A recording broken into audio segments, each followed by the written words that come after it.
Just hold still. There we go. Okay, we're live. Everybody. Okay, hold on. Let me fix the echo. Hear me? I hear you. I hear you. Okay, good. I can hear you now. Can you hear me? Like tried to default to Nvidia broadcast, and I'm like, that's not right. All right, there we go. Okay, so I have your audio. Okay, so you can hear me right now? I hear you. Okay, and I hear you. So, and there's no echo. Good. Your audio bar looks good, and I'm a little hot. I'm going to bring my audio down a little bit. What a chaos, man. There we go. Hey, you made it. You made it with. Hey, you had dude. You had 30 seconds to spare. I think we're good. I think the stream went to the right place. Oh my gosh. I think we're live. I think it worked. Happy Easter, everybody. Oh shit! Is it Easter today? Tomorrow. Oh, okay. I was like, God, this is Easter Sunday, right? So I was like, I thought it was Sunday. Yeah. Happy early Easter, everybody. Yeah. Sorry, man. Did you just wake up a little late? No, I'm prepping some food and stuff. And the time got away from me. What do you got going on? What are you prepping food for? You guys having a little pre-party or something? Yeah, we kind of do Easter day prior at the ladies' mom's place, parents' place, and so deviled eggs, and then I do these little like smushed, they're smashed potatoes, right? You boil some little potatoes and you smush them like with a jar, and then you bake them again so they get crispy. Oh, I've never heard of that. Good. So really you good. You like hard boil the egg and then smash it? No, separate. No, deviled eggs separate. That's one thing. And then you take like little potatoes. You take little potatoes, boil them a little bit, so that they're a little soft. You know. Like cherry tomatoes, like the little itty bitty like what do they call those? What do they call them? Potatoes, not tomatoes.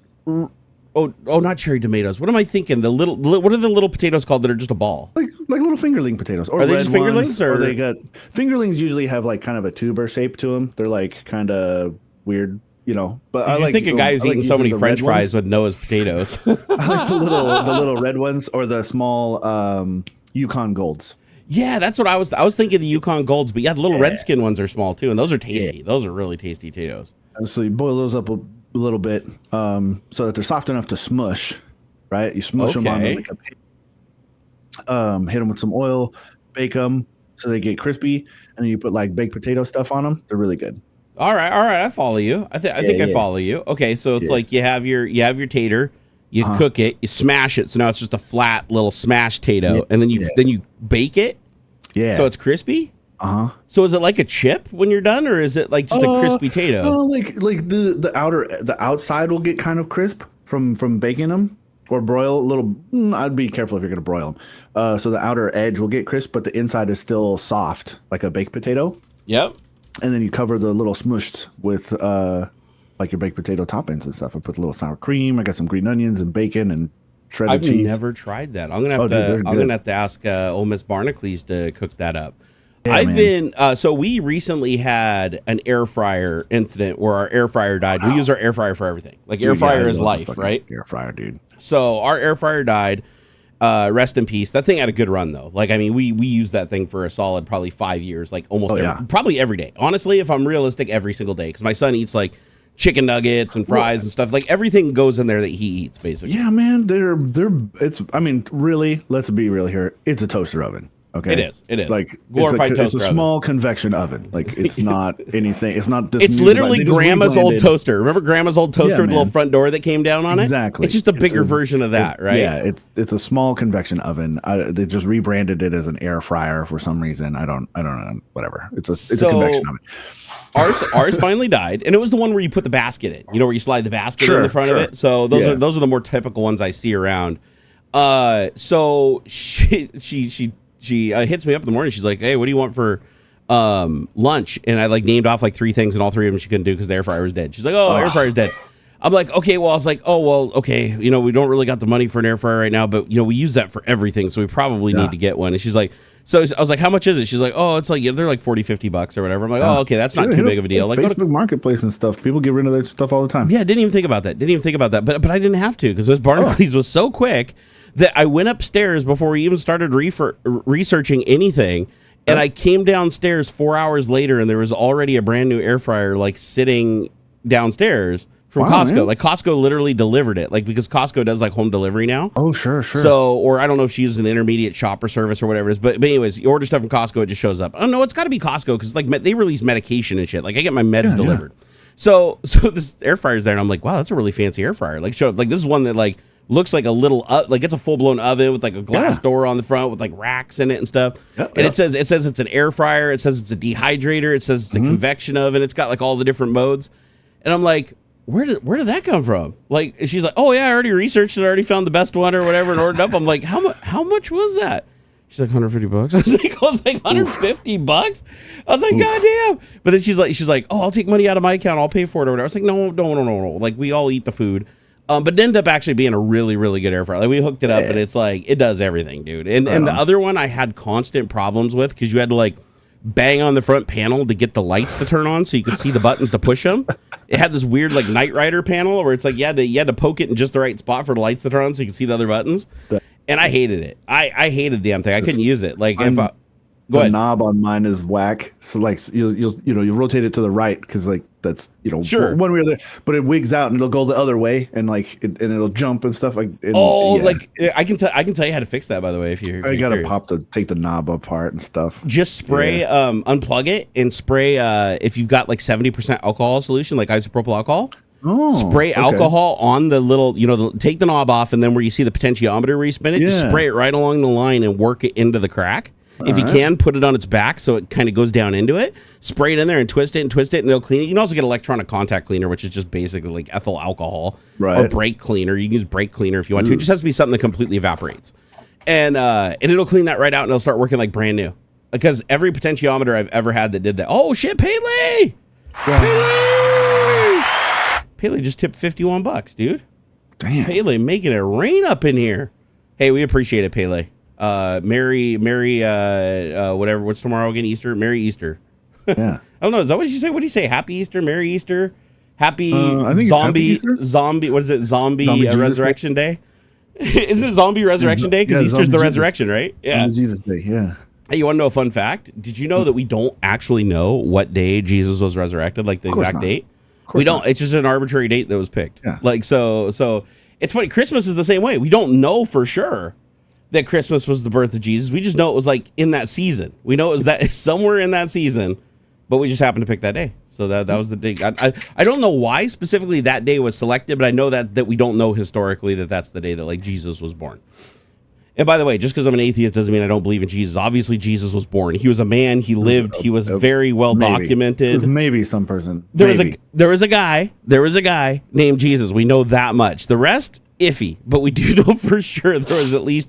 Well, technically, Jesus was a fairly common name back then too. I don't know if you knew that, but Jesus was a fairly common name. So like that, there's a lot of Jesuses, but the one Jesus that actually ended up dying on the cross, like he was a real man and he really did get killed on the cross, but the rest is kind of like up in there. But yeah, no, it's interesting how theology works, man. It's like over thousands of years, these little stories, like they change, but they don't. It's like, that's the weird thing about religion. It's like the book, whenever the last book of any religion is written, that's pretty much the like written in stone version.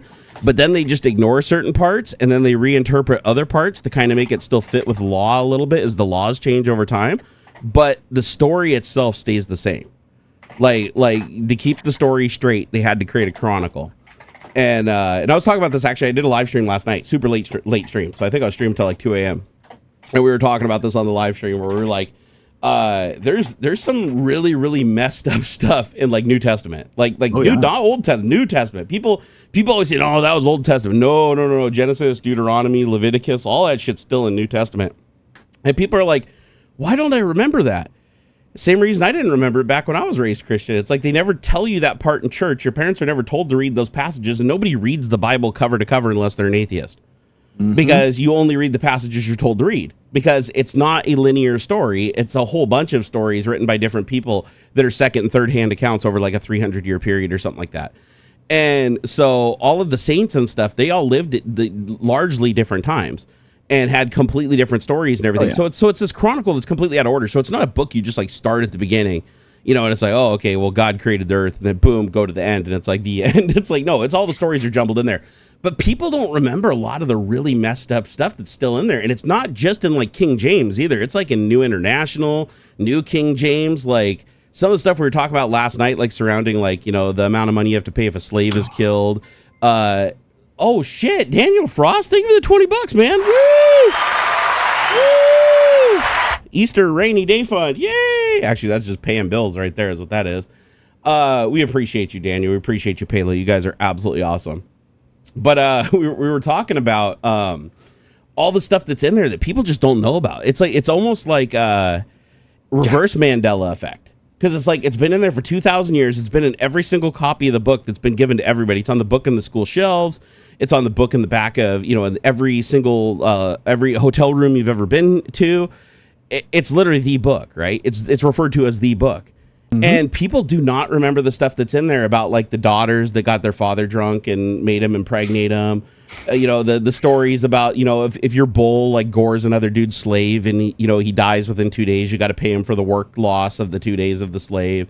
If you rape a guy's daughter and he catches you, you got to give him 50 shekels of silver, which is like $750 today. And you got to marry his daughter. This is all in there. This is legitimately in there. It's like, if you go grab your book right now off the shelf, it's there. It is 100% in there. I promise you. Mm-hmm. And it's funny because people don't remember this. They get mad when you bring it up. It's like, that's not in there. That's Old Testament. That's not that was before, the sacrifices, like, or not sacrifice. There's all sorry. kind of stuff in there. There's so much stuff in there. Yeah, it's so much. But it just goes to show you that nobody actually reads the book. I didn't even read the book until I was like 20 or 21. And then that was when I became an atheist, right? But to be full disclosure, like the thing that made me become an atheist and start researching happened before I even read the book. Like that was, but I read the book as a result of it. Because I'm like, I might as well read the book now because I need to study and figure out why this stuff happens to everybody. But I was like, holy crap, dude. Like, how do you miss stuff like that? Like, my mom didn't even know.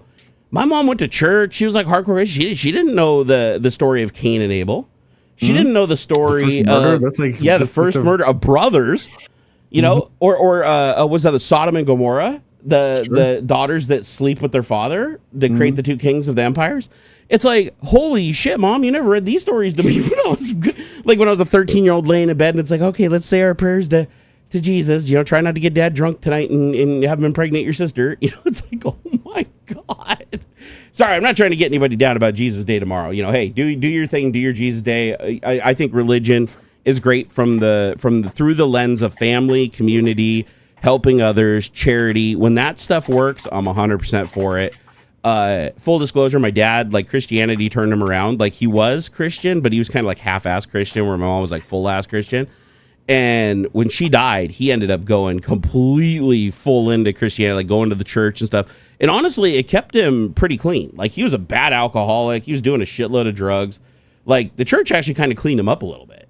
I mean, he was still severely broken, but it actually helped him. And honestly, I think in the end, it kept him alive to have something like that. So I do think that there's value in some aspects. I'm just saying in others, it's just weird that people follow something their entire life without knowing the whole story, like without actually, like, you have a book sitting on a shelf in your house that you swear is like what you live by, yet you don't even know what's in it.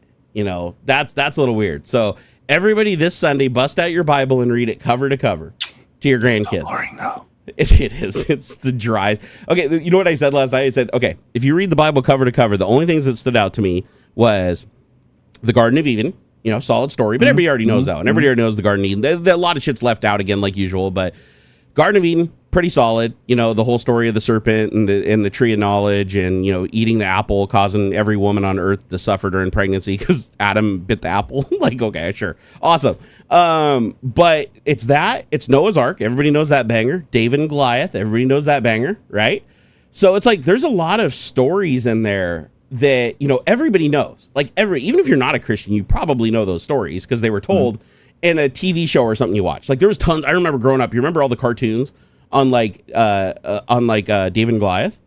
That was huge. Like that. Like there's so many. I don't know if I'm having like the Mandela effect or what the deal is, but I remember watching so many cartoons on like Christmas and Easter that were like David versus Goliath. Predicted the Garden of Eden, Noah's Ark. There was lots of Noah's Ark movies and cartoons and stuff that the whole story of Noah's Ark, which again, it's like a drunk, a huge raging alcoholic who built like a boat that's 50,000 times the size of the biggest aircraft carrier ever built. Not really. They actually say the dimensions of the boat, and it's not correct. It can't be correct. There's no telling what those dimensions mean. There's no. That is true. That is true. But there is a translation to what we believe it to be, but we're not 100% sure.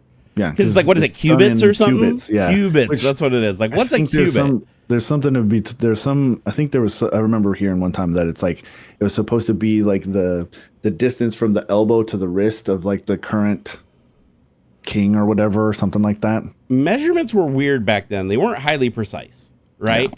It was like they didn't like today. If you want to know what a pound is or what a kilogram is, like it's not just 1,000 grams. It's like if you want to know what the weight feels like at sea level, because it also changes depending on altitude. I don't know how many of you guys knew that, but yeah, weight changes at altitude. So everything is at sea level. So like when you think of a kilogram or 1,000 grams by weight, not by volume, that's at sea level, and it's literally measured and maintained by a physical piece of metal that's held in a vacuum. like every metric of measurement that we have, what is it called? The Office of Weights and Measures. Have you ever heard of this place? That's what there's an international society. I think it's in France. Yeah, it's like some country has the standard that everybody follows. Like everybody on Earth agrees this is the standard. There's like they just recently changed the gram, if I remember right. Not cubits. Cubits were like a programming term. Was it cubits? It's cubits, but it's spelled with a C. The Q ubit was quantum stuff. Yeah. Got it. Oh yeah. Qubit with a Q. That's what I was thinking. I was like, qubit doesn't sound right. That sounds like a programming thing. That's a quantum bit. Correct. Yeah. Okay, by the way, the official measurement as translated is, and again, this would have been different. The Hebrew cubit was 17.5 inches, while the royal cubit was 19.8 to 20.6 inches. To maybe somebody in the chat said to the tip of your middle finger. No, that sounds about right, because a foot, I think a foot is about 3/4 of your is about elbow to wrist ish. So yeah, no, that'd be about right. 17.5 would be to the wrist, and 19 to 20 would be to the fingertip. So whether you're Hebrew standard or royal standard, I think but the interesting thing is the Hebrew standard, which would have been the measurement of the day. Because remember, like when the ark was built, that would have been around the time of Jesus, like within hundreds of years. So that would have been still largely Hebrew standards, right? It wouldn't have changed at that point because there wouldn't have been any European standards at that point, so to speak. So, and the interesting thing too is like you'd think the royal cubit, like the later cubit, would be more accurate, but it's not. It's anything between 19.8 and 20.6. So they give you like a whole basic inch of wiggle room. Whereas the Hebrew was like, no, 17.5. Not up to negotiation. It is 17.5 inches. And but yeah, this department, what is it called? What is the name of the organization that keeps all the little metal objects that are used for official weights and measures? It is okay. Office of Weight and Measures, or the OWM. And there's another one, NIST. Oh, I forgot about NIST, the National Institute of Standards and Technology. NIST maintains the atomic clocks that keep all of our time in sync around the world. So yeah, it says if you're picturing a full vault of precisely crafted metal objects representing official weights, you're not far off. NIST plays a critical role in defining and maintaining these standards to ensure fairness. Like, for instance, there's a video that Derek Muller, is it Derek Muller, the guy Veritasium? I think his name's Derek Muller. I'm not Derek sure. Something. He did a video on the roundest object on Earth. So there's even a measure of roundness, right? Like, and the object that they use to measure this roundness is a silica sphere. It's a sphere of pure silica that has been polished to where it's like you can measure the diameter across it at any place within microns. So imagine an object that's about this big, a big heavy sphere. Like, he obviously wasn't able to touch it because even the oils on his skin would completely throw it off. But the object he was looking at, it's like that is the roundest object on Earth. They got that within microns. Like, we're talking like like atoms, like individual atoms. You could count on your fingers the individual atoms and difference between like any given side that you rotated. That's crazy to me that we can do something like that. Oh, hey, Adam's in chat. What's up, Adam? Kevlar Kana, boop, boop, boop. He said the Earth has larger variation in gravity all across the surface than any distance fall off due to altitude. Also, the moon also fucks with our gravity too. ISS still has 99.95 of Earth's gravity. Mountains and oceans can change gravity by 1%.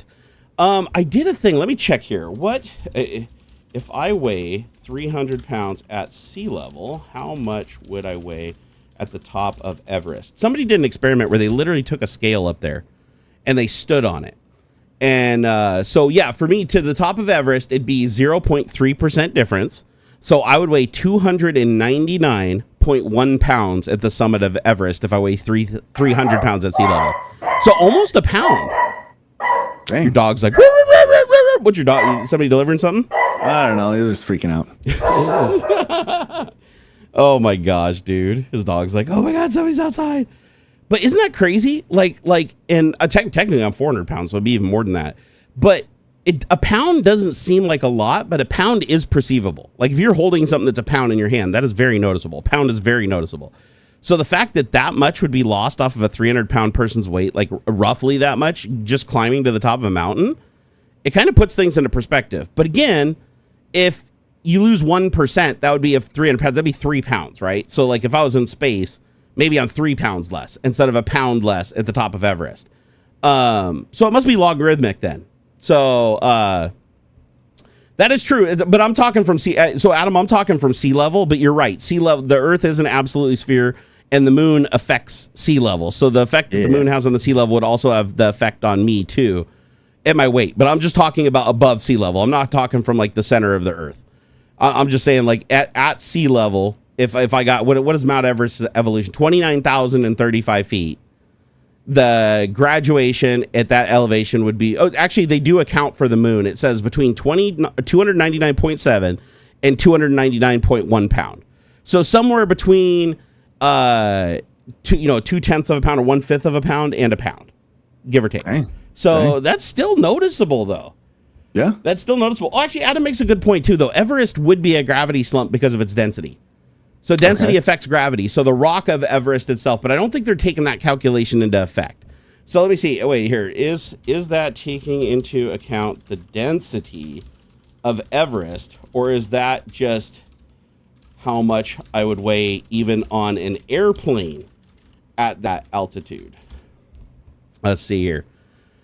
Okay, so the weight difference I mentioned is only due to altitude, meaning you'd experience the same weight reduction even on an airplane flying at Everest height. The density of Everest itself doesn't really factor into your weight because it's not changing Earth's overall gravitational field significantly. But it does say it does change it, though. Gravity is influenced by mass and distance. While Everest is a massive mountain, it doesn't have enough local gravitational influence to affect your weight in a measurable way that you would notice.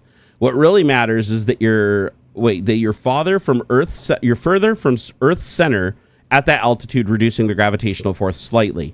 So whether you're standing on Everest, because I know the center of gravity on the Earth, if you don't take the moon's pull into account, isn't perfectly in the center because we're not a perfect sphere, right? We're like this weird, like kind of oblong shaped thing. It's just everything looks like a sphere when it gets that big.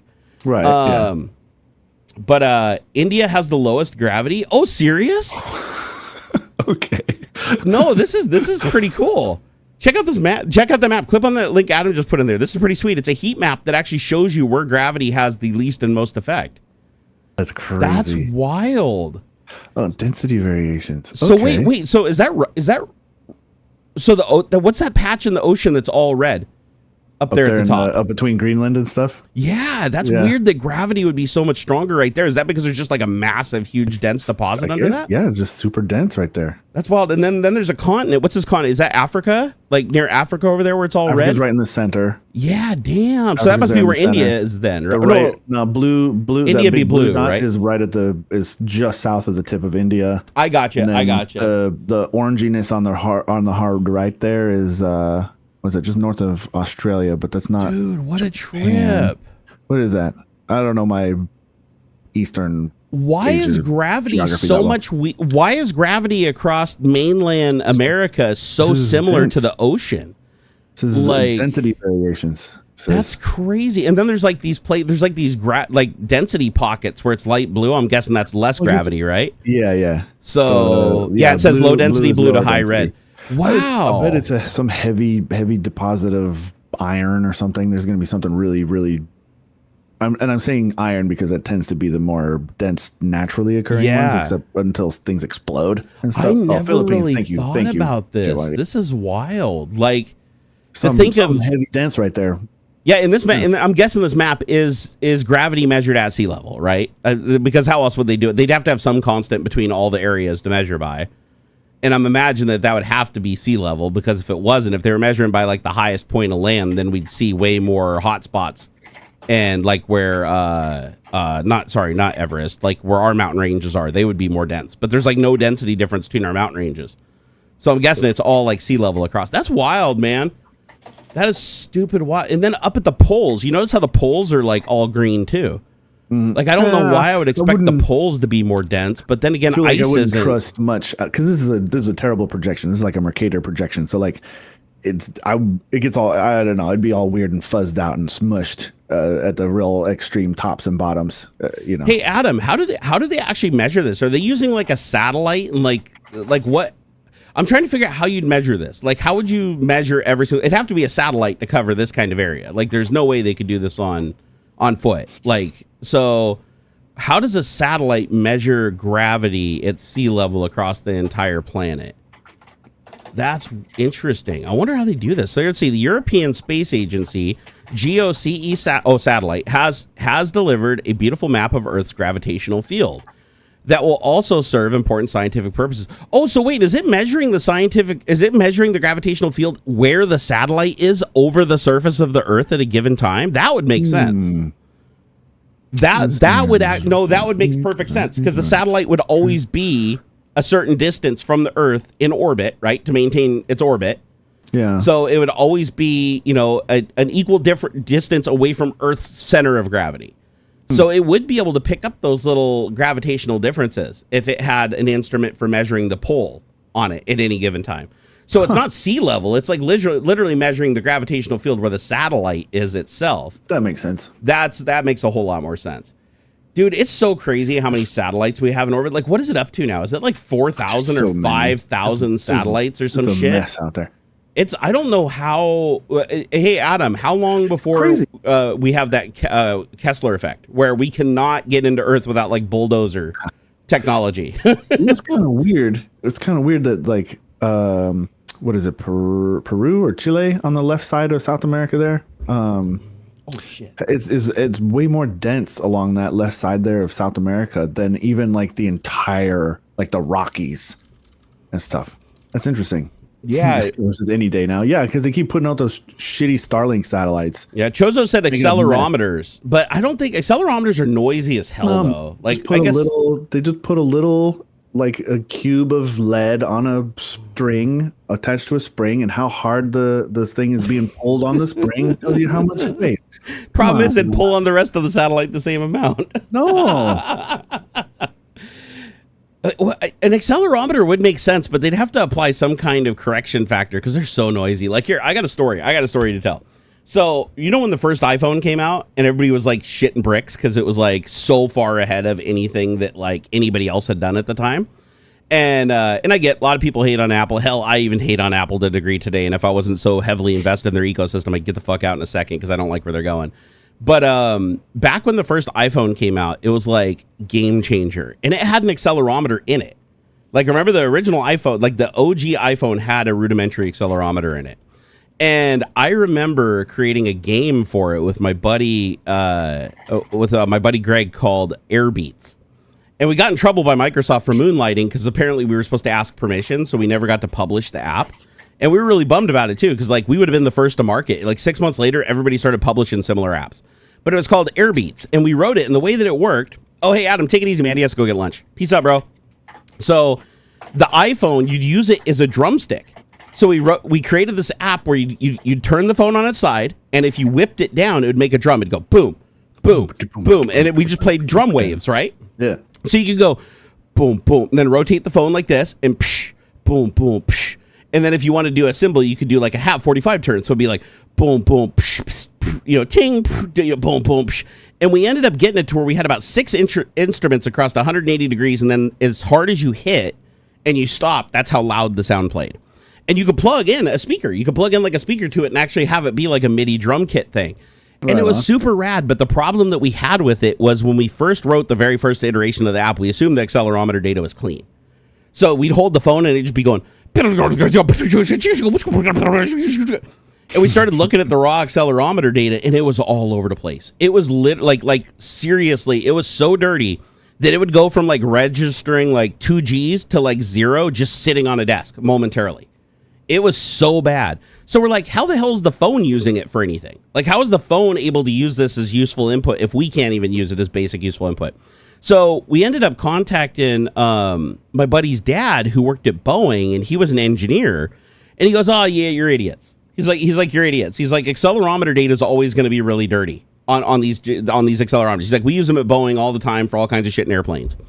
And he's like, they're always dirty. So he gave us this algorithm, and I can't for the life of me remember what this algorithm was, but it was a mathematical algorithm that was very simple to implement. It wasn't super complicated.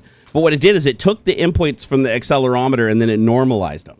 So now instead of jumping between 2 Gs and 1 G, it was very smooth. You could literally rotate the phone a degree at a time, and it would be like almost perfectly accurate. And I was like, how in the hell did we go from such dirty data to that just using this little formula that he gave us? And to be honest, I didn't even understand the formula. He tried to explain it to me, and I'm like, I don't get it, dude. I don't get it. It had a lot of shit in it that it had, math that was well beyond me. And it still is to this day. So now I just go cut and paste my freaking noise normalization algorithm to use with accelerometers. But the funny thing is, even today, you still have to use it. Even on a modern iPhone today, the accelerometer has gotten so much better, but it's still noisy as hell, and you still have to use the same corrected factor. And there's actually an API now built into iOS, and it's on Android too, that will give you the raw output of the accelerometer or the normalized output, which didn't exist in the original phone. In the original phone, you had to do your own normalization. Hey, so I was pretty close with my goof about the block on a spring. He says, "Oh, do tell." They time a falling mass in a vacuum to get the acceleration of gravity. That's exactly what you said, minus the vacuum. You didn't say vacuum though, and that was a critical component. Well, and I said it was like on a spring and stuff. But I'm actually pretty close. I'm joking because it is a vacuum. It's in space. Pretty close. No, I'm only joking because it is a vacuum, right? It's a satellite in space. It's like the whole point of it maintaining orbit is that there's very little air. Because if there was any air, it'd slow it down. Or most likely, no. It's a Dyson for sure. They wouldn't skimp on that. They wouldn't skimp on that at NASA, brother. So I'm picturing this now. So the satellite literally has like a little beryllium sphere or something like that that's floating in a vacuum, and as it gets closer to one side or the other, it's like, oh, we got more gravity. Oh, it's getting away from us. We got less. Oh, it's coming back. We're good. That's actually pretty funny. That's pretty funny. Hey, what's up, Steve-O? How's it going, chat? Steve-O. What's up, Teamy? And Blake and Nick and Giblets. I like the name Giblets. I used to say giblets all the time. That's how I used to refer to my balls, my little giblets. Blake said Patagonia. Oh, I think that's when we were talking about where the gravity was. The Andes being more dense than the Rockies. Yeah. Oh, Blake said, I would imagine satellites use their cameras to get the contents of a region that they're beaming on, like how they know what the planet 3 galaxies away is made up of.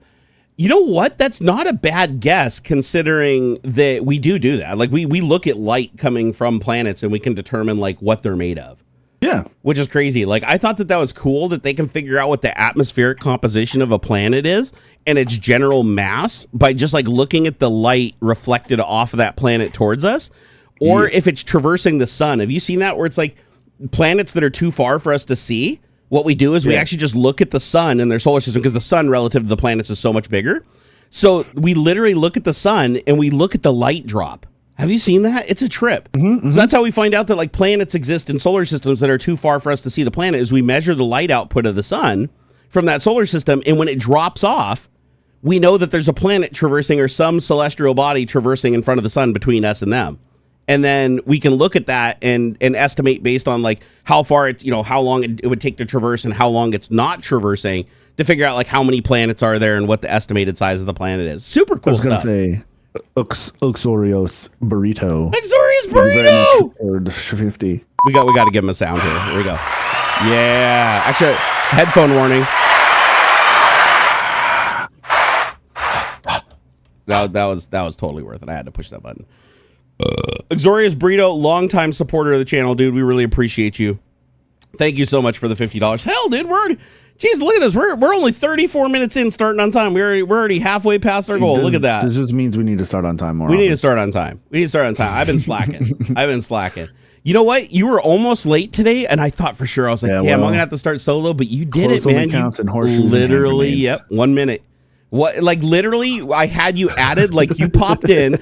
I was already ready to right-click, copy your link. I already had the window open in OBS to dump it in. I hit OK, and I hit start streaming, and I think we had 20 seconds when I started sending the signal.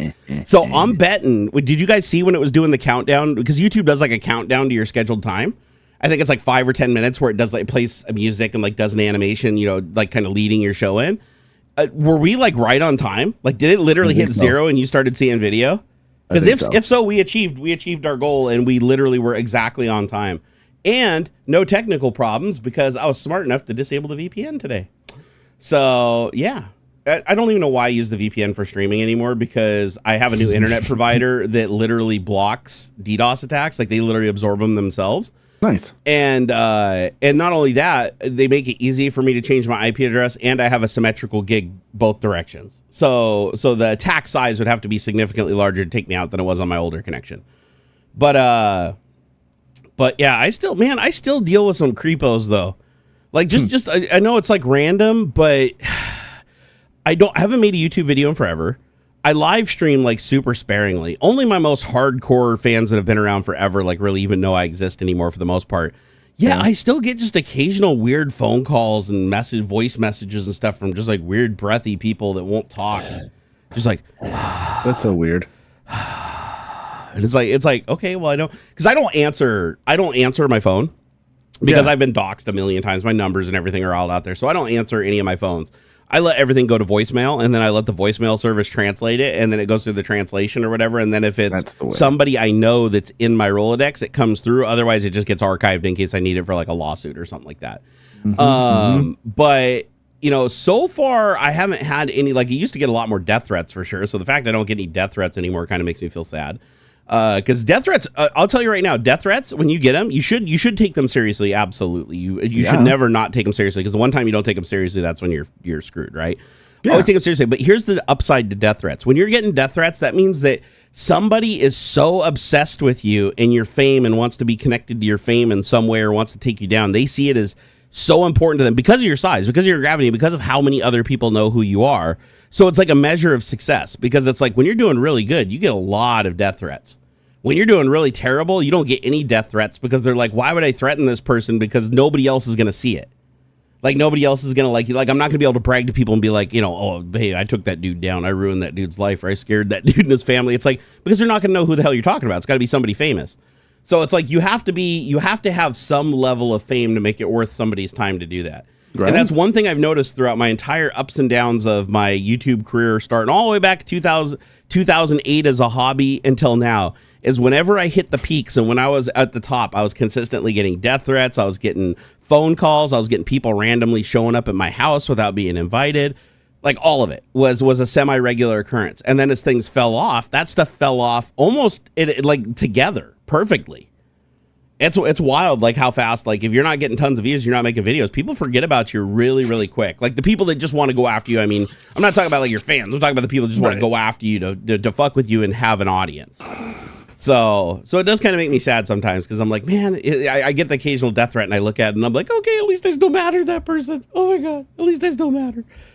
Punch44, what did he say? He's responding to Blake. What did Blake say? Now I'm curious. He said, late comment, but I hate to have that reply on Starlink, but either Starlink and good internet, a local network that gives me 2 to 3 megabits being rural, sucks sometimes. Yeah. He's saying he likes Starlink. So here's the thing. Hold on. I want to be clear. Starlink, I don't have a problem with Starlink per se. I have a problem with Elon Musk, okay?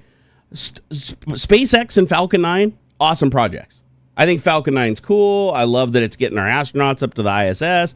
I love that it's the cheapest way to get shit into space right now. What I don't like is Elon Musk, like, fucking up Starship immensely, not giving us a human landing system, and doing everything he can to try to make Starlink and everything else fail from literally bankruptcy.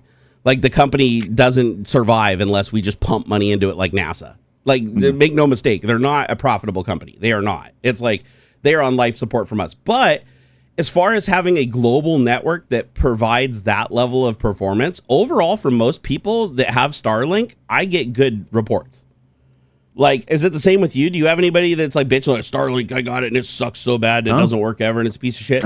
Like for the most part, everybody I know that has Starlink loves it. And I want to clarify that. Look what I have here. What is this?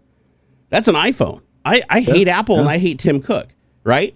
But the technology they have and how it fits into the ecosystem of most of my friends and most of my family drew me to it for the technology, not for the person, not for the agenda of the company. So you can separate them on some level. Like, I do understand that there's people that Starlink is a game changer for. Like, if you're out in the middle of the woods and you have no other option and you can't even get like 4 or 5G internet, right? And you can pay $100 a month or whatever and get what are the speeds? They're in the hundreds of megabits, I think, right? So I want to say Starlink, you're getting like over 100 megabit or something. I don't know. What is it? Let's see. What is Starlink's bandwidth? I've heard it fluctuates a lot. Like, it's not strictly like constant. Like, it does change a lot based on ground stations and stuff and gaps in the satellites. So it says download speed, okay, between 25 and 220 megabits. So that's a pretty wide gap. But 25 megabit is enough to do almost anything. Like 25 megabit, you're streaming 4K HDR off Netflix. You're playing your and as far as games, I want to say latency is not too bad too. I think the latency is somewhere in the 30 to 40 millisecond. What is Starlink's latency? I mean, it's not great compared to like a 25 milliseconds. That's not bad. That's pretty good. 25 milliseconds is like what I had with my freaking first cable connection that I had. Yeah. So that's not horrible. So think about if you're out in the middle of the woods and you're getting 25 millisecond, and even and this is the bottom estimates, right? So 25 megabit and 25 milliseconds, you're balling. Like, that's like you're broadband all day long. People around the world would see that as a broadband connection. Some would see it as slow, fast, but it's undeniably a broadband connection. So I'd say I can't really be mad at Starlink from a performance and service perspective. But what I can be mad at Starlink for is how fast their satellites are dying and how slowly they're replenishing them. Yeah. And how the network has massive holes in it and how the network is not rolling out like it was promised. And the V2 satellites can't even be put in orbit, even though they've been finished for like 4 years because Starship just keeps going in random directions for old Muskie boy. I mean, he could have retrofitted the Falcon 9 to start putting the V2s in orbit, but he didn't, right? He's like, oh no, Starship will do it. But 4 years later, it still hasn't, and he still can't even get the damn thing to like come back most of the time, right, in one piece.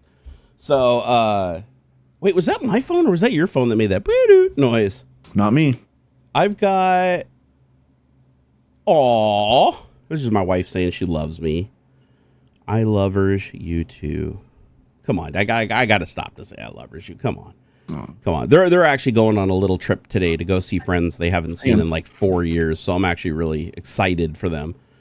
That makes sense why my phone made a noise because only one person comes through. Uh-oh, what happened? We lost an AuxxZillary while I was looking down. What'd you guys do? Pele said Elon Musk is a lunatic or what? Oh, he's 100% lunatic. He's a lunatic. He's morally bankrupt. He's absolutely corrupt. He's a massive part of why we're going through everything we are right now here in America and our severed ties with our allies and all of the massive increase in violence and racism and everything. It all leads back to him and Trumper. And it's sad that people are still supporting him, even though they're getting hurt by the same shit. But that's brainwashing for you. You know, there's no two bits around it. You know, it's why every single debate that I have with somebody from Mega is like, oh, he's saving America. Can't tell me why. Give them information. They won't even look at it on faith because it's a violation of faith. So it's like you can't, it's got all the hallmarks of a religion and that you can't touch it. So it's hard to debate.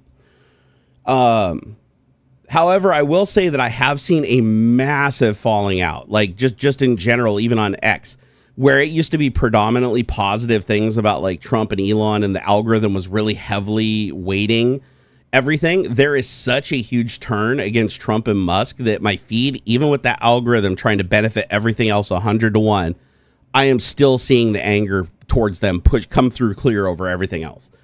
And that's massively telling. And if you go to any other platform like Facebook or whatever, there is nothing good. Like it is just all bad for the most part. So it's clear that they're, and I think Musk knows it. Like I think Musk getting kicked out and going home with his tail between his legs and, you know, crying and faking the ending of his live stream on the jet. And clearly his posting habits have changed fairly dramatically lately on X. A lot of stuff that he was saying before he's kind of just completely abandoned. And I think he realizes that he really screwed himself. Like, he lost over half of his net worth. Trump didn't help him like he thought he would. Like, as a matter of fact, Trump removed the EV credit. Tesla's not profitable without that, by the way. If you've ever wondered, like Tesla, you're like, man, they sell a lot of cars. They must be making money hand over fist. No, without that EV subsidy helping them sell their cars, that like $7,000 write-off that people get for their cars so that they can charge more for their cars to get a bigger margin. Once they adjust for that to bring them down where people will buy the car without that EV subsidy, they make no money. They actually go into the hole. So I didn't realize margins on their cars were so razor thin. So, and now with the 10% tariff around the world and the 140% tariff on China, he's screwed. Like, he cannot manufacture, even domestically, he cannot manufacture cars anywhere close to the price that he used to. So Tesla is just going to keep on going down. He's not going to be able to float it. He'll try. He'll try his best to float it and hold the line, but he won't be able to in the end. It's just going to keep dropping. And if you look at it, you can see this. No, I'm talking about like the Tesla stock. Oh, so if you look at the Tesla stock, every time it goes up and gets anywhere near like 300 again, it immediately margin calls and drops right back down. Dude, so it's not going over 300 again. This has been overly inflated for a long time. Yeah, it was a big bubble. Big bubble. There's no way. There's no reason. Sorry, I was rushing, so I have to take a breath. No. Go ahead. Take your time. Take your time. There is no reason Tesla should have been as expensive as it was as a stock. And the only reason it was as high as it was, and for as long as it was, is because everybody was leveraged against it. Yep.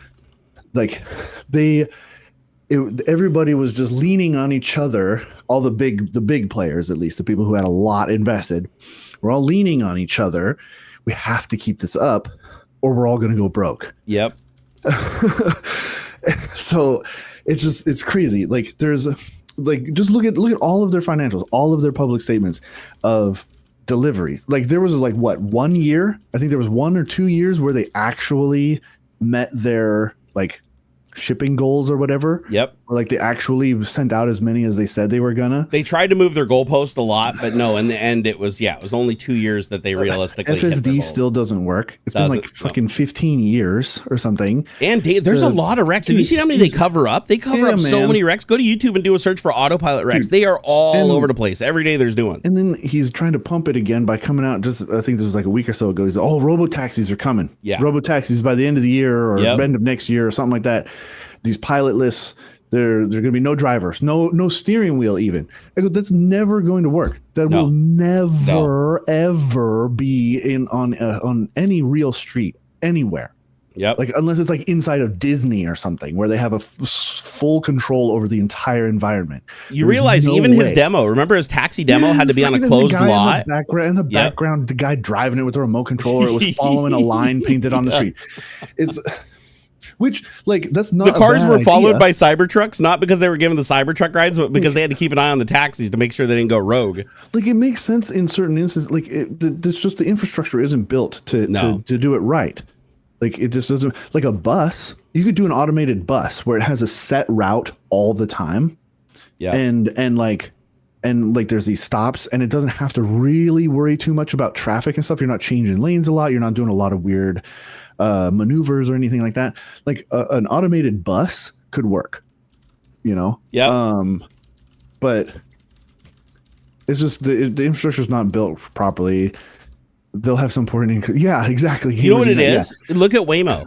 What happened was Waymo. So Elon, here's what Elon does. Elon promises something, never delivers it, and then when the technology is available to actually make it happen, another company does it, and then he sees that other company do it, and he's like, "Oh crap! Now I got to say I'm doing it again. Now that people will believe it again because it's actually being done." And then he still doesn't do it. I don't think he will ever release an automated taxi. Yeah, trying to do it all on cameras. You can't do it in camera. You can't. It's got to be LiDAR. It has to. It's got to be. Like, dude, even the freaking Ioniq has LiDAR.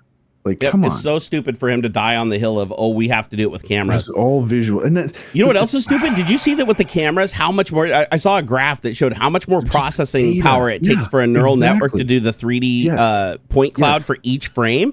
Yes. Your LiDAR could literally scan that image like 100,000 times, and the processing power it needs to do one frame, just to look at one frame. An Xbox Vision thing from freaking 2006 or whatever. Connect. Yep, I saw that. your front bumper, and it would do a better job than Tesla cameras. I'm not even joking. I think I saw that. Hyperbole, of course, but still. No. I think somebody did that. I don't know if it's an RC car. Close, man. Okay, it's ridiculous. Yeah, robot vacuums use LiDAR.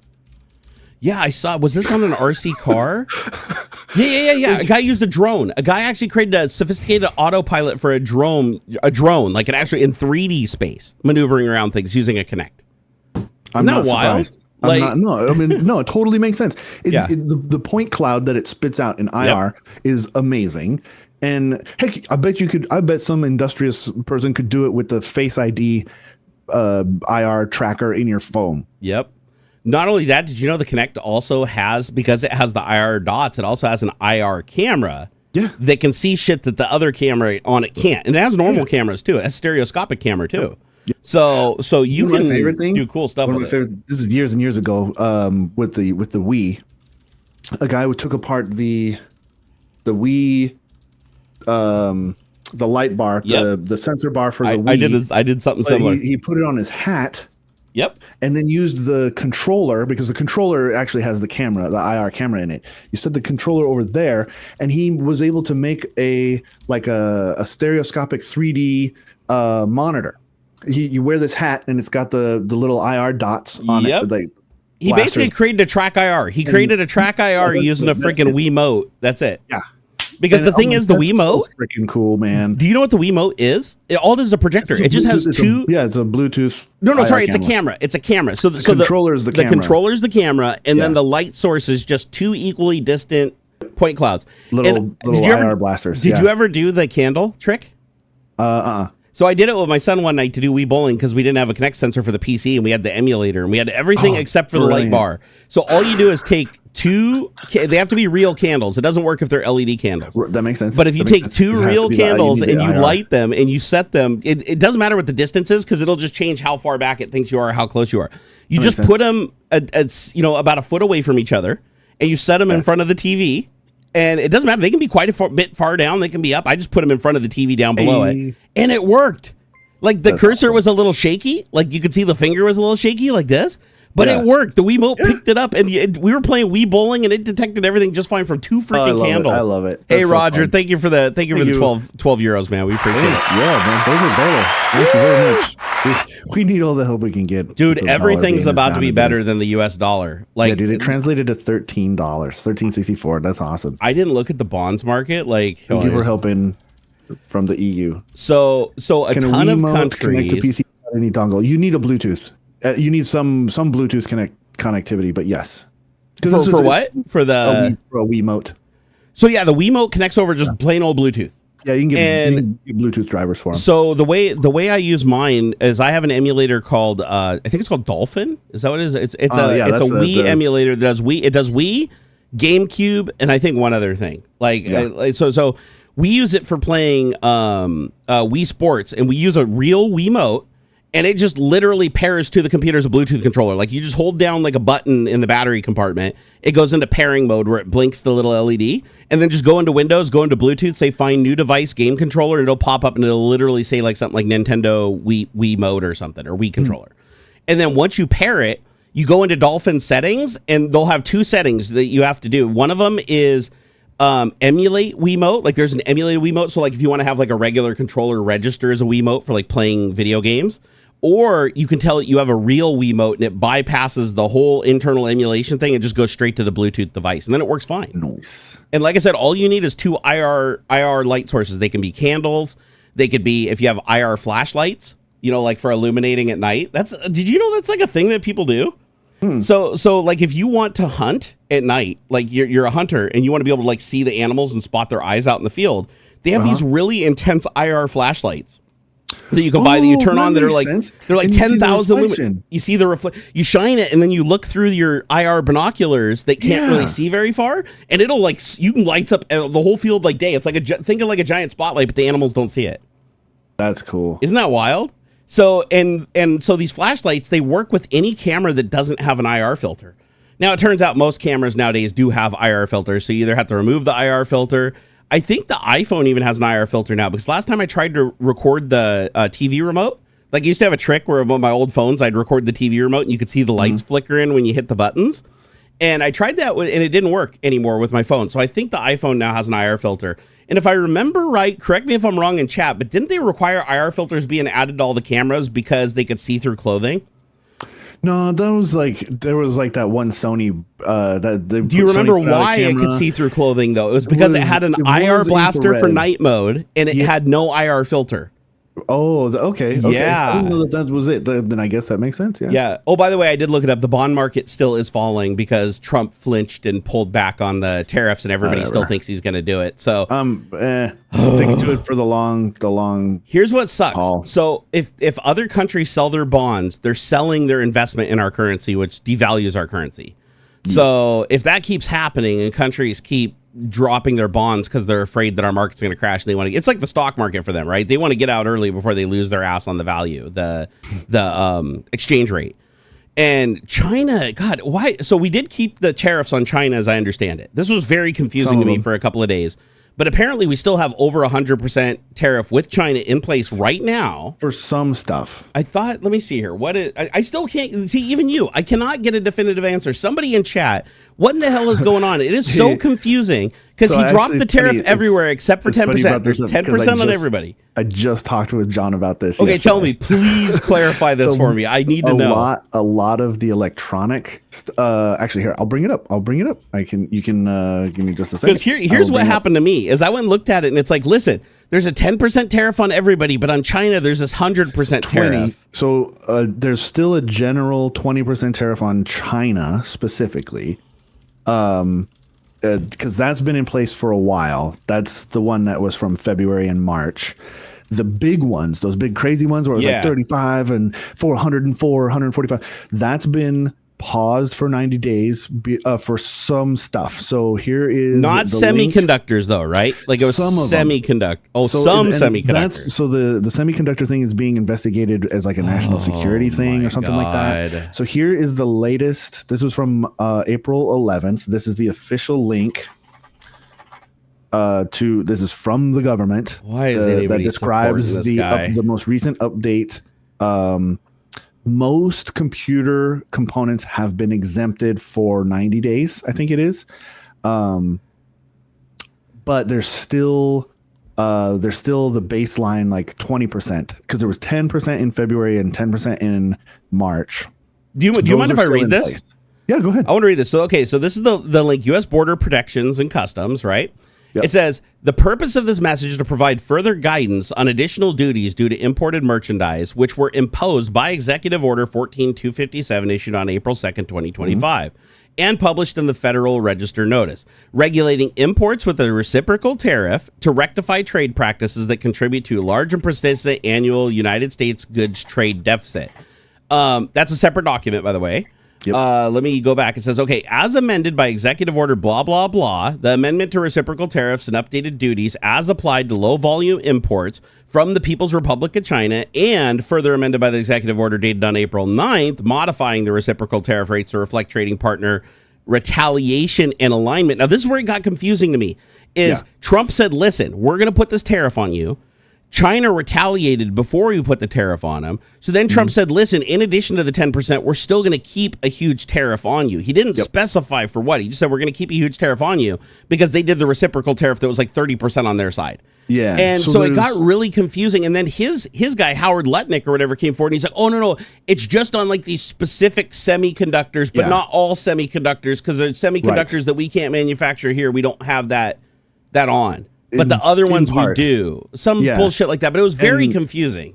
Yeah, so there's this list of these numbers. These are HTS codes, and these describe the products that are being exempted. So that's like 8471, 8473, 30. Those are all the codes that are exempted. All products that are properly classified in these listed provisions will be excluded from the reciprocal tariffs imposed in blah, blah, blah, as amended, blah, blah, blah. And so that list, these are the ones that are exempted. Those are HTS codes that tell you the category of product that that are being exempted in this particular thing. So in broad strokes... Here, I'm feeding these into AI to see if it can give me text representations of them. In broad strokes, processors, so like your main CPU stuff are exempted. The professional and consumer class video cards are being exempted. and a few other things like I think some. And yeah, those are kind of the broad strokes ones, and those are the ones that are, I think, specific to China in particular. But the thing is, a lot of this stuff gets moved around. So as an example, and I highly recommend go watch the podcast that I just did yesterday with John. He explains this as a really good way. Dude, promote that podcast. Tell them where to go. Tell them where to go, because people want to know where you are. From the perspective of Puget Systems, I do try to separate my work from my personal stuff. But fair enough. But these are viewers. These are internet viewers. But this is a really good explanation. Oh, I got the list from a tech company, bro. I got perspective. The list. So, as an example, he gives this example. The laptops that Puget Systems buys were being shipped out of China, but then China specifically got hit with these tariffs, and so they moved the assembly to Vietnam, I think it was, and then avoided a lot of the tariffs. But it's more expensive in Vietnam, hence why they were getting in China. A little bit. It didn't make that big of a difference, really. Oh, really? Okay, all right. Yeah. In the final product of it's negligible. That's surprising to me, but that's good. That's a good thing, because we do need to actually get off of China's tit as much as possible. That's part of the problem. Is like, it's not always so. Sometimes the final product, even if it's coming from a country that doesn't have big tariffs being levied against them, you're still going to see a price increase because the component parts are being tariffed one way or another. So like as an example, vehicles, right? Your whatever Ford truck might be final assembly in the United States, in Oklahoma or whatever, but because a lot of the parts that go into the car bounce around, it costs $1,000 to get an alternator from wherever, and then that's got to get plugged into the motor. Then that's being put together. The motor and all that stuff is being plus put together. You have pre-assembly and final assembly are a different thing too. Yeah. When it says made in America, that means that they took the three components and stuck them together and put it in the box. Those three components that are the most complicated parts were still built somewhere else. So that's actually, he touched on that too. He's like, and this is a technical thing, right? Technically, the computers that Puget Systems sells are made in America. They're built. They're right out there. They're right there. Yep. They're made here. However, oftentimes you'll see made in America from parts sourced in other countries. And that's kind of where things get wiggly, and they'll actually, you'll get a bill of materials, a BOM, where your final product has all of these bits and pieces in it, and it'll tell you where all those bits and pieces came from, and then you can get charged tariffs on the value of those bits and pieces, even though your final product was assembled someplace that isn't. Stuff like that. It's a per component part basis. Yeah, because they don't want you to go, oh, well, okay, fine. China's got 200% tariffs. That's fine. We'll get all the parts from China, ship them to Nicaragua or whatever. So I looked it up. You know what final assembly is? You can literally take two parts. You can literally take a laptop chassis and a laptop screen, screw the screen on. Even though the laptop's completely complete, the screen's completely complete. Just put two screws in and a cable. And that is now made in America. As long as you did that process here before you gave it to the customer, and that was a critical process to the final product working, you're good. It's made in America. AuxxZillary burrito, you're touching on it perfectly. Unfortunately, the tariffs still apply because it doesn't significantly change the product. Exactly right. Exactly. Yep. Dude, this is For messed example, up. a headboard, add a computer to it, and build it in Indonesia, you're still going to get hit for some of that. Oh, well, that's exactly the scenario I just said. That's awesome. Yeah. So I did look up the product list because I wanted the codes translated. Wouldn't it be nice if they just translated the codes in the freaking document? It's supposed to be difficult. No, it's supposed to be confusing. It's supposed to be hard. It's the IRS logic. I hate it. In a sense. But the whole thing is built to be confusing and difficult so that there's other people who come in to translate it for you, and you have to pay them for it. Puget Systems actually did dodge a pretty big bullet, though, at least for the 3-month pause, because the exemptions literally fit you guys perfectly. So it was very So we were at NAB when the pause was announced, like that morning, and it was like. Tell people what NAB show is that don't know in Vegas. NAB, so it's the National Association of Broadcasters convention. It's like cameras, it's like broadcasting tech, like Russian arms, everything. It started, I think, with radio.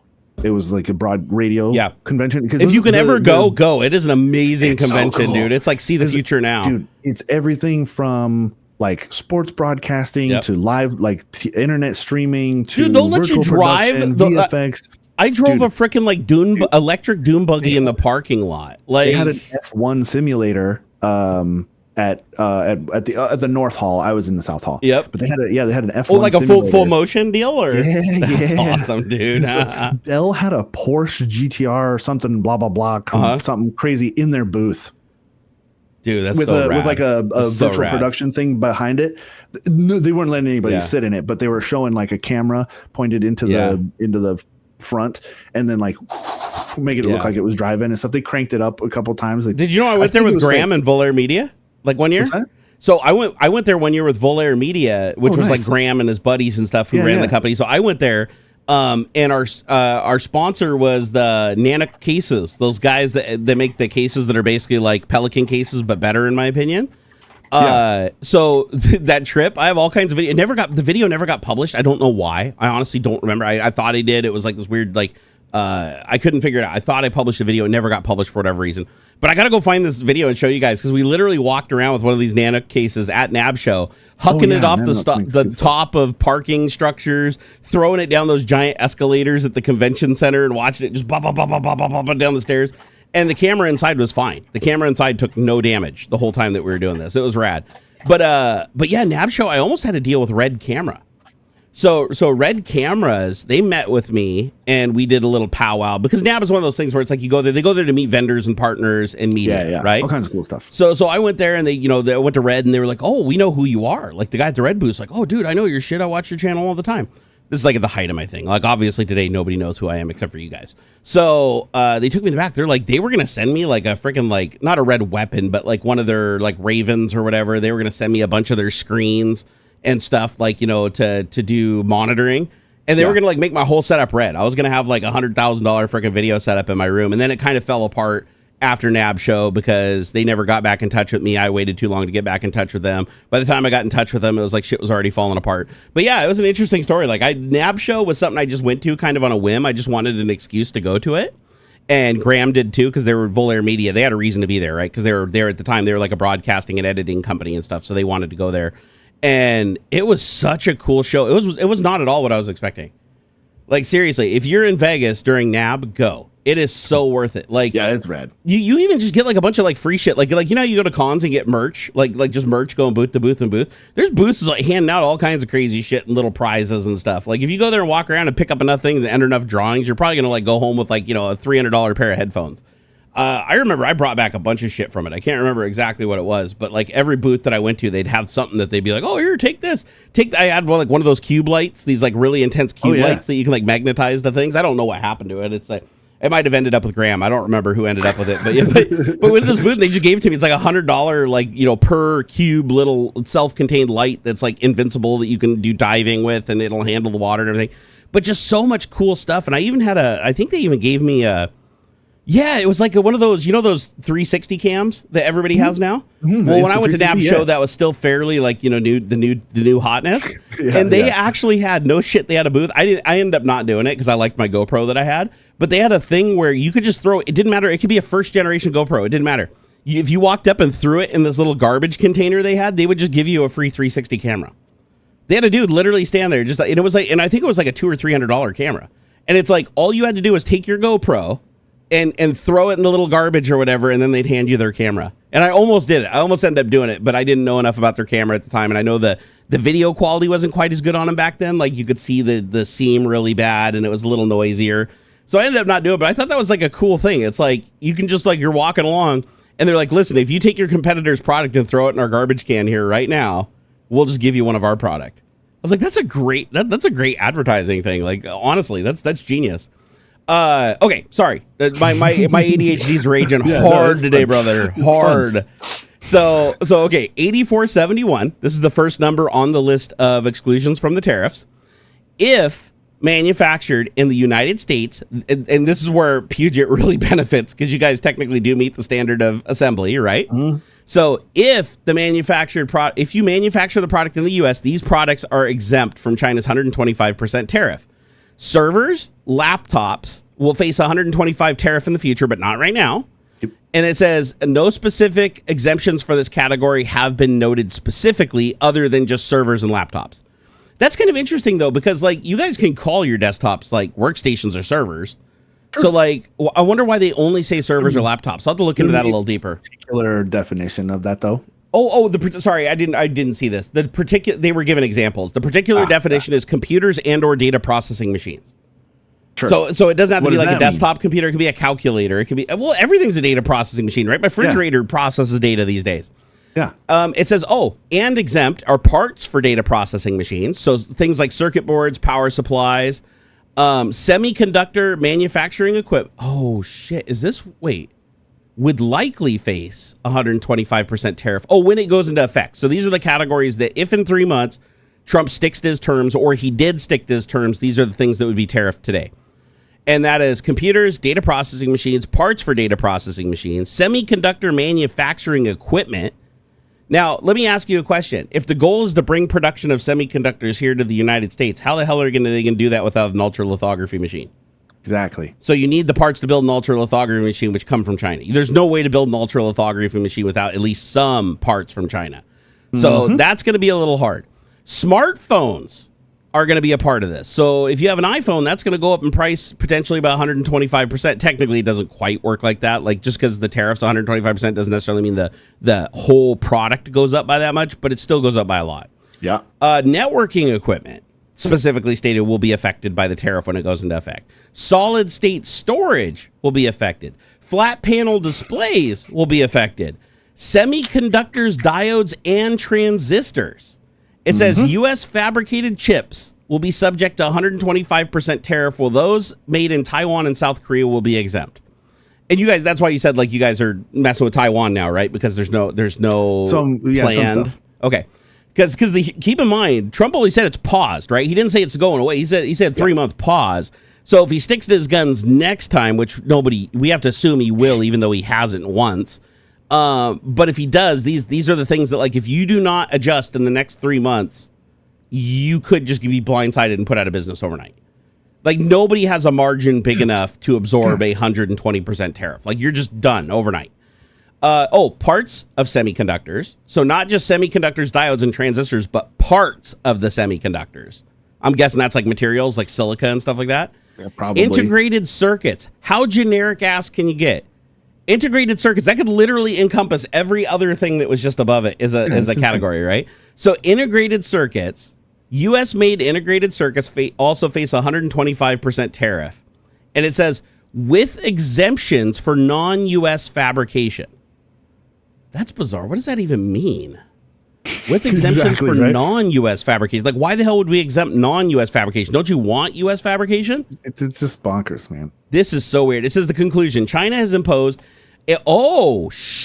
China has imposed a 125% retaliatory tariff on the United States exports, likely covering U.S.-made products under the listed HTS code. Sorry, I fucked up. This list isn't what we're tariffing from things coming from China. This is what China is charging their people for what's exported from us right now. These are in effect now. That's why it's not saying we'll go into effect. It literally says these do face the tariff. So, hold on. Let me ask specifically. Does China have this 120% tariff against the United States in effect right now? And by the way, if you guys are wondering, I'm using Grok because Grok actually pulls all the latest news feeds and the latest article. So I hate to say this, but Grok 3 is probably the best AI. Now, again, keep in mind, it's always gonna make Trump and Elon look as good as it can, right? Because it does have a bias.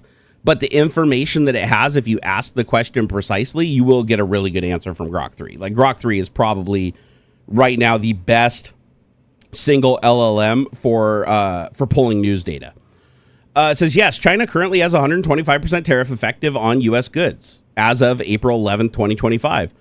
So this must have been them getting ready to retaliate against us, and then when Trump paused his tariffs, they didn't pause theirs. Good. So anything we export to them is now. But realistically, what technology do we export to them? Do we do it? We don't make semiconductors and shit. Like, what the hell? What the hell do these tariffs even mean? They're all against shit we get from them, not they get from us. It's weird. Also, did you hear? And I don't know how true this is, but apparently the F-35s, which we're still building a bunch of these fighter jets, they heavily rely on components that only come from China and materials that only come from China. I think this is kind of funny that our military hardware that we literally create, seeing China as an adversary, comes from China. Like, it's only possible not necessarily China. So that was something I bumped into too. A lot of times people will say, "Oh, we get so much stuff. We get all this stuff from China." Not. I mean, yes. Does it go like launder through China? Vietnam, a lot of it is Taiwan. A lot of it is Thailand. A lot of it is Malaysia. A lot of Why do we call it? Is it just because we're calling it China and it's not, or is it actually going through China? So, now don't get me wrong. A good chunk of stuff is manufactured in China, for sure. China. But also, especially when it comes to like electronic stuff, it's more Taiwan. It's more Vietnam. It's more Malaysia, those other places. But it just seems that like all of Eastern Asia just gets lumped under China for some reason, because I feel it's because like the vast majority of Americans don't understand the difference. Like it, and oh man, the infrastructure part too is crazy. Like if you ever, I don't know if you ever watch videos of people who go to like Computex, that's Taipei, right? That's Taiwan. Yep. They have like Logan used to go there. They have like Tech Syndicate. Like manufacturing cities. It's like think like Factorio, but in real life.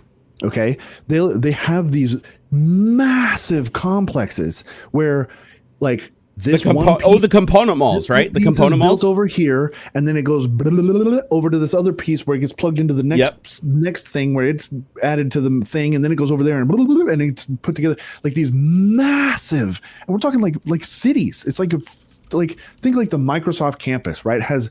If everybody showed up to the Microsoft campus, it becomes like the 10th largest city in Washington. But there's like 65,000 people get on the Microsoft campus in Redmond. It's huge, massive. Yeah. It's like that, but for manufacturing, every little piece is like connected to another big, like one factory is connected to another factory that and to another. And that's part of what people don't get is like, we can't just flip a switch and bring this stuff.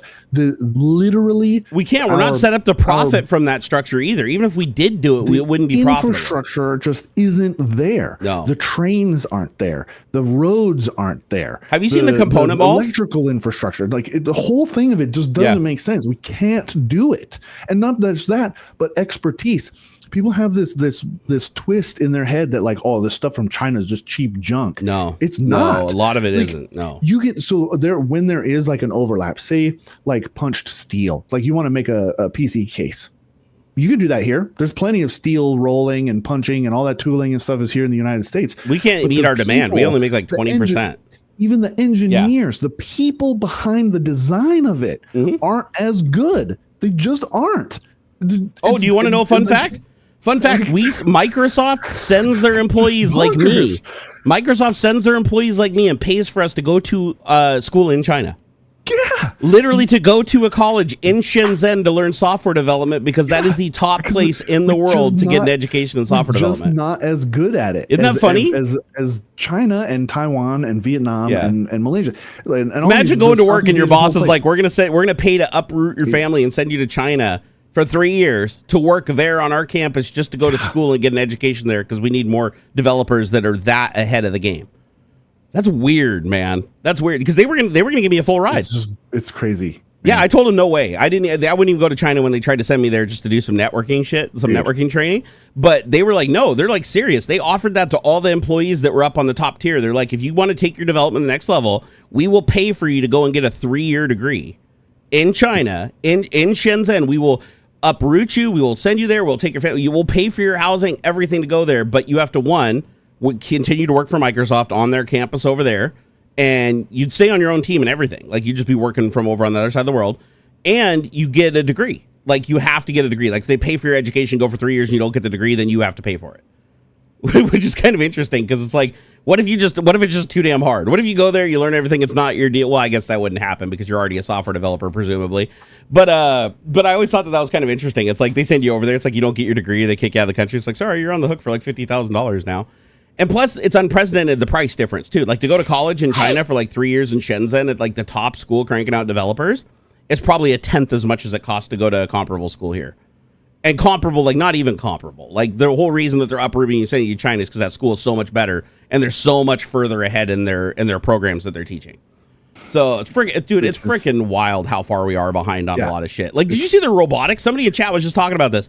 Did you see the Chinese robot that's all like fucking breakdancing at like super speed with like electric actuators? And I mean, like shit that you could not control. Like this thing is making a Boston Dynamics robot look like an idiot. Yeah, man. They got these things running marathons and shit. It's wild, dude.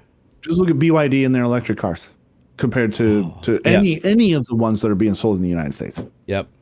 And just to be clear, guys, like I'm the first to tell you that we do have serious problems with our dependency on China.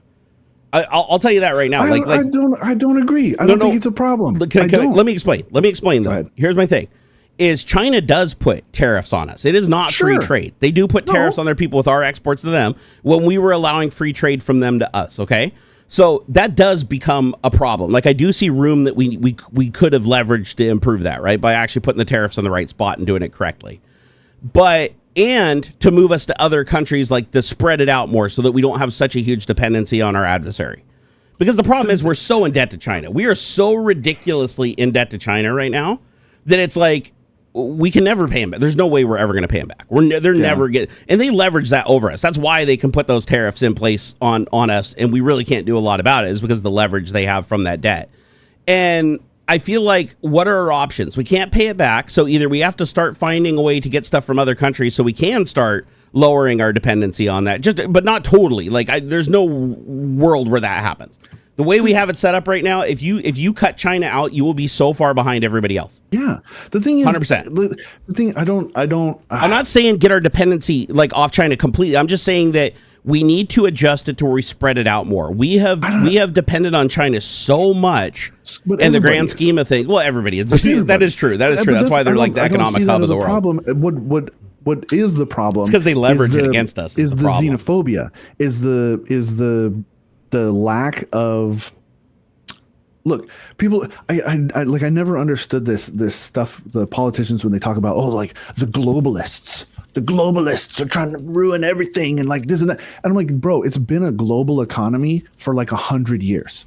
There is no individual anybody who can really survive. Like China can't survive without the rest of the world as customers, right? They have spent the last 100 years or so building up this specialization in manufacturing and all this and whatever, because everybody has relied on it. It's cheaper and all that stuff, but like, it's a global economy now. There is no real way to back out from it. There's no way. There's no way. Along. Yep. And that's the thing. Like, and it's incentive to get along. That's the other thing that people don't realize. Like trading with another country, it's not about being perfect 50-50, you buy this much, we buy that much. A great example was John Oliver when he said the diamonds, right? It's like we buy like 200 and some odd billion dollars a year of diamonds from this one really poor country, and they only buy like 20 billion from us. It's like it's so out of scale. But the reason it's out of scale is because they sell us the diamonds so goddamn cheap. They don't ever get enough money into their system to have the surplus for their people to get enough money to buy shit from us, because it's like a fucking blood diamond market, and all their clothing is so cheap that their people just are super poor. We're buying a lot of it, but their individual people are not making enough money to make a living and buy our products back. Right. So, but we benefit from that. We benefit hugely from that. We're benefiting way more from them than they are from us. But Trump doesn't see it that way. He sees it the other way around. They're taking advantage of us. Like, no, they're not. I think there's like a misunderstanding of what the United States exports. And we export entertainment in a big way. And food, surprisingly. China has leveraged themselves so hard towards technology that they've radically neglected agriculture. We're like one of the world's hubs for agriculture.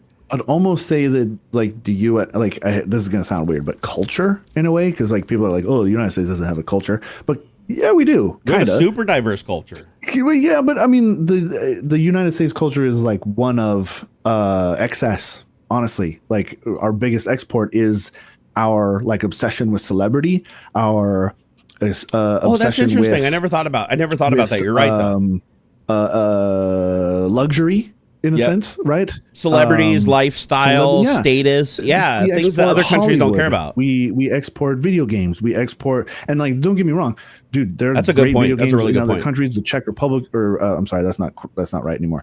But Ukraine's been making great video games. Poland has been doing like it is a global thing. But the United States kind of sets the tone when it comes to entertainment in particular, and luxury, kind of, because like. Do you think Louis Vuitton would be as successful if not for American consumerism? No. And the funny thing is, you see Louis Vuitton all over China now when China couldn't give two shits about it 10, 20 years ago.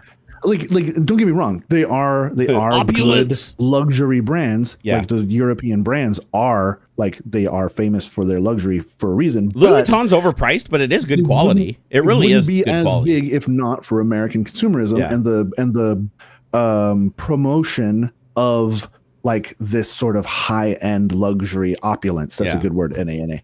I like the buy once, cry once. Like when it comes to luxury goods, it's like there's luxury goods that fall apart that are just a name like Supreme, but there's luxury goods. It's like how many other luggages do you see around that are 100 years old that still look and work like new? Yeah, Blake Benson. That's another good way of putting it. The soft power. Soft power is so important, and that's what we killed with USAID. When Elon killed USAID, he fucked our soft power around the world like overnight. Like it was such a cheap thing too. Like if you look at how much money it takes investing in military to intimidate countries into a position that you need them in versus the amount of money you have to spend to just do goodwill and do good things to earn their trust and to earn their business, it's wildly cheaper.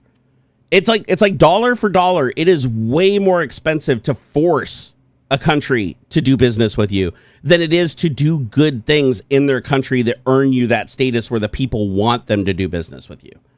So like there's places all around the world, countries where it's like the reason they do business with us isn't because we are the cheapest.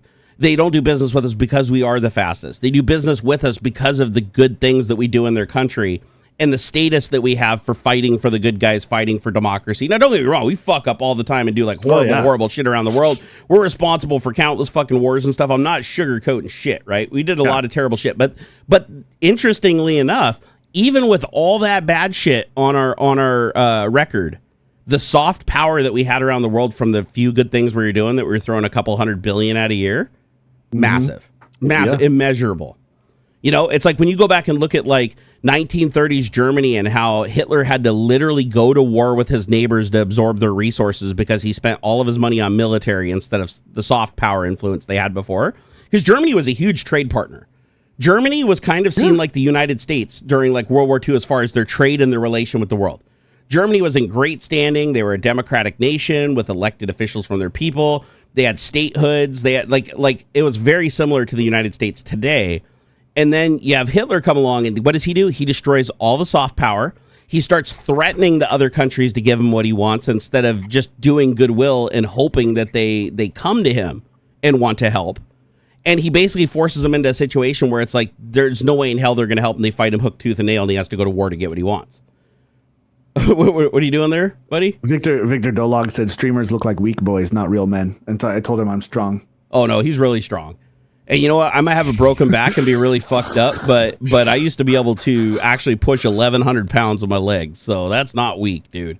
I used to get looks at the gym. I haven't lifted heavy in a long time. Yeah, I used to be able to do 7 plates on both sides. Not bad. I could be more cut in the arms, but yeah, I never really had a lot of upper body strength. I think my biggest bench press I ever did was 300, 310, somewhere in there. Hugging.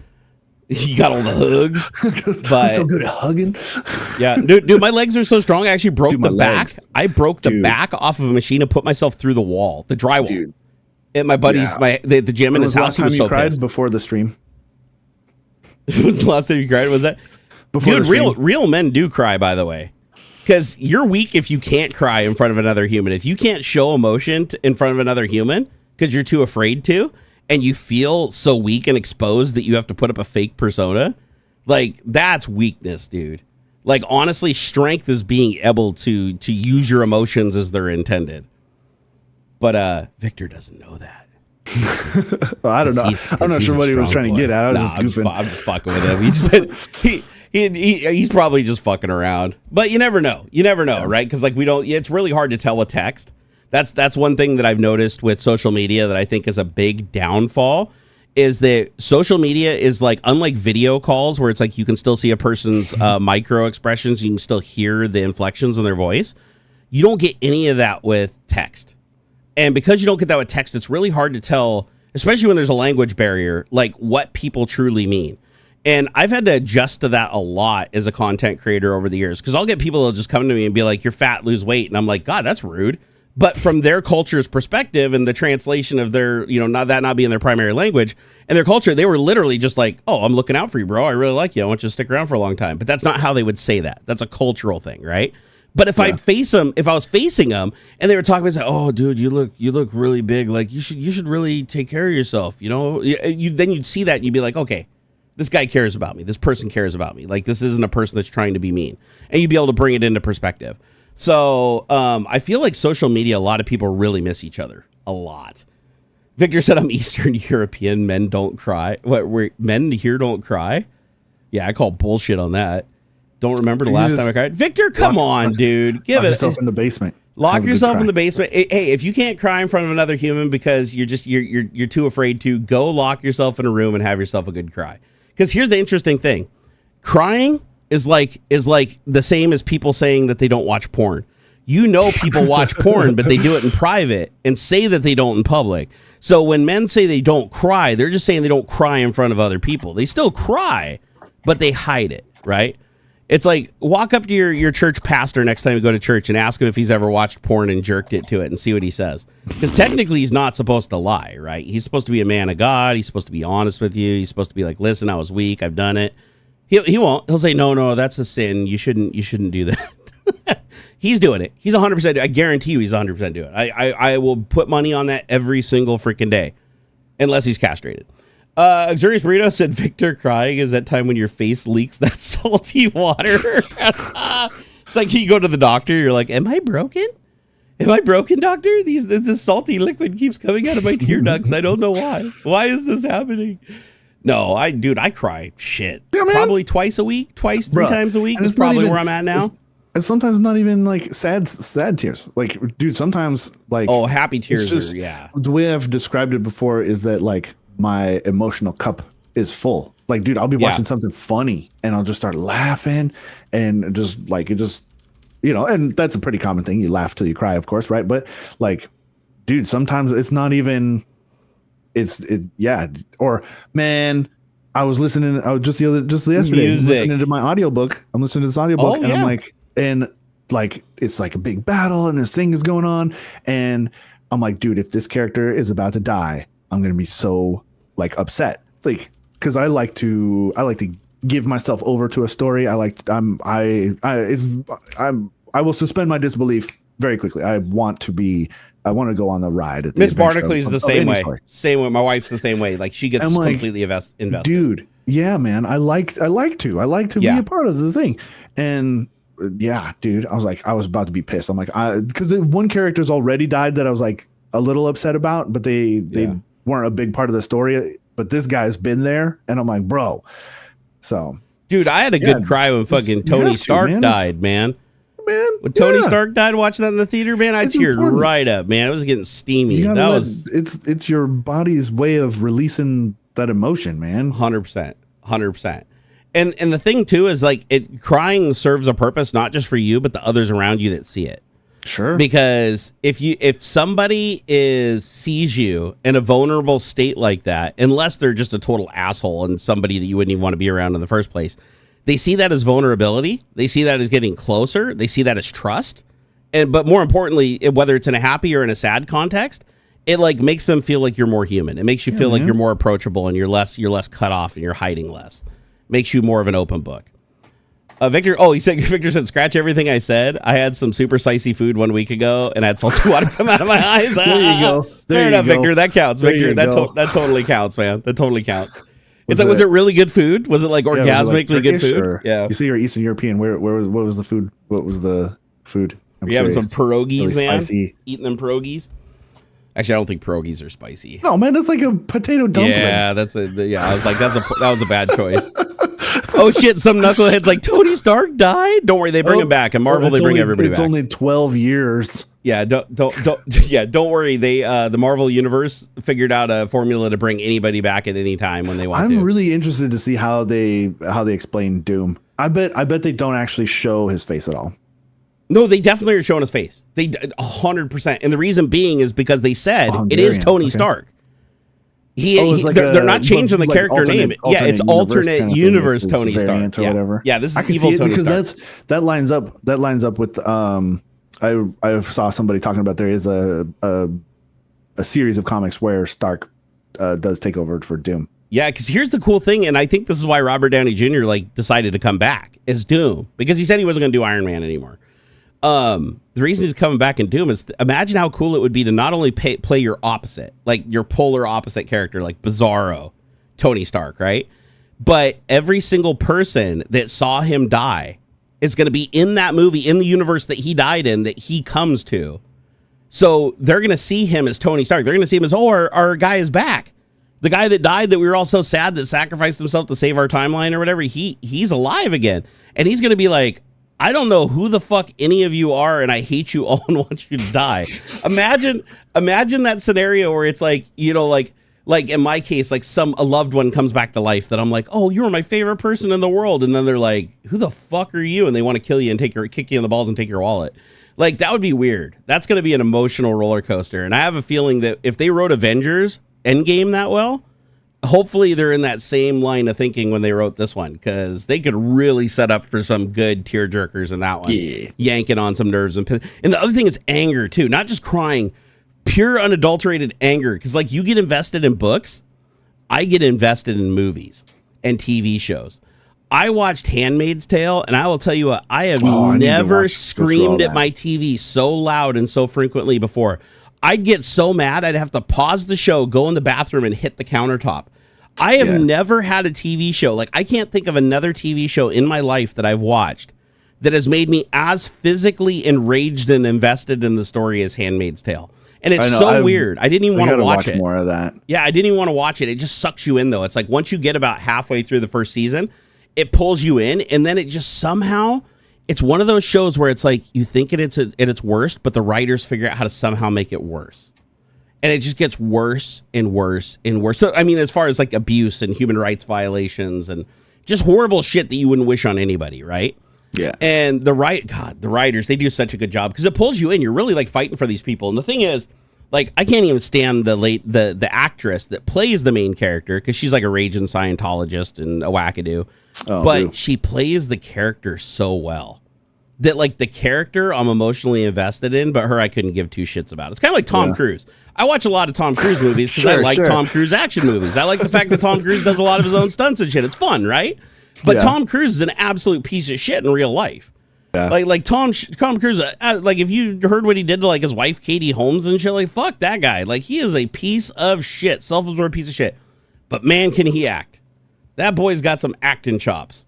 Sadly, his acting chops do get people killed every once in a while, like the helicopter pilot. But aside from that, it's like he is a pretty good actor. But he's a shitty person. It's kind of like the iPhone thing. It's like I own an iPhone, but I don't like Apple. It's like I watch Mission Impossible and enjoy it, but I don't like Tom Cruise as a person. Handmaid's Tale, is one I can only watch 1 or 2 episodes at a time. Dude, seriously, it fucks with you. Like how many other people here have watched Handmaid's Tale? And if you don't know what we're talking about, go look that shit up and start watching it and give it time. It's not a show where you watch the first 2 episodes and you're just like burn. It's a slow burn for like the first half of a season where it establishes everything and like really gives you an idea of what's going on. Season soon. Yeah, dude, I've been waiting for the final season forever. I don't know what the hell's taking it so long, but man, I need closure. I need closure. I think I only watched. I don't even think I made it through the first season yet, because of that slow burn. I forget and I watch other stuff. You do have to get to the part. Like, did you get to the part where was it what's her name? Aunt May? Is it Aunt May? No, that's the little old lady. The little old lady that runs the ladies, the lady pimp or whatever. Okay. Yeah, I remember what the hell's her name? She's Aunt something. They call them ants, right? Like that's their designation. She's not really their aunt. It's like aunt is a designation. And she is just evil to the core. And I don't want to ruin anything, but there's now. Okay. Cool. Oh, it's out. The final season. We got to start watching it. But this Ant character, she is so fucking evil at her core, and they do this thing, and I'm not going to say anything because I don't want to ruin it because it's such a surprise.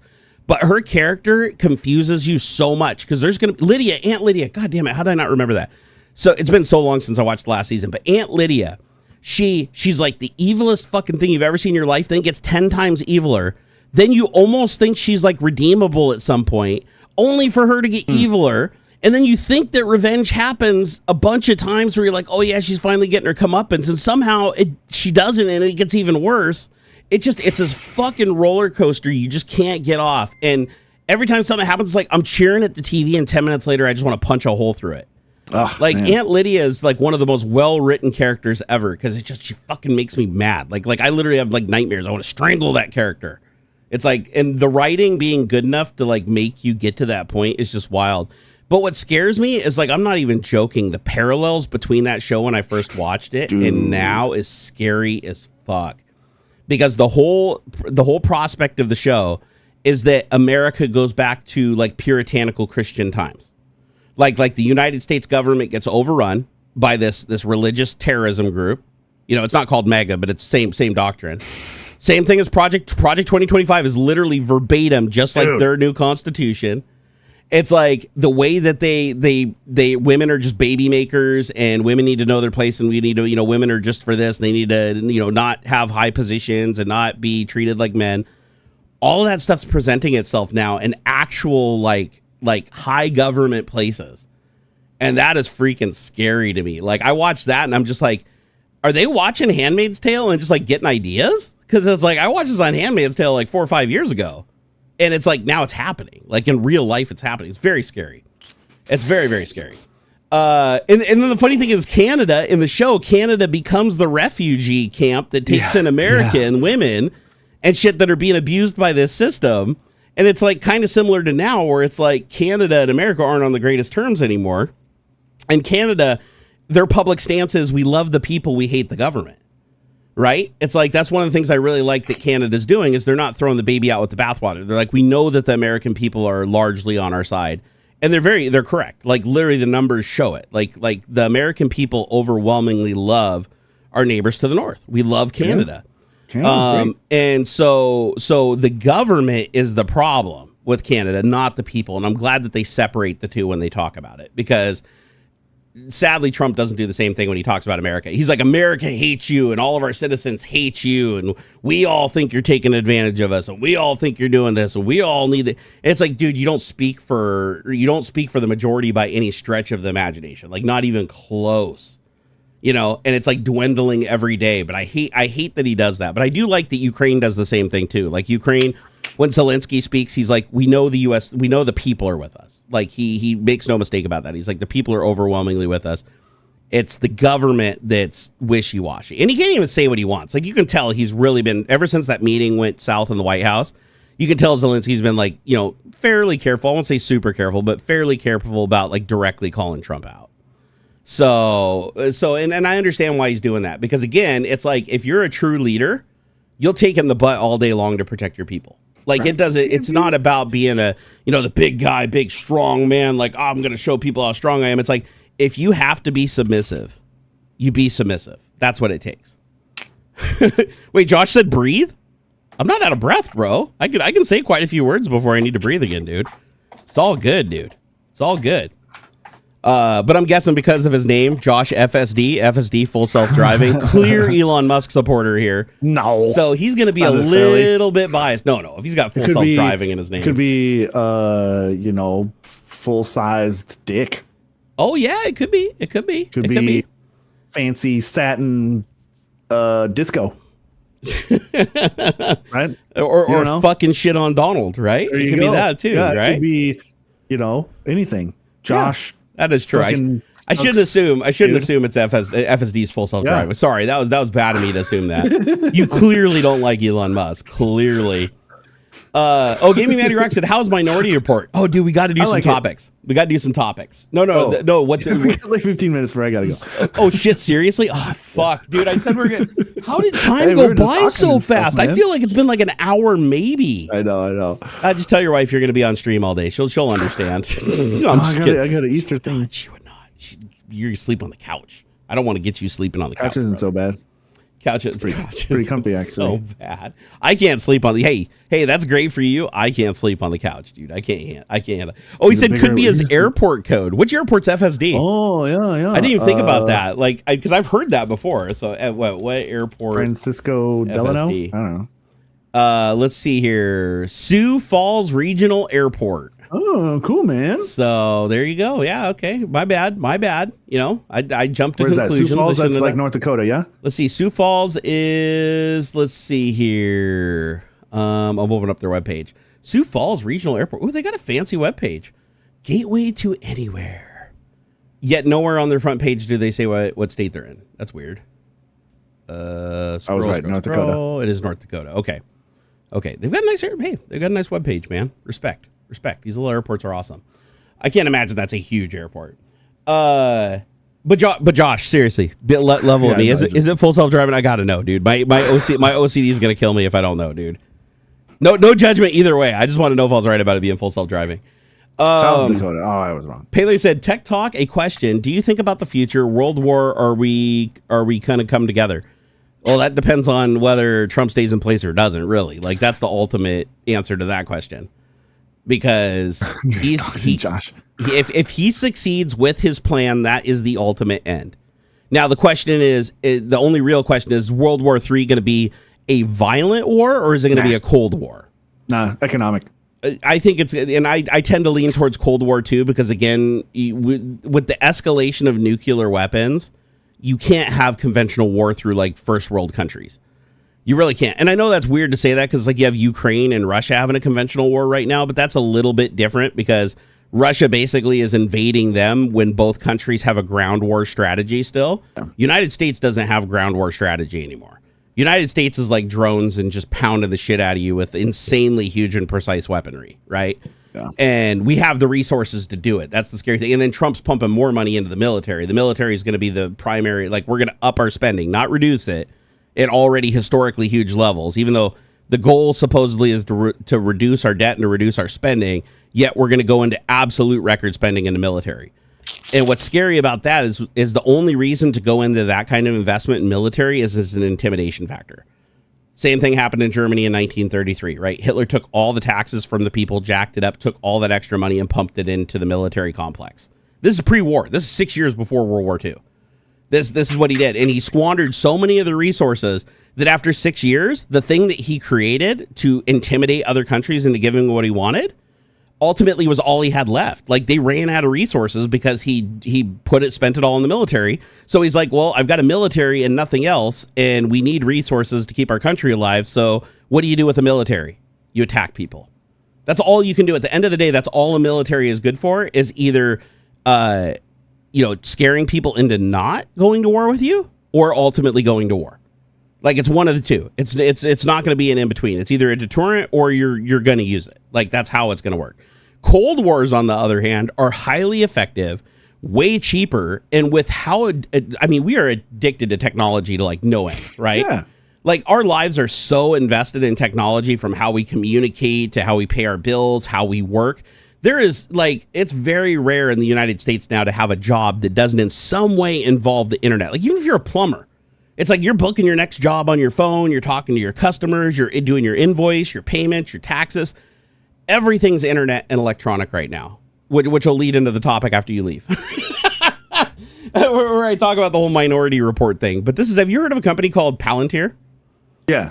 So Palantir is a company that was created by one of Trump's billionaire buddies, Peter Thiel. And I'm sure you've heard that name before. He's like a hugely rich venture capitalist investor. I think he was even on like Shark Tank and shit at some point. But Peter Thiel created this company called Palantir. And what Palantir does is they're a data aggregation company, and they have been for a long time. Like they go back, like this is a company that was started a long time ago. I think it was like in the mid 2000s or something like that. And their goal is to gather data and to perform like the algorithmic stuff on that data to help their customers best figure out how to manipulate their customers and how to do business. Like Wendy's even hired them to like figure out a more effective supply chain for their stores to save money and increase sales, right? Okay. Our government is in bed with Palantir and has been for a long time. Even through the Trump administration, through Biden's administration, we've always used Palantir as an outside contractor to help us aggregate and look at data to figure out things like war strategies, figure out things like how to stop terrorism, how to intercept terrorists and shit before it's too late. Well, Palantir just had a huge shift with help from the United States government funding them into AI. So Palantir used to just use like their own kind of homebrew neural networks and like, like data aggregation and queries on databases and stuff to figure this out. Now they're fully integrating AI into all their systems to do mass analysis. And then you have DOGE aggregating all of our data across like every piece of personal data that has ever been on the internet about you is stored by the government in one of a million different agencies. So DOGE is tasked now with taking all of the data from all those agencies and putting it into one centralized database and then handing that to Palantir. And then Palantir is tasked with using AI to pull off Minority Report. So what they're going to do is they're going to look at all of the data and they're going to figure out what people are a threat to this regime and go after those people and using Cold War methods, of course. And keep in mind, this whole system is supposed to be automated. No humans have to interact. Like literally, you could just be sitting on your computer and the cops just show up at your house and arrest you for a crime you didn't even commit yet. This is where it's like Minority Report, because if Palantir looks at your data, looks at your online activity, your past and your current online activity, the job that you have, what you're doing, they're going to give you a threat model. They're going to put a threat model against you to say, does this person potentially have enough influence that they could gain more influence and that they could actually become a threat to the plans of this administration? And if the answer is yes, then they either fuck with you endlessly to divert you so that you can no longer be a threat, or they physically just disappear you. And so Palantir having access to everybody's data is incredibly dangerous because, one, they're a private company, right? So even if they're government contracted, if they have access to all our personal data, everything we've done, our tax returns, our, everything that's happened in our lives, our school records, our vaccination records, if they have access to all this shit, the AI algorithms that they have are going to be processing all of this shit in real time. And Nana said they do that now to an extent. They do. And to be fair, they tried to do this once before years ago. I can't remember what it's called, like Room 400 or Room 43 or something like that, where they did take a massive amount of computing power back in the day and turn it against humans to do mass surveillance, to predict what they're going to do and try to engage law enforcement and shit before they did anything. It was like a whole big deal. They got caught. It was a fucking massive thing. And then, of course, you had the same thing with what's his nuts that went to Russia. That leaked what our government was doing, mass surveilling. So they have a lot of data on us. We know the government. I know what you're talking about. Yeah. I don't know why I can't remember his name off the top of my head right now. But anyways, what is it? Too many names to too many names. So Palantir is going to be aggregating all of this data and feeding it to an AI algorithm that they created. And they even say this publicly, that we're going to have to kill people. We're going to have to disappear people. We're going to have to kill people. And they're okay with that. And they're okay with people hating them doing that because at the end of the day, they get the business. They're like, this is our business. This is what we do. So the government's going to hand over all this information. And this includes camera feeds, all the camera feeds, facial recognition of you walking down the street, where you've been, cell phone records, all the pings that your cell phone has ever done in real time. All this gets fed into the system. And Palantir is going to say, this is the model that we have for this person or this group of people to deal with them before they become a threat, or if they're already a threat, here's how we predict that threat is going to go. Is it going to be successful or not successful? If it is successful, what action should we take to make it not successful? And then it'll basically say, like, either send police here, mass hack their systems here, divert them by making sure that they can't go online anymore, by killing their internet connection and making it so they can't get another internet connection. Like, these are all options, but the system is going to do it in real time, where it used to be done by, like, humans largely. Like, the computer would give the data, the humans would analyze it, and then the humans would decide what to do, and that takes time. But now this is going to be like a real-time operation. It's going to be funded by the government, like to the order of hundreds of billions of dollars a year. And Edward Snowden, thank you. It was stuck in my head. I couldn't get it. So Palantir is literally, and this is their goal. They said this publicly recently. They said, the government has paid us to create the operating system for the government.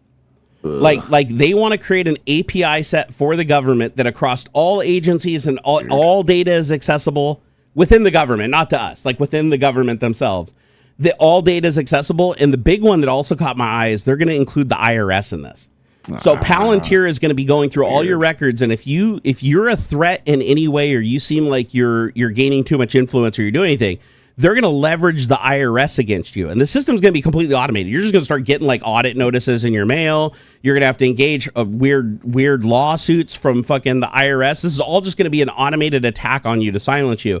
And it's going to be able to do this to literally millions of people simultaneously without a lot of human involvement, if any, which is wild to me. So, Josh said agencies to gain real-time insights and make data-driven decisions in various sectors and environments. Palantir software is used for tasks like uncovering fraud, aiding in disaster response, and managing complex operations.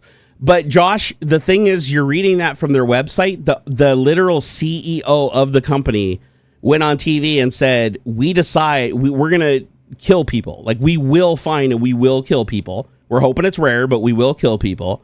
We will imprison people. We will stop people. Like they don't give a shit. Like they made it absolutely clear that all they care about is serving this regime of government, not the Constitution. They have no ties to the Constitution. They're not paid to honor the Constitution. Their goal is to give the tools to the people that pay them, Peter Thiel, Donald Trump, all this cabal of billionaires, give them the power to basically silence and control the public, which is fucking crazy. So, and the CEO is weird, dude. He gets a boner off this stuff. Like, if you watch the video, he's a really weird looking dude also. Like, he's got fucking crazy hair. He looks like a mad scientist. But you can tell when he talks about it, he gets off on people hating him and people not liking what his business does. He's like, we're in the job of manipulating people and fucking with people and making our outcomes possible. But I am really worried about, and I said this from the beginning, from when I first played with ChatGPT years ago, and it was my first LLM experience, right? I was like, this is going to become a problem, because this is like not just a search engine. This isn't just a data generator. It's like everything in one. It's the collective knowledge, for better or worse, of humanity, including all the misinformation, all the quirks, all stuffed into a model with the ability to stack another model on top of it like a LoRa that's directly trained on each individual person and their each individual shit to be able to create individual instances of this AI that is a specialist on each individual human being based on all the information we fed it throughout our lifetime on the internet. So it's going to obviously have more information on people that are younger than older just because of how long they've been on the internet. Like people that have lived their entire lives on the internet, they're going to be able to manipulate a lot easier. Yeah. But it's fucking wild what AI can do. You know, it's like you can, and I've done it myself. Like, and this is what I love AI for. The thing is the very thing I love AI for is also why it's going to fuck us in the end. And it's because I become so dependent on using AI to aggregate data because it can do it so hilariously faster than I ever could. And even verifying it, even with me going and verifying the output independently by searching for the individual data sources and verifying them, it is still faster by an order of magnitude by me to go through AI for everything than to just go to Google and start searching for it. And to get like to the crux of the thing and get the information that I specifically want from a huge mountain of information cherry picked out in real time. And so imagine if that gets turned on people, that's going to be super powerful. And I know for a fact, because I've done it to myself. I went and took my entire transcript from every video I did. It's like 830 videos, I think, including my hidden videos, right? I used a program called YTDLP, which ironically, the Python script that used YTDLP to download everything was written by AI. So AI wrote the script, and there's a thing, I won't get into it here, but there's another thing called MCP, Master Control, no, not Master, what is it? Something Control Protocol. It's a protocol used for taking AI and integrating it with programs and other software. So imagine an AI that doesn't just have data trained into it or can look at a website. Imagine an AI that can open a command prompt, run commands, and get the information back from those commands and do something with it. Imagine an AI that can open up a SQL database and interact with it. Imagine an AI that can, open up an app under iPhone emulation or whatever and pretend that it's using an app like a user and log in and actually do things with that app and then take that data out of it and include it in its operations. And then imagine that being able to use with a whole bunch of other agents, having multiple AIs coordinated by another one, all capable of doing these things and sharing that data throughout. when you do something like that, your only limitation really is memory and processing power. If you have that memory and processing power, like I did on my computer with my one little GPU that I have in here, right? I was able to go to YouTube, download all 800 of my closed captions from my videos of every word I said in every video I've ever made, just from that one source.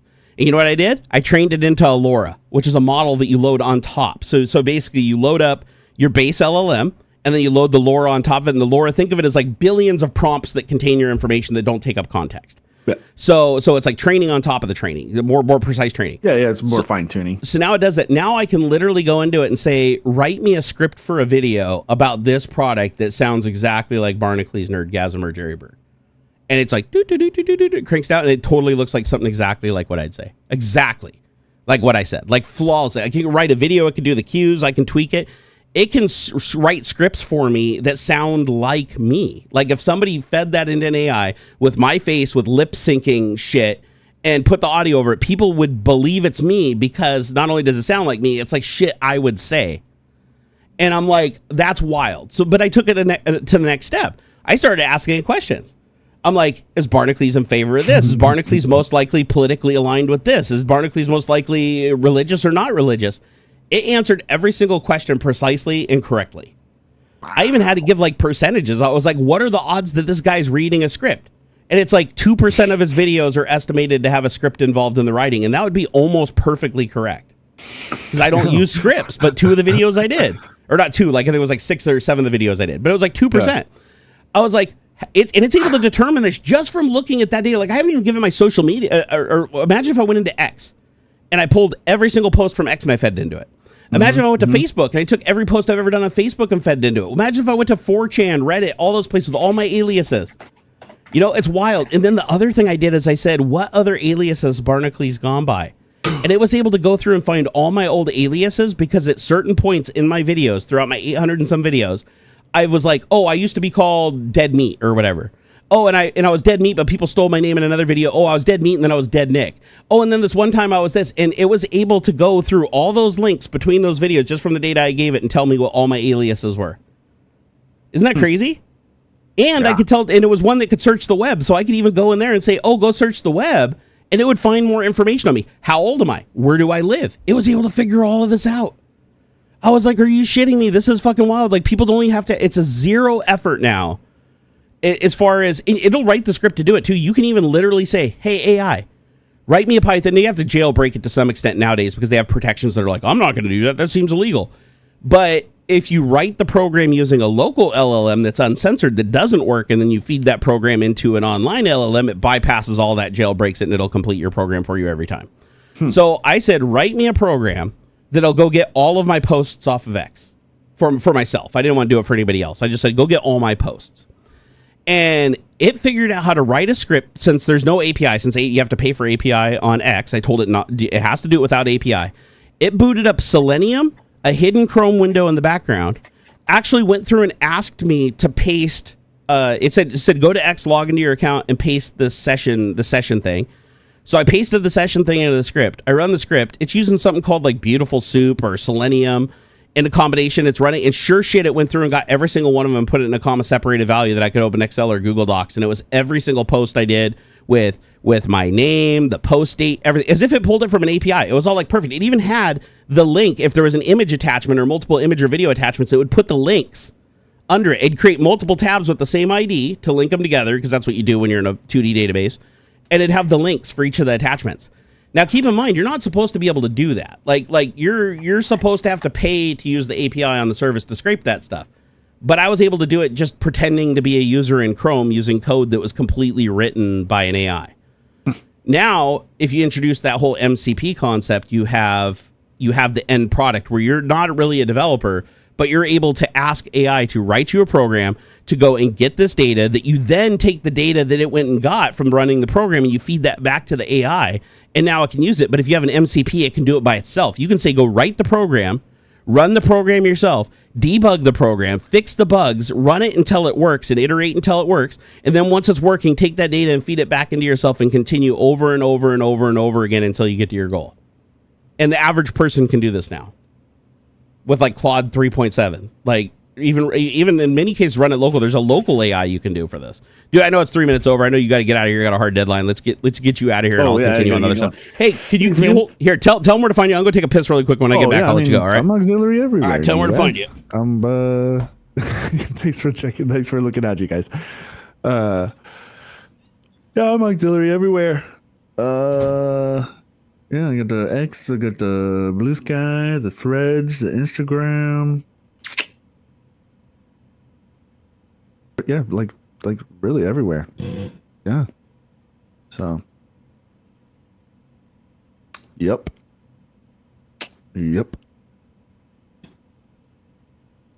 Gemini Pro 2.5 is better than Cloud 3 U for backend. Cloud.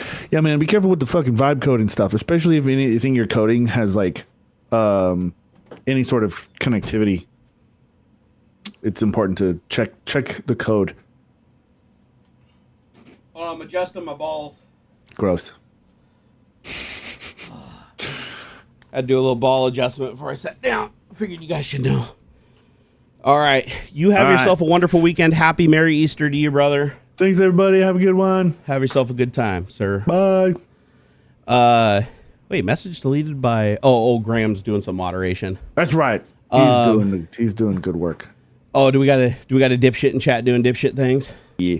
That happens sometimes. It does. All right, bye, everybody. Don't let Jerry go for too long. No. If I keep going for too long, I'll take a break and switch over to Twitch. All right. All right, peace out, brother. Okay, bye.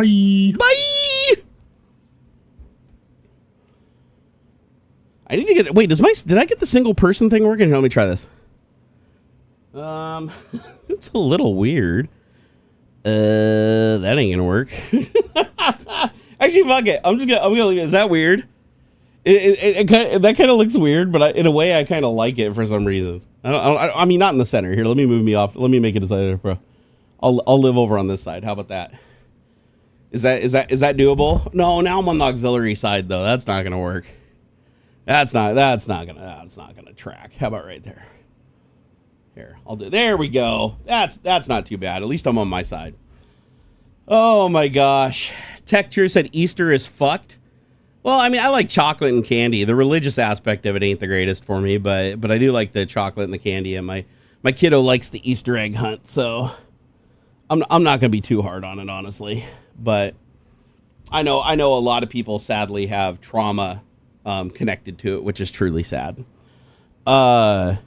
Oh wow, my camera's already zoomed all the way out. For some reason, I thought it was zoomed in the way it looked. Huh? Interesting. Oh well, it works. Special effects. Is that a portal gun? Oh, did you see a portal gun back there? Hold on, let me look. Is there a portal gun? Let me look. That is a portal gun. You have a good eye. That is absolutely 100% a portal gun. Is that Elmo in the background? I am not aware of an Elmo. I don't think I have an Elmo. I have a Yoda.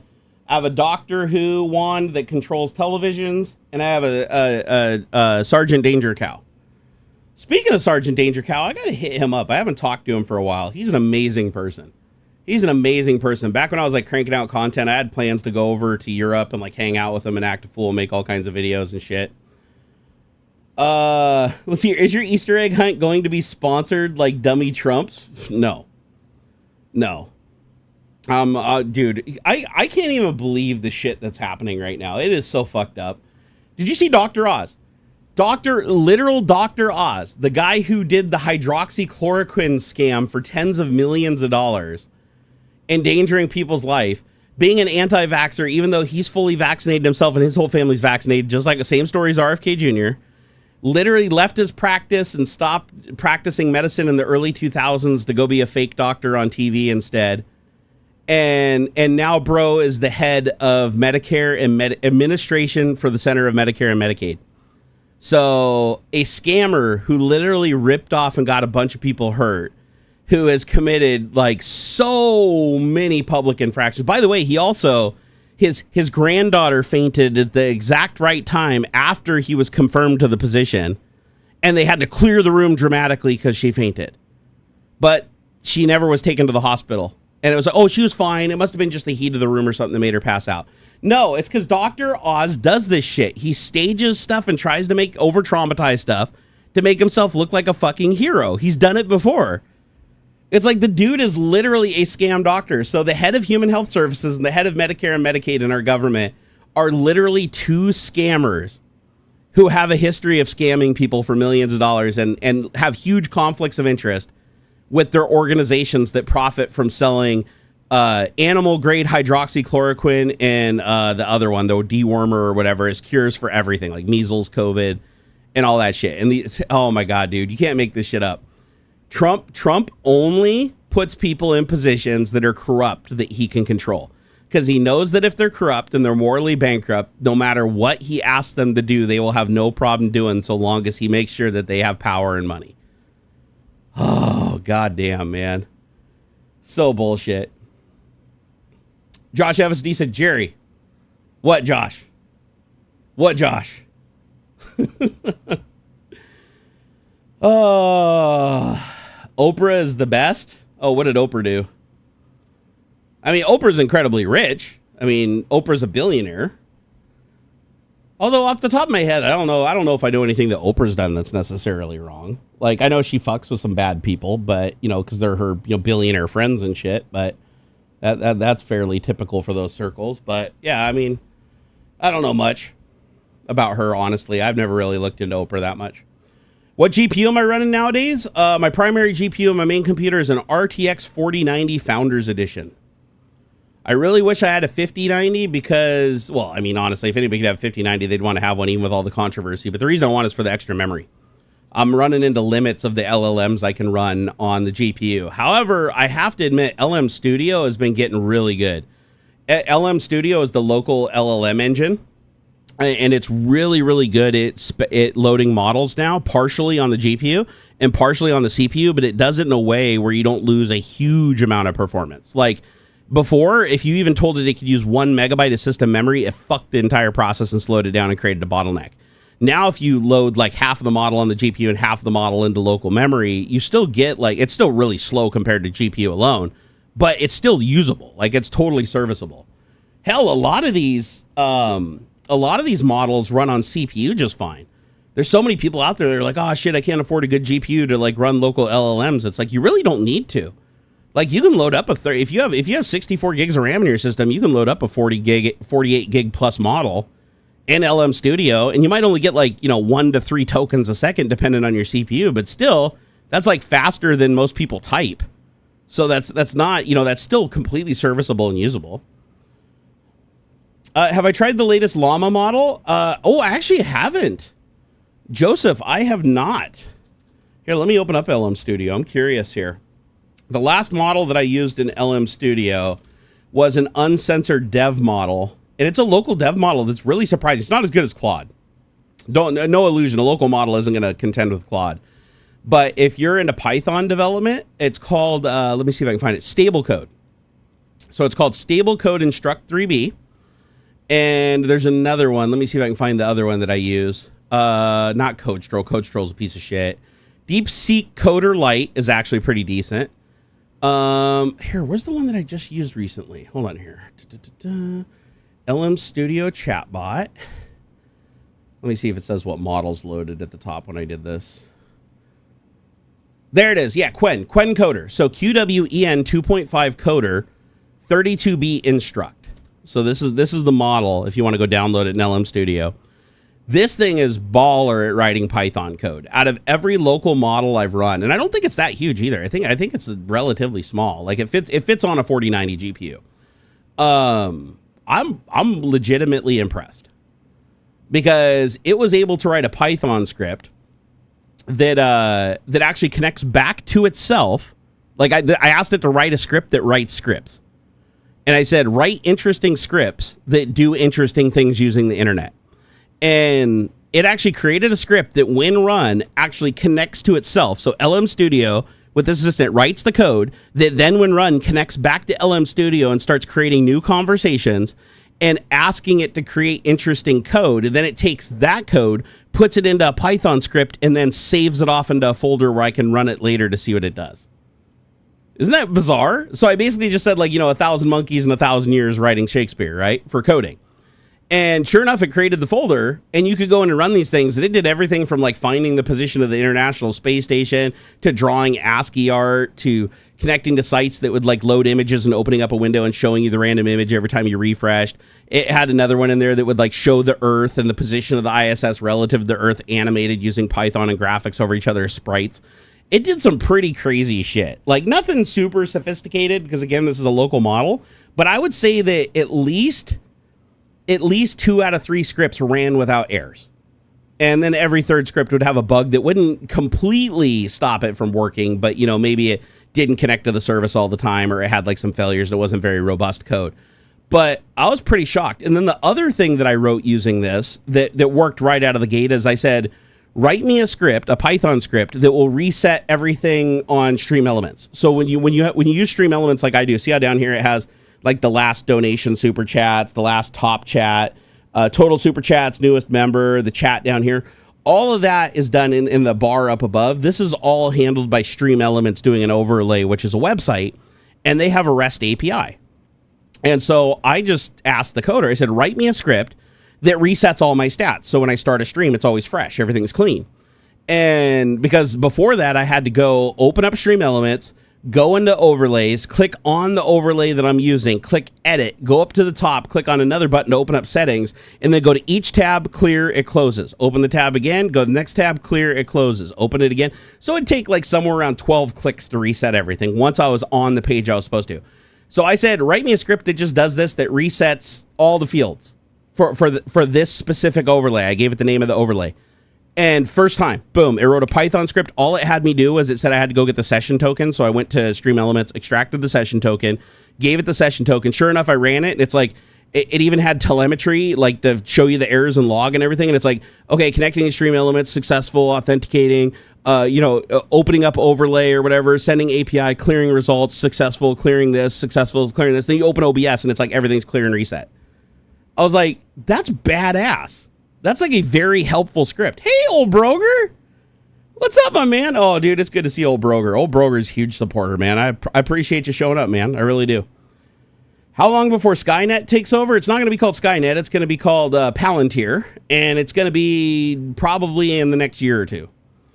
I have to admit that everything is ahead of schedule. Like every single thing that I've predicted that Trump was going to do, he's done in a shorter period of time than I thought he could even do it.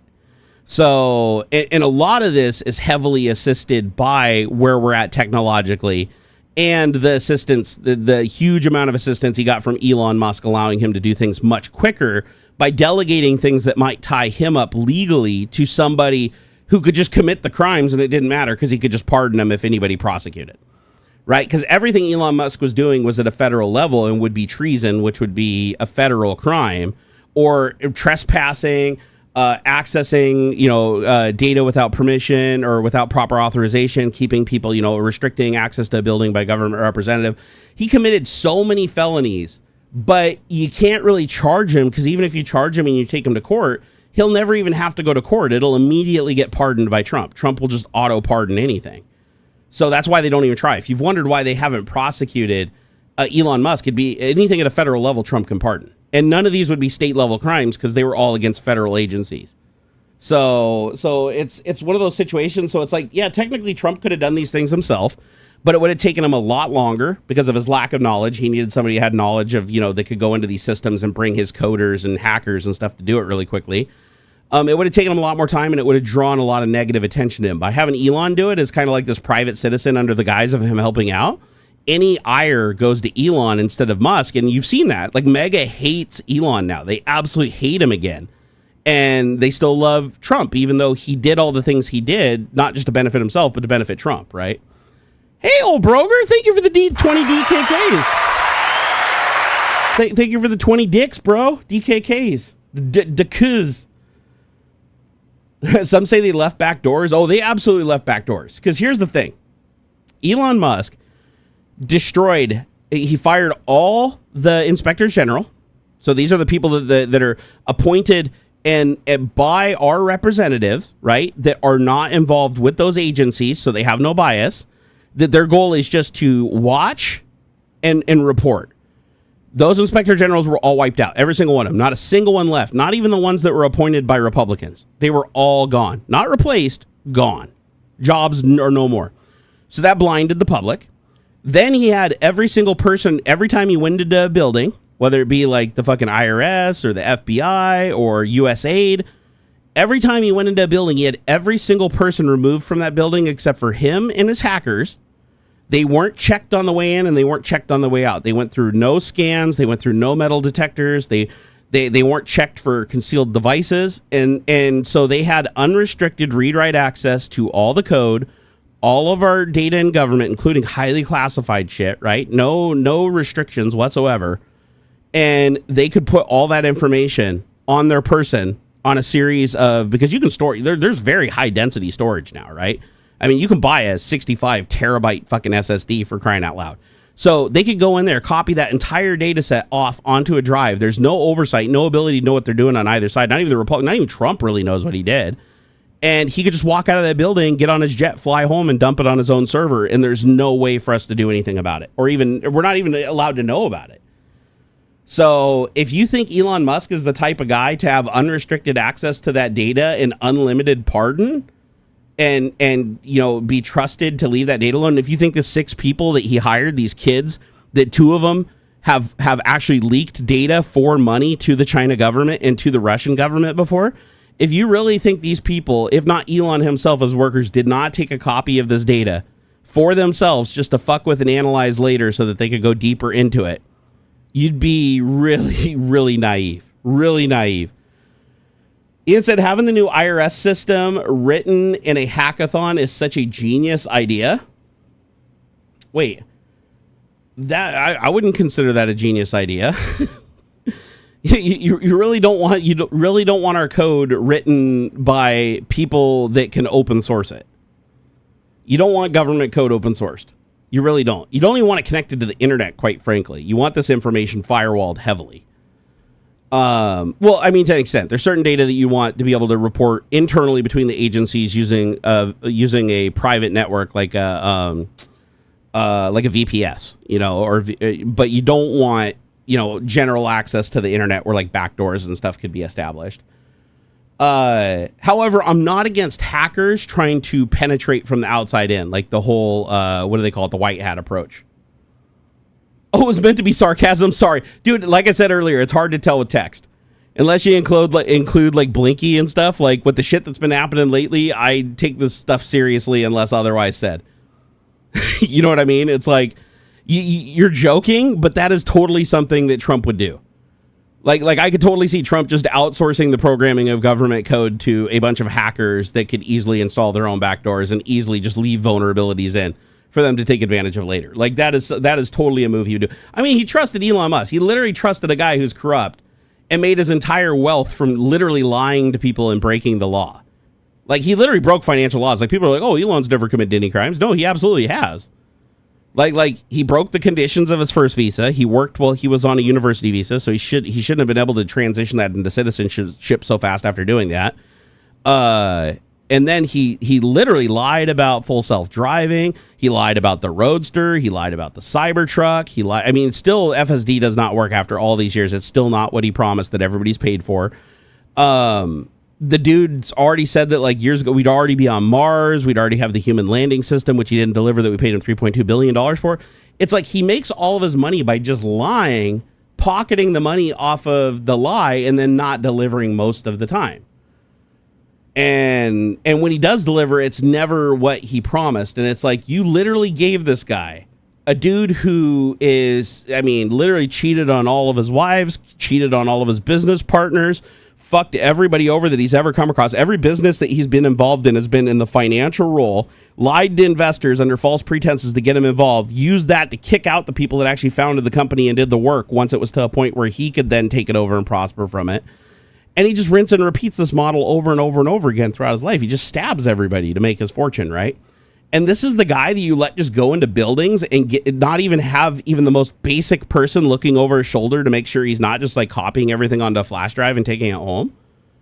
Like that's pretty bad, especially when you consider that Grok is having huge problems at this time while ChatGPT is in bed with the government through the Stargate program, and Microsoft is getting so much further ahead with their ties to OpenAI and also seeking out other AI and even creating their own AI, right, to compete with OpenAI.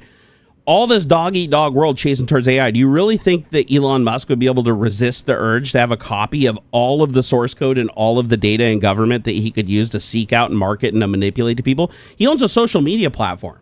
Knowing every single person's medical record, every single person's criminal record, every single person's school records, vaccinations, everything, all of that can be leveraged with his AI to target people, just like Palantir is doing. So do you really think Elon Musk is not going to have his own Palantir? Like, no fucking way. Of course he is. Bro is already like, I mean, he doesn't have the technical knowledge to sift through this data and look at the code. Like, Elon is told, his entire backstory is just lie after lie after lie. Like, the dude, he is not a coder. He is not an engineer. Elon Musk is a charlatan. He takes credit for other people's work. He does it over and over again. Hell, he even took credit for Tim Dodd's work, the Everyday Astronaut. Everyday Astronaut pointed out something that was so fucking obvious about Starship. Elon was like, oh shit, you actually have a point. His engineering team goes and implements that. And then not even like 6 months or a year later, Elon's like, yeah, I saw that from the engineering team and I instantly identified a problem. So, you know, we knew that we had to do this and we had to implement it. It's like, dude, you realize you're taking credit for what Tim Dodd told you on camera in his video. So Tim Dodd, you know, cheekily, because he is a big Elon Musk supporter, he couldn't even stay quiet during that. So he like made his own video, like showing the clips side by side where it's like he told Elon what the problem was and how to fix it. And Elon's like, oh, you might have a point there or whatever. And then Elon's taking credit for it once they implement it without even mentioning Tim. So Elon, that's Elon's entire life, is just taking the work of others and taking the credit. And if you don't believe me, go look at he even does it in his gaming life. He's an absolute terrible gamer. We've all seen the many live streams he's done to try to redeem himself from Path of Exile 2. He is a horrible player that is ranked like top 20 in the world because he literally pays overseas professional players to play his account pretty much 24/7 when he's not playing. Think about that. That's crazy, right? And he took credit for all that until he was outed. And then when he was outed, he banned the person that outed him on X. Then he unbanned that person. Then he attacked him publicly on the unbanned account, attacked everybody else that were coming to Elon saying that it's not true, you don't know what you're talking. Then Elon slips up in a DM conversation. Somebody says, oh, of course I pay people to play my account. Everybody does it. You can't expect me to be a top 20 player, you know, with all the other stuff that's on my plate. And it's like, he admitted to it. And then it came out publicly because the conversation obviously leaked. And Elon wouldn't deny it because it's true. Like, it's there's like logs, you know, he can tell, like, it's easy to prove to people that this is real and not a screenshot. It's like, dude, it was a whole thing. And then he finally admitted to it. He finally admitted to it in an interview with his buddy Lex Friedman, who he lied to. He also lied to Joe Rogan, by the way, and like everybody else he interviewed with about being this epic gamer. And oh yeah, you got to be a special type of person to be, oh yeah, I'm a very special, I'm very genius level. That's why I'm so good at gaming. It's like, bro just lies about everything. Just like Trump lies about golf games, man. It's fucking crazy. His entire life is just a lie. He lies to women to impregnate him because he has a fucking breeder fetish. I had to look that one up. That's crazy. So a breeder fetish is, there's men out there, and again, I'm not gonna shame, because as long as it's consensual, and as long as you're not lying to the person, I have no problem with it. That's fine. If you want to have babies and stuff, and it's not under false pretense, that's fine. But that's not what Elon did.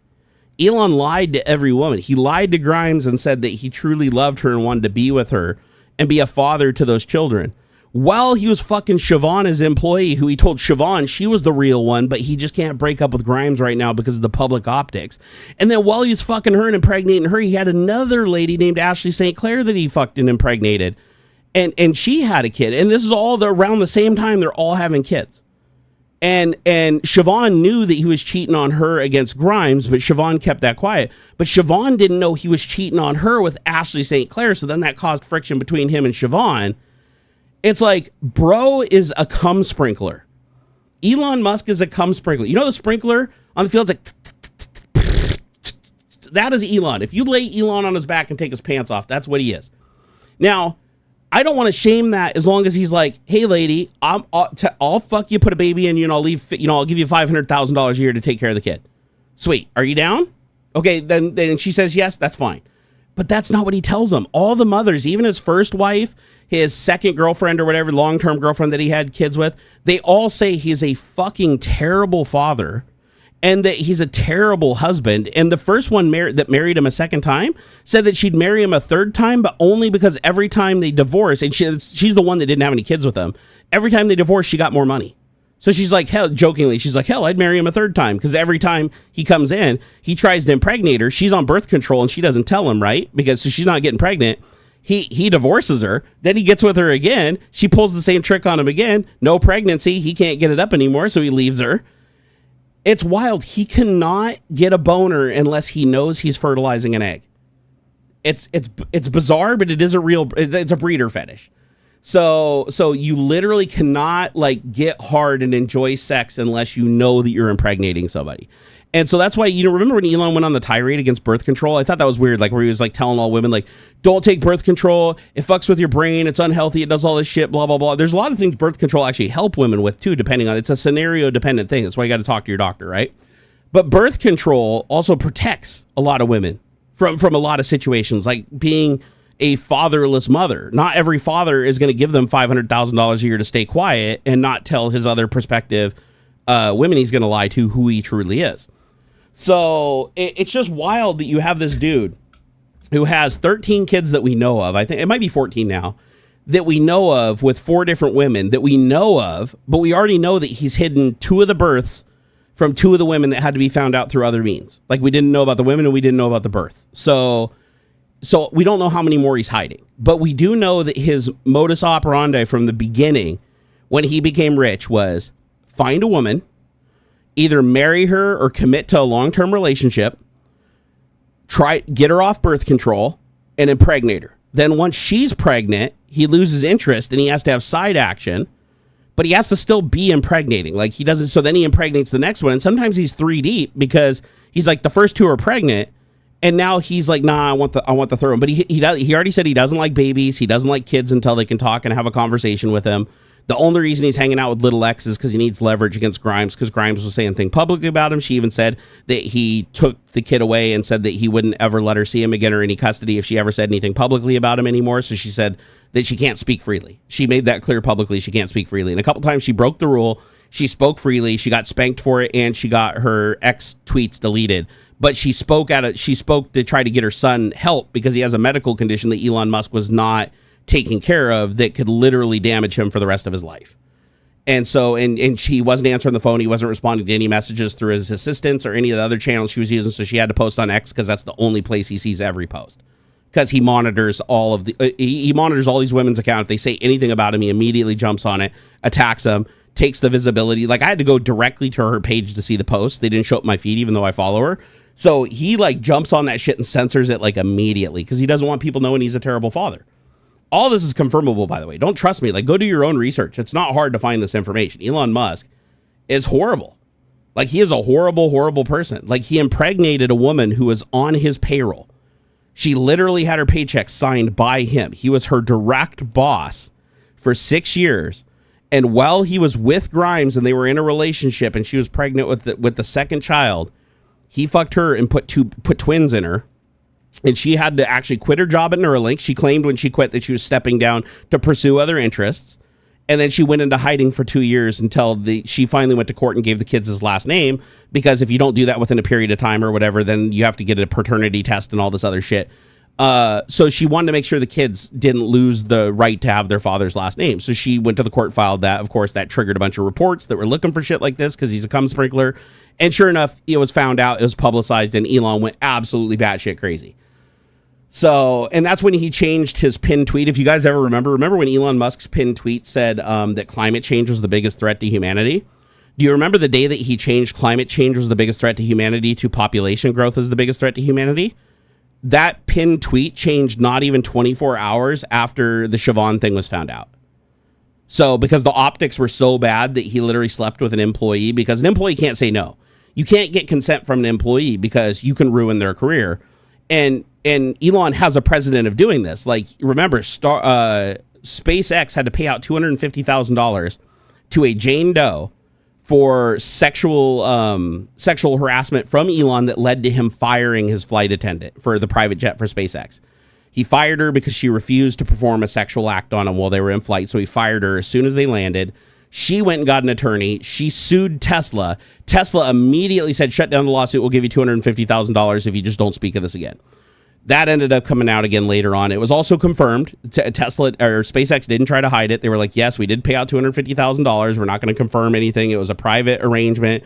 Nothing's being said publicly because of legal constraints, blah, blah, blah. The normal bog standard shit. But yeah, Elon has a history of firing employees that don't fuck him.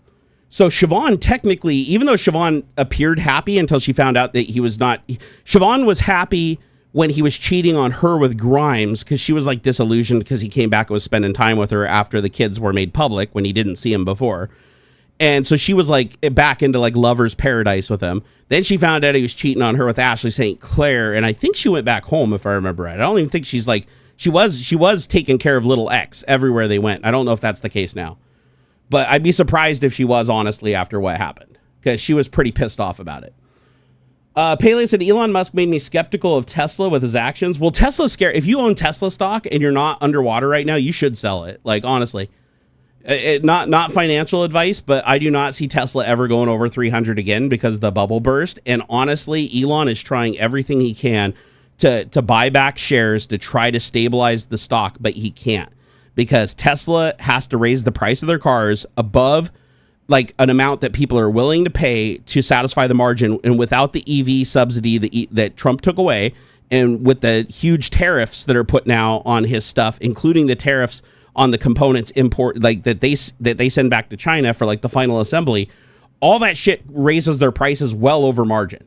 So Tesla is going to be just reporting like worst earnings ever this year, and that's going to just tank the stock. But he's trying to hold it. Like Elon just has margin call after margin call, where it's like, I think when it hits 280, it always dips.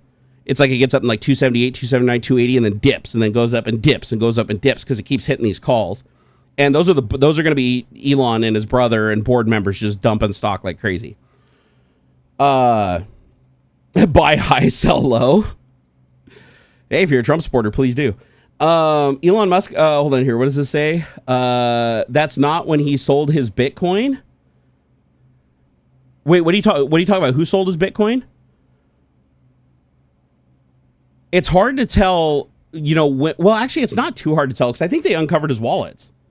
Because I had a friend that actually did that. He was able to track down a ton of wallets that belonged to Elon Musk because of screenshots that he posted of his cryptocurrency activity that he was able to trace through the blockchain to a bunch of other accounts that Elon thought were hidden. And he could see a bunch of shit that he was doing with DOGE, like where he was doing like this weird shit with DOGE to pump the price of it. Let's see here. Has Elon been selling crypto? Let's see if we can get some information on this. Stock prices has nothing to do with business metrics. That stopped being reality 10 years ago. You're mostly right, corporate rat. You're mostly right. Valuation of a company does have some influence, unlike like cryptocurrency is completely speculative. The stock market is somewhat speculative. Like the stock market usually has a reasonable expectation, unless there's bad news against the company, that like their assets and their earnings and their reported earnings like have a settling point. And you're right, bad information and good information can massage that up and down and change that. And speculation can even make it push it into the stratosphere. Like Tesla was so overvalued. There's a lot of other companies that are overvalued too, like Apple and shit, right? So speculation definitely plays a huge, I'd say the biggest part. I agree with you, it's the biggest part. But unlike cryptocurrency, stocks at least are in some way connected to a company that provides some kind of perceived value. Cryptocurrency is completely speculative. The only thing about crypto that isn't speculative is some of the cryptocurrencies allow some work to be done in the form of like storage.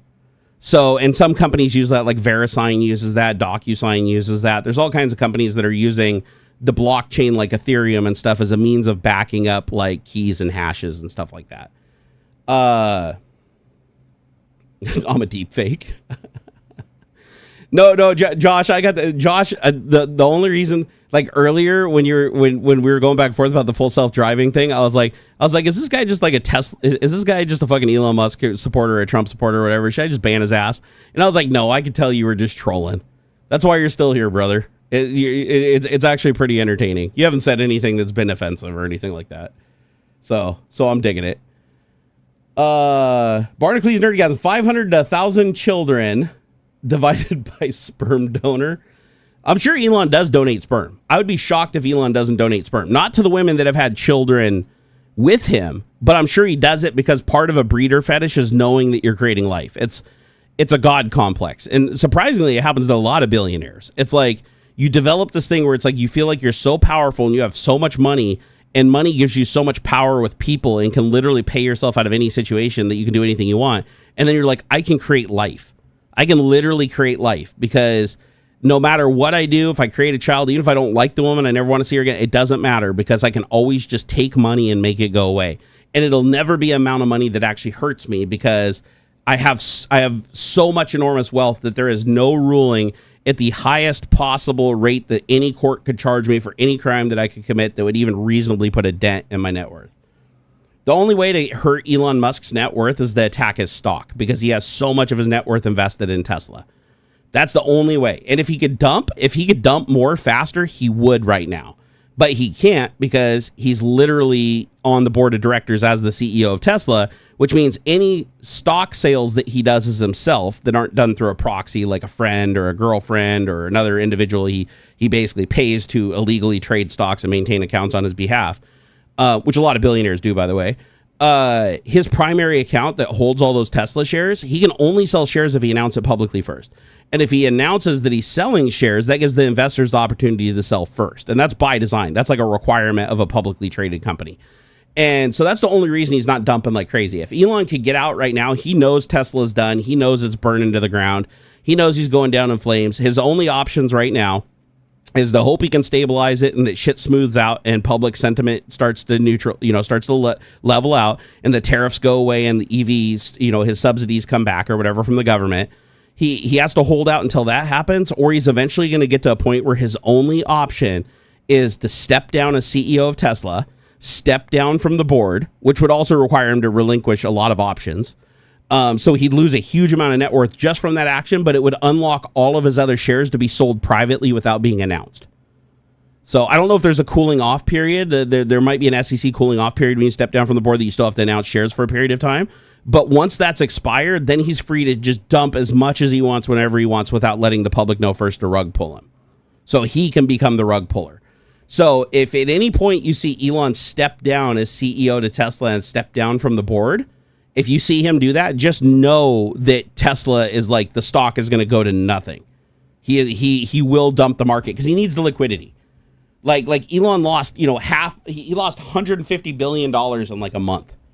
Half his net worth, boom, evaporated. So he knows that unless he gets more money into liquidity, because he only sold like $130 million worth of Tesla stock his last dump he did.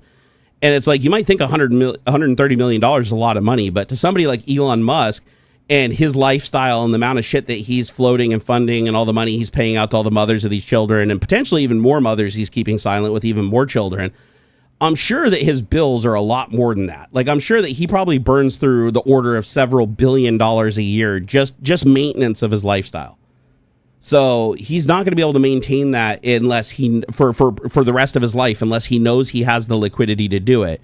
And so the only way to do that would be to sell his shares before they go down. If the shares crash, if Tesla crashes and goes like full on fucking Enron down to like $10 or $5, and he can't sell off his shares because everybody else rugged him as the company was burned down. He wasn't allowed to sell his shares without notifying the public and giving time.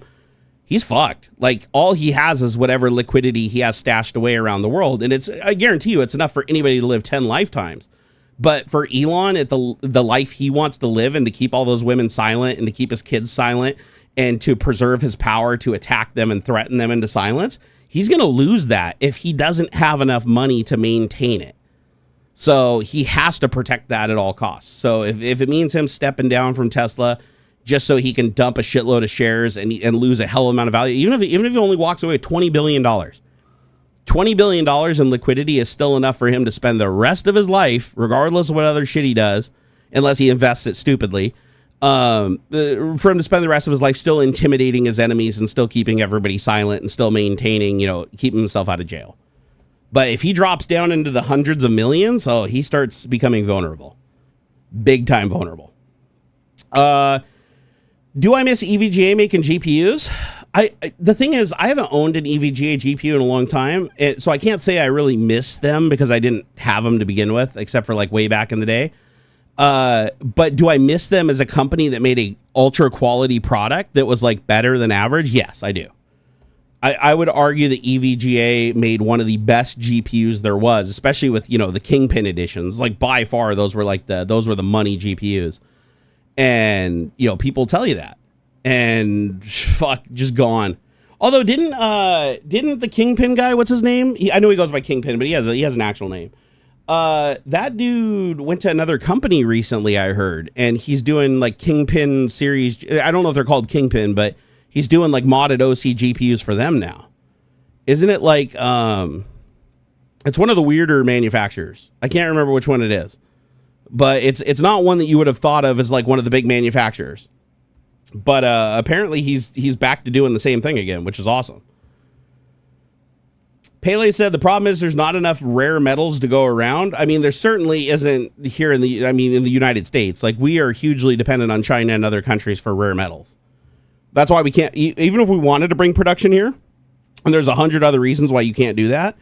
But even if we could realistically, we'd still need the resources from another country, which means we'd still be subject to their tariffs that are retaliating against our tariffs, which would still just make it unfeasible. It's unfeasible to begin with, right?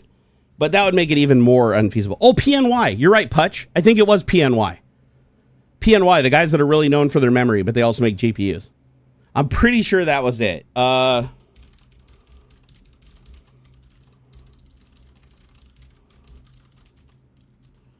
Let's see here. The one thing Microsoft Copilot is good for is looking at websites pulling in news and citing sources. So it's better than even Google for finding stuff. Okay, so yes, Kingpin, the legendary overclocker, has officially joined PNY to work on the next generation of overclocking GPUs. After EVG exited the market, Kingpin was looking for a new company to continue his work. He chose PNY because it allows him to make a big impact in extreme overclocking space.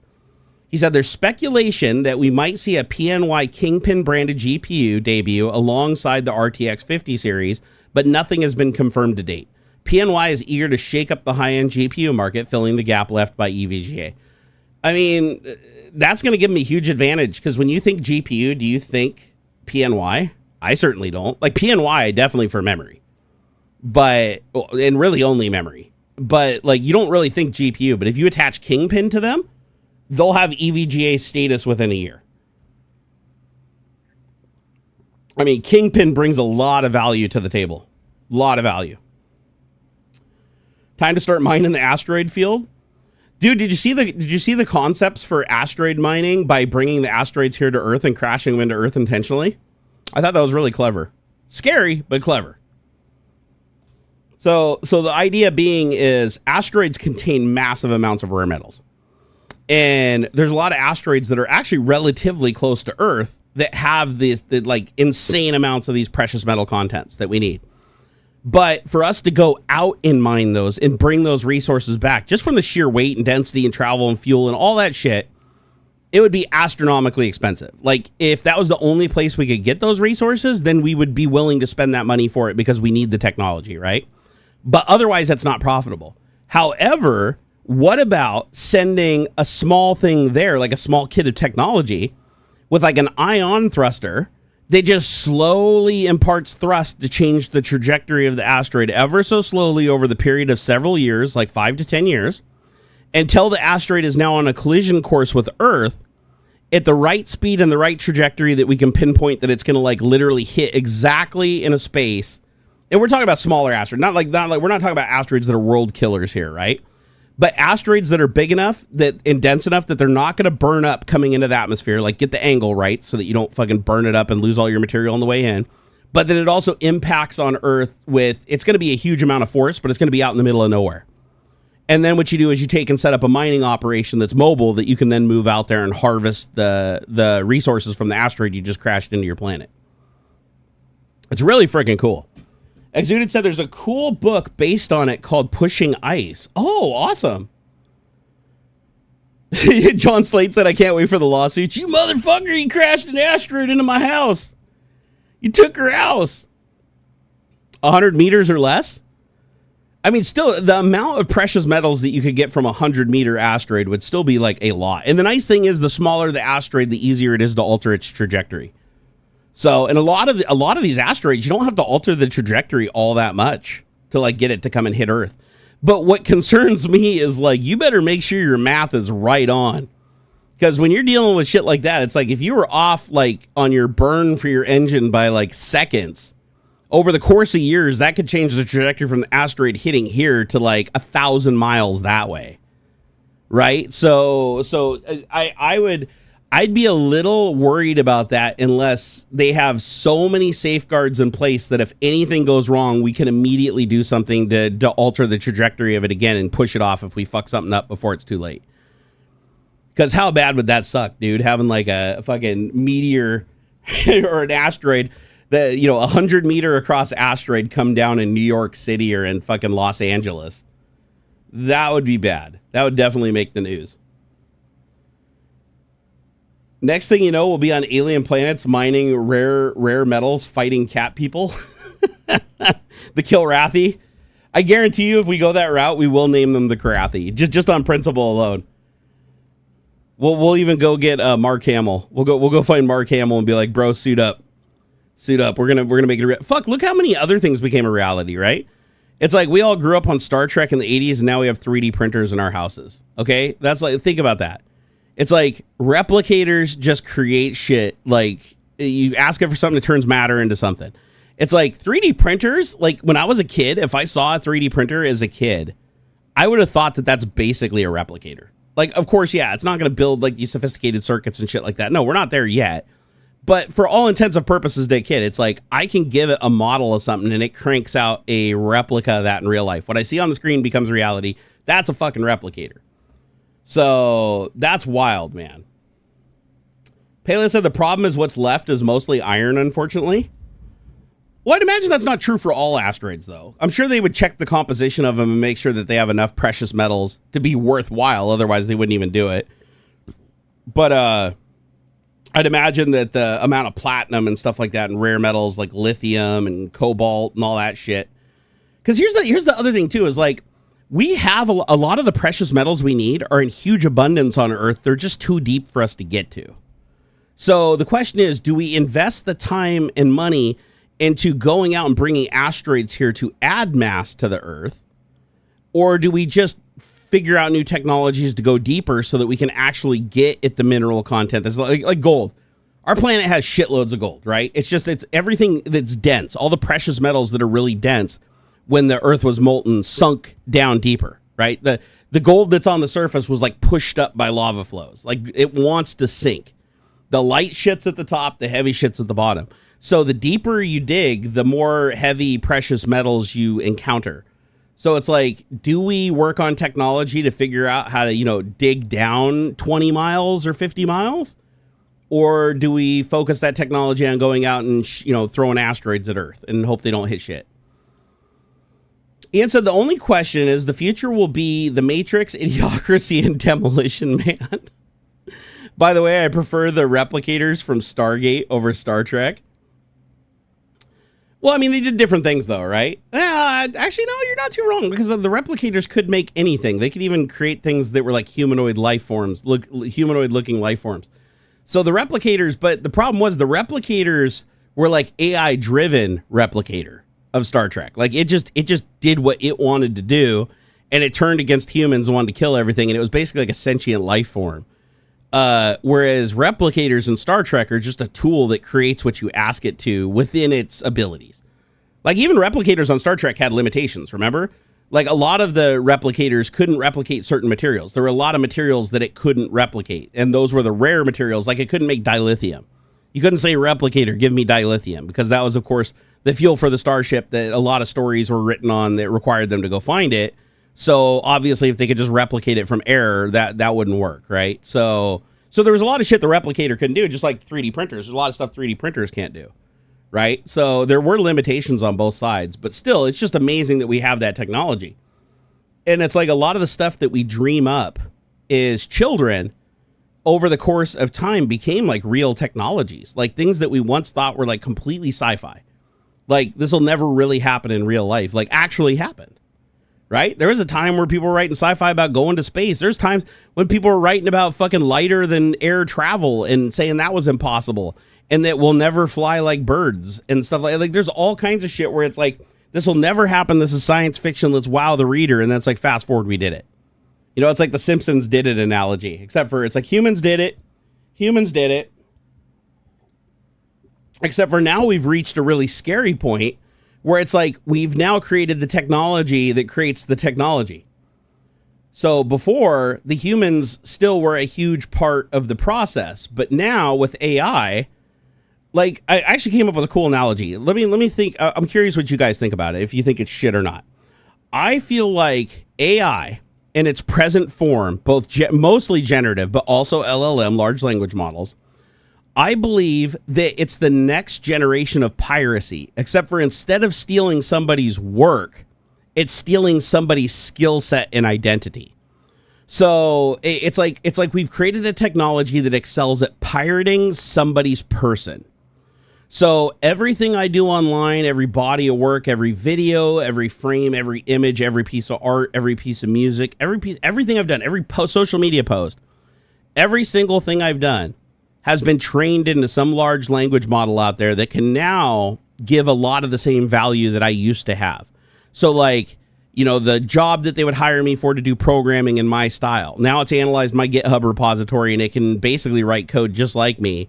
It can write the same type of programs and it excels in areas where I also excelled in my programming. So you now have this technology that has gone online, appropriated everything that makes me, and the skills that make me valuable, and then assimilates those, mixes them with everybody else's skills and contributions, where you normally have to seek out and find these people and build a team to complement each other. And now you have this thing that's basically like built-in Myers-Briggs exam that can go out and take all these skill sets from these different people, seamlessly train them together. And now anybody can just go ask it questions as if they employed these people and had them in the room and asked them to do work for them. Except for now it's free. Or if it's not free, the money is being directed to the machine that pirated those skills instead of the people that actually provided the information that made it possible.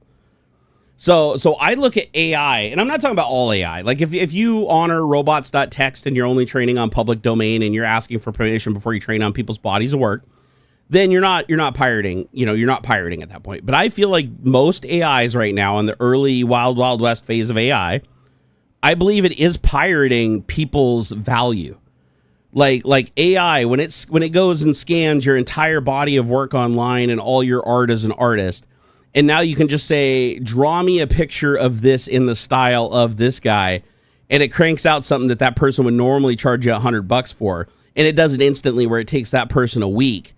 Other than you wanting the human element to be able to tell somebody and show them a certificate saying this was done by a human that they actually believe and holds value, outside of that, it's like now they're going to be, why not just get as many as I want for free or for cheap instead of going to this person?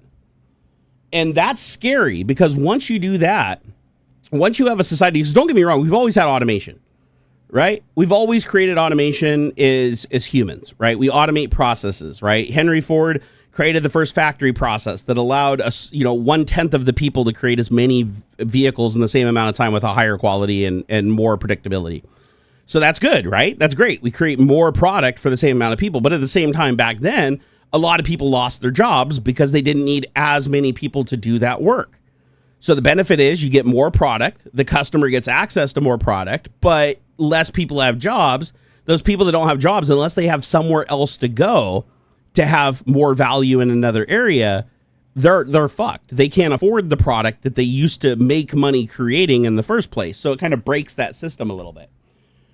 What happens when a society allows every single company to automate every single process with robotic arms, robotic humanoids, AI-driven architecture, and there's only one human at the top of every company that's able to create billions and billions of dollars of exported goods, but they're the only ones that keep any of the money, like them and the business to maintain the business. Well, you're not adding any value to society because one, the people aren't making any money, so they can't afford your product. So you kind of fucked yourself. However, What happens when one country does that, but then other countries don't? Now that person can export those products to those other countries. They can afford to buy those products because that population is still working and capitalism is still doing what it's supposed to or whatever. And, there's a lot of disposable income in excess. They buy your shit. Now your people are like homeless and unemployed, can't afford anything. And now your business just thrives off of being able to abuse those people's lives because you've assimilated all their work, all their skill, everything that made them valuable. You now have in your robots. Those people now have no value. So yeah, and Dav's right. Those companies would have to pay the taxes, right? But here's the problem. They wouldn't just pay the taxes. Just like today, they would also control government. Because with nobody having any money to campaign and nobody having any money to like get visibility on TV, only corporate sponsored representatives would be elected. So it'd be a mock democracy, kind of like what Trump's doing right now. And that mock democracy would be ran by the companies, and the companies would just award themselves basically every single tax break possible, except for the money that needs to be spent that benefits them specifically. So like if they need roads and they want to have a nice life living in a big house and they need a house, well, the robots could build the house and shit too. But let's just say they want certain things that require money to maintain, even if it's robots doing the work. Then they'll pay that minimum taxes to do that because nobody else will. But they're only doing it to benefit themselves. Therefore, it's not really a tax at that point because they're just buying the ability to maintain those things that benefit them. And maybe it benefits other people. Maybe it doesn't. Maybe they do like old times where it's like, now if you want to use a road and you're not the person paying the taxes, you have to pay a toll to use the road. So now they make their money back, and now the people that are homeless, they have no money. Now they can't even travel around freely on the streets because what little they have can't afford to drive on the roads. So Exuded said eventually need universal basic income. The problem, and I've always had this problem with universal basic income. I think it's a great idea in theory, but in practice, I don't think it'll work because just like with COVID, when the relief checks went out, a bunch of companies jacked up the price of their shit. Say, oh, COVID, supply chain issues or whatever. But in reality, they knew people came into a lot of expendable income. Like everybody just boom, instantly just had thousands of dollars in their hands. And a lot of those people didn't think, oh, I'm going to hang on to it. They wanted to spend it. They wanted to buy shit and do shit, right? So a lot of companies really capitalized on that to get that money back out and direct it back into their pockets, right? That infusion to government. And that is a good thing to like infuse the government, but here's to infuse the people. But then universal income, if you know every single person is going to have at least that amount of money, then you can coordinate with all the people that have the goods that those people need for a basic, decent survival and price fix those goods to bring up the price enough that it absorbs that additional extra income that those people have and adjust for it. So, and that's the problem is I think if it's universal basic and everybody gets it by default, that would create, it would basically just balance itself out of the system. So I think we need to find a better idea than that. I think it needs to be not like a universal number across everybody, but a number that changes based on certain metrics, but still be a basic income. Like still everybody has enough money to survive. Right. So that's the like honestly, if in a capitalist society that is run by capitalists, the best that you can hope for is a system where you convince the capitalists that the population needs at least enough money to keep your companies relevant and still functioning, and have the law work in that favor so that it's in the company's best interest to, one, not overcharge you, and two, to ensure that every single person at least has enough money to buy some of their products to keep them relevant and to keep them in business. And then just like, so, but again, I'm not an economist, right? I don't know the answers to these things. I wish I did. These are incredibly hard problems to solve. But I can tell you right now, Trump is definitely taking us in the wrong way. Like Trump is making everything vastly more expensive. He's hurting our retirements. He's taking away what little health care we did have access to. And he's fucking the middle class, like big time. Like the working class is getting the biggest middle finger it's ever got. Like you think Democrats fuck the middle class? No, Trump is speedrunning this shit. And honestly, he's just following in the footsteps of his hero, which is Adolf Hitler. And I'm not talking about World War II Adolf Hitler. People think every time that I compare Trump to Hitler that I'm comparing Trump now at this stage in his career to Hitler at his worst at the end of World War II before he killed himself. No, I'm not. I am comparing Hitler to 6 years before World War II in 1933 when he gained absolute immunity, the same thing that we gave Trump. First president in the United States to have it. Hitler was the first chancellor in Germany to have it. Okay, so those are the parallels. I'm comparing them at that point in time. What are the things that Hitler did in 1933 to transition from a democracy into a dictatorship, to ignore his judges and ignore his constitution, replace all the people in top levels of government with people that are loyal to him over their constitution, destroying the Department of Education, taking away public services like healthcare and many others. Germany actually did. Same thing as we're doing here. I'm comparing those apples to apples. Like Trump is doing the same thing that Hitler is at this stage. That's the comparison, right? Because it's undeniable when you study history that Trump has definitely read Mein Kampf. We know for a fact he's never read the Bible, but we know absolutely without a doubt that he's read Mein Kampf, because Project 2025 directly lifts from Mein Kampf heavily if you read both of them. And he's following Project 2025, even though he claimed he didn't know anything about it. Oh, by the way, did you know USPS had an incompleted delivery and I have to go to parcels.inquiry spelled wrong dash USCE dash win / US and type Y to reply once I've activated the email and clicked the link? I feel so bad. People do fall for this shit, though. Oh, my God, dude. So funny. So funny.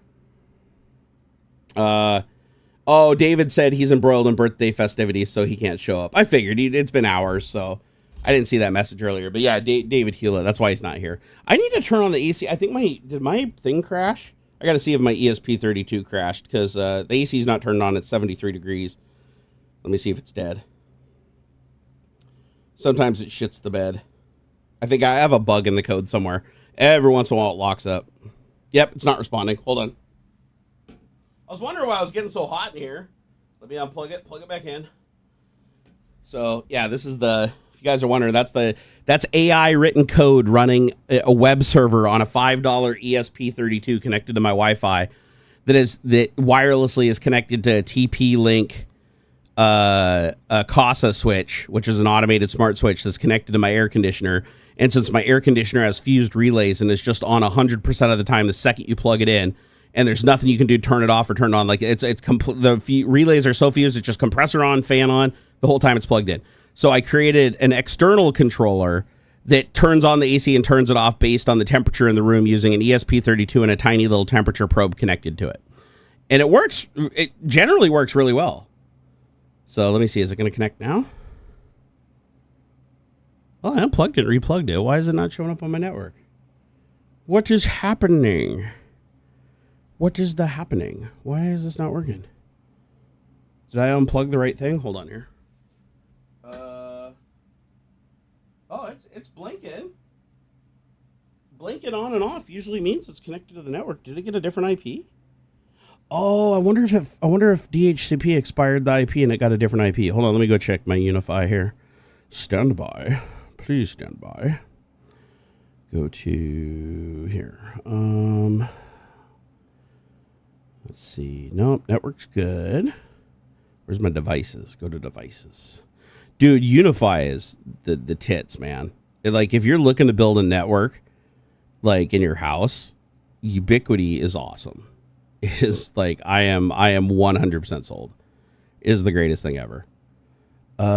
Wait, hold on here. Unify. I love the ecosystem. It's so good. So good. So good. Why did I forget how to do this? Here, discovery. I'm trying to find my device. Oh, here we go. Okay, so sense power monitor. I'm looking for ESP32. ESP32. Ah, found it. Okay. It says client details. Sorry, guys. I'm doing a little troubleshooting here. Client details has nothing. Why? Why are you not connecting, you bastard?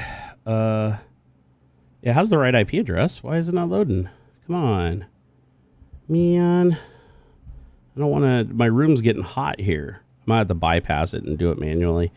Usually it works. It works great. Yeah, it says excellent. Connected. Did it change the IP? 192.168.8.249. 192.168.8.249. There it is right there. Load. Oh, it just loaded. Okay, it was taking its sweet ass time. I'm waiting for the status to load. Yep, there it is. Status on. We're good. So now I have to wait until it realizes that it's cold enough to turn on. So let's see. Okay, so it says turn on at 68 degrees and turn off at 70 degrees Fahrenheit. Currently, it's at 69.4 degrees Fahrenheit, which means it wants to be off. Why does it say 73 degrees in here, though? For some reason, the temperature probe on that is reading really low. Here, let me move it.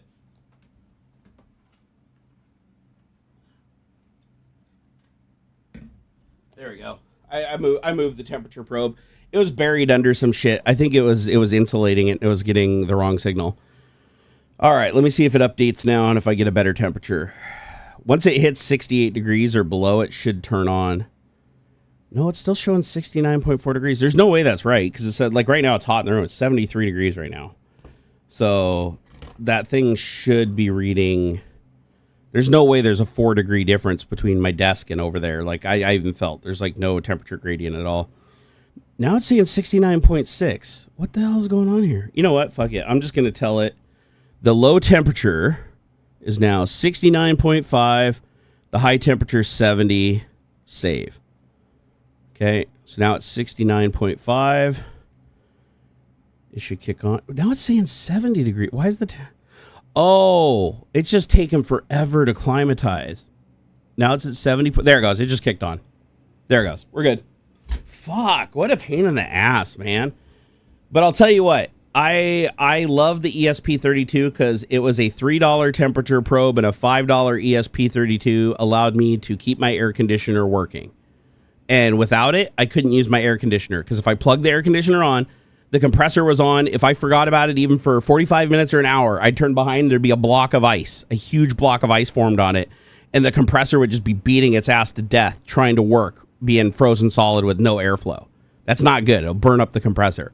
So I'd have to watch it and then unplug it, plug it in, unplug it, plug it in to regulate the room's temperature manually. And I'd have to usually do that every 15 to 20 minutes. I'd have to unplug it or plug it in. If I forgot, for whatever reason, it'd either get too hot in the room or it'd freeze over the front. So being able to use the ESP32, like $7 or $8 worth of components and some code written by AI. Now I have a full web interface that gives me like telemetry. It even maps the room. You can see it maps the room's temperature. Isn't that cool? Here, let me show you over here. Like there's the temperature and humidity of the room as it samples it every 10 seconds. It even logs each time it polls, like, oh, current temperature is 71.1 degrees, humidity is 42%, activating AC. So, and it turns it on and off and coordinates it. And normally, unless it hits that little bug where the ESP I think it might be overheating actually. Maybe I'll underclock it because it doesn't need a lot of performance for what I'm doing. But it overheats or something. And it'll give me air states and everything. I can override it and turn it on manually on and off. So like if I'm downstairs in my room and I want to cool the room down before I'm doing a live stream, like a half an hour before, I can go on my little web interface, turn on the AC, set it to automatic or manual. If I really want to cool the room down a lot, I usually just set it to manual, turn it on, let it blast, and then come up like half an hour, 45 minutes later. I can also turn off the AC and disable it and put it into manual mode so that when I'm downstairs, the AC just stays off while it's even plugged in. And then only when I'm about to come upstairs and do a show, I can turn it on. I haven't added any scheduling to it yet, but I was going to do that. But then somebody was like, why don't you integrate it into Home Assistant? So I'm going to just integrate it into Home Assistant. Hey, Pele, thank you so much, man. Woo! Pele just had sex with me 50 times. SEK. Got SEK. Hegseth not hacking you with Facebook? Dude, don't even get me started on Pete Hegseth. Fucking A, man. It's fucking alcoholic racist that beats that assaults women. That's exactly who we need as the head of our military. Jesus Christ. And then you got JD Vance, who's like calling China peasants. Literally, what a dick, huh? Like not the government, the people. Call them the people peasants. I was like, dude, you are such a dick, dude. And the funny thing is, JD Vance, he's gay. JD Vance came out of the closet like a long time ago. He's gay. He loves wearing makeup. He loves cross-dressing. He literally is just pretending now to be the opposite of what he used to be because this is what gives him power and this is what gives him wealth. If you compare JD Vance today to JD Vance like 10 years ago or even 5 years ago, completely different person. Completely different. It's crazy. It's the Trump effect, right? Trump Trump either finds evil people and makes them eviler or just controls them as the evil person they are, or he goes and just finds somebody who is so cowardly and so pathetically like easy to manipulate that he just can mold into whatever the hell he wants. And that's what he tried to do with Pence. And it largely worked with Pence until the end. Pence was like, oh, I'm not breaking the law and going to prison for you, dude. Like, if this doesn't work and you lose the election, I'm literally going to go to jail for the rest of my life for breaking constitutional law. So, and then Trump, wanted him killed after that. Like, I'm like, Jesus Christ, dude. But so he made sure when he got JD Vance, before he nominated, JD Vance had to publicly say on television that had that been him that day, he would have accepted the electors. Like, he literally said that even after he literally just years prior said that we can't allow Trump to ever be president. We can't ever let him be president. This guy is like, literally, he's a fucking dictator. The dude is the next Hitler. He literally even said he's our next Hitler. He's America's Hitler. That's wild, man. Yeah, JD Vance's roommate exposed him. I saw that. And the thing is, like, JD Vance, it's like his marriage to his wife and everything, like, that is the fakest marriage ever. He treats his kids like shit. Like, that's a marriage that he created just to pray the gay away. And by the way, he said this publicly. He did go to a church to do gay conversion therapy. So it's like, dude. Like, you went to a place that brainwashed you to be somebody you're not. Of course Trump's going to pick you up. Of course Trump's going to control you. Like, are you fucking an idiot? But anyways, he crossed the line. I don't give a shit about him. Vance doesn't get any sympathy from me after the shit that he's done. He's sold his soul to the devil so many times over. Bradley Smith said, also saved the AC from a landfill and did not need to buy a new one. Oh, 100%, Bradley. 100%. I hate when I have to get rid of ACs. But for the record, I've never thrown an AC away. Anytime I've had an AC that I didn't know how to fix, and I'm actually kind of sad because a lot of my early ACs that I got rid of and replaced, I found out later that I could have easily fixed. Turns out a lot of things that happen with ACs are very fixable or workaroundable problems. But anyways, every time an AC has ever failed me, I've always put a note on it, stuck it out at the end of my driveway and said free AC, and then I'd write down exactly what the problems or the symptoms were. And every time I did that, somebody'd pick it up within 24 hours. Me and my wife used to laugh because we'd have this running joke that anything that you put at the end of the street will disappear within 24 hours. And that's largely true. Like we put a literal toilet. Now, granted, it wasn't broken. It was a functional toilet. We swapped the toilet out with a different model that had, wouldn't get clogged all the time. So we put our old toilet out on the curb with a sign that said toilet works fine. Free toilet. Gone within like 20 minutes. Dude drives by with the truck, just loads it in the back of his truck, drives off. Didn't even have to put it up on any listing or nothing. Every AC I put out there, even one where all the impeller fan was completely destroyed, like mold rusted, like ripped away and degraded all the material, so the fan completely fell apart, and it made a horrendous noise when you turned it on. But the compressor did work, and it got cold to the touch. So I put that on the piece of paper. That was gone within 24 hours. Another AC that I put out there that was in a little better condition, but it didn't get cold, but it was like overall in good condition. That was gone within 24 hours. The hot tub that literally looked like it had like the worst case of hyper AIDS encephalitis in it, that got it all in the pump and everything. I literally wrote on the piece of paper, like, this has to be flushed out with bleach. This is the grossest thing ever. But the hot tub does inflate. It has no holes, no leaks, and the pump does work. Gone within 2 days. like off my front yard. I literally just stuck at the end of my driveway in the front yard. Gone. Just gone. Piece of paper taped on it. I can't think of anything, not a single thing that I haven't put at the end of my driveway that hasn't disappeared yet. And this just gave me the greatest idea. When I replaced my water heater like 2 years ago, the old water heater is still sitting in my driveway right outside of my garage door. So I still have my old hot water heater that is completely rusted through and leaks, gas heater sitting outside of that door. I wonder, as a challenge, before I try to take that to the dump, should I take that to the end of my driveway and put a sticker on, say, free hot water heater doesn't work? How much you want to bet scrappers come around and pick that shit up within a couple of days, save me a trip in a $20 bill or whatever to the dump, and pick that up for scrap metal? Because even though it doesn't work anywhere. Scrap metal has a lot of value, and that thing has a massive steel tank inside of it. That if you're a scrapper and you're willing to take the time to cut that into pieces and take it to the scrap metal shop, you're probably going to get like, $30 or $40 in scrap value for it.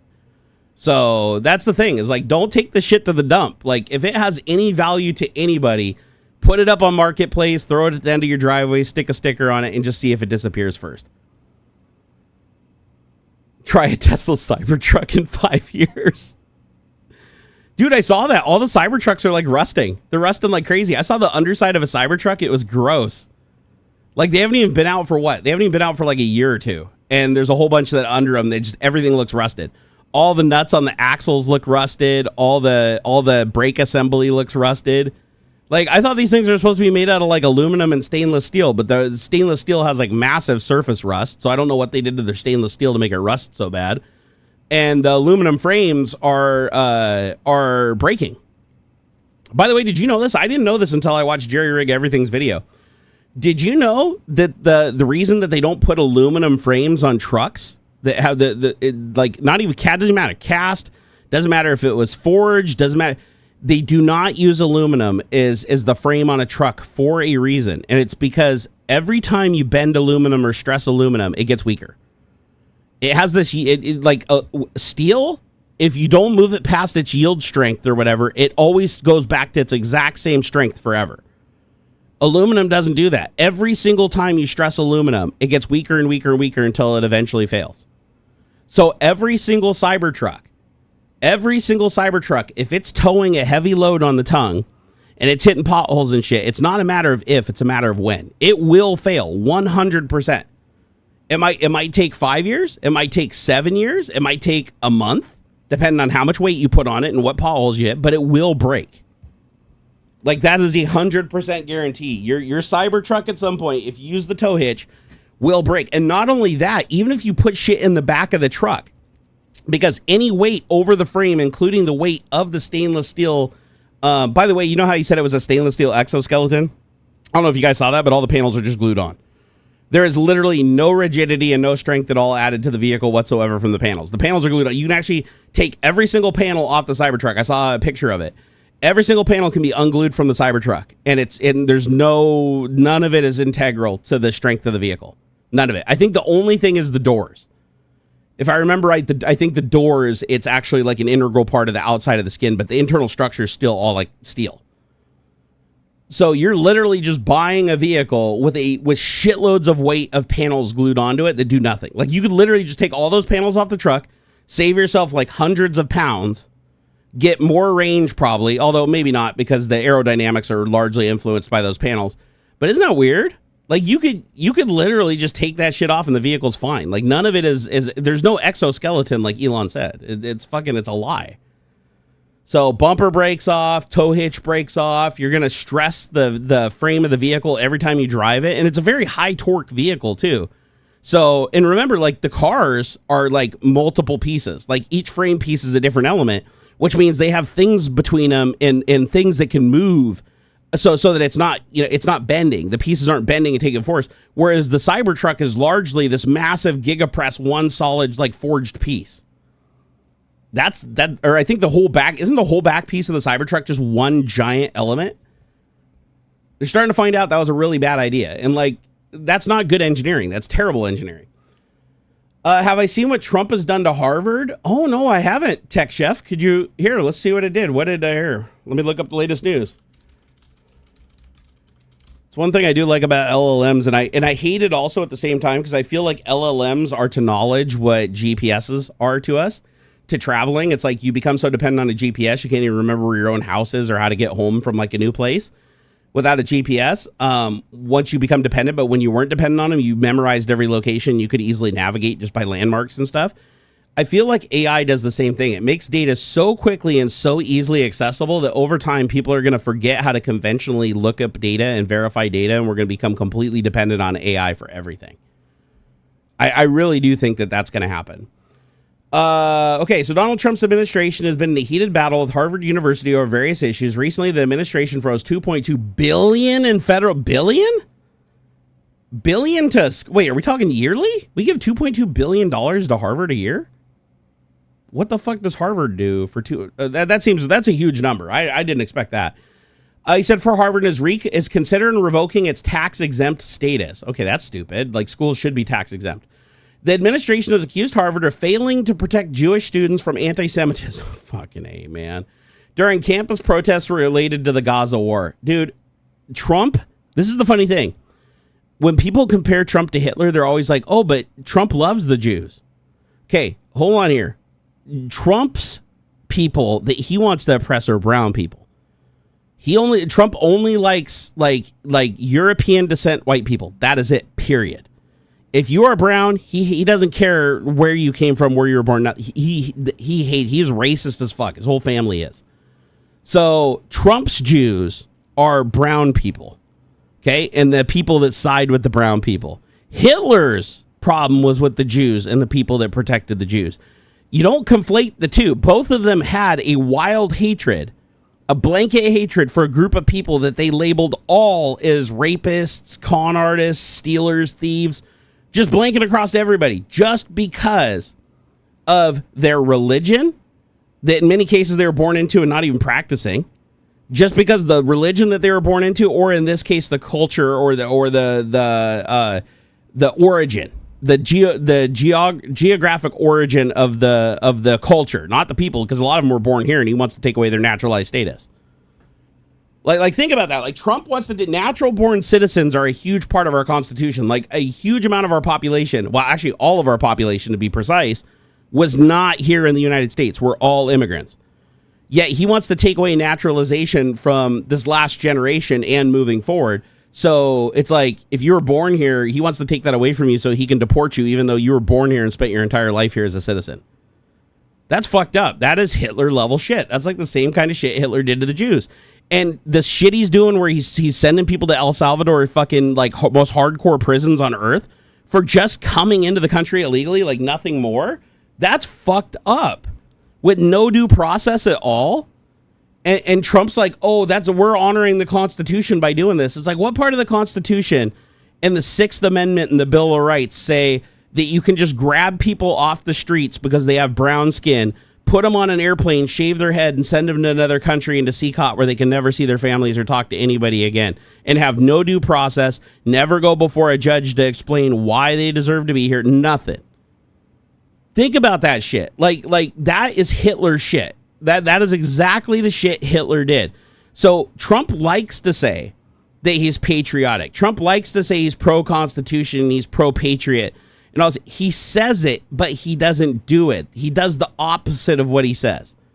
What he's really for is a dictatorship. What he really wants is unilateral control of everything. What he really wants to do is silence anybody he doesn't like. He wants to attack freedom of speech. He wants to attack the freedom of the press. He wants to attack your Sixth Amendment right to a fair trial. Like, think about this shit. This is like, if this is the guy you are supporting, John Oliver said it best. If you support Donald Trump after everything he's done over these last 3 months, you fucking hate America, you hate democracy, you hate freedom, and you hate the American dream. Because there is no way you can like Trump and support Trump, destroying all of those things while saying that you claim to stand for them. They are not. They are completely mutually exclusive of each other. You cannot say that you support Donald Trump and that you support the American dream, the Constitution, and people's rights, the rights granted to them in the Constitution. You can't say that because Trump is fundamentally taking those things away, and very publicly, mind you. The conflicts of interest he has with the people that he appoints to places in government, right? That alone. Elon Musk taking out the inspector generals. Big deal, right? That's blinding the public. That is literally taking away our ability to oversee our government and to keep our government from controlling us. Like, these are all confirmable actions. And the problem is Trump sadly uses people's religion against them. That's the problem. Is just like Germany in the 1930s, Christianity was the largest religion and the majority religion of their DAP party, the DAP, which is their GOP. That was their Tea Party in the 30s, right? So that was their GOP. Hitler comes in, takes over the party, sweet talks them all the way to the top, kicks out everybody, essentially creates the Rhino, just like Trump has Rhino, renames it to MAGA, just like Trump, GOP and MAGA, they had Nazi, right? He renamed, Hitler called it Nazi, Trump calls it MAGA. And they followed all the same steps. They both in lockstep are doing the same thing towards the same goal. And it's absolutely disgusting when you go back and actually research it, because it's literally one-to-one shit. This isn't even like weak comparisons. This is one-to-one stuff. It's fucking wild what's happening right now. The attack on education, the attack on healthcare, mischaracterization of citizens. The fact that Trump keeps repeating over and over again that this dude was an MS-13 member when he doesn't have an MS-13 tattoo, he doesn't have any criminal record in the United States or in El Salvador, yet he keeps referring to him as an MS-13 member. There is not a single shred of legal evidence. Because remember, in the United States, you're innocent until proven guilty. Trump is supposed to uphold that. His position of president is not to do what he wants. It's to uphold the Constitution. And the Constitution says you are innocent until proven guilty. This guy was never proven guilty of any crime. Not even like little crime. Not even a misdemeanor. He has no criminal record in the United States or El Salvador. And this dude's stuck in CCOT. Like one of the most hardcore prisons on earth with actual MS-13 members. And he's got Pam Bondi, the attorney general that's corrupt, saying that he's MS-13. He's got fucking Pete Hegseth, who's military, who shouldn't even be involved in this, saying that he's MS-13.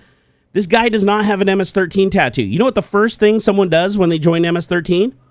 When you join MS-13 and you are initiated, meaning that you are accepted by the group as MS-13, you get a big fucking tattoo that says MS-13. You display that shit. If you go to CCOT in El Salvador, every single inmate that you see in there, like 99% of them, all have clearly visible MS-13 tattoos. Somewhere highly visible on their body. This dude has no MS-13 tattoos. Like, what the fuck is wrong with these people? The reason that they keep saying this, even though it's a known lie, over and over and over again, is because of the big lie. Now, you might think, if you're a MAGA supporter and only listen to Trump, that the big lie is just what Trump, what the Democrat, the dirty Dems call Trump's 2020 election fraud. No.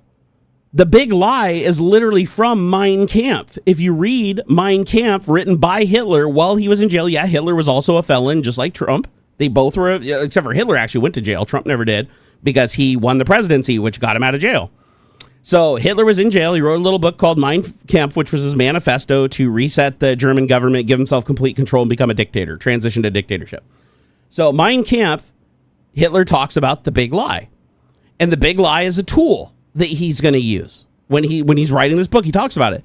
The big lie is repeating a lie so much from so many different vectors and making sure everybody says the same specific words over and over and over again, that by default people believe it because the lie is said more than the truth. And the lie becomes the truth. And that's why it's called the big lie. And it applies to everything. Like, if you want something to go away, give it a name like Russia, or Ukraine, which makes no sense, right? It's just tied to Trump saying something bad about it. Then repeat it as many times as you can. Get other people to repeat it as many times as they can. And then the layman that doesn't do any research, that just implicitly trusts you on faith because you abuse their religious faith, they hear that word and it triggers, and they're like, that must be the truth because I've heard that 100,000 times a day for the last 6 months. But every time the news talks about it, they all call it something slightly different, or they all refer to it in a different way. Whereas the big lie is just this concerted approach to take something memorable and repeat it over and over again until the lie becomes the truth. And Hitler even says in there, he said, you don't have to worry about somebody finding out it's a lie. It doesn't matter. Because as long as you say it the most, that the majority of the people that follow you feel compelled to believe it because it's been said so much, the people that know that it's a lie will fall into line out of fear of being ostracized from the group. See how that works? So it's like, even if 25% of MAGA, or 49.9 technically, percent of MAGA doesn't believe the lie. They're like, listen, we know that what you're saying is untrue. Like, we went and looked, we did the research. You've lied about this thing 100%. As long as the 50.1% enforce and accept the lie, that other 49% will just go along with it because they are afraid of being pushed out of the group. So you weren't a true Trump supporter. You weren't a true patriot. You weren't a true American. You're a rhino. You're a Democrat. Even though that's the only thing you ever did was question the lie, yet you still agree on everything else, doesn't matter. You've stepped out of line, you're punished. And then by punishing that group of people, the few people that step out of line, the rest fall into line. And then that becomes the standard behavior. It's wild. It's literally brainwashing 101. Like, Hitler literally admitted to his plan involving brainwashing, carrying out that plan and having it work in 1933 through 1939 up to World War II. And now you have Donald Trump doing the exact same thing, step by step, in the exact same order and getting the same result, even using the same religion. It's literally the same religion, Christianity, because you have to use the religion that the majority of the people in the group you're infiltrating are a part of. And Christianity just happened to be that religion for both Germany and the United States, right?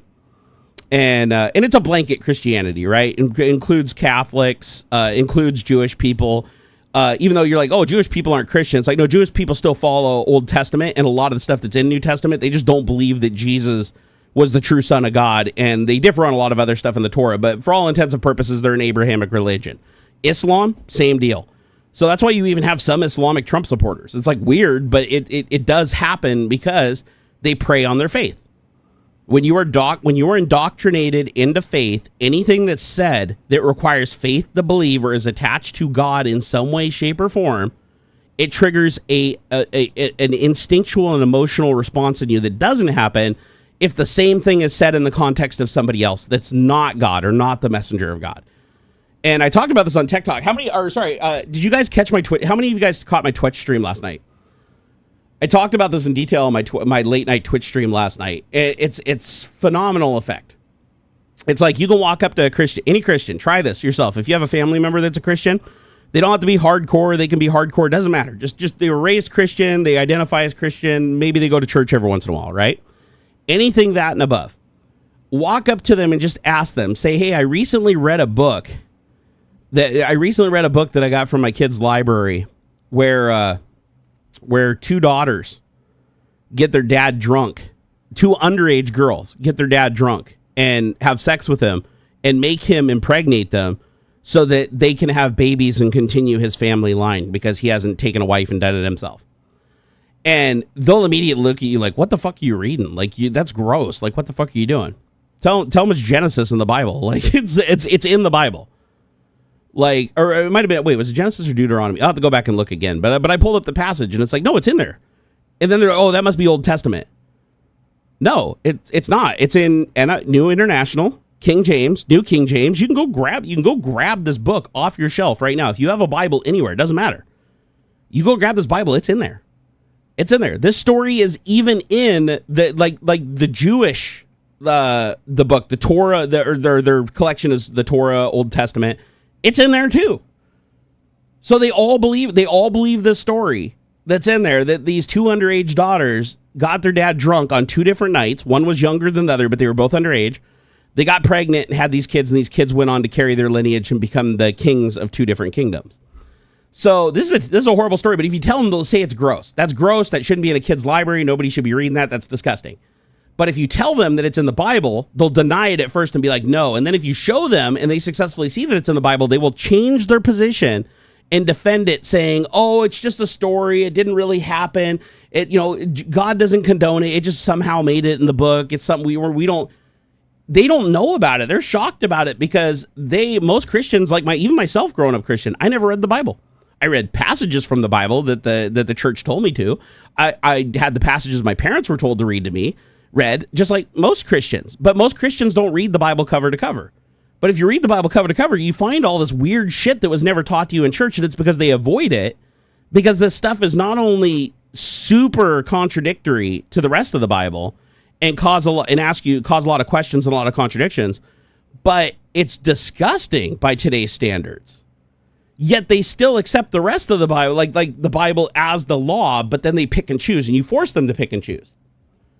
Right? But it's interesting. And you're like, why can they have one position if the book is called, people doing it? And then the other thing is called the Bible. That's the only difference. The words are exactly the same. Language is exactly the same. One they will condemn and the other one they will support. And it's because when you mention Bible or mention God or mention Jesus or anything or faith, they immediately go on instinct. What they were indoctrinated as a child, their fear of God kicks in. Their fear of not having faith kicks in. That immediately starts eating at them, and they have to defend it because it is the book of the Lord. However, if you tell them it's just people doing it, then their knowledge and experience kicks in instead of instinct, and they judge it on its merit based on their understanding and experience of our government and our laws and our legal system and understanding the science behind incest and shit like that. So it's very interesting. Oh, VR Gimp, what do you say? Jesus was a Torah observant Jew in the first century Israel. The New Testament book didn't exist until 20 to 60 years until after he was gone. If Christians say the Old Testament was the only Bible Jesus had, Well, technically, most people consider Old Testament to be like the warlord God, like the evil warlord God. I mean, they don't say that if they believe it. They think, oh, loving God. They're scared shitless of him. Like, if you read Old Testament, God is a dick. Like, he is basically everything Satan is claimed to be. God has done 50 times worse in Old Testament. But then Jesus dies on the cross, and that changes the agreement, right? Like, Jesus dies for human sins. And now all of a sudden, God becomes a little bit warm and cuddly, but still horrible. If you read the whole Bible, he still does terrible, terrible things, putting gay people's heads on pikes at the head of town entry points to scare people into not committing sodomy or not sodomy. What is it? Laying with a man or whatever, anal penetration, whatever you want to call it. Killing slaves was condoned as long as you pay. Rape was condoned as long as you paid the father for violating the virginity of his daughter and marrying her. If you had sex with a virgin that was of age or whatever, and she wasn't married or betrothed, and you seduced her and she agreed and the dad finds out, you have to pay the dad the bride price and you have to marry her, or you still have to pay the bride price and not marry her. The bride price is like 50 silver shekels, which is like $750 when you account for inflation today. It's just wild. It's just wild shit, right? It's like, this is all in there, but people genuinely don't know about it. Most Christians that claim that they're hardcore and, oh, I follow the Bible and I love Jesus and I love God and he loves me and everything. It's like, you haven't read the whole Bible, have you? And it's like, and they'll say they have, but they really haven't, because you show them these passages and they don't know. And there's a lot of them, right? There's passages on what happens if you beat your slaves and how long they live after you beat them, and how much money you have to pay if you hurt your slave, or if you pop out your slave's eyeball, you have to free him so that he can be a free man, but then he can be acquired by another person as a slave. It's crazy shit, right? It's just bonkers shit that's in there, even and this is all in New Testament. So it's interesting we're talking about this right before Easter tomorrow, right? So, but my point being, isn't the focus on the religion, it's the focus on the indoctrination part. The reason that Trump was successful in becoming president again is he had the right manipulations in the right place. He had RFK Jr. run a fake campaign to pull Biden voters off and put them on to Trump. That was always the plan. We know that from the leaked conversation that RFK was always going to be in Trump's cabinet, even though he claimed publicly that they were like mortal enemies and he hated the guy. We also know that because Trump called him before he even called his own wife after the assassination attempt. So that's how close they were, right? Jack Hander, he said, okay, I got to read this. Oh, shit, where'd it go? Oh, there we go. Okay, the original sin of sodomy was not anal sex. It was caring for the least amongst you. Just as a point of correction, it was not until Augustine that it shifted doctrine, then shifted dogma. No, seriously? It was not caring for the least amongst you. Seriously. So sodomy used to have a completely different meaning?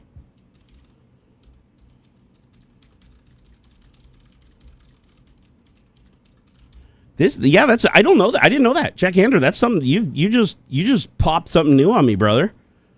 Yep, it says yes, historically the term sodomy had a broader meaning. It originally referred to various procreative sexual acts, including anal intercourse, oral sex, and even bestiality. Oh shit, I didn't know. The term is derived from the biblical story of Sodom and Gomorrah, which is the story I told you, the two daughters that humped their dad, which has been interpreted in different ways over time. In some contexts, sodomy was used to describe any sexual behavior considered unnatural or immoral by societal or religious standards. Over time, its definition narrowed and became more specific in modern usage. When was it used? Okay, that's not the definition you said. What is it? It was caring for the least amongst you. Did it ever mean caring, not caring for the least amongst you? And what culture used it in that context? Yeah, I've never heard this before. This is new to me. So yes, some interpretations of the biblical story of Sodom and Gomorrah suggest that sodomy referred to a lack of hospitality or care for the vulnerable, rather than specific sexual acts. This perspective is rooted in the ancient Jewish and Christian traditions, where the sin of Sodom was seen as neglecting the poor and mistreating strangers. How in the fuck do you go, like, I'm demonetized by a long shot, but fuck it. Like, how do you go from not caring for the poor and the vulnerable to anal sex? Like, that meaning jumped a lot. Where the sin of Sodom was seen as neglecting the poor and mistreating strangers. For example, the prophet Ezekiel described the sin of Sodom as arrogance, gluttony, and failing to help the needy. It's fascinating how cultural and religious context can shift the meaning of term over time. I'm gonna see. Okay, so what period of time was it used in this context, and when exactly did it shift to anal penetration? Like, this is crazy, dude. I did not know this, dude. Jack Ander, I did not know this. You just blew my mind, man. It's like this is a new religious tidbit I didn't know. The broader interpretation of sodomy as neglecting the vulnerable is prominent in ancient Jewish and Christian traditions, particularly during the early Common Era. Imagine having a time machine and going back just a little too far. It'd be like, oh shit, I'd sodomy the hell out of that dude. And they're like, what, you'd be mean to him for being poor? Actually, it'd be worse if you got it wrong on the other side. You're like, oh, dude, that guy's an asshole. I sodomy the shit out of that last night. Because you like ignored him or mistreated him, and they go to jail and they cut your head off because they think you had anal sex. Dude, yeah, this is fucking crazy. This interpretation persisted through the Middle Ages, especially in theological discussions. However, in the 16th century, the term began to shift towards its modern association with anal penetration, influenced by legal and moral codes in Europe that sought to criminalize specific sexual acts. Wait, 16th century? Wait, we're talking 16th century AD, correct? Because if it's 16th century AD, that means that the meaning changed to anal sex 1600 years after Christ died? What? So that means New Testament was retranslated. So King James, because this is in King James, New International, and a whole bunch of shit. So that means that it was all the current Bibles that we read are the retranslations from the 16th century and after. That's wild. I didn't know that. Oh, I had a tonsil stone. Those are gross. Don't ever smell them if they pop out. Not that I would, but they are disgusting. So that would mean that when the Bible, the New Testament, was written in Aramaic originally, after hundreds of years after Christ's death, whenever they talked about sodomy, they were talking about neglecting the poor. But they apply sodomy to Sodom and Gomorrah, which is weird because Sodom and Gomorrah literally slept with their dad, committing incest. So, but that is the story as of when the book was originally written. That I don't know. I can't wrap my head around that. Like, why? So the meaning changed in the 16th century, yet. So they must have just used a different word for it then. So even though sodomy kind of, fit with Sodom and Gomorrah, like I could see them reusing the word just because of that, but they must have used a different word before that. I wonder if there's any copies of the older translations, because there must be older translations to some other language that's an intermediate that could be translated to English that would show the word that they used originally. So Eric said the incest story happened after Lot fled the city of Sodom.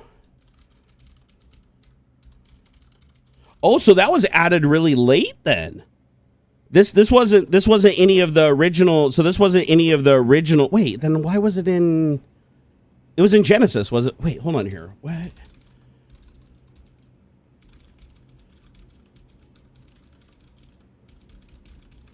Here, I gotta look up a couple things here. Okay, so that would have been Genesis. Yeah, I'm right. It is Genesis. So it's a part of Genesis, yet it wasn't a part of the original Bible?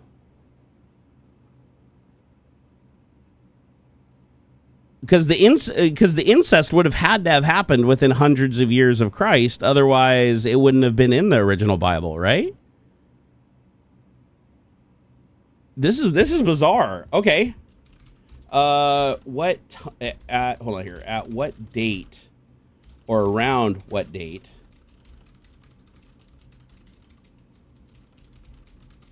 Yeah, because I don't know much about the kingdoms that their children went on to lead, but I don't know the timeline. So, okay, the story, Lot and his daughter, which became mistakenly associated with Sodom and Gomorrah, is found in Genesis 19:30 through 38. The passage describes how Lot's daughters believed they were the last people on earth, got their father drunk, and conceived children with them. The account has been interpreted in various ways throughout history. Okay, so there are different interpretations, so it is subject. In Jewish tradition and early Christian writings, the daughter's actions were often seen as a desperate attempt to preserve their family line. I mean, that's pretty obvious from the writing. The early church fathers, including Augustine, and I don't even know what is this?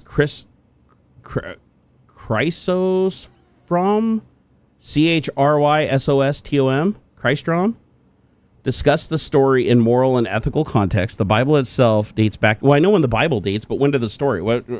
How close to Jesus' death was this thought to happen?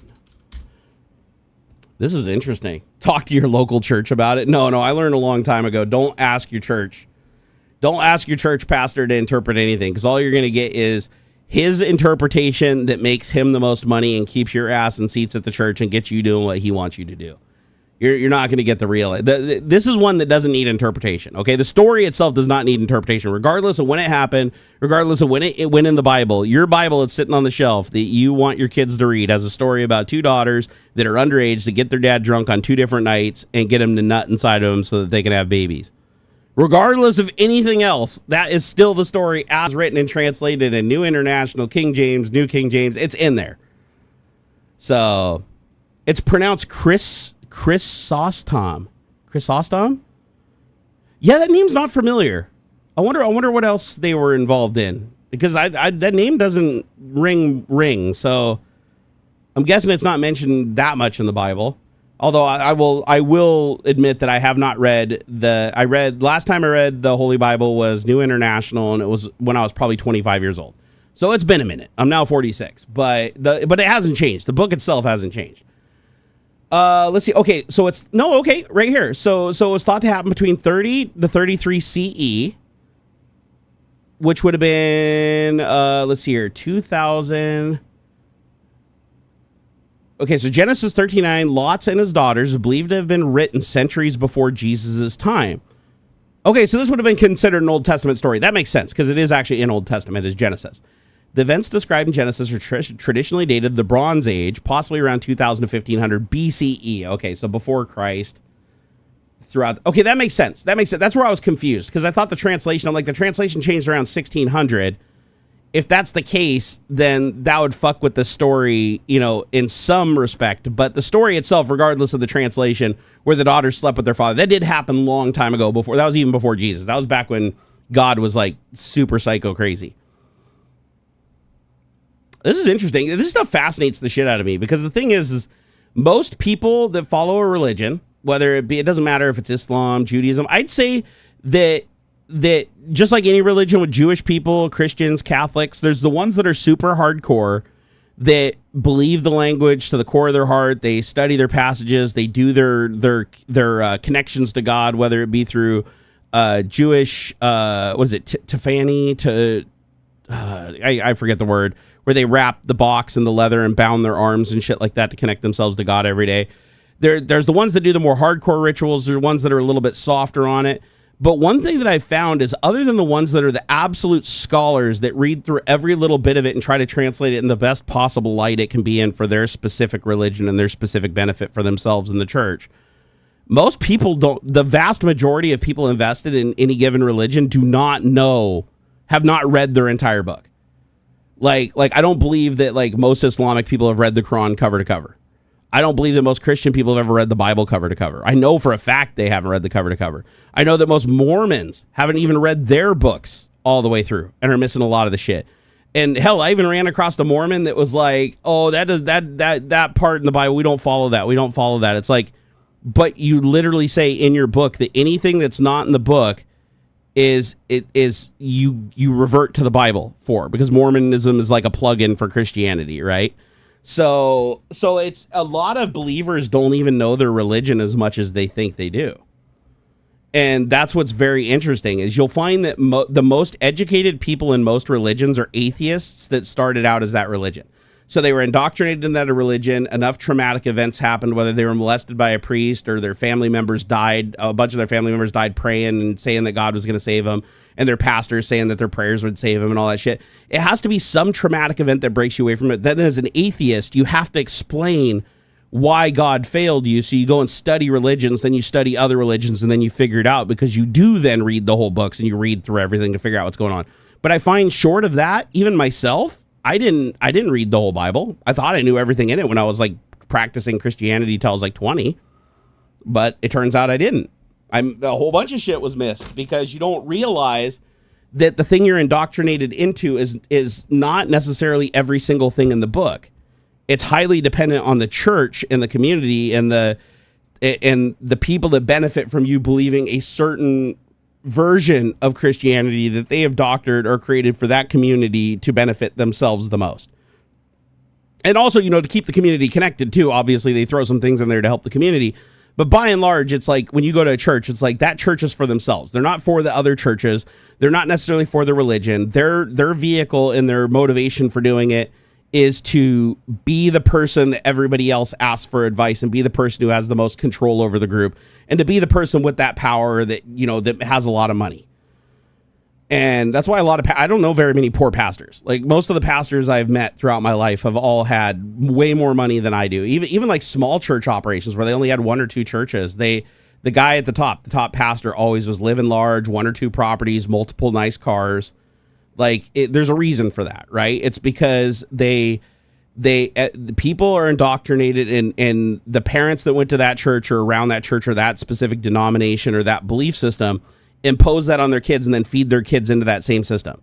And then the kids perpetuate that system and then do it to their kids. And then the pastors, they grow old, they die, and then their kids take over the operation. And it's this perpetual thing where it's like the leaders of the church are usually some line, or it could be a rich person that just came in and bought it too. That happens sometimes too, where it doesn't stay in the family or it doesn't follow the family line or doesn't follow. It just fucking just gets sold off to somebody who then puts a pastor in there to make money, right? With prosperity faith. But there's like a gajillion versions. Like there's a gajillion versions of everything. And that's why nobody ever reads the whole book, because they go to church to learn about it. And then the rest of the days they can't be bothered, right? The rest of the days they just go by whatever the church told them to do to make them feel good, to make them feel connected. And they miss a lot of it. I truly believe that if we did not indoctrinate our children, this is all religions. I'm not picking on anyone. I'm saying this includes Judaism, Christianity, Catholicism, Mormonism, fucking Islam. Hell, throw Scientology in there too. Although Scientology isn't even a religion. Like they act like they're tax free. They're not. It is literally just an extortion pyramid scheme business. But to be fair, so are the other religions to a slightly lesser extent. But it's wild how somebody like Donald Trump, who was an atheist his whole life, never went to church, like avoided church every time, always got married outside of a church, openly says he's never prayed to God ever, he's never asked for forgiveness for anything, claims that both Old Testament and New Testament are both equal to him, they're both just as good of books. I thought that one was funny. That was pretty funny. How that guy, who has demonstrated so many times publicly that he is the least Christian person on earth, all he had to say is God chose me and come up with the phrase, make America pray again, without actually doing anything. Like he didn't do anything to improve the church, improve Christianity, try to be good to people. I mean, he even attacked a bishop for literally just quoting the 10 Commandments, like literally just saying, be nice to people. Right. So this is the worst example ever that you could have of a Christian. All he says is God picked me, just like Hitler did. Hitler did the same thing. And 90% of the conservative party jump on board. Just they know he's a cheater. They know he cheated on all his wives. They know he's fucking hitting up prostitutes, cheating on his taxes, stealing from people, running fake universities, running schemes, stealing from his charity. They know he's a no good, rotten person. Like he is literally as close to Satan as you could possibly get. And he just says, God chose me. And immediately that faith bell clicks in your head and you're like, your instinct takes over your intellect. And you're like, I'm going to support this guy because he is Jesus picked him and he's pro Jesus, even though he doesn't even know who Jesus is and he never read the book. He just knew the right thing to say because Hitler said it and it had the same effect. And sure enough, 90% of people jump behind him. You ask him like, hey, why do you like this guy cheats on every day? Oh, well, God picks flawed people to do his work and yada, yada, yada. And then the funny thing is you have Biden on the other side. Now, I'm not saying Biden was a great president. He really wasn't. The history will only remember Biden as a good president because the contrast standing next to literally the worst president this country has ever had and possibly the last president this country ever has. But check this out. Biden went to church every single weekend as a civilian and as a president, even before his first presidency, even before he was a representative. Okay? He went to church all the time. He read his Bible and could quote scripture. The many debates people had with him, he quoted scripture all the time. The dude could actually quote it without a teleprompter. Even though he had the worst memory ever, this dude somehow could quote scripture. Counter that, Trump has only ever quoted scripture once. He tried to, he fucked it up, he said all the words wrong, it made absolutely no sense, and then he just abandoned it halfway through and stopped saying it. And he just made up something that was completely different than the story he was trying to say, or the passage he was trying to say. And it just butchered the whole fucking thing. I'll go find a video. I'm sure just look on YouTube for like Trump butchers fucking Bible verse. He only did it once. He held the Bible upside down. That's true. He literally closed down a prison and ran people off with tear gas so that he could get a photo op. Like, the dude is literally like Satan and Hitler, right? Then you have Biden, who's just this guy who has bad memories, not the greatest president, but this guy actually went to church. This guy did the work. He grew up Catholic. He practiced Catholicism. He did his book. He went there. But you know what Biden didn't do? He didn't commit the sin of pride. He didn't commit the sin of using God's name in vain. He didn't commit the sin of false prophecy. These are things Trump did to convince the people to follow him. And then he said, Biden, God didn't pick Biden. God picked me, Trump.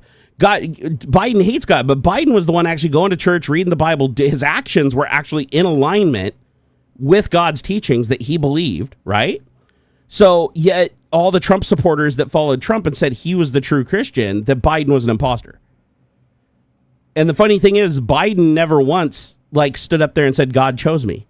God picked me to say everything. God picked me to defeat Trump and to lead you guys to victory. And he didn't do that. Why didn't he do that? Because he'd be sinning. He actually believes his religion. He actually does pray. He even prays for other people. He's done it many, many times. He's partaked in many ceremonies and communion.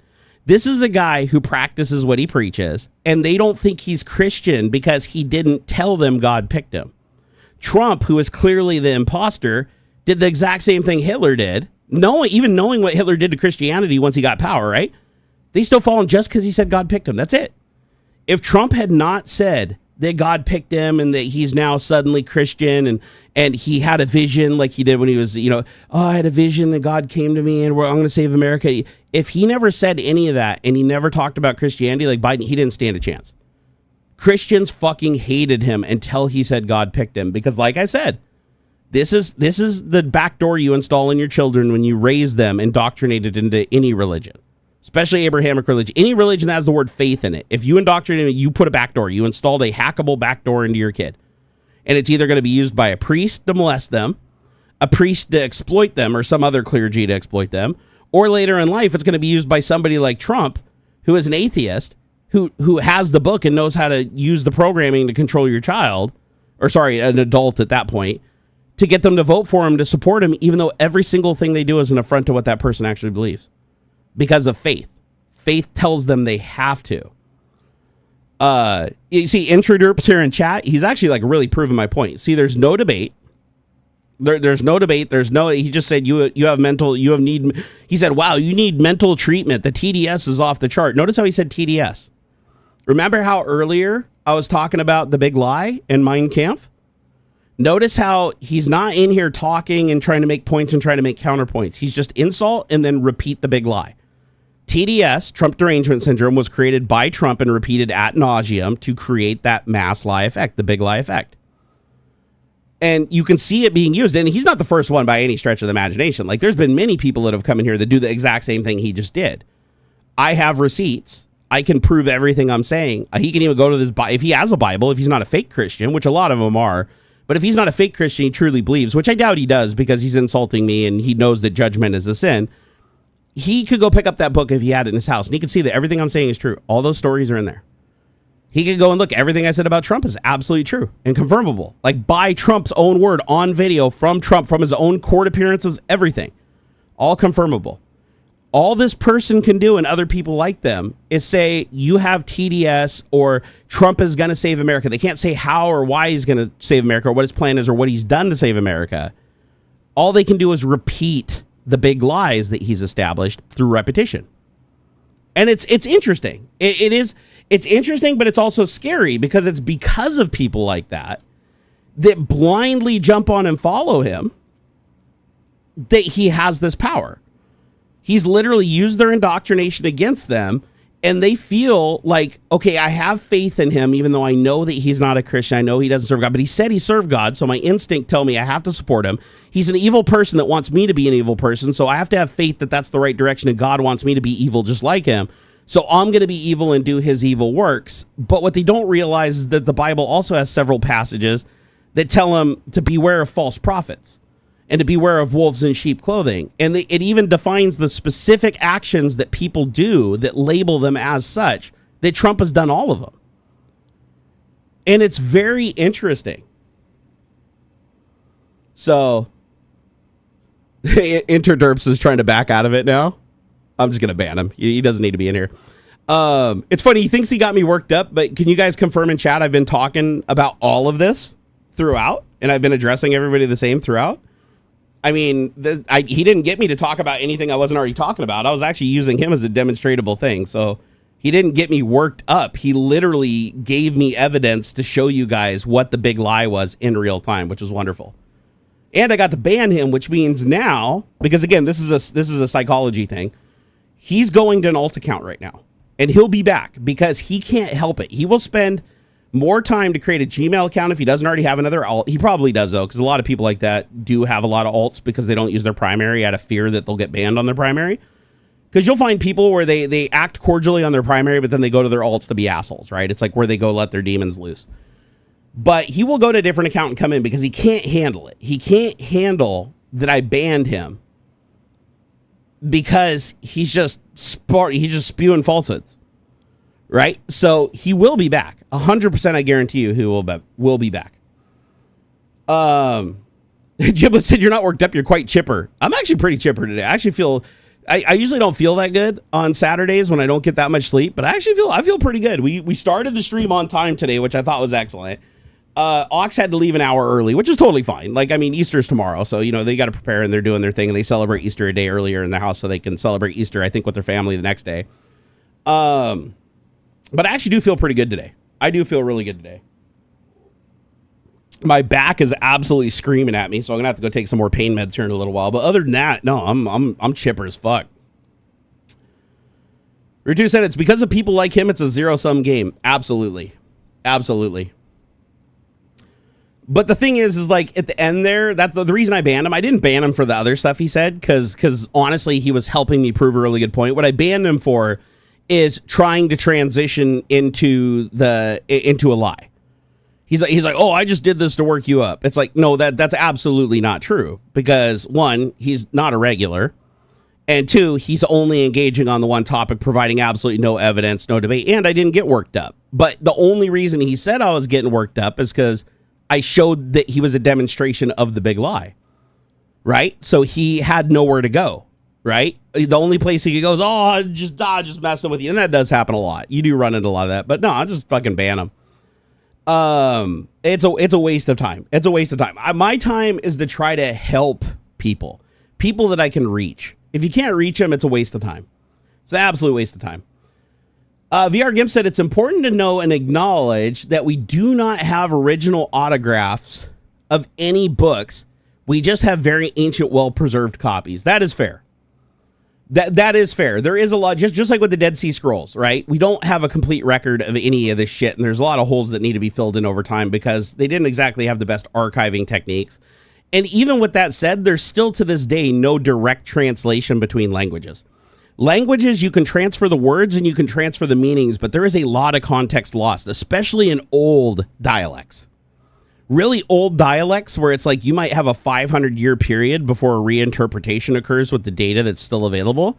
Like we demonstrated earlier with the word sodomy. It's like shit changes so dramatically. It's entirely possible that a lot of the contradictions that we see in the Bible today are just because the translations are so horribly poor, because there was at the time that they did the translation, and maybe even still today, no good direct translation, which is why a lot of people have to interpret shit so differently.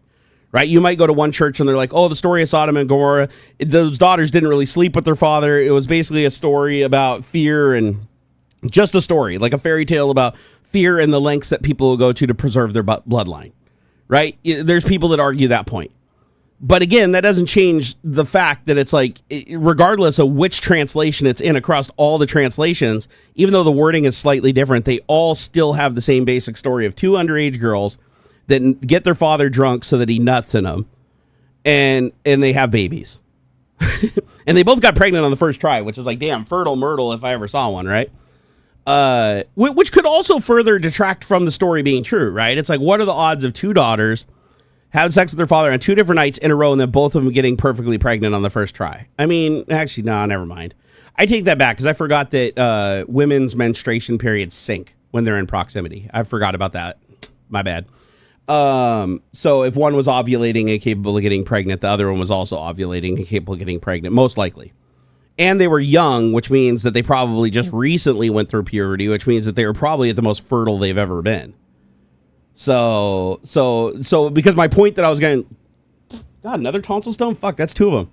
The point that I was going to try to make about the story was that, you know, it's odd that they would get pregnant on the first attempt, both of them, right? But it doesn't hold up because they were, well, one, they were sisters. That doesn't have anything to do with it. But the fact that they were in proximity of each other, because they were sisters and they lived in the same family, most likely their menstrual cycles were sunk up. Isn't that interesting? That happens with animals too. Did you guys know that with mammals? Most mammals, because especially pack animals, it's like the females will sync their periods. Isn't that weird? Like I know a lot of people are probably like, gross, but no, but it's true. Humans do the same thing because we're just animals. Like a lot of people, like circumcision was basically invented to differentiate us from the animals and connect us to God, right? It's like cutting off the mattress receipt so we look different, and then it connects us to God because we're like, oh, we don't look like everything else, so we must be different. But pre-circumcised, yeah, we look exactly like the other animals. We got a little skin that our dongs are hanging in. But I digress. The point being is that in pack mammals, the females all sync up their periods so that they're all in heat or in their ovulation cycle around the same time, so that they can all be bred and they can all get pregnant and they can all have babies around the same time in the same season. So it's interesting. Ruder said not necessarily periods for pack animals like dogs, but they do go into heat at the same time. Well, I would still consider that a sync. The periods might be off, but if the ovulations, because that's what heat is for an animal, right? Is when they go into heat, they're ovulating. So I would still consider that a sync. They may bleed at different times because of, I don't know, differences in, I don't know, species or, I don't know. And plus dogs have also been, what do they call it when you take a wild animal and you make it humanized through selective breeding? That could also fuck with that shit. But I think generally wolves, don't wolves, which all dogs are derivative of. So wait, do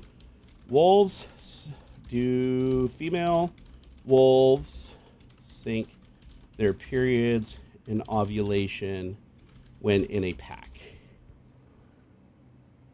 Oh shit. Okay.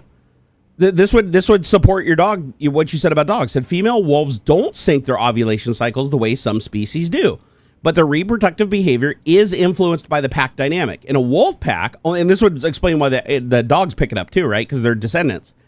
Only the dominant female, the alpha, typically mates and gives birth, while the other females may experience suppressed ovulation due to social pressure.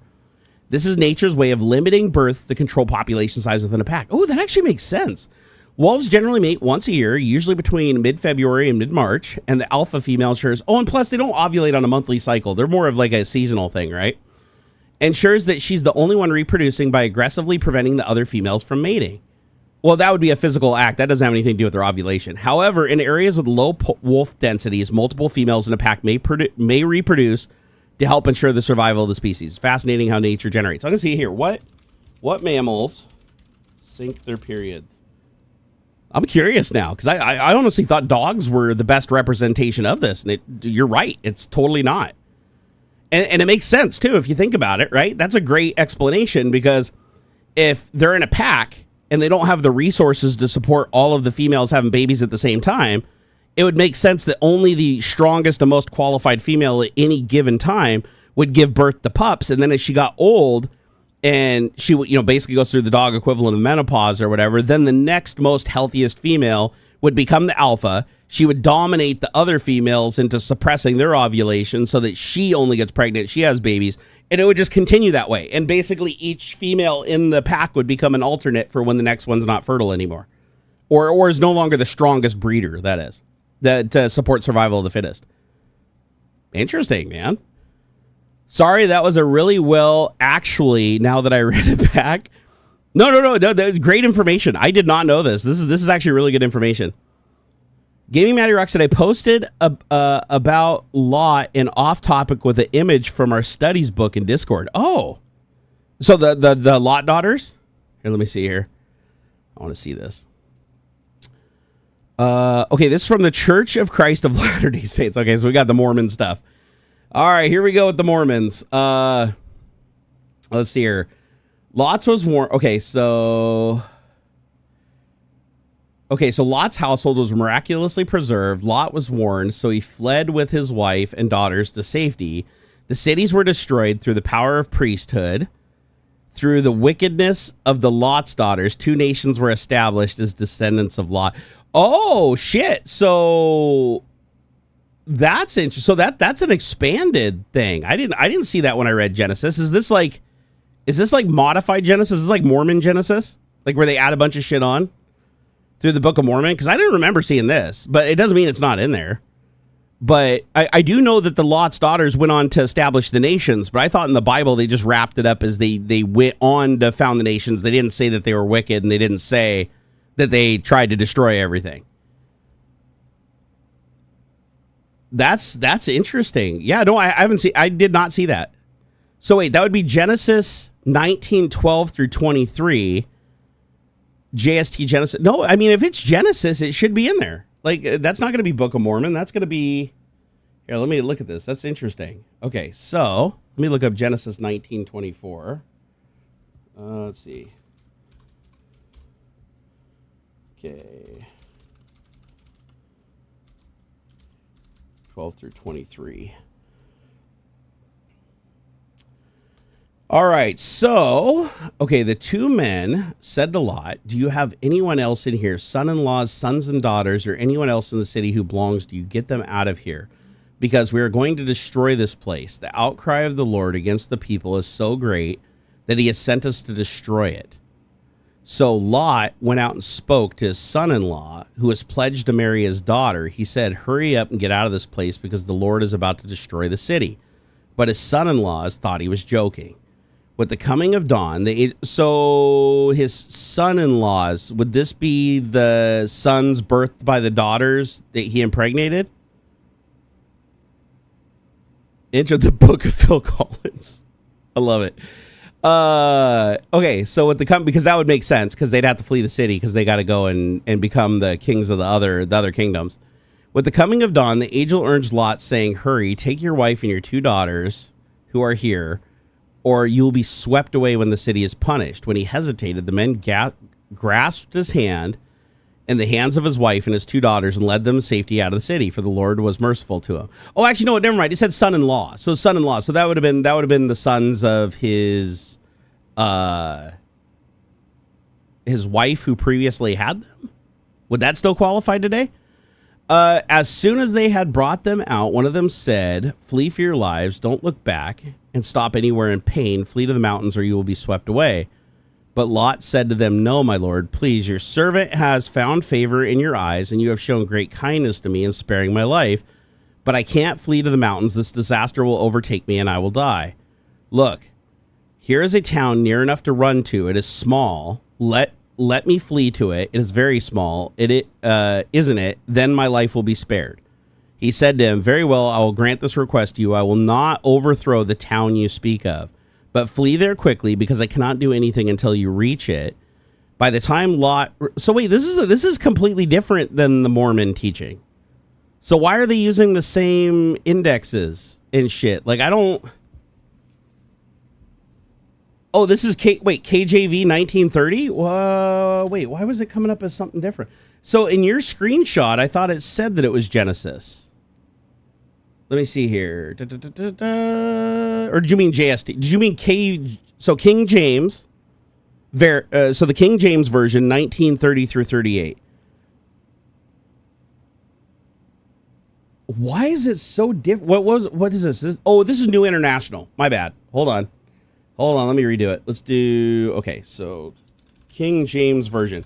That's weird. In New International, they make it sound like God spares him and he's not bad. Okay, so hold on here. Okay, different passage, please clarify. Here's Genesis 19:12 through 23 from the King James version. And the men said unto Lot, House there here any besides son-in-law and thy sons and thy daughters and whoever thou hast in the city, bring them out of this place. Okay, so basically the same thing in ye old English. And when the morning arose, the angels hastened Lot, saying, Arise, take thy wife and 2 daughters, which are here. Okay, so he's telling them still to go to the mountains and come to pass. When they had brought them forth abroad, and they said, Escape for their lives. And Lot said unto them, O not my Lord, behold now, my servant hath found grace in thy sight, and thou hast magnified thy mercy, which thou hast shewed upon me in saving my life, and I cannot escape to the mountains, lest some evil take me and I die. Behold now, the city is near to flee unto. So same story. And said unto him, See, I have accepted thee concerning this thing, and I also overthrow the city for which thou hast spoken. Haste thee, escape thither? What the hell does that mean? For I cannot do anything till thou come thither. Thither. What the fuck does that mean? Therefore, the name of the city was called Zor. The sun was rising upon the earth when Lot entered into Zor. So again, it's warning Lot to flee Sodom before its destruction. So why is this so different than the screenshot you gave me? Mormons use the KJV version of the Bible, usually the AE 1611, depending on the parish. They then add the Book of Mormon and the Pearl of the Great Price. There is no doctrine and covenants. Oh, okay. Okay, I didn't know that they expressly used the King James version, honestly. I thought they might have used New International because it's easier to read. Because a lot of the Book of Mormon is written in like much more easily understood English. So I'm actually surprised that they use King James and build on top of it. But I guess was New International even around back then? When was New International published? When was New International Bible published? I never looked up the publish date on it. Oh shit, 1978? Seriously? Oh, I had no idea it was that new. Okay, that makes sense, because Mormonism was founded long before that. Okay, nope, that makes sense. That tracks why they used. There was no New International at the time. Otherwise, they would have used it. Have I read the Book of Mormon? Yeah, in my 20s. In my 20s, and I remember the Book of Mormon basically said that that the Book of Mormon is actually a collection of multiple. When I read it, it was a collection of multiple books. Like it was the Book of Mormon. It had, I believe, it was 2 or 3 books in it, and then it said that New Testament was the basically like the when in Rome, like New Testament is the law, and then the Mormon Bible's on top of it. But if there's any conflict, go with the Bible, basically, like it's like a plug-in. However, half of my family's Mormon, and they've told me just the opposite, where they say when the Book of Mormon conflicts with the New Testament, that you go with the book in the Book of Mormon. So is it one of those things where even Mormons like differ in what they believe depending on where they're at? Because I largely believe that Mormons all pretty much followed like the same doctrine. But now I'm thinking about it, you have fundamentalist Mormons, which largely disbelieve a lot, or they believe the more formal Mormonism, whereas Mormonism has altered with the law more than any other religion, any other Christian religion I can think of. Or I should just say Abrahamic religion, right? But realistic Mormonism is just a plug-in to Christianity. I guess it would make sense because they change so much and so frequently to stay in alignment with government and law, because that's a big part of how they keep going and keep building. Most other Abrahamic religions don't do that. They'll reinterpret stuff, but they still keep it in writing and they still follow it. So... see, Jack Ender said, okay, I'm going to be nice as possible. Yeah, the most correct version was one created for political reasons that conflicts with the oldest scripture we have access to. Interesting. There's like 4 to 5 denoms of the LDS. Oh, seriously? I thought there was 2. I only thought there was FLDS and just normal LDS. What are the other ones? Shit, I'm fucking getting an education today, guys. I appreciate this, because I haven't studied like theology closely for a long time, but in my 20s I was like really into it, because I had to explain it. Like when I left Christianity, it was such a traumatic event that I had to just go and study the shit out of stuff to figure out like how people get so pulled into the shit, and how their common sense their intellect, everything is bypassed by faith, which quite literally means to believe in something without evidence and with absolute conviction, as if you had the most evidence in the world, which makes no sense to anybody who's an educated person, but as a child is a fundamental part of your childhood and an establishing memory. It completely frames it differently. I'm curious though here, how many denominations of Mormonism are there, and give me a quick sentence for each one on its most primary difference from the original Mormonism published by Joseph Smith after he interpreted the stones for the second time. All right, let's see here. Jack Anders said, I will send you some of the links to Mormon Scholar who cover all of this and talk about it objectively and remove all the precept. They are more qualified on Mormonism than I know. Yeah, please do. I would say Mormonism is probably one of the Christian religions that just fascinates me in general to study. One, because like half of my family is Mormon. But it's also because Mormonism is like, it has a trait that other Christianities don't. And that is most people that are raised Mormon believe in it more than any Christian believes in any Christianity. Like they throw their full being into it because Mormonism is very focused on community, keeping people very close together and restricted from outside influence when they're younger, and indoctrinating them using a lot of ceremonies and clothing and idolatry and stuff like that. They keep them connected, right? So, but unlike other Christianity, most Mormons, when they become adults, immediately start fleeing from Mormonism behind closed doors and living highly normal lives when they're out of view of their parish. But in view of their parish and their children, they're hardcore Mormon again to maintain that standard for their children. So, and I found that even for my family members, for my friends that were Mormons, ex-Mormons, current Mormons, it seems like when they're children, they are all in 100%. But then when they become an adult, it's almost like they learn it's a lie. They all do. It's almost like the Romspringa thing with the Amish people. They learn it's a lie and they decide right there and then, are they in or out? But they feel pressure to stay in, but they still want that other lifestyle, so they just live a double life. Almost every Mormon I know has lived a double life. I don't know any Mormons personally, including my dad's brother, who was hardcore Mormon. He's actually a bishop in the Mormon church. But then we found out later that he was gay when he finally cracked and ran off with a dude in Las Vegas, lived with him for 3 years, and then came back. And now he's back and he's in the church, and it's like it never happened because he had a lot of money from a landscaping business. But all the adult Mormons I know live double lives. They all do, whether they're my family members or not. But all of the children that I grew up with, my cousins and everything in Mormonism, and the children of my Mormon friends who lived the double lives, their children have no idea. Their children think their parents are the most hardcore Mormons. They attend church every single week. They tithe their paycheck. They do everything that they need to keep the Mormon heat off of them and to get the benefit of the Mormon church, and the connections and getting jobs and benefits and all. There's all kinds of shit the Mormon church does internal. They're like their own little internal government. But every single one of them behind closed doors is like trying drugs, getting drunk. It's weird. It's like this double life, and it's weird because they don't really do a good job concealing it most of the time. Like they get caught all the time by their parents. They get caught by other people in the church. But when they do, the church doesn't call them out for it. They're just like, you need to hide that better. Like, dude, if I can see it, other people can see it. Simmer down. Like they don't seem to out each other because the goal isn't to lose your income to the church and kick you out. It's just like, dude, you're not pretending hard enough. It's very interesting. It's very interesting because you end up with people that will defend the church, pay the church, uphold the church's really, really shitty treatment of other people publicly, but in secret, hate every bit of it, not want anything to do with it.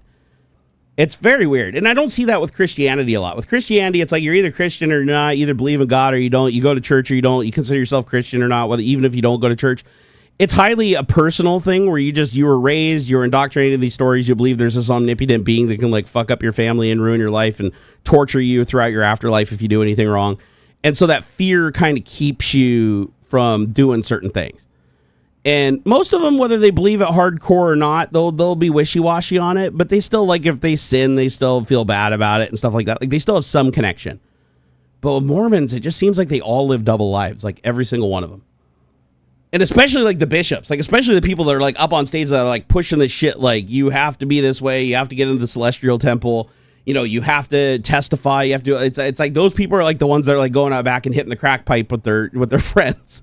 Other Mormons too, by the way. This is the funny thing is, like, I've been around Mormons that are like at a family gathering. If anybody says shit, everybody stops immediately and goes and tells an adult, if there's not an adult present, that somebody said a curse word, and it's a whole deal. And no caffeine, although they've kind of loosened up on that a little bit in the last, 10 or 15 years. But it's this really tight-knit thing. But then, like, a couple brothers will get away, or a couple of the brothers and a few of the sisters will get away, and then they're, like, smoking weed and drinking. And then they'll come back, and they have that smell on them, and everybody just acts like they don't notice it. Isn't that bizarre? Like, it's like they know, but they don't want to know. You know, it's like, listen, we have to. It's less about actually believing the thing. It's more about pretending that you believe the thing to uphold the illusion for the kids. Let's hear. VR Gimp said, because the follower of Jesus were Second Temple apostolic Jews, the only tools they had to understand their experience was they literally experienced a resurrection. Yeah, and that's the thing. When you look through the lens, like I was thinking that, like how did Mary get pregnant with Jesus, right? Well, let's look at it not through the lens of indoctrination. Let's look at it through the lens of experience and knowledge. Most likely she was raped. There is a lot of rape that happens in the church. We already know that, right? We know Mary was young. We know she was attractive. We know that she was at least attractive enough to be betrothed to a guy, right? Like he wanted to marry her. So, and then she all of a sudden has to explain a pregnancy. And the pregnancy is a guy came down with light and said that Jesus is going to put a baby in you, and now I have a baby in me. And back then they didn't have rape kits. They couldn't check to see if the hymen was broken. They couldn't do any of that. So, and in those days, if you were a virgin and somebody raped you, you were worthless. Like, if your virginity was taken, your dad was owed the 50 silver shekels for having you, because now he has to take care of you for the rest of your life because you're wasted. If he can't catch the rapist that rape you, he can't make him marry you to take care of you. So now he has to take care of you for the rest of your life because you're unmarriable, because you're sullied. Like, back in those days, it's like admitting that you were raped, you were done. So it makes perfect sense through the lens of today that if you're raped by clergy and you got pregnant or whatever back then, or even if you did, like it was consensual sex with somebody, you're just trying to hide it. As soon as the pregnancy started to show, you'd be like, oh shit, I got to say something. Like, God impregnated me. Or if it was somebody clergy in the church, they'd be like, just say it's God's baby. And then the baby comes along and the expectation is now you've told the story to everybody. It's gotten around. And it's like everybody really believes this is the child of God. So now you have to raise him as the child of God. You have to tell him he's the child of God. Dude becomes a carpenter thinking he actually is the child of God. Never talks to his dad. Never physically talks to his dad, right? But he's told that he has the power to, and that he's representative of what his dad. So whatever he wants is what his dad wants. Whatever he tell you to say, you say. You're going to believe you're God. Just like when you're indoctrinated, you become religious. You're going to believe as a child. If you're told every single day that you're God's son, and he just doesn't come around much like Elon Musk, but he leaves a fat stack on the counter of fucking myrrh and frankincense, you're gonna believe it. You're a kid. So that is the most likely outcome when you look at today. Is it's like back then, more than likely, they were already looking for somebody. By the way, like at this time, there was already a lot of belief in what they wanted. Right, there was already a lot of disagreement with Old Testament and Judaism at the time. So they needed a Messiah. So she was pregnant, so they were like, fuck it, let's make it a Messiah. For all we know, that could have literally been her husband's baby. Like he could have literally knocked her up himself, right? I don't think they were married yet. Were they married? I don't remember if she was married to him yet, or if she was just betrothed to him. That one's escaping me right now. It's been a while. So, but maybe he impregnated her. So, and they're like, well, we need a Messiah anyway, so let's just say it's the Son of God. Like, who's going to say otherwise? Who can say otherwise? It's like when Trump said God picked him. Look how many people just believed him on faith. Remember, faith was a big thing back then, right? It's like if somebody says that, holy shit, God appeared and he was glowing, it was magnificent, and a fucking baby, and look, I didn't even have sex, and I got a baby in me, like, wow, that's a miracle. People are going to believe it because they want to believe it. They have to believe it because the alternative is she got raped, she got subtly, she has no value now, the father's stuck with her, the betrothed doesn't want nothing to do with her. Like, her life is ruined. But if she says she's having the Messiah's baby or whatever, who can prove that she doesn't? There's no technology that exists. It's just her word versus other people's word. Putch said, shame, Jerry. Time to brush up on your scripture. I know, Putch. I really should. I do feel like I said, last time I read New International was in my 20s. Like, I was like 20, probably 23 in there, 23, 24, back when I was living in an apartment. And then King James was the one that I read back in, that was the book that we had in our house growing up. So King James I read when I was 20, and I was like, okay, I gotta just read the whole fucking thing and figure out what's going on. When everybody started dropping like flies, I was like, I gotta know. So that was the one I read, and then I started doing a lot of research outside of that, because I'm like, okay, there's a lot of shit in here that I was never told. Like, I was raised Christian. Now, granted, I wasn't huge church going all the time and everything, but my mom didn't even know. My mom went to church, and she was like, she billed herself as a Christian, and she swear by the Bible, and, oh, the Bible's my teaching, and God loving, blah, blah, blah, and God guides me and does all this. And I'm like, we're looking through the book, and I'm showing her the shit that I'm finding in there, and she had no idea. And I'm like, you followed this book for your entire life of like 30-some years at the time. Shit, more than that. She was 40-some years. Followed this book for 40-some years, and I'm discovering all this shit you've never seen before. It's like, how can you say you follow this when you didn't even know any of this shit? You had the book there the whole time. You picked it up and read it to me all the time. Like, how did you not see these parts? And the answer is she only knew like about what the church told her, about what passages the church told her to read. Nobody reads the Bible cover to cover unless they're an atheist trying to find answers. Like, otherwise you just believe what the church tells you, right? You have no reason not to. It's just easier. Like, why would you sit down and read this whole book that has all these stories that are jumbled together and no like particular chronological order? It gets messy, right? So it makes a hell of a lot more sense that just like me, you just go by whatever was taught to you. You were raised to believe, oh, there's a God up there. He's all powerful. Here's the 10 commandments. You know, we'll hit those. That's pretty common sense, easy to remember. Let's talk about a couple stories. David and Goliath, Garden of Eden, Noah's Ark, you know, get that out of the way, teach you your little life lessons, and then boom, bang, you're a Christian. Here's your badge. Go around and say how God loves you and how God guides you and how he protects you. And it's like, but does he? Because like everybody keeps dying around us, and some people survive from their shit, other people die from their shit, and it doesn't seem to change in any appreciable way, regardless of who prays or doesn't praise or believes this or believes that or doesn't even believe Christianity, or they're atheists or they're Islam or Mormon. It doesn't matter. It's like the same ratio of bad shit is happening, but you don't think about that because anytime, and this is the linchpin of all religions, doesn't matter what it is. Like I said, faith. Because anytime, the one thing the Bible pretty much like spoon feeds you is faith, right? Anytime something doesn't make sense, have faith that it does. Anytime something happens that leads you away from God, have faith and follow God stronger. Anytime you feel unsafe or like you're going to die, believe that God is going to save you.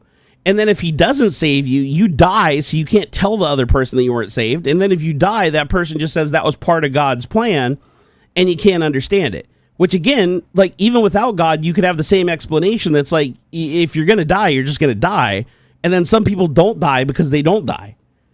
You know, there's no correlation. So, but the problem is when you're indoctrinated into faith, you are taught that anything good that happens is God granting your wish and smiling on you and protecting you and proof of God's existence. But then if you die horribly of cancer, or you're like an innocent child that gets raped in the church or whatever, then it's like nobody speaks about it. Like, oh, that wasn't God, that was Satan. It's like, okay, so if everything bad happens to Satan, everything good happens to God, can't you just remove the Bible entirely and just say anything that happens that's not favorable to your situation, we're going to call that Satan, and anything that's good that happens to you into your life, we will call that God. It just will replace good and evil with God and Satan, and we don't even need faith at this point because we don't have to reconcile anything. It's just anything good goes here, anything bad goes there. So we can have faith that those are the correct assertions. And you're done. And then you don't need all the extra stuff. But the reason you need the extra stuff is because That extra stuff is what installs the back doors that allow other people to control you. The guarantee that when you have kids, you teach them the same thing. To guarantee that you bring the next generation to church to have the same thing indoctrinated again. To keep that cycle going and to keep growing that power structure, you need all that extra shit, right? You need all those extra steps. you need the slavery with extra steps. Jack Ender said, I think that is slightly inaccurate. I think reading the Bible cover to cover is what leads to atheism for so many. Many like myself thought of becoming priests at one point. Oh my God, dude, you're not wrong. You're not wrong. I've actually said that before myself. I do agree with you. It's like reading keep in mind, I read the Bible cover to cover because traumatic events made me question God. Okay. And that's what made me read it. But I think you're absolutely right. I think the people that do pick up the Bible and read it cover to cover, just purely out of curiosity, that's like an instant atheism. Because that, for me, it answered my question immediately. Like, as soon as I read the Bible, I was like, God, I wish I had done this so long ago, because I would have been out of this way before all this bad shit happened to my family. So I do agree with that. But oh, leave it to me to talk about the shit on fucking Tech Talk the day before Easter. I'm sorry, guys. This probably, even though it's the most appropriate day to talk about this, it's also at the same time the most inappropriate day to talk about this, because I don't want people to come away from this saying, now I'm bummed out about God and his resurrection and all that shit. Listen, if you believe this stuff and it brings you joy and it brings you happiness, and believing that there's a God or whatever makes your heart tingle and your cockles do things, as long as you're not being mean to other people and judging other people and thinking that you're somehow above them, or you have more of a connection to like the afterworld and the afterlife and everything, as long as you're not subscribing to that, and you're just subscribing to the good parts, and you just have a personal relationship with God, whatever God may be, fuck yeah, rock on. That's awesome. Just keep in mind, what I'm talking about is organized religion. I'm talking about the specifics of abused organized religion. I'm not talking about the good aspects. My wife believes in God. My wife considers herself a Christian. She believes in God. She prays to God. She doesn't go to church very much, but every once in a while she goes to church on certain days. She has her Bible she reads every once in a while. Her relationship is with God, though. She only believes in the Bible what she believes to be true. If it's some bullshit written by a man that you can tell it's just self-serving, or a king that fucking benefits and has a conflict of interest, nope, throw it out. But there's a lot of shit in the Bible that is common sense. Like a lot of the 10 Commandments are common sense. Like, if you don't want to die, don't covet your neighbor's wife. Don't steal from people, right? You know, try not to rape. Try not to be gluttonous. I mean, I kind of missed the memo on that one, but you know, it makes sense, right? Like, don't fucking get gout and die like a lot of kings did back in the day. So there are good things there. I don't want people coming away thinking it's like a completely negative thing I'm doing here. I'm just saying that me personally, I don't like the aspects of organized religion that make people vulnerable to people like Donald Trump and Adolf Hitler. I can't stand when somebody like Donald Trump, who is a lifelong atheist and self-service of himself, who has committed so many crimes, wronged so many people, and his direct actions have caused so many deaths of innocent people, that this guy who has no fucking heart whatsoever, doesn't care what he does to any other person but himself, who has just an entire hedonistic life of just being a piece of shit, all he has to say is, God picked me. Even though the Bible literally says, do not believe the guy that says that. Anybody that says that I picked them is a false idol. But he says that, and because they're indoctrinated into a faith that says anytime somebody says that they believe in God and that God chose them and they're doing God's work, just on faith, you have to trust them. Like, even if they're the worst person, like, even have harder core faith. Right? And that's what's broken. That's what enables this shit to happen. That's why we have Trump right now. That's why we're losing our democracy and losing our rights and losing our freedom, and why women are, not going to be allowed to vote soon, and they won't have control of their bodies, and they're not going to be able to speak out loud in church or in public, and they're going to lose their ability to talk online. It's like, get in the kitchen, fucking make babies. Trump is going to be able to do those things if we don't find some clever fucking way to stop him, since we're already past the point of no return as far as where Hitler got, where he couldn't be stopped. We're already past that. As soon as he got immunity from the Supreme Court, every single scenario I come up with to remove Trump, he has an instant out that is obvious to him that he can do that would otherwise be illegal, that he can now legally do to stop that from happening. So it's like, we would not be in this situation if it wasn't for kids being brainwashed into having faith and then carrying that into their adulthood, that any single person, the worse they are, the more you have to have faith in them if they say God picked them.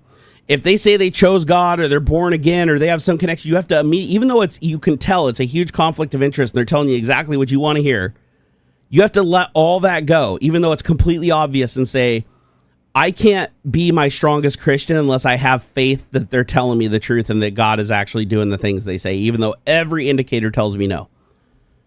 That's a problem. That's the problem. Is that backdoor gets installed in such a large part of the population that it gives evil people a way to just say, I'm going to exploit that as my Hail Mary, and it works every time. And the biggest problem is if you are a true Christian or you are a true Catholic or you are a true Mormon, you don't get up and actually, I'm not sure for Mormon. For Mormon, it might be different because Joseph Smith had some pretty far out fucking ideas. But for most Christianity, and Biden subscribed this too because he was a true Christian and a practicing Christian as a Catholic in Christianity. He didn't tell anybody that God picked him because that would be lying. That'd be exploiting pride, using God's name in vain. Like God doesn't, you don't tell people that God picked you. If God picked you, it should be obvious to people based on your actions. You shouldn't have to tell them out loud. So Biden can't do that because he's a practicing Christian. So because you have Trump telling Christians, listen, God picked me, and that guy over there is a sinner. And then you have this guy over here who's a true Christian, every measure that you can go research, and he is the polar opposite of Trump, actual practicing Christian, actually believes in God, actually prays for forgiveness, actually had family members die, and actually went to the church to learn from it and grow from it and can tell you about his experiences, all of this. But he refuses to tell people that God actually picked him and that Trump is Satan, to level the playing field, right? He refuses to do that because that would be a violation of his faith, and that would be misleading to other believers. Because he doesn't do that, the people that would most likely align with him in his faith go follow Trump on faith because they have to, because it tests their faith. They don't follow Biden because Biden refuses to say the same blasphemy. And it's like, fuck, man. You know? That's what drives me nuts, man. That's what drives me nuts. Yeah, it's like it's fucked, man. What is this Rudu guy saying? I just noticed him in chat. What is he going on about? Not being allowed to eat pork because back in the day it was impossible to guarantee the safety of pork. Oh, not just pork. I mean, even seafood. Like seafood in Christianity, seafood. Like I remember my mom when she was at her most hardcore Christianity, she refused to eat crab. Even though she loved it, crab and lobster and any crustacean. You could eat fish, but you couldn't eat the crustacean. You couldn't eat that seafood like clams and stuff like that because it was considered a dirty food, right? Same thing as pork. Pork was dirty too. But again, you couldn't guarantee the safety of eggs. You couldn't guarantee the safety of poultry either, right? So being dirty alone wasn't it. Plus, highly unhygienic times, too. So I'm sure a lot of the shit that they ate really wasn't safe. I'd imagine that the immune systems of the people back in those days, like, dwarfed ours. Like, otherwise, they would have all died. Like, literally. Like, the conditions and, like, no ability to test the temperature of the food that you're cooking and stuff. Unless they were literally just cooking everything into crackers. Like, their immune systems must have been just, like, fucking next level good. Like, it's funny because when you go places, it is like that. Like, have you ever been to, like, Mexico? And if you ever go to Mexico and you didn't grow up in Mexico, don't drink the water. Don't drink the tap water. You'll get a fucking parasite and be sick as shit and be fucking shitting your guts out for a week. Don't do it. So you drink bottled water if you're an American in Mexico. If you were raised in Mexico, fucking drink that shit like nothing. You are so immune to every fucking strand of bacteria in that thing. Like it does nothing to you. You are completely immune to it. It's wild, right? So it's like, but that's the thing. If you're raised in an environment where there's a lot of pathogens, you don't necessarily, insulate yourself to all of them, right? It is possible for an entire population to fall to something because they can't become immune to it depending on what it is. But like you can become immune to certain bacteria and stuff. It's wild. Like just from exposure. It's like they say what doesn't kill you makes you stronger. And it's like there is actually some genetic truth to that. Gaming Matty Rock said, that's how our prophet wants us to do it, to not, but people down and love them for even not being part of our religion. That's why I come here, because it helps you. That's how our prophet wants us to do. Love them, even being a part of a religion. That's why I still come here, because it helps you. Like, okay, I'm trying to understand that. So that's how so your prophet, right? Like who do you consider your prophet? I'm curious. So your prophet wants you, and by prophet you mean like the scripture and whoever the teacher is of your church, right? Like the person you trust in your church. They say that's what they want. And wait, do but not people down and love them. I love that idea. Like you should love people regardless of their religion. Like I think you're a great person, and I love you as a human being, and you've been nothing but nice to me. So I have no reason whatsoever to ever hold any resentment towards you whatsoever. I think it's awesome that you're here, and I love it.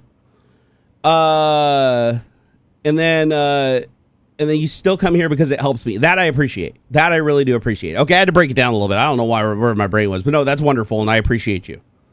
It does absolutely help me that you come here, and I do appreciate you being here, and I appreciate your participation.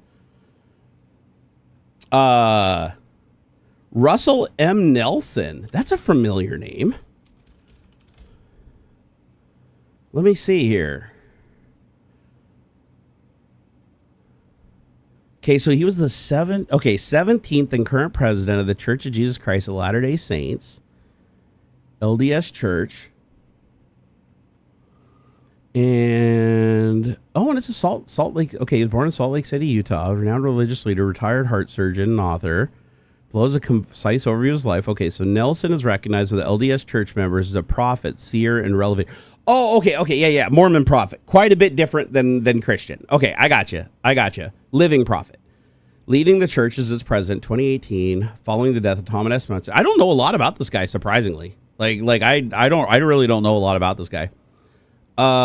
He served as a member of the Quorum of the 12 Apostles from 1984 and 1918. Was president from 2015-2018. Notable, close, emphasizing the church's full name, discouraging the term Mormon as a major victory for Satan. Wait, what?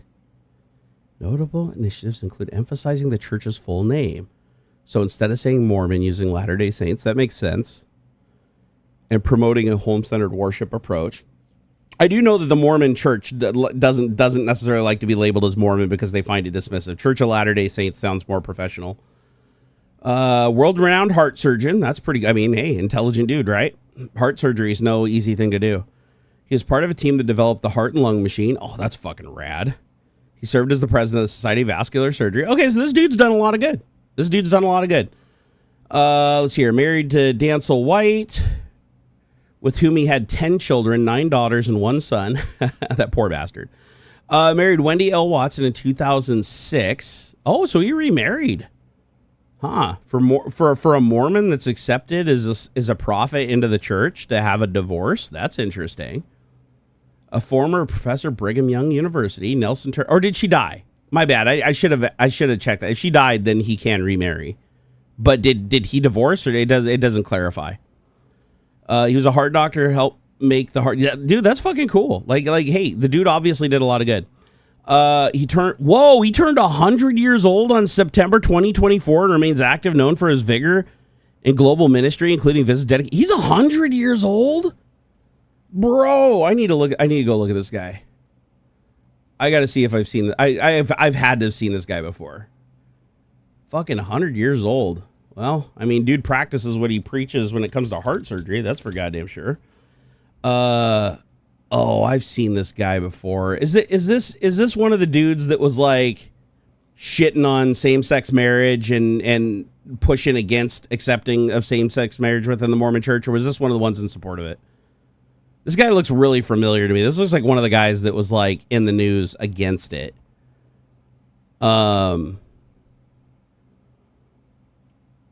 Let's see here. I can just check here really quick.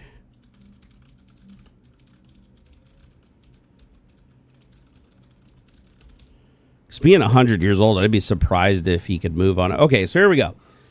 As president of the church, he upheld the church's long-standing opposition to same-sex marriage, consistent with its doctrine on marriage and sexuality, with trace back to Joseph Smith's teaching and later revelation. Yeah, no, fuck that dude. Fuck that dude.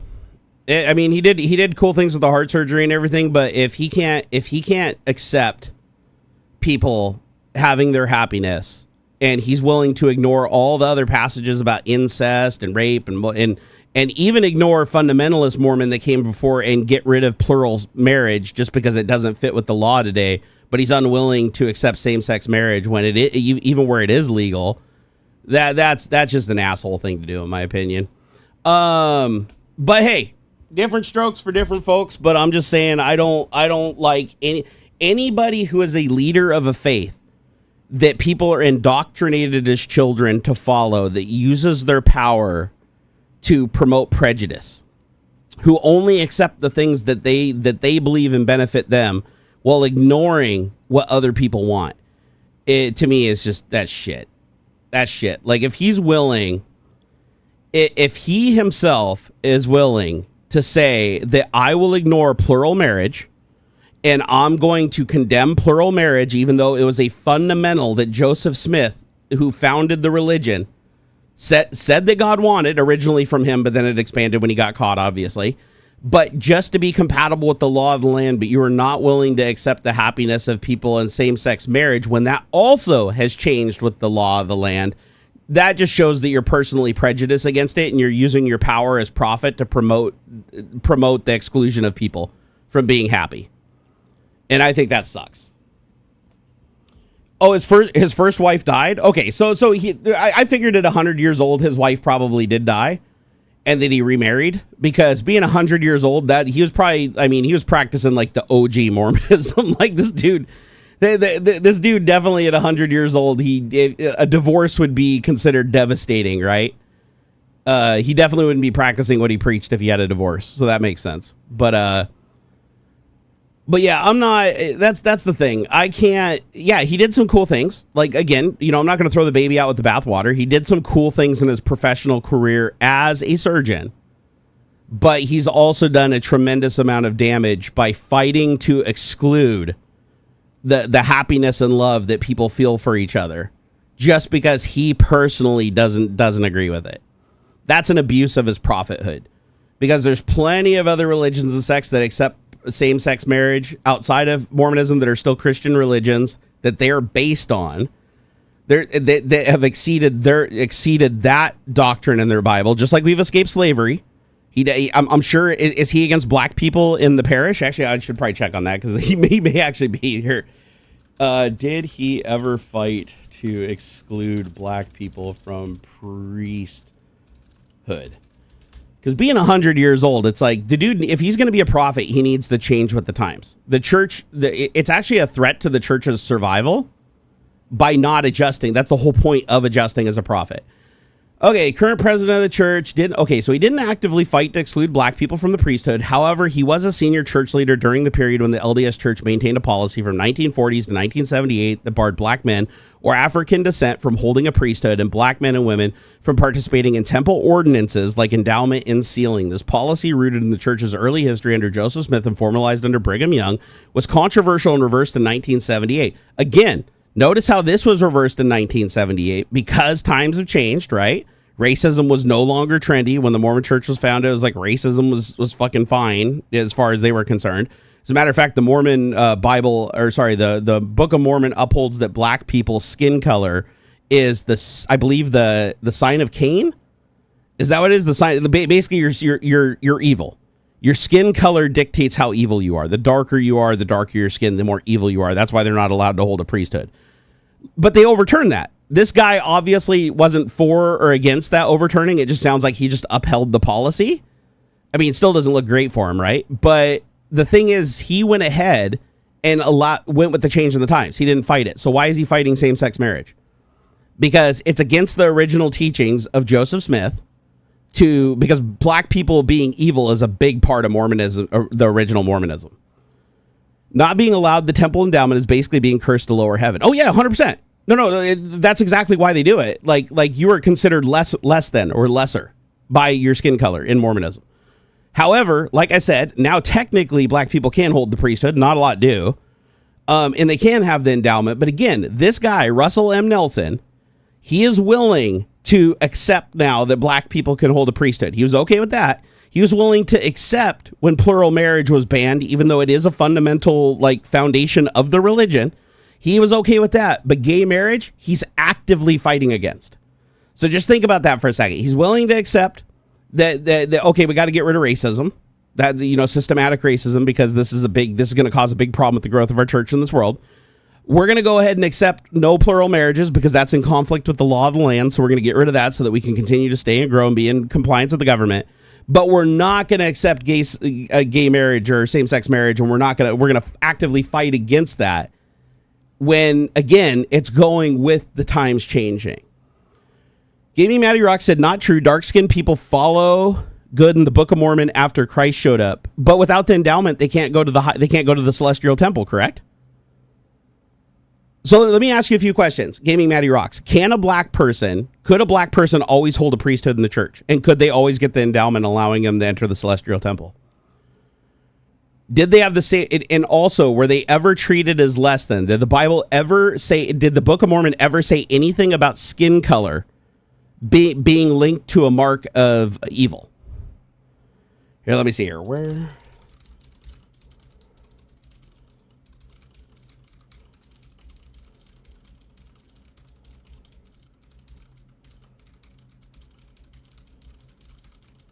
Let me double check. Like I said, it's been a while, so I want to make sure I look it up. All right, so 1830s, Joseph Smith, Book of Mormon. Let's see here. The priesthood ban on black individuals of African descent, 1840 through 1978, associated with racial interpretations, were developed later, primarily under Brigham Young, and were not rooted in the Book of Mormon itself. Okay, so this is one of the things Brigham Young brought in, but still, he brought it in the church, and they got rid of it eventually, right?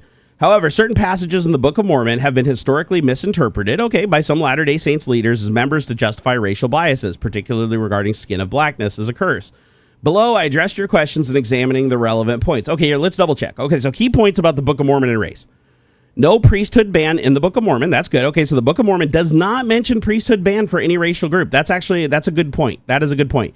The concept of restricting priesthood based on African descent emerged in the 1840s, post-dated the Book of Mormon, and was formalized by Brigham Young in 1852. But again, am I correct in saying that Brigham Young was a prophet? So just to be clear, if Brigham Young was a prophet, just like the current guy is fighting against gay marriage, Brigham Young as a prophet saying that it is now a part of the religion that we are going to not allow black people to hold the priesthood. By him doing that, it was an official part of the church, and the church did practice that and enforce it over that period of time. Did they not? So if Brigham Young was a prophet and he said that was the law of the land and that's what people did, then it doesn't matter if it was in the original one or not. However, I am happy to hear that Joseph Smith was not the one to do that, and it was Brigham Young. Let's see here. It's formalized by Brigham Young in 1852, likely influenced by the cultural bias and misinterpretations of biblical curses, Genesis 9:20-27, the curse of Ham. Skin color and curse passage. The Book of Mormon contains a reference to skin of blackness as a divine curse. Okay, primarily in the context of the Lamanites, a group described as turning away from God. The passages were later misused by some LDS leaders to justify racial prejudice, including priesthood ban and notions of black inferiority. I can understand that, because if the Book of Mormon contains a reference to skin of blackness, when they know they're called the Lamanites. By the way, they weren't called the Lamanites later. They knew they were the Lamanites. They name them by the Lamanites a million times over. But by saying people of, what's the exact wording? Hold on here. By saying skin of blackness, that still looks bad. That still looks really, really bad. And by the way, it confirms it's really, really bad because Brigham Young, the prophet, was able to successfully use that to ban black people from the priesthood. That's not good. Skin color and curse passage. Hold on here. The Book of Mormon also includes verses emphasizing universal salvation, contradicting racist interpretation. Okay, so Nephi 26:33. Let me look at that. Or 2 Nephi 26:33. But remember, there's also a lot of contradictions in Bibles where it'll say one thing and then another thing will directly contradict it. Okay, let's see here. Okay, for none of these inquiries come of the Lord, for he doth that which is good among the children of men, and he doeth nothing save it plain unto the children of men, and he inviteth them all to come unto him and partake of his goodness. And he denieth none that come unto him, black and white, bond and free. Oh, shit. Okay, I forgot about the whole slavery thing. Male and female, and he remembereth the heaven and all unto God, both Jew and Gentile. This is actually the one I'm really interested in. During Brigham Young rule in the LDS, did black people, or I should say could dark-skinned people get into the celestial temple the same as any light-skinned person? That's the one I really want to know. Okay, during Brigham Young's leadership in the Church of Jesus Christ of Latter-day Saints from 1844 to 1877, individuals of African descent, often described as having dark skin in the context of the time, were restricted from participating in temple ordinances, including those requiring entry into the celestial kingdom. Unlike their light-skinned counterparts, this restriction was part of a broader policy that also barred black men from holding the priesthood, a practice that began under Young's leadership and continued until 1978. That's a long time. Jesus. I address your questions below, connecting your prior inquiries to the Book of Mormon, 2 Nephi 26:33 from Russell M. Nelson, and biblical texts like Genesis 19 were incorporated relevant historical doctrine. So that's still bad. Like Gaming Matty Rock, can we agree on that? Like, because technically by Mormon rules, unless every black person was testified for after this period, actually no, even after they were testified, it wouldn't matter. If you don't get the endowment, you do not go to the celestial kingdom. So that means that during Brigham Young's reign in the Church of Mormon, there was multiple generations of dark-skinned people that didn't get into the celestial temple through no fault of their own. So we got to agree on that, because I mean, it's literally there. Like, he did enforce that for a very, very long term. Those people did not get the endowment. If you do not get the endowment, you cannot get into the celestial kingdom.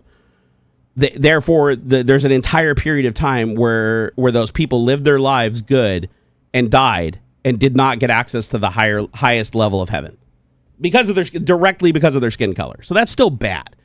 I'm glad it's not practiced anymore today. I'm glad it wasn't a part of the original Joseph Smith's second reading of the Stones, but it's still not great. And the fact that Russell M. Nelson upholds things like not allowing gay marriage when the times have clearly changed and the laws have clearly changed, doesn't track with the other doctrine. Like, it's like when racism wasn't trendy, they got rid of racism, right? When plural marriage wasn't allowed anymore, they got rid of that. So why are they not getting rid of the ban on gay marriage when gay marriage is legal now? That part is not good. So that's where I get a little weird about it, because it's like you have an entire group of people that are gay that can never hold a priesthood. I don't know. Can you get an endowment if you're gay? Hold on here. Can openly gay people in the Mormon Church receive the endowment and go to the celestial temple? Okay, in the Church of Jesus Christ of Latter-day Saints, openly gay members face specific restrictions regarding receiving the temple endowment and participating in ordinances. Same thing as dark-skinned people today. So Russell M. Nelson, sadly, is doing the exact same thing Brigham Young did to black people to gay people today, which is truly sad. And it says, yes, this does actually exile them from the celestial kingdom, which means even today, every openly gay person, which again, God knows if they're gay or not, right? Whether they're open or not. So regardless, it's like they can't get the endowment. Therefore, they can't enter the celestial kingdom. Therefore, their sexuality that they're born into excludes them from being able to join their family in the highest levels of heaven. That's shitty. That's super fucked up. Like, come on. Like, Russell M. Nelson, do better, dude.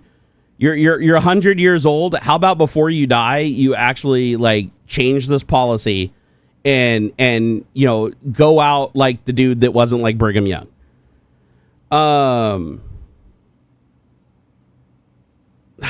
Man, that's shitty, man.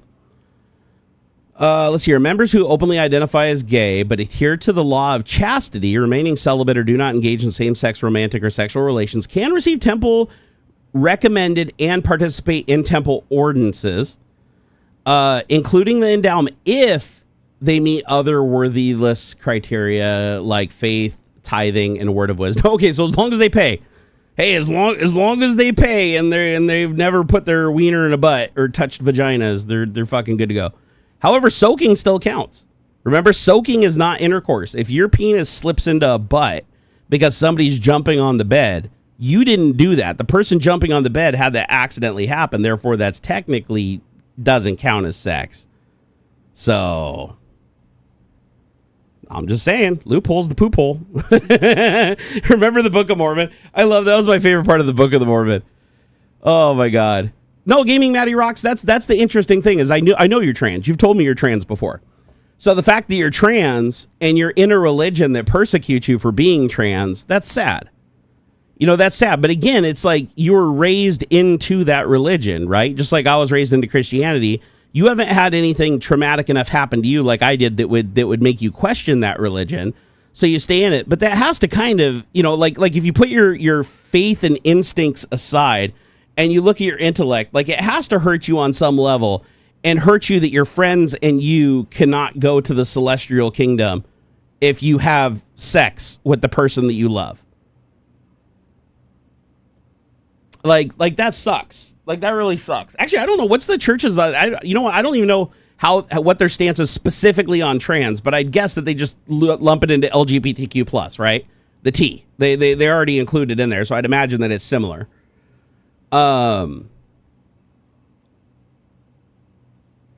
Let's see. Okay, so what is the worthiness standard for a gay member? Okay, so you have to receive a temple recommend. Oh, after interviews with the bishop and the stake president. That means no. That's going to be a big no-no, especially if you're in Utah or you're at Brigham Young University. You're not going to get a temple recommendation if you're a gay person. Like, here, well, let me check. Have any openly gay people got permission to get the endowment in Utah? Let's see. I want to see if there's any standouts that aren't like celebrities. Because I know they do it for celebrities a lot because they tithe so much money. But I want to see. There are no definitive public evidence and specific documentation confirming that openly gay individuals in Utah have received explicit permission to receive the temple endowment. Let's see here. Between 2023 and 2025, a temple recommend processes are private and individual cases are not typically disclosed. However, based on current LDS church policies, openly gay members can receive the endowment under certain conditions, but they're different conditions than a normal person, sadly.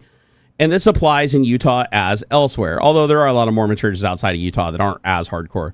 Below, I address your concerns incorporating insight into your prior questions about Russell M. Nelson, Brigham Young's policies in the Book of Mormon. Let's see here. The LDS church policies on temple worthiness, including the endowment, are governed by the General Handbook and enforced through the temple's recommended interviews. These policies apply uniformly, including in Utah, the church's headquarters, the key points relevant to an openly gay member. The endowment is a sacred ordinance requiring a temple recommend granted after interviews with the bishop and stake president. Candidates, but who's the stake president? That's a term I haven't seen used. Gaming Matty Rocks. Who's that? Gaming Matty Rocks said, at least I won't go to hell. Hey, that's looking up. That's looking up. However, I will agree with you. Like, I will wholeheartedly agree with you that there are Christian denominations that would say that you go to hell for being trans. Absolutely 100%. But I'm just saying that there's so many different Christian denominations that, like, the vast majority of them outside of the Bible Belt, they wouldn't send you to hell for that. But this is my point, is look at how many different religions the humans say. One group says you go to hell, the other group doesn't. Where's God in this? Isn't there only one God? Didn't Joseph Smith talk to the real God and all the other gods are fake? Like, isn't there just one God with one set of rules? And that God enforces? Why is it if you go to this church in this state, you go to hell? But if you go to this church in this state, you go to heaven doing the exact same things. That's where like that, when I studied religion, that's what chased me away from it ultimately. Is because I was like, there's just too many contradictions here.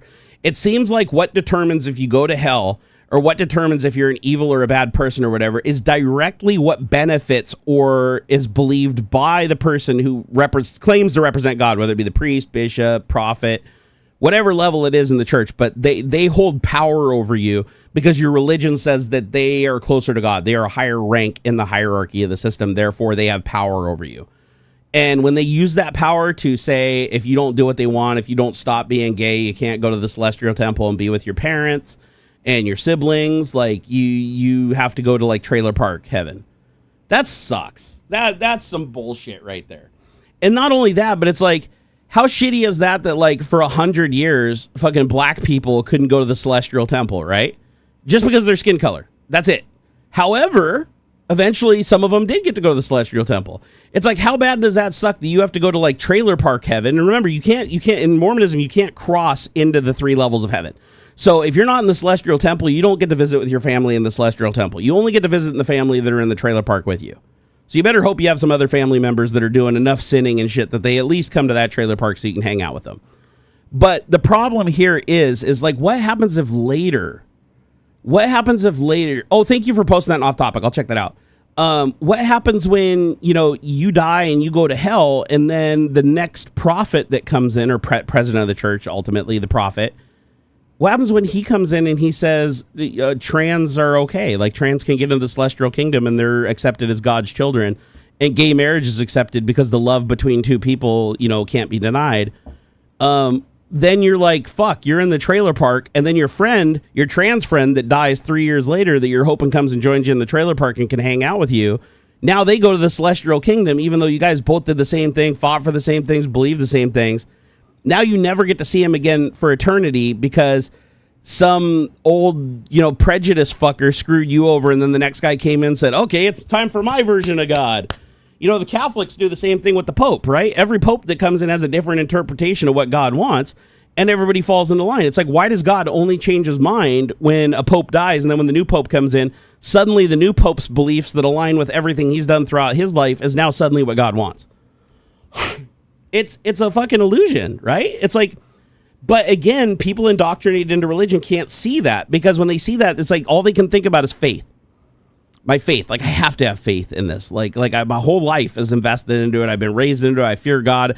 If I fuck up and I believe this Barnacules guy and I go do any study on this and I get led astray, I'm gonna be fucked. Like, God's gonna know I did it. It's gonna be an affront to my faith. He's gonna know that I wasn't a true believer. It's like, people get scared. Shit, I got scared even when I studied, and I was like already like 90% on my way out when I did it. Oh, here, let me check off topic. By the way, Maddie, I appreciate you having this conversation with me. I know that this isn't an easy conversation to have, especially in your situation. I mean, you're raised into a church that persecutes you, and that sucks. That really fucking sucks. Because that's like double whammy. It's like, I'm already talking about the people that are normal levels of indoctrination that get all the benefits of the church along with the bullshit.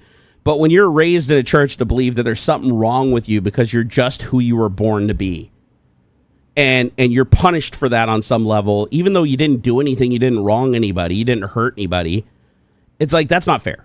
That's legit not fair. You cannot, like, I understand that you believe it, but at the same time, it's like, you cannot believe that that's what God wants. Like, you cannot believe, like, Joseph Smith, like, God all of a sudden wanted him to be rich and powerful and, like, fuck all the underage girls in the neighborhood, right? Like, he got everything he wanted because when he created the religion, he baked it in as he went to give himself, wealth and power and all that shit. And it's like, every prophet after him, including Brigham Young, and even including this Russell guy, by actively fighting against gay marriage, not just not doing anything about it, but actively fighting against it. These people are a part of the problem. These people are claiming that they represent God's will, yet each one implements their own prejudices, independent of God. Like, literally, another prophet could technically come in, right? Like, another prophet could totally come in if they wanted to and just say that black people are evil again. Here, let me open up. Hold on, give me a second here. Off topic. Okay. So the last post I still see. Wait, where did you post it? Was it general or off topic? Off topic? Huh. I refreshed off topic and I only see this is from the Church of Jesus Christ of Latter-day Saints, and it's the Genesis scripture that you sent me earlier. Did you post it in the right channel? Let me see. Where is it? Let me go up higher, see if I missed it. Yeah, I'm not seeing it. Let's see here. Off topic. Yeah, maybe it's not refreshing for me. Here, let me go to a different channel and come back in and see what happens. Yeah, the last post, just so you know, the last post, and I left the channel and came back. The last post I see an off topic on my Discord server is from LGRFBS. And it says, it was something to think about, philosophy. Oh, there it goes. It just popped in at 4:16. Sorry, it just took a while to post. Okay, so stake president is the lay leader of the stake, which is a geographic subdivision similar to Catholic diocese. Okay, no, that makes sense. That makes sense. Okay, so the Catholic diocese, like that's a high person in the specific church. All right, so church participation of individuals who identify as transgender. In all cases, local leaders seek spiritual guidance, treat individuals and their families with love and respect while teaching gospel truth.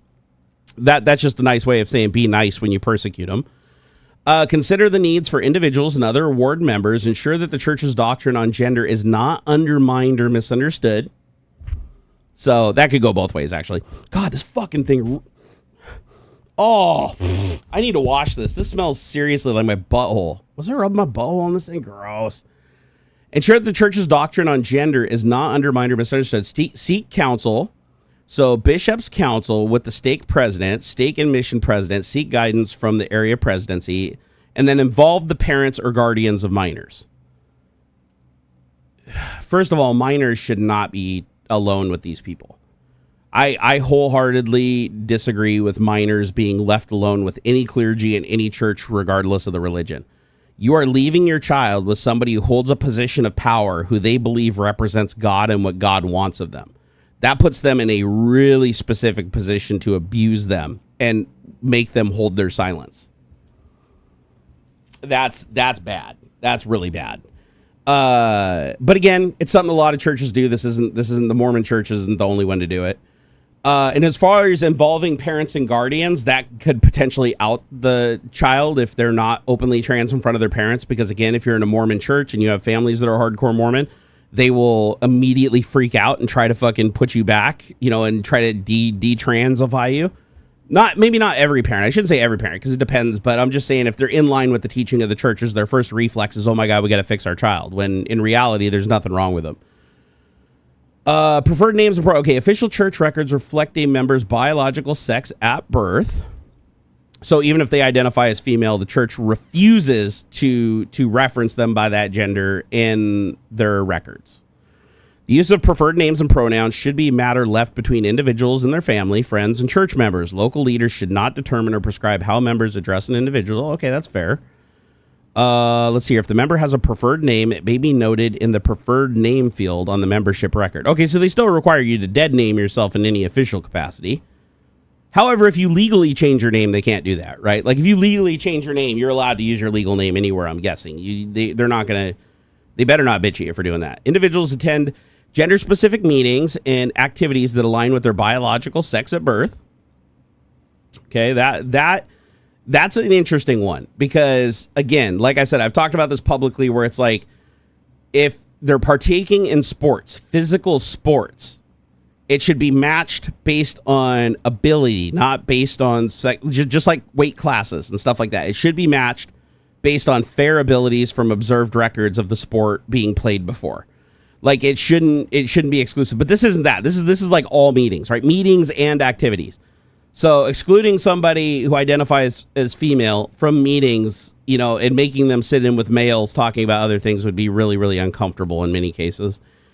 Any exception, which should be rare, must adhere to the general guidelines listed above and be approved by the area presidency. So in other words, never going to happen unless you're a powerful member of the church. Again, I've noticed that the Mormon church makes exceptions all the times for like, what's the band that does Thunder? Come on. Imagine Dragons. So the church gives Imagine Dragons Imagine Dragons supports LGBTQ and condemns the church for being against it. And I've seen the church heavily lean in their favor and try to make them happy and try to accommodate them and avoid saying things like in the context of them talking about the church and stuff like that. But it's because they tithe ridiculous amounts of money. Like if you lose somebody who's tithing 10 or 30% of their paycheck when they're making, $10 million a month, like that's going to be a huge loss to the church. So I have noticed that with my experience with the Mormon church through the half of my family that is Mormon is the more money you have and the more money you tithe, the more you're allowed to bend the rules as a general rule. And I've noticed this, and this is like one of the corruption things in the Mormon church that I really don't like. And it's like, because I personally know somebody. I'm telling you right now, I personally know somebody who got caught with 2 hookers and he had shrooms. He was high on shrooms and he had shrooms with him. He was high on them with 2 hookers while he was married and had 5 kids, right? The police found him. They put him through the system. He had to spend the night in jail. He bonded out. The church immediately condemned his actions. He immediately got he couldn't be the leader of Cub Scouts anymore. He was a Cub Scout leader. And he got pulled off of all of his stuff he was doing inside the church because he was like very, very tight inside of the church. He was one of those people where it's like, remember I told you around his kids and his family, super Mormon, away from his family, super party guy, right? He lived this double life. And so he ended up having to pay $250,000 in restitution to stay out of jail and for his lawyer to basically get most of the charges dropped or parole. So he's basically put on parole. So he had to go through, what do they call it? Where you basically have to go to the Mormon church and you have to go like before the bishop or whatever it is. And you have to basically like confess that what you did was wrong and then take steps to go through classes to make yourself better. Right. So he had to go do all these things with the classes. And one of the things he had to do, and I thought this was really crazy. And I don't know, Game Me Maddie Rocks. Tell me if this happens with your church too. Is it an option to tithe more money or to donate more money to the church in order to purge your sin? Because he had to give his Mormon church, for him to get his card back, his temple card back, and to be able to be the leader of the Boy Scouts again, he had to take like a 2-week class and give him $100K. He gave the church a $100K donation. They immediately dropped everything. He was reinstated as the Boy Scout leader. He got all of his things back in the church. His wife still divorced him. But even though he was divorced from his wife, it didn't deter from anything he was doing in the church. It was like they made sure it was a clean break and everything was good. I was like, holy shit. That's very weird. Like he literally, and they know what he did. Like he confessed to everything, right? Because they obviously, he got fired from his job because the police, immediately basically told his work what he did. Or no, they didn't tell them, right? It was because they had him in jail. He didn't show up for work the other day. Had to tell him why he didn't show up to work. He said it was because he was in jail, and then he didn't tell him specifically. They did a background check and figured it out. But anyways, he lost his job almost immediately, and he didn't get his job back, but he did get all of his position within the church. But the weirdest thing to me was that, like, dude, he'd never touch a child. No, I know this guy. He'd never touch a child. He actually wasn't a violent person. He never beat anybody up or do anything like that, even though he was a giant dude. But still, the fact that he was caught with like 2 prostitutes and they reinstate him as a Boy Scout leader, I was like, that's a little sus. That's a little sus. Like, no matter how much money he gives the church, it seems like that might be one you might want to just back off on just because of the influences involved. It's like he's partaked in hard drugs and, with hookers, it's like, I don't know if that should be around children. So that was a little bit bizarre to me. But it was interesting that, yeah, the more money you give the church, the faster you somehow are cured of everything and you're good. Let's see here. Individuals who pursue surgical, medical, or social transition away from their biological sex at birth are not called or assigned to fulfill gender-specific roles, serve as teachers, work with children or youth. They may receive other callings or assignments that provide opportunities to progress and serve others. Okay, so that's still fucked up. Like, that's super fucked up. So, like, if you actually take the steps, like, if you are so committed to what you're doing that you actually go through the operation and you do everything you possibly can to make the outside match the inside, they're like, nah, fuck it, you can't be around children, you can't do. But hey, if you give us $100,000 and you're caught with some hookers, as long as they're different sex than you, then you can go lead the Boy Scouts. But nope, if you're fucking trans, not a chance. Restrooms should provide a private and safe environment. Care must be taken to respect the privacy and dignity of all individuals. Individuals who pursue surgical, medical, or social transition away from their biological sex at birth should use a single occupancy restroom when available. Dude, it's people go into bathroom to shit. There shouldn't even be gender specific bathrooms. Like, you go into a fucking stall, right? That's why we have stalls. If a single occupancy restroom is not available, a local leader counselor with the individual and the parents or guardians of the youth can find a solution, including using a restroom that aligns with the individual's biological sex at birth. So again, they could have done that without the help from the parents. Using a restroom that corresponds to the individual's feelings of their inner sense of gender with a trusted person, ensuring that others are not using the restroom at the same time. This is fucking terrible. This is terrible. So you have to wait until everybody leaves the public bathroom, and then you have to be escorted in by like an approved individual of the church so that you can go into a stall and take a shit is your assigned gender. Oh, you said that was changed last year? Oh, sorry. I just know what goes by the doc. I just went by the document. If they change it, that's good. Unisex bathrooms should happen. Like, fucking unisex bathrooms are awesome anyways. Cool shit happens in unisex bathrooms. I told you guys about my unisex bathroom experience at Emerald City Comic-Con. That was fucking awesome. That was like, God, that was a come to Jesus moment. Fucking, my eyes have never been wider. So I've never been more embarrassed in my entire life, and I've never had wider eyes in my entire life, and everybody laughed, and I consider that a win.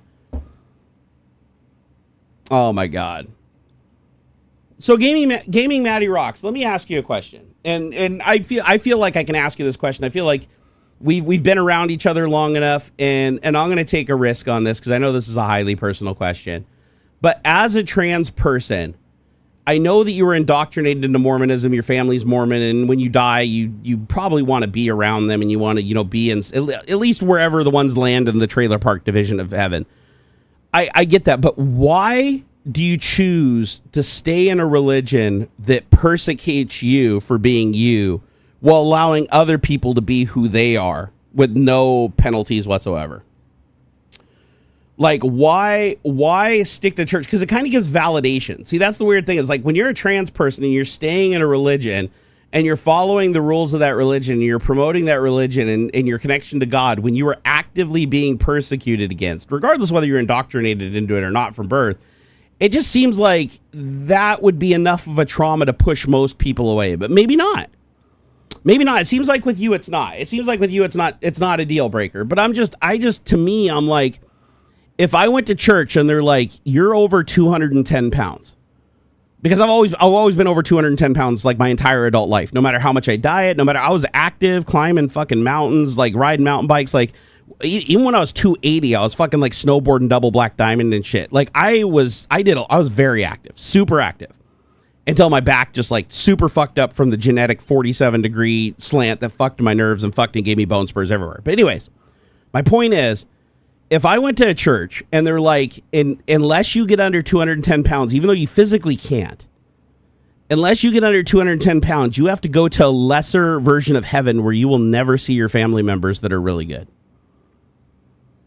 It's like you have to, when you have other options, such as following a religion that accepts you, that says that you and your family, regardless of religion, are all going to heaven, and as long as you're a good person, you'll all see each other again. Or be an atheist and just believe that when you die, it's the same as before you were born, and something cool new happens constantly. Like all the time you're down, you have no brain, no sense of time, and then boom, somehow you come together in the future, a billion years down the road, as another creature. You have no concept of what happened before, and you get to experience a whole new fucking cool thing for eternity. So I'm curious, what keeps you there? Like, despite the drama of being persecuted against and not being recognized for the gender that you feel that you are, and being treated as a lesser, even though you're a good person, and there's people in your church that you know are worse than you, that are doing bad things, that are allowed to get into the celestial temple, are allowed to get endowment without jumping through hoops and shit like that. Like, to me, that would be a deal breaker. And then you also brought up Russell as if he was like an important person. Like, I could tell that you idolize. Well, I shouldn't say idolize. Idolize is the wrong word. But you look up to this Russell guy, and honestly, for his achievements in medical science, I think it's great. But you're actively looking up to somebody who went out of his way personally to ensure that gay people are still persecuted against. And to me, that's a little weird. It's like, why would you support a man when you know that other prophets have changed things to fit with times, got rid of racism, got rid of the persecution, the black people, got rid of the plural marriage thing? Like, the prophets can overturn those things, but the prophet that you're idolizing when you're alive and when you're going to die right now, although he probably will die before you, and then hopefully the next one's not a dick like he is, but it just seems like, that's not God. That's not what God wants. It's just these dickheads coming in and being a prophet and just fucking imparting their own will, and whatever they feel, I don't like that. Well, I'm the prophet, so I can say what God wants. I think that's bullshit. I think that's absolute bullshit. I think it's like the same thing as like a dictatorship. It's like dictatorship versus democracy. Democracy is the people tell the religion what God wants, because the people are the collective whole of God, all the cells in the body. You shouldn't have the one cancer cell at the top that took advantage of his position and took advantage of his contributions and his tithing and everything to get into a position to suppress other people just because they're different than him. I think that's bad. I think that's really bad. I think that's terrible, and I think that guy is doing a disservice to God by misconstruing what he wants, because we clearly know that's the case, because we've seen other prophets already change to fit with the times. He's actively fighting against that. He's doing the opposite. He's doing the Brigham Young thing, which isn't good. No, I get that it's complicated. No. I get that it's complicated, because I wouldn't expect you to be able to explain it, because if you could explain it, it would probably seem odd, if that makes sense. Like, because if you could explain it to where it made sense to me, you would be acknowledging that you are following a religion that does actively persecute you. They might be taking steps in the right direction, and I get that. That's fair. If you feel like your presence in the Mormon church could change their mind, and you feel like your presence there has a shot at standing your ground and making it so they can't just ignore you, and you're risking your eternal, life in the trailer park of heaven, hoping that you can change things, I think that's admirable. That I would understand. That I could understand. But I'm guessing because of the way you look up to this Nelson guy, that's the only thing that conflicts. Because looking up to the guy who actively looks at you and says, you do not get the celestial temple, you don't get the endowment, and you don't get to be who you get to be without major pushback because of my own rulings that I am actively fighting against you for, that seems bad. Like, that's kind of like the shit with Mega, where it's like, from my perspective, I'm just saying, it's kind of like the shit with Mega, where it's like, he said God chose him, so we follow him, even though he fucking goes to Epstein Island a bunch, and he fucking cheats on all of his wives, and he fucking steals from charities, and he rips off people through fucking email pyramid schemes all the time and shit, even though he's president, and he doesn't listen to the Constitution. He fucks over other people, gets people killed, and just sucks the dick of every rich guy to get their attention, every powerful guy. It's like, why do you follow that guy? He's hurting you. He's hurting you. He's hurting your family. He's hurting your children. Why the fuck do you follow him? And they just go, God picked him. What are you going to do?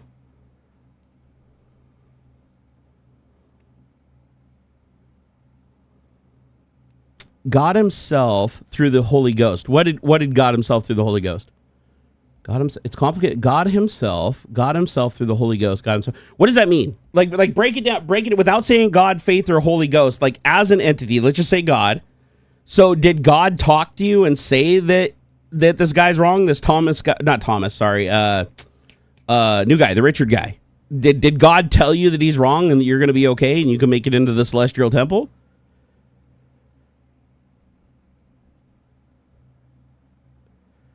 Like what did God say to you personally? Like, not even including the church, not including Richard, not including the rules, not including any of the doctrine, none of the books or anything. In your lifetime, what did God specifically say to you? Like, what did he specifically say to you about being trans and about the persecution of the Mormon church against that? That's what I'm curious of. Not the generic response that, and sorry, I'm not trying to be insulting, but a lot of religious people just say, Jesus, take the wheel. You just got to have faith. You just got to believe in God, accept God into your heart, and everything will be well. These are like the generic passages that are like, I don't really know why I'm doing it. It's instinct.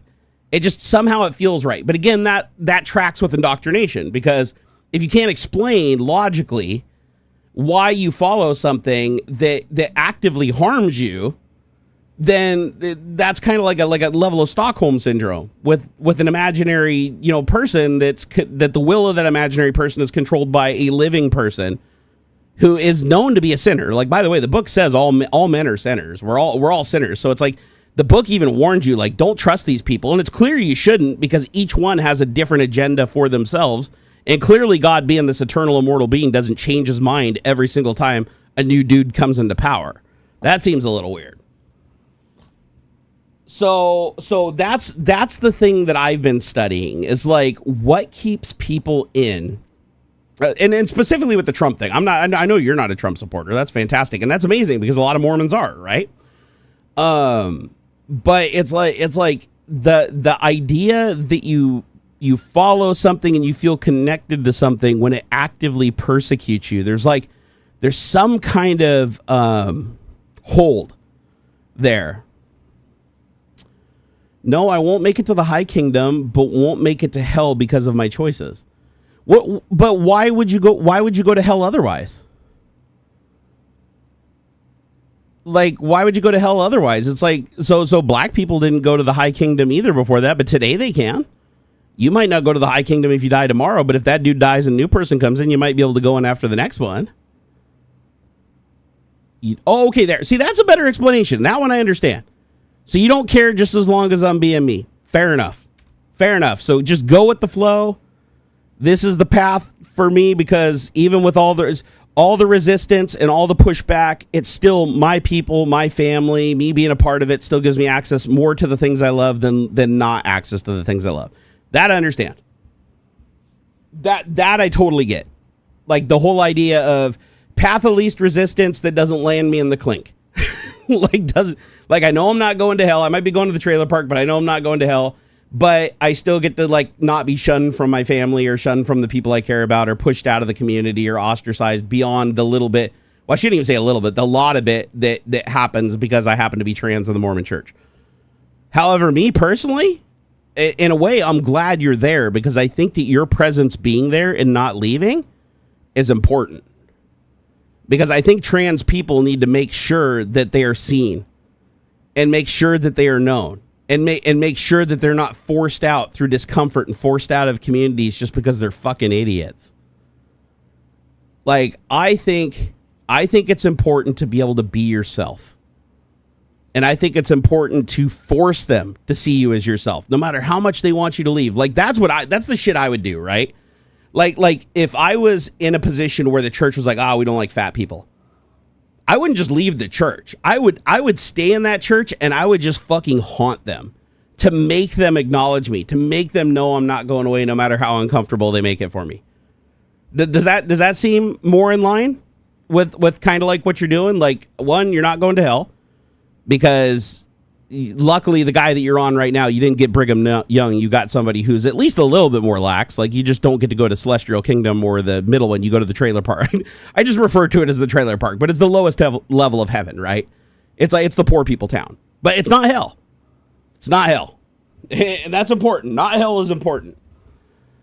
And, but that's interesting. You've given me an interesting take. This has been a really interesting conversation to me. Like this is something, because it's a view I don't often see, surprisingly. Like, I guess I shouldn't say that, because I do see it in the context of people that like support Trump because he just says God follows them and they were raised to have faith that that's the right thing to do, even if he's hurting them and their family. It's like, well, he said God's following, we have to believe in him on faith. I don't get it, but I get it, right? It's like, I understand why they do it. At first, I didn't understand like why you would choose to stay in a religion that actively persecutes you, especially when I just went and looked at your bio on the top of your page. It just popped up when I was on Blue Sky, and I clicked on your post. It popped up and I was like, yeah, your bio, you like a lot of the same shit I do. So I'm just saying, you partake. And the fact that you don't go to hell for that, or you don't believe you're going to hell for that, is an important thing. That is a really, really important thing. But I will tell you this right now. I am gonna extend an offer. If you ever get to the point where you've had enough of their bullshit and you just want to go to the ultra super celestial kingdom, I will tell you right now, is the prophet Barnacules Nerdgasm. Keep in mind, over half of my family is Mormon, and half of the family lives in Utah, the other half's in Southern California. But on behalf of the half of my family that is Mormon, and the one time my uncle tried to drag me to temple, I am giving you this offer. If they ever piss you off and you've had enough of their shit, I will grant you access to Celestial Kingdom Park Hopper Pass. Okay? I will personally, under the Barnacules Nerdgasm, it's so BNFDS, right? Okay, so we got the Barnacules Fundamentalist Mormon movement. I will grant you access to the Celestial Kingdom, the middle one, and the trailer park. And I will even allow day passes, unlimited day passes, to visit hell for the friends that partook a little too much and they got to study for 1,000,000 years or whatever to come back to the trailer park. I will give you access to all of those things unrestricted. I will not persecute you for being who you are. I will accept you as a human being, and when you die, I will accept you as an equal energy and mass of matter. So I will, ninth cloud shit, done, Putch, all yours, bro. If anybody in here is persecuted by their religion, or their religion in any way unfairly judges them for just being themselves, I will override it, because I have more power. I guarantee you I have more power than any of the priests, any of the prophets, and any of your religions. 100%. And you know why? Because God talks directly to me. You know what God says? Abso-fucking-lutely nothing. Because I ask him every single day. I'm like, God, do I have unlimited power to represent you as you truly are and tell people who you truly are and what you truly want? Say nothing if you want me to do this. And just like that, nothing, right? So I am telling you, I have the power. I confirmed it to you right now. God himself just confirmed that I have the power to represent him in whole. And I am telling you that every single good person that treats other people well and doesn't hurt other people and lives a life to its fullest, you're going to super heaven. You're absolutely going to super heaven. Like every last one of you, I will grant. Like I am as God's representative, again, just to make sure. God, if I have the power to override the entire Mormon church, Christian church, Islam, Judaism, everything, if I am the king of every representative on the planet, that is the one true disciple that represents what you want from humans on earth, say nothing right now. And just to convince everybody else in the channel right now, say nothing to them also. So if you guys don't hear God tell you specifically, oh, don't listen to that guy, he's wrong, unless God specifically tells you that, this means that he has anointed me as the one true prophet representing him here on earth. And he's proved it. Unlike the other ones, they didn't prove it. They just had books and shit, right? I'm asking him right now, omnipotent being in the universe. So I have this power. John Slade, you get 0 virgins. You get 0 virgins. If you want a virgin, you got to go out and find one, convince them that you're worth having sex with, and make it happen, bro. Sorry, no free rides. No free rides on the virgin train. We don't disenfranchise other people. So I will give you, instead of virgins, I will give you an unlimited afterlife of floating through the universe eternally, doing whatever you want, whenever you want. I will restore you to perfect health with no worries in the world, no stress, no anxiety, everything. Like everything. I give you everything. I give you everything. You ever watch Mad TV? Everything. I tell you everything. He looking like a man. Fucking love that show. So yeah. So anyways, I hope I proved to you guys there that I have the ultimate power to represent God. And what I'm going to do right now is God wants me to tell you something right now. You know what God wants to me to tell you for Easter Sunday tomorrow? He just told me by saying nothing. He wants me to tell you that if you are a good human that tries to do your best to do good things and do right by yourself and others, and you don't spend your life hurting others to try to make your life better on purpose, then you get to go to super heaven with everybody else. Skin color doesn't matter. Religion doesn't matter. Nothing. It doesn't matter. None of it matters. There's nothing matters as long as you meet that criteria. As long as you're not intentionally hurting other people, and you're trying to do right by yourself and others. So that's it. Yeah, you can watch movies and eat popcorn. Shit, yeah, you can totally do that. Yep. Under my religion, can you stop paying taxes? Well, as soon as I get tax exempt status, I still have to fill out like the huge pile of paperwork and give it to the government. But I'll try. We'll see. We'll see if we can get tax exempt status. I hear it's pretty expensive to apply. I'll ask John Oliver how he did it with the Church of Immaculate Conception or whatever it was. I'll do what he did. I'll do what he did, guys. So Gaming Maddie Rock, Gaming Maddie Rocks, I'm telling you right now, if Mormonism doesn't work out for you and it becomes too much, just remember this moment. You saw me. As God is my witness, quite literally, I asked him specifically if I can represent and tell people what he wants. And I told him not to say anything. He didn't say anything. It doesn't get any more concrete than that. Like, you could, all the books in the world, oh God, I asked him, he has the power to tell you if he doesn't want you to listen to me. And I'm telling you right now, God just doesn't want you to be a dick. Metalhead man got it. Don't be a dick. Live your life to its fullest. Try to make yourself and others happy. Enjoy this life that you have. It's a gift. You weren't put on earth to be a slave to other humans.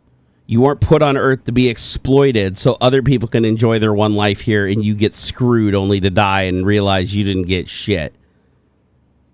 And the other thing is, my religion, God said, don't fear death.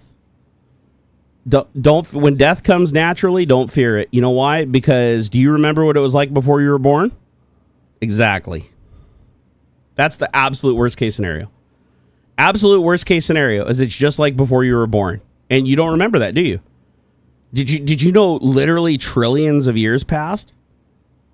Literally, like this could be like the 70,000th Big Bang. Like trillions, a Googleplex of years have passed. And you don't remember any of it. It passed in the blink of an eye. So don't fear it, because that's the worst case scenario. Best case scenario is like super fucking heaven where you can do anything you want and everybody gets their own personal heaven where it's like everything that they want ever at any time and point for eternity just manifests itself. That's the high side of my heaven.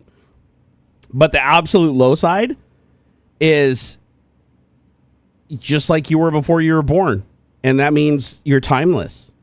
And eventually time will become relevant again to you at some point. Josh said, can I still troll? I'm actually wondering, where'd you go, dude? Have you been listening this whole time, or did you like bounce for a while? We've been having like the craziest conversations here before Easter Sunday. We went way off the reservation with this stream for sure. I should have put my face in the hat and read some stones. No.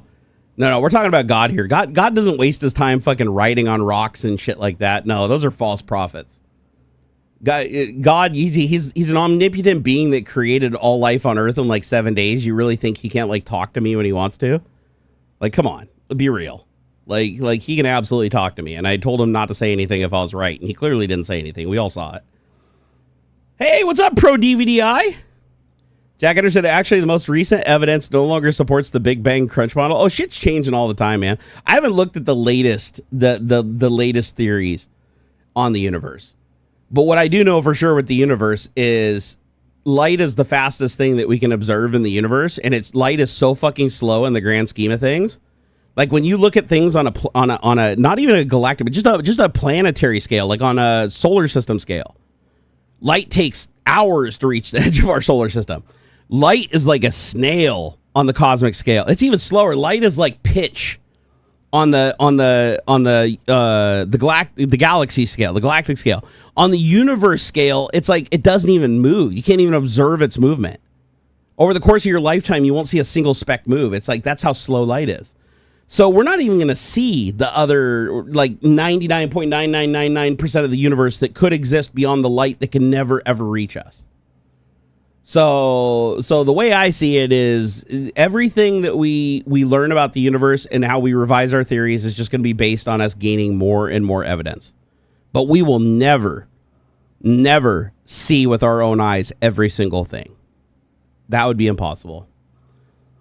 And I think that's cool. I think that's actually really cool because it also explains why we don't ever see aliens, because it's like literally by the time an alien hears a single radio transmission or encounters a single satellite that we sent out into deep space, by the time that like the likelihood of an alien coming across that, like humanity already has been dead. The Earth already burned as the sun expanded and engulfed it, and our solar system's a black hole. Like by the time it reaches any kind of life that can interpret this shit and even come here. So unless we encounter aliens that have figured out how to like bend space and generate enough, like level 5 societies or whatever, they can use the full power of a star to fucking bend space time and travel halfway across the universe through a wormhole. Yeah, we're not going to see shit, man. We're going to like exist. Even if we go and colonize Mars and turn Mars into the next Earth, we fucking leave our solar system and go over to Alpha Centauri and fuck that one up too. Like, even if we succeed at all those things, the odds of us ever encountering other life before humanity just naturally dies of natural causes from just not being able to escape the inevitable doom of your solar system, because every solar system is a ticking time bomb. There's no such thing as a solar system that just exists perpetually. Like your star is burning fuel, And when it runs out of fuel, it's going to expand, and then it's going to collapse, and then it's going to turn into a black hole. It's just going to be a really, really dense piece of matter, just suck shit into it. So we can run and keep trying to find another solar system, another solar system, another solar system. But at some point, even with our best efforts, the odds of humanity still being around in like 1 trillion years, probably not likely. But could another million civilizations in that time come into their own and fucking evolve and be at the same state we are now? Sure. I think that's totally possible. Jack Anderson said, the latest evidence shows an actual zero balance of energy within it when you factor out positives and negatives, so a Big Bang could happen at any point we hit entropy. Oh, that's interesting. See, I've always looked at Big Bang. The way I've always tried to visualize Big Bang is like a explosion in a cylinder of a car. Because in a cylinder of a car, you have fuel come in, right? That's your matter. You have the air come in. You have your antimatter. You create a spark, right? It creates the reaction between the fuel and the oxidizer, right? It expands all that new energy and matter, pushes the cylinder all the way down to the bottom, exhausts all of its energy, and then that cylinder comes back up and recompresses all energy back together, shits it out, and does it again. And I know that's not technically accurate. I get that. I 100% get that. But this is how I visualize it in my head. Is I think to us, it's imperceptibly slow because of the speed of light and everything like that. It's like we blip in and out of existence as humans over 100 years. It's like not even cosmically significant, right? Like nothing cosmically significant happens in our lifespan, in the lifespan of one human, realistically, like start to finish. So it's like everything on the cosmic scale is huge. So it's like when I'm picturing an engine go cylinder, and let's say multiple dimensions, different. It's all 8 cylinders in an engine represent the different dimensions. To us, it's never moves. We come in, we live, we die, we live, we die, we live, we die. It's something else. Our energy matter comes together, goes over here, does this thing, everything. Everybody's everybody at some point in time. And that fucking cylinder does not move. It does not perceptually move. But from the cosmic scale, if you're observing it in cosmic real time, where the speed of light is like relative at the cosmic scale is what it is to us going across the room, then it's like, and each one of those blasts on the cylinder is like a million civilizations growing, becoming powerful, dominating space-time and everything, only to fucking peter out and die off, and the universe goes poofta. That's kind of how I look at it. Oh, man. Jack Ender, I'm going to have to go look into that theory, though. Oh, Game and Matty Rocks wants to know what happened to 4chan. 4chan got hacked. Can you believe that? 4chan, the image site. Fucking 4chan, man. So, let me pull it up here. So, on April 15th, so this is a couple days ago. So, actually here, since I don't have aux here, I can actually use text-to-speech to spare my vocal cords a little bit. Let me grab this, then I grab this. Here, come on. Why can't I do select highlight? Come on, highlight my shit. Highlight my shit. Do it. Okay, ready? Here we go. Read aloud. 4chan.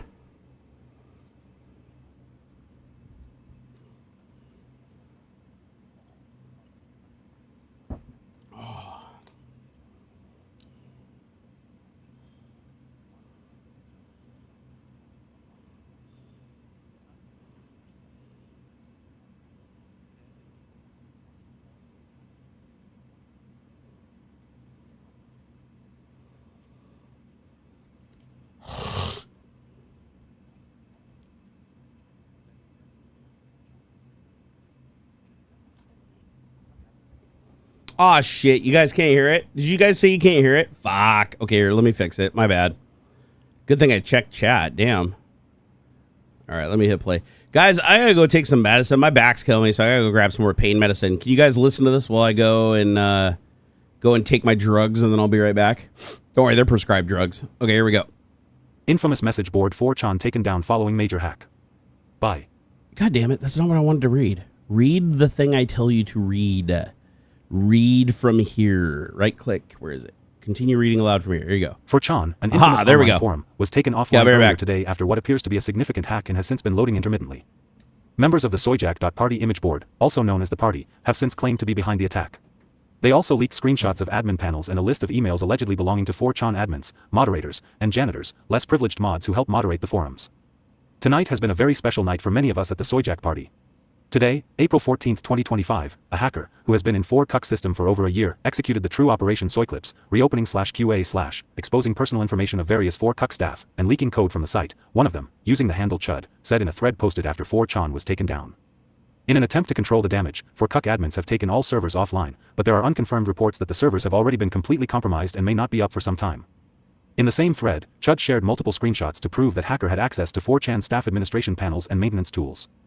These tools could provide access to any user's location and IP address, rebuild or restart any 4chan boards, access board logs, view site statistics, and manage databases using 4chan's phpMyAdmin panel. While those who claimed the attack didn't share how they gained access to 4chan systems, some said the forum was likely breached because it used a severely outdated PHP version from 2016, unpatched against many security vulnerabilities that could have been exploited in the attack. Later in the day, someone else also leaked 4chan's PHP source code on the anonymous forum Kiwi Farms, previously known as CWCKI forums. Before publishing, 4chan was either loading in text-only mode or showing Cloudflare connection timeout errors, hinting that the forum staff was still working on bringing it back online. 4chan has been online for over 2 decades, since 2003, when it was launched by Christopher Poole, known online as Moot. Over the years, the forum has been used to leak files allegedly stolen from various high-profile companies, including Microsoft, Intel, Valve, Twitch, and, most recently, Disney. Related articles. Hackers lurked in Treasury OCC systems since June 2023 breach. Oracle privately confirms cloud breach to customers. Oracle denies breach after hacker claims theft of 6 million data records. Belgium probes if Chinese hackers breached its intelligence service. Australian IVF giant Genia breached by termite ransomware gang. 4chan. Breach. Data leak. Hack. Soyjack.party. Sergio Gatlin. Sergio is a news reporter who has covered the latest cybersecurity and technology developments for over a decade. Email. Oh my god, did it just keep reading? Or did it just finish? That was weird. I gotta catch my breath. The Legion said 4cuck? Yeah, that was the name of the group. So, or wait. Hold on. I got winded, ran too fast. Shouldn't be running with my back like this. I forgot my wife isn't home. If I eat shit down the stairs, I'm fucked. Okay. Oh, we got a new person in chat. Natalie. If you agree with leaking people's personal details from one website, then do you agree with leaking personal details from every website? That needs more context. Like, do I believe in leaking details from a website that its sole purpose or whatever is to like attack people and like cause damage and hurt others? Sure. I have no problem. Do I agree with leaking details from a site from people that aren't hurting other people and aren't actively being shitheads? Yeah. So like for me, it's context. It's context.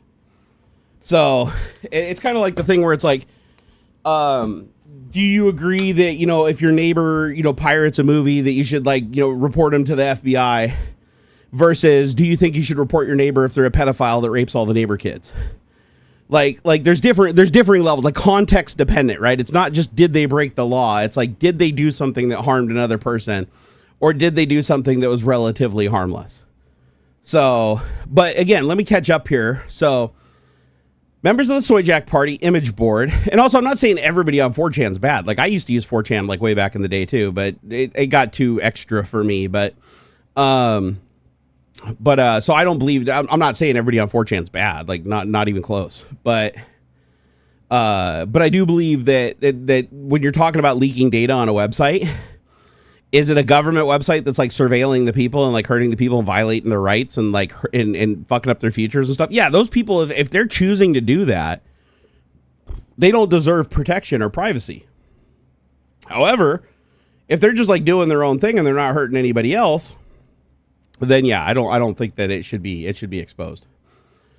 Let's see here. Okay, so member of the Soyjack party image board, also known as the party. I've never heard of this. Soyjack party image board. Have you guys heard of this? Have since claimed to be behind the attack. Let's see, what the fuck is Soyjack? I want to go look at this. Oh, I'm not going to click on the site. But here, what is? I'll let AI go look at it. AI is also good for looking at websites that you don't want to go to.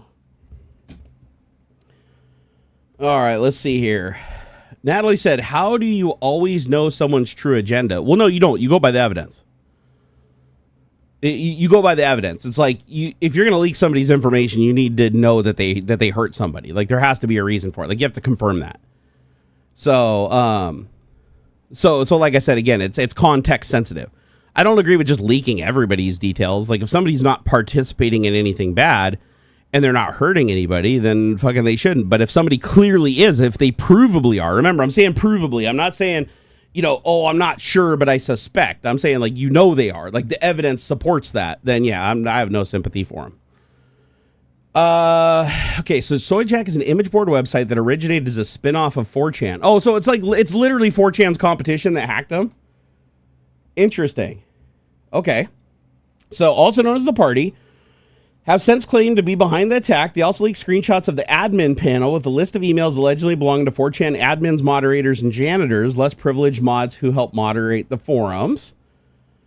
Tonight has been a very special night for many of us at Soyjack Party. Today, April 14th, a hacker who has been in 4cuck system, so they're just calling it 4cuck, never mind. So the 4chan, they're just calling it 4cuck.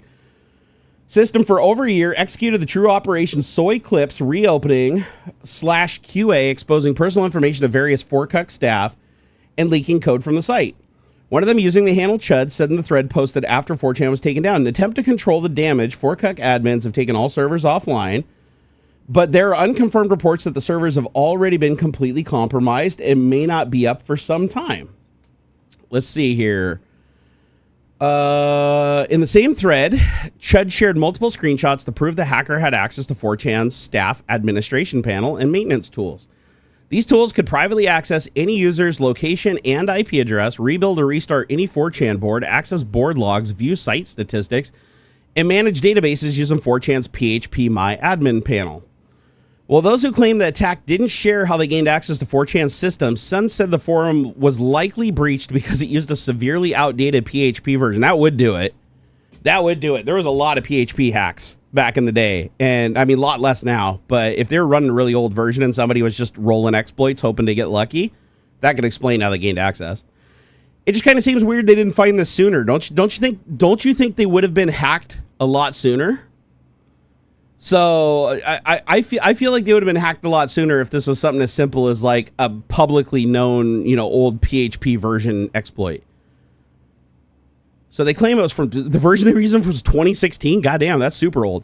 Okay, unpatched against many security vulnerabilities that could have been exploited. Okay, so they're just speculating. They don't know that for sure. All right, so Zap It on Blue Sky said one of the most fascinating things to come out of 4chan hack is they really don't seem to update their PHP very often. In 2016. It's shocking this took so long. Yeah, okay, they feel the same way. It also appears, according to some rumblings among the channelers, this was planned since 2021.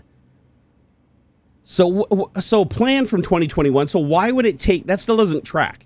So if it's an exploit from an old version from 2016, how would it take them so... If they were planning to do it since 2021, why would it take that many years to carry out if the exploit was already there? That doesn't really make any sense to me.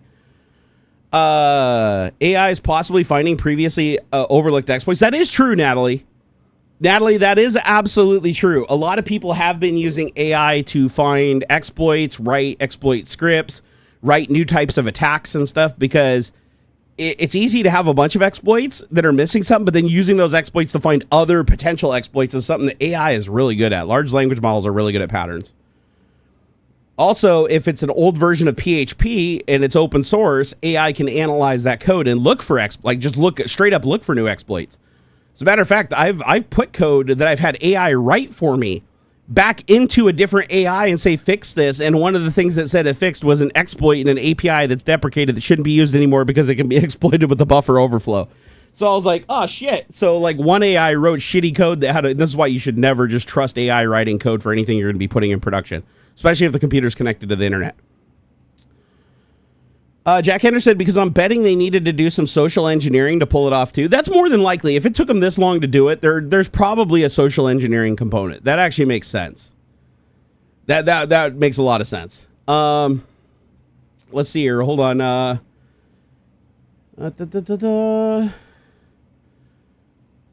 Wait, whoops, sorry, that comment properly modded. Catch Elon will colonize it with kids so they will all be fools. Sorry, I'm reading an old comment about Mars and Elon Musk. Hit up David. I know he loves his psychic rabbit holes when you go down them. He's busy with birthdays today. So otherwise, James Janus asked about the main DOJ lawsuit. What's going on with that? I haven't heard anything about this. I'm gonna have to look this one up. Hold on here. Let's see here.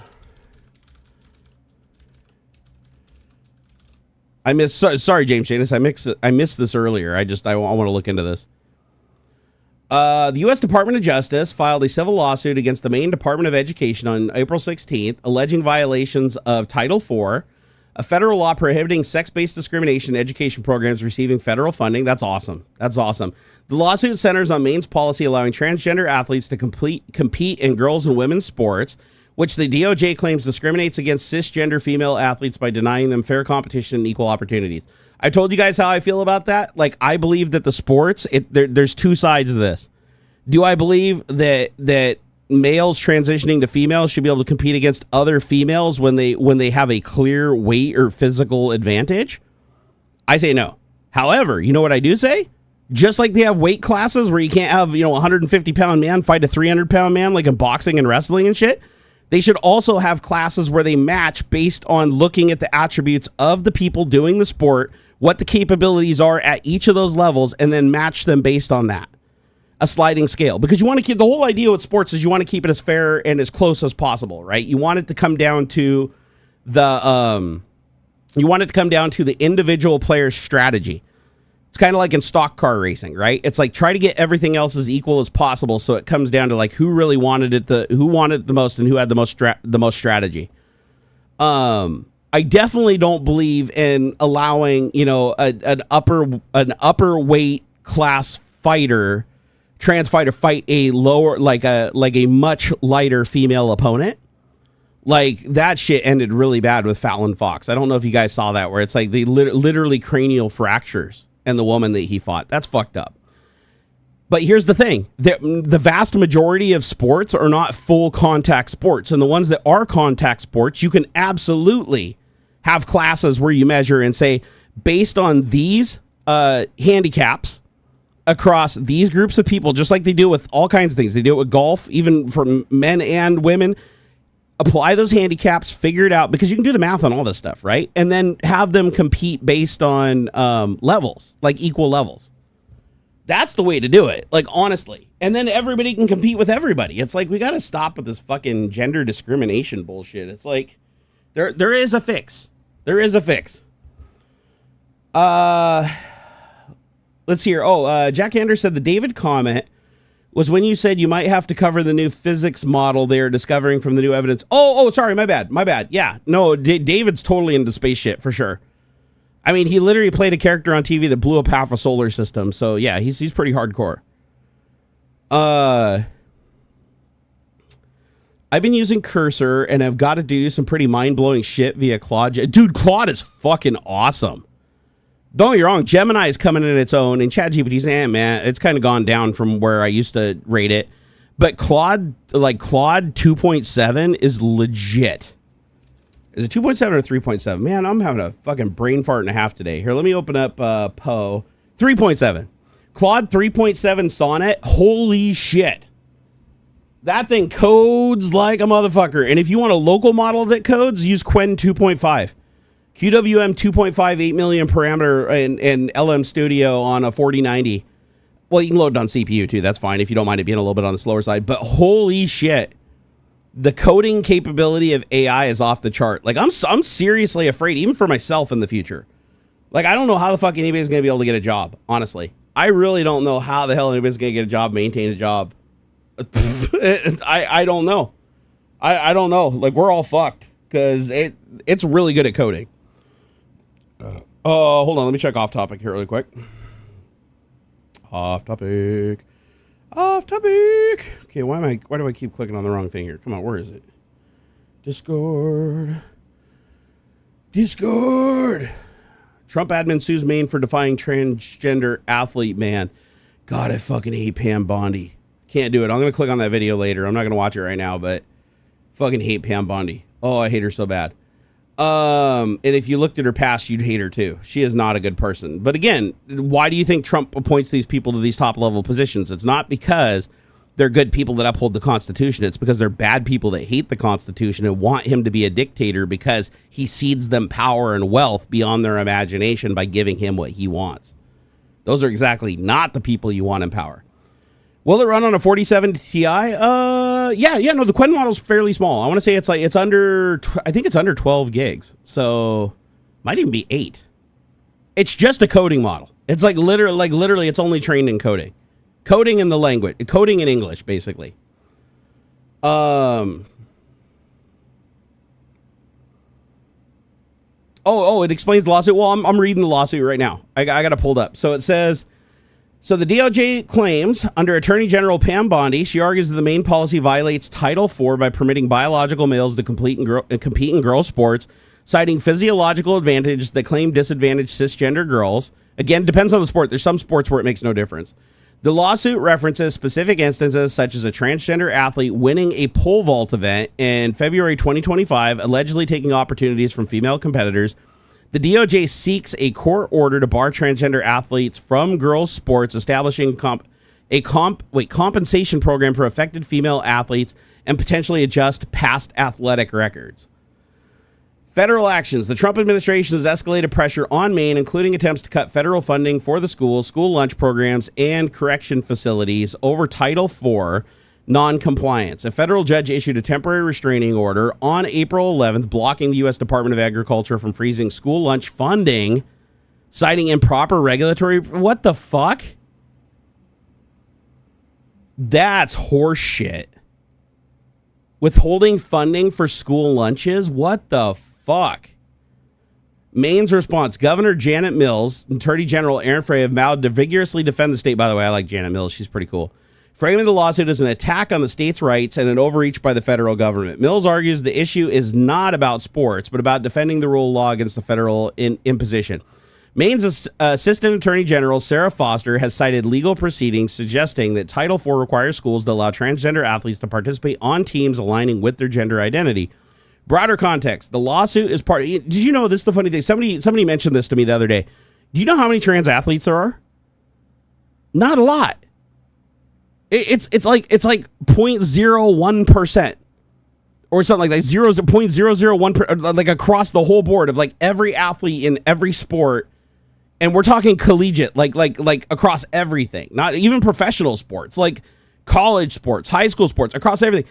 There is so much energy being pumped into this fucking issue when it is literally so insignificant. Like there are literally like more women that have the extra XXY chromosome, and more women that, like, biologically born women, assigned at birth women, that have genetic abnormalities, more fast twitch muscle fibers. If you take all those and put it, they outnumber the trans athletes by so much that it, like, when you go across the broad spectrum, it's like they tilt the scale more than the trans people do. There is so much energy being spent on this. You know, pull your pants down. You got a penis or vagina? Is that a real penis or vagina? It's like, come on. Why do we spend this much goddamn time and effort? Don't get me wrong. I'm not saying trans people shouldn't have some attention on them, but Jesus Christ. Like, we shouldn't be here. These are people that just want to fucking play games and participate in sports, right? It's like, I understand where you have to have balance, but they do that already. You're not gonna take a 4-foot fucking woman and put her in with a 6-foot fucking woman in an MMA fight and go, fight 210 pounds versus 80 pounds soaking wet. You're not gonna do that. You already have weight classes and shit in sports where it actually matters, right? You already have skill levels in sports where it actually matters based on the skills for skill balancing. They even do that in video games, for crying out loud. We can do this for everybody, not just trans people, but even biological females and biological men, to make competition more fair and closer so that it's more interesting. And honestly, I think it'd be funner to watch. I would rather watch sports where the competition is so close in capability in each one of the ranks that it's like down to just the slightest advantage on one side, like and from a strategic advantage, not from like a muscular advantage or something like that wins it. That'd be fucking rad. That'd be so fucking rad. Like, people would love watching that instead of just having like a sport where like in some of the racing sports where it's like you have one guy that just wins every fucking year, right? It's like, okay, we obviously need another level. Like if this guy wins every year, like 8 out of 10 years, then maybe we need to create a one higher level than that and put him with people that are at a skill level. You know, it's wild, man. Oh, James Janus, I don't want to put the video up. I don't want to risk getting copyright flagged by them for playing the audio track on YouTube. YouTube's really bad about that. I will watch it later, but I'm going to continue reading this.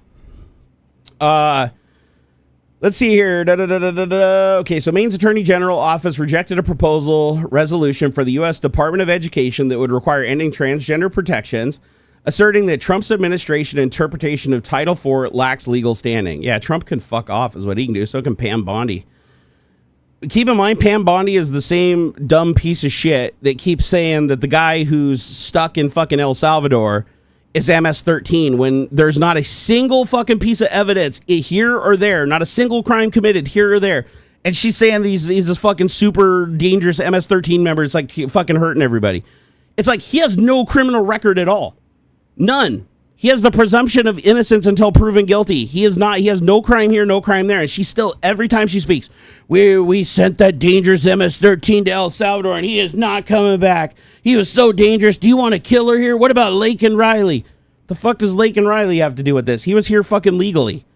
And you know why he was here legally? Because he was literally escaping gang members that were trying to kill him and his fucking family if he didn't join the gang. They were going to rape his sister and kill his brother. That's why he was granted fucking legal status here. It's like, Jesus Christ, Pam Bondi, she is such a piece of shit, and I wish somebody just fucking allegedly run her over with an alleged bus. Allegedly. You just got to say allegedly a lot. I learned that on YouTube. Let's see here. Anyways. Oh, I hate her so much. I hate all Trump's people. Fucking Dr. Oz, Robert Kennedy Jr., Pam Bondi. Fucking, they're all criminals. Every single one of them is a fucking criminal. Every one of them. Okay, I'll get off my little soapbox there. All right, so other DOJ lawsuits against Maine. Okay, so apparently in 2024, the DOJ filed a lawsuit alleging Maine violated Americans with Disability Act by segregating children with behavioral health disabilities in institutions rather than providing community-based services. This case was settled in November 2024, with Maine agreeing to improve access to such services. Good. You can't, fuck. I hate it when schools do this shit. Luckily, they don't do it here in Washington anymore, but they did at one point. And that is, if you have a kid who's falling behind in the class, it's like, give him a little more attention. Alter the curriculum for him. The whole point of being a teacher is to try to reach your students, right? They're not all going to be perfectly the same. That's impossible, right? That's why you have different performance and you focus more time on some and less on others as they do well at different subjects.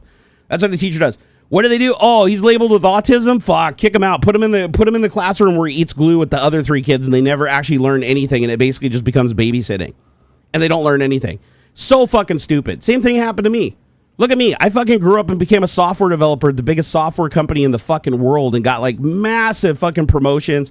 I literally was laid off 15 years later by a computer after they promoted me for like the umpteenth millionth time to level 64 senior software developer.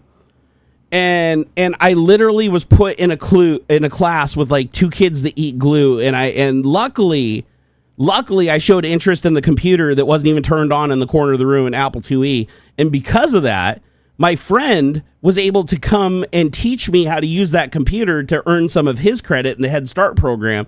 And lo and behold, I was really good at programming, and that fucking changed my entire life. So yeah, just because you think I'm dumb because I don't do well with a regular curriculum that you're teaching the rest of the kids doesn't mean I'm dumb. Okay? It just means you're not reaching me. It means you're being lazy. Or you've been so overwhelmed you don't have the resources to teach correctly. That happens a lot too.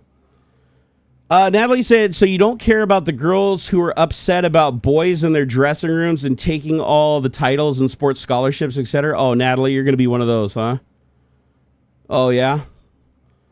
My brother is fully nonverbal autistic. He can't be in a normal school? Well, that's a different case, isn't it? My son also was in a special school at the beginning, and then he joined public school once he caught up.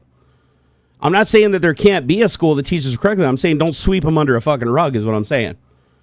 Also, I don't know if you said that before or after I said my piece, but no, as far as the dressing rooms, fuck that noise, dude. We got to get over this fucking prudiness over nudity in the first place. This is fucking stupid. Like honestly, every bathroom should have privacy. Nobody should have their tits and dicks out if they're not comfortable. Like there should be private areas for everybody. Just like when you go to a public gym and the showers, like, you know, actually have like a little curtain that closes. It's like we should have stalls in those bathrooms. You shouldn't be taking a bunch of fucking naked children, regardless of what hardware they have, and shoving them all in the same room. Period. Doesn't matter. I think that's stupid as fuck. Like we have stalls in bathrooms. We can't put stalls in the fucking like locker room. Anyways, I'll digress from that. But that's how you solve the dressing room problem. You give people presumptive privacy. If they want it, they want it. If they don't, they don't. If they're not prudes and they're not exhibitionists, they want to run around with their wieners and vaginas hanging out in their boobs. Whatever. Fucking if they're okay with it, then let them be okay with it. And the people that don't can go and fucking close the curtain and have some privacy, because people have the presumption of privacy and they should. But that's how you solve that problem. Because you want to know something? I personally don't like having my dick hanging out when I go to the locker room. I don't want to be walking around with my dick hanging out everywhere and I'm around other dudes. It doesn't matter. As a matter of fact, I'd probably be more comfortable if there was women and they're walking around too, because the other dudes would be looking at them and not looking at me. My point is there should be privacy for everybody. There's a presumption for a lot of people of uncomfortability just being forced to be around naked people, period, whether they have their own hardware or not. So we should have, that's how you solve that problem, enclosed stalls. As far as the titles and sports scholarships and all that shit, I already solved that problem, and that is have them compete on equal levels. Figure out their abilities and pair them based on abilities. Add handicaps where they make sense. Do you need a handicap in chess? No, because women and men have equal mental capabilities. Some of them have an edge in certain areas, but they have equal capability. You can have a man and a woman both with incredibly high IQs. You can have a man and a woman who are incredibly chess at an incredibly high level. Physical sports, you need to pair them based on capability, because you can't be, I agree, you can't be having a fucking 200 pound fucking man that just transitioned, that has all that fast twitch muscle fiber and everything, beating the shit out of a smaller woman like Fallon Fox did. I 100% agree with that. But can you handicap them? So it's a 200-pound natural-born woman against a trans 120-pound dude who has the fast twitch muscle to compete on that level and move just as fast, hit just as hard, and have the bone density where they both can't like critically hurt each other in ideal scenarios. Yeah, you can do that. You can pair people. There's ranks. You can rank people based on physical attributes. That is something that's absolutely possible. It shouldn't matter if you have a penis or a vagina. All that should matter is what are your capabilities and the safety. That's it. That's why we don't pair like fucking welterweight class or whatever with super heavyweight class. They'd fucking punch them once in the face and break their neck. So, anyways, I think we solved the bathroom problems easy. Bathroom problems, there should be a presumption of privacy for everybody that they can use if they want it, and if they don't want it, they can just walk around with their shit hanging out in the bathroom. If they're okay with other people seeing their shit, rock on. If they're not, don't do it. They should have the presumption of privacy to go somewhere where they're not, right? I would have liked that when I was in school.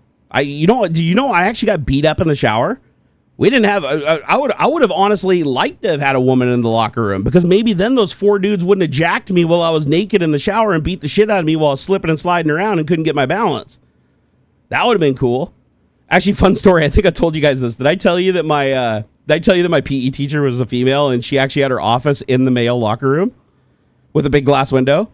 This is the most fucked up shit. Like, seriously, like I didn't think of it when I was younger. It was this would have been 7th grade. So, it was Hawkins Middle School in Belfair. And this is a school that's really old, right? They built the school a long time ago. So they had the presumption that the PE teacher would always be male because the school was built during a period with massive sexism. So they put the office of the PE instructor in the male's locker room with a giant bay window facing the showers and the toilets and everything, with no closer on the toilets. Like when you took a shit, you were just facing everybody changing in the lockers. And the shower was completely open. So we had this, her name was Miss Miller, and Miss Miller she was gay. And Miss Miller, she'd come into the office and she'd sit in there and drink her coffee. And it's like, so we literally had a female adult PE instructor sitting in a bay window, fucking drinking her coffee while 50 naked 7th graders were running around, taking showers, beating each other up, taking a shit. Like, it was weird, man. It was fucking weird. Today that would never fly though. Like today that'd make national news, but no, like back in the 90s that was no big deal.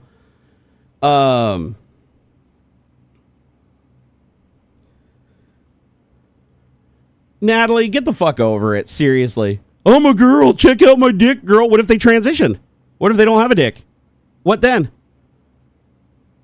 It's a stupid argument. Fucking we need to get over our prudism. The fact that we spend so much fucking energy on this stupid fucking puritanical religious bullshit is beyond me. Do you know the only reason that people are ashamed of nudity is because of Abrahamic religion?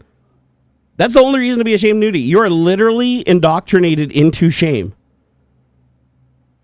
Like, there's tons of other places. Go to fucking, have you ever been to is it Hungary? No, not Hungary. Bulgaria. Go to Bulgaria. Oh, Natalie Winters. So you have to get over it because Bondi and Trump are stopping it. They're not. They're not, hun. Fuck off. All right, well, that bitch is gone. She actually, I mean, she said some interesting things before, but no, she decided to go full on fucking Trump supporter because she was losing her argument. This happens all the time. Seriously. It's like you try to debate, you throw some shit up, and then they're like, oh, but we're winning. The libs are crying. It's like, you're not winning. They literally filed a lawsuit, and there's literally an injunction stopping them from doing it. So you ain't winning shit. Okay? You ain't winning shit. You're not winning shit here in Washington State. Washington State laws don't fucking do shit for you. California laws don't do shit either. So yeah, you're welcome to say, oh, I'm winning. I'm winning. Trump said I'm winning. I'm not going to do any research for myself. Trump says he's winning. I'm a fucking prude, so I'm going to go with it. Anyways, fuck that shit, man. As a matter of fact, that Natalie G, I'm starting to think that was an alt account from that other person. Remember that person that was in here earlier that I said for sure is going to come back? I'm starting to think it might have been that person. Let's see. Our immigration policy, our trade policy, really, I think any policy that's emanated out of the... Oh, she is. She's a total fucking Trump dick rider. Oh my God, she is. I'm actually surprised she contained herself for a while. That's interesting. Like I'm actually surprised that she was able to handle herself on any level for any period of time. Like, hey, kudos where kudos are due. But no, ultimately she let her shitty true colors slip. She tried to hang in there as long as she could, but no, she's fucking mega Trump supporter. So yeah, no, I'm glad that she has to look at dicks in her changing room. That's awesome. But you know what's funny? She's never once seen a dick in her changing room because there's only like 54 trans athletes like in the fucking world so far that are recognized. So it's like the odds of her encountering a dick inside of her dressing room are more likely to happen from a real male who actually identifies as a biological male and it goes in and just walks into the wrong locker room. That's more than likely what's going to happen. She appears to be a journalist for Rav who does White House correspondence. Yeah, no, I knew she was a piece of shit as soon as she said that. No, here's the interesting thing, right? It's like in the beginning, when she was talking about some topics, she was okay, right? But that one, she started like, she was having a hard time masking her true colors, right? It was obvious she was trying to hang in as long as she could. But she lost it at the end there where she's like, shit, I got nowhere to go. Oh, but we're winning. Pam Bondi and Trump are winning. Oh, we're winning. Oh, yeah, we're owning the libs. And what that tells me right there is that she doesn't give a shit about the actual issue. And that's why I clicked on her link, because I was like, she must have a YouTube channel. Like she's got to have a YouTube channel if she's doing shit like this. So I'd imagine she did. And she does. But she did a decent job. I will say she did a decent job hiding it until the end there where she just lost it. She's like, I don't know where to go. So I'm just going to say, oh, Pam Bondi and Trump are winning. Woo! It's like, well, you've already lost your argument if all you can do is just like claim a false victory when we literally both read together that there's an injunction against it. You thought they were pretending to be that person? No, it actually was that person. That actually was them. I had no idea who she is, but she has a channel. She has a channel. She only has 222 subscribers, but surprisingly, she actually has a title bar. She actually set her image, and she does have some uploaded videos, although looking at the videos, they all look like they contain different people, so I don't think any of these are actually her. It looks like she just steals and re-uploads videos from other Trump supporters trying to get money.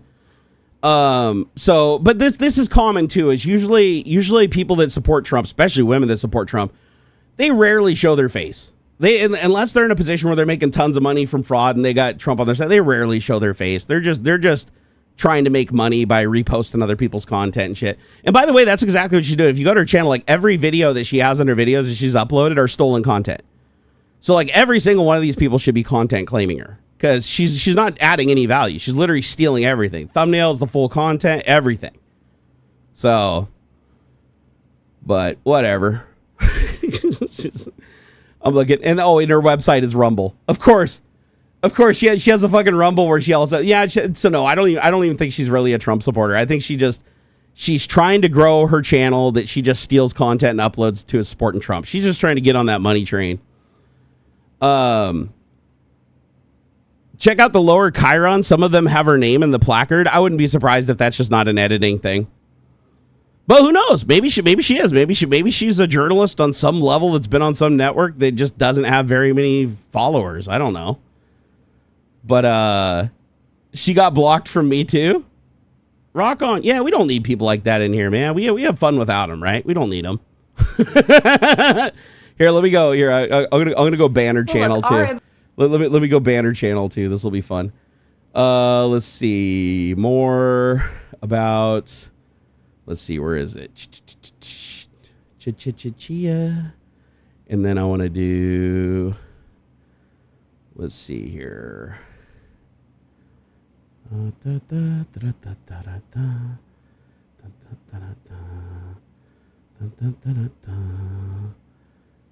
let's see here.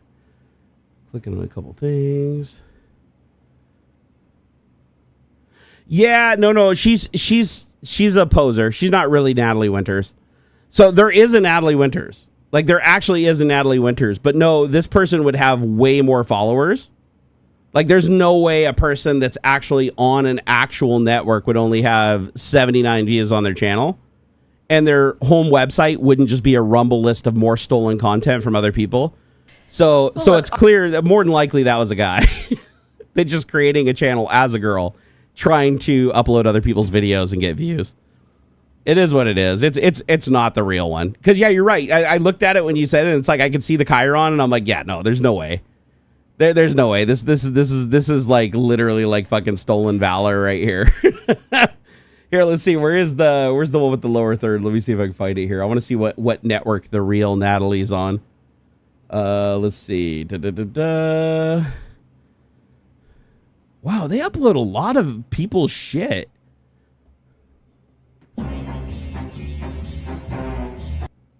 Oh my God, it's AI generated. Oh my God, it's AI generated. Oh my God, Napbot. Yeah, so she's got a bot.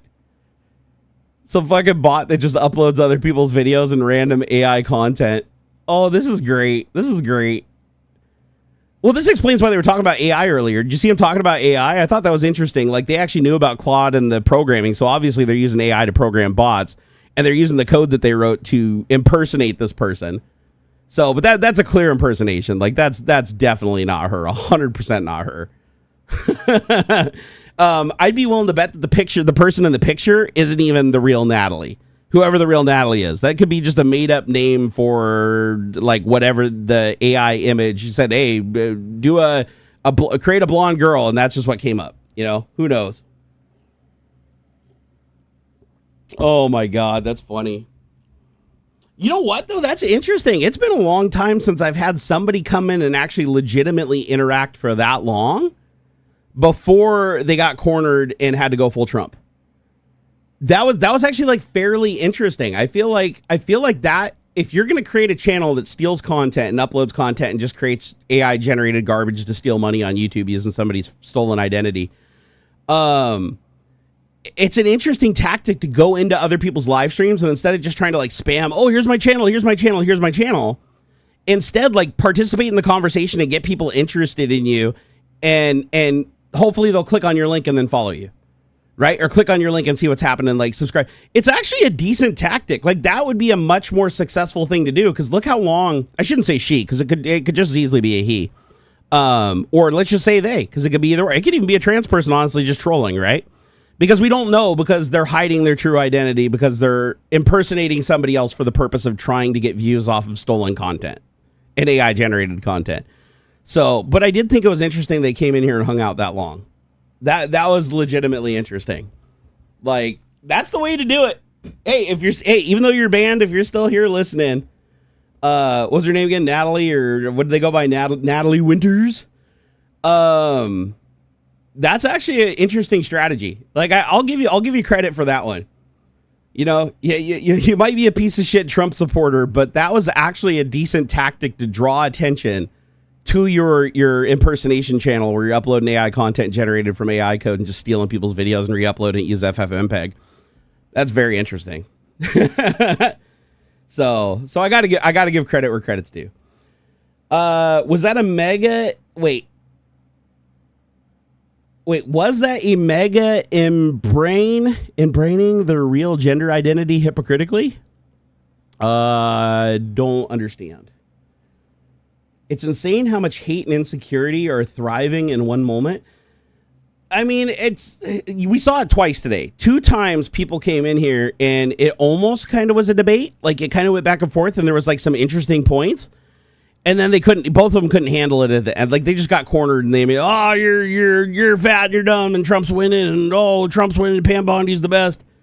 Like, they eventually hit a point where they don't have anything to come back with, so they just have to just do the whole big lie thing.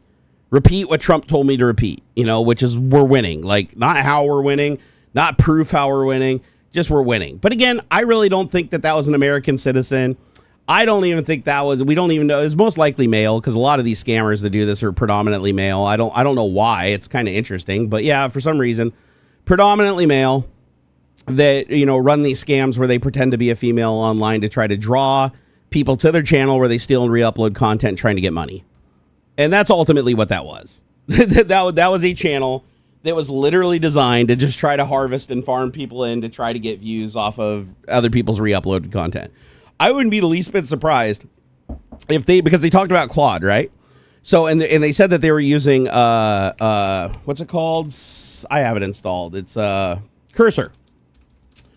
So Cursor is a code editor that has AI integration for auto completion and all that stuff. It's actually really powerful. It's like powerful shit. So I haven't tried it with any local LLMs. I heard that there's a way to get it working, but normally it uses cloud LLMs. You get like 500 free things a month, and then you have to pay after that. But 500 is quite a bit for queries. And they said that they were really successful in writing code. And I actually believe that part. So I think what it is they're using AI in Cursor to write a bot that seeks out pro-Trump and pro-Elon Musk and pro-Pam Bondi and pro-anything around, or just Trump is the primary, right? Find anything that's videos that get a lot of views that promote Trump and boost Trump, right? And then all that algorithm is doing is using AI to find a list of those, because you can go to any AI that has web search capability and say, hey, find me, YouTube videos of this, blah, blah. It'll give you back a list. You take that list and your Python script and use use YTDLP to download the video, use FFmpeg to add any metadata or do any kind of transcoding or anything to get it where you want it. And then you just re-upload it to your channel using Google API, using YouTube API. And then you can basically just create a self-sustaining channel that just steals content. And then all you have to do is go hang out in people's live streams and participate in chat, hoping that people click on your link to see who you are. And because you're using a female identity, it's kind of like the catfishing thing. Men are 10 times more likely to click on a female profile than a male profile. There's a lot of reasons behind that, but like that is a psychological fact. Like, men predominantly will click on something that's female, even if they're not seeking a relationship or anything. It's just there's a nurture thing about it. It's like I don't want to say it's like seeking motherly instinct or whatever, but it's like men just have a predisposed like need to click on something that's female more than it is male. And that's why you have so many male scammers posing as females, because it increases their scam success dramatically. So, Nigerian male, I actually, they were pretty well spoken. I'd be shocked if they were a Nigerian AI scammer unless they were using AI to clean up their messages, which is entirely possible. There's actually a plugin that you can download that you can just type the worst busted English ever, and it'll just use AI to fix it and make it sound amazing. As a matter of fact, I use AI quite frequently to clean up like a lot of my shit, like where I double type, have typos, too many spaces and shit because my hands are all swollen. I'll take that shit, just copy paste into AI, correct grammar, spelling, boom, cut, paste it back, and it looks way better.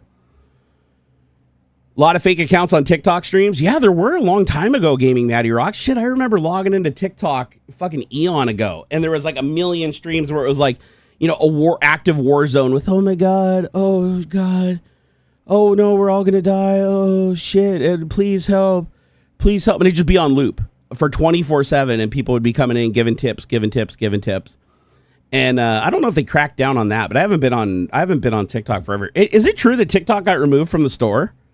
Because I know my wife took it off her phone, and she hasn't been on it since, and she was like a big TikTok person back, but I never deleted it. I haven't logged into it in like over a year. Community guidelines update. Yeah, I'm still logged in. My account still works. I'll be damned. So, okay, create your TikTok avatar. Wait, I gotta have a TikTok avatar? All right, here, let's do it.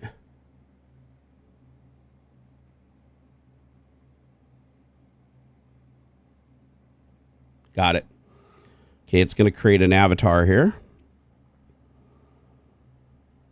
You're up next. Estimated time, 11 minutes. Oh, they have to have like a human verify your shit? Oh, it says something went wrong. Oh, well, I'm still logged in. I can see like all my old videos and stuff. God, I haven't even opened TikTok in like well over a year. It's been a long time. I shit posted on TikTok. TikTok was where I did all my shit posting. Holy shit. Have you guys seen... Wait.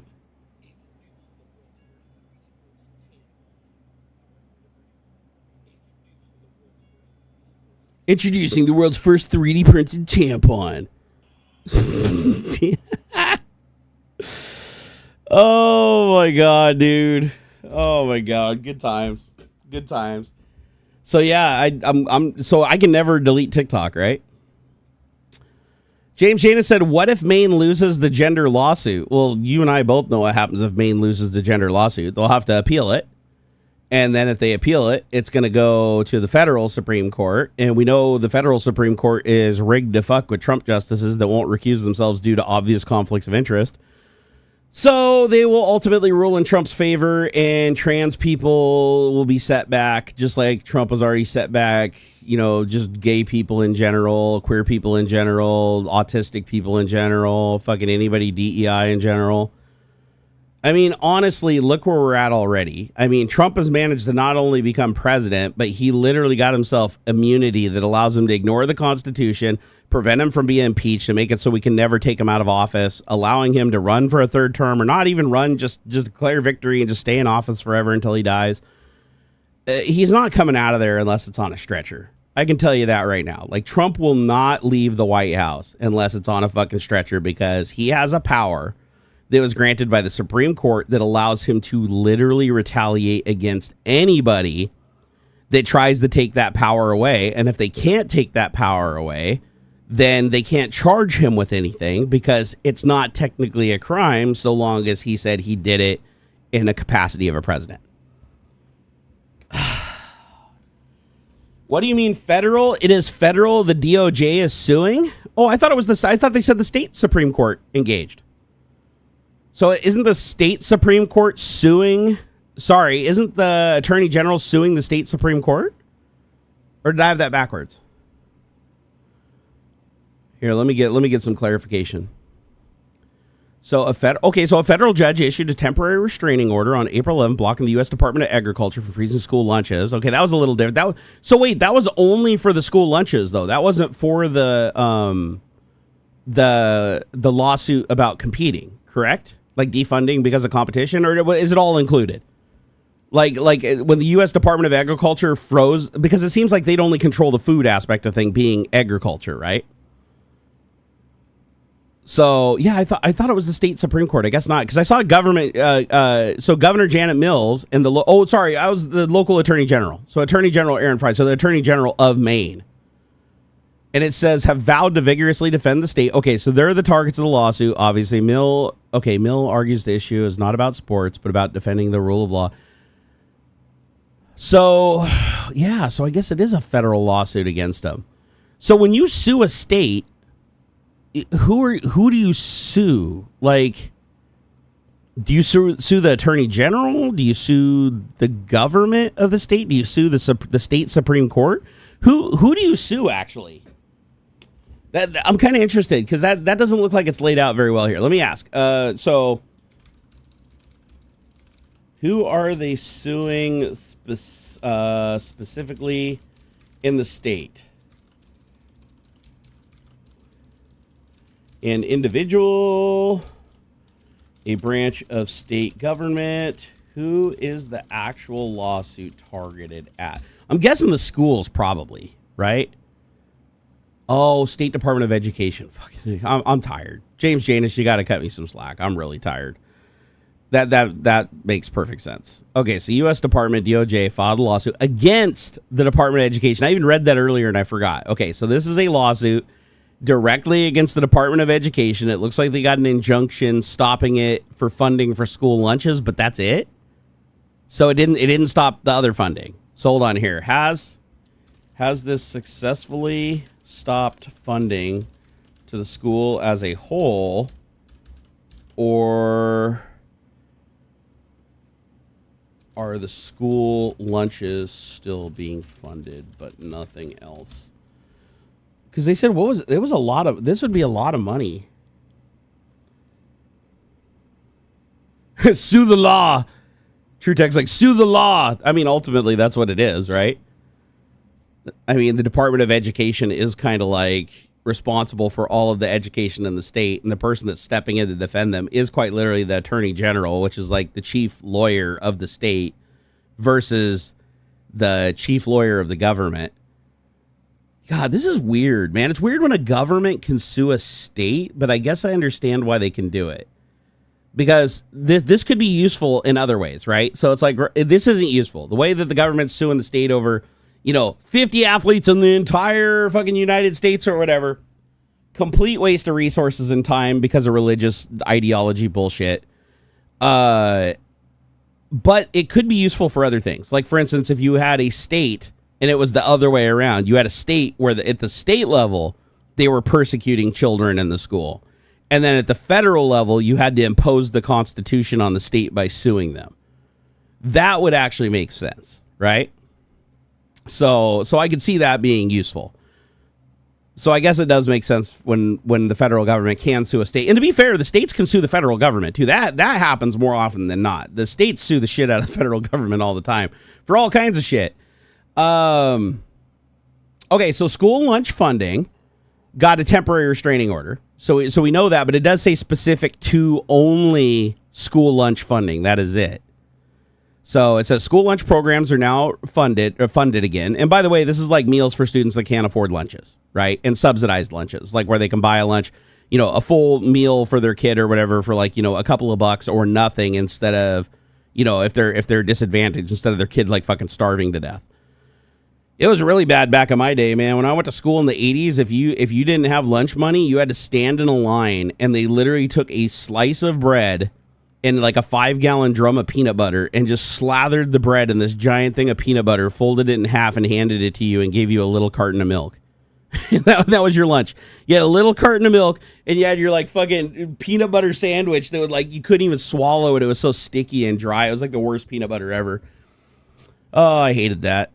I ate peanut butter sandwiches most days. However, I did luck out because in the second grade, I found a kid who fucking loved peanut butter sandwiches, and his parents didn't let him have sugar. So he'd come there, I'd get my little peanut butter sandwich, and I'd trade him for his plate of food. And so that was like the only year I got like full lunches. It was awesome. He was like totally cool with it too. He's like, he didn't like anything that was on the lunch plate. He's like, here, take my, I don't want my fruit. I don't want my little main. Just take the whole tray. I just want my sandwich. I was like, rock on. Woo! Hey, Matt Rock said, I love my state giving free lunch to everyone. It should be. Education and all the things that support it should be free. And in an advanced society, the two things that should be non-negotiable should be healthcare to keep people healthy and education. Those are the two things that should be uncompromising. because every society benefits from having educated people. The more educated your population is, the better off you are and the safer you are. However, keep in mind the reason, even though that's common sense, the reason it's not like that is because the number one most threatening thing to ultra rich billionaires are intelligent people, because they can't exploit intelligent people. They can't lie to intelligent people. They can't use intelligent people. It's harder for them to become billionaires on the backs of other people if they can't manipulate them. And that's why you have people like Trump and Pam Bondi and Elon Musk and all these people going after the Department of Education. Hitler did the same thing. Hitler realized that if he didn't get a new curriculum to the students in Germany at the state level that would teach the kids that he was the Fuhrer and why it was important to carry out his will and to hate Jews and all that, he did a similar thing where he didn't just defund the schools. He sent military to the schools to remove any teacher that disagreed to teach his curriculum and replace them with one of his loyalists that would. And hopefully it doesn't come to that here. I really hope that doesn't come to that here in the United States, and the states can hold their ground better than Germany did. But yeah, Germany, there were a lot of holdouts, but they failed, sadly.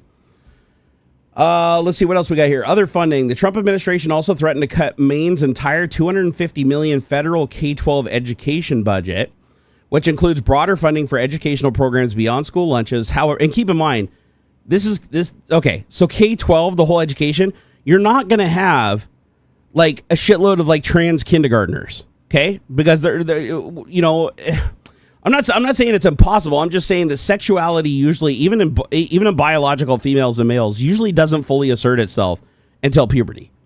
Like it generally doesn't. Like there can be inclinations towards one or the other, but like nothing of a sexual nature until you basically go through puberty, right? And that's when everything starts like churning.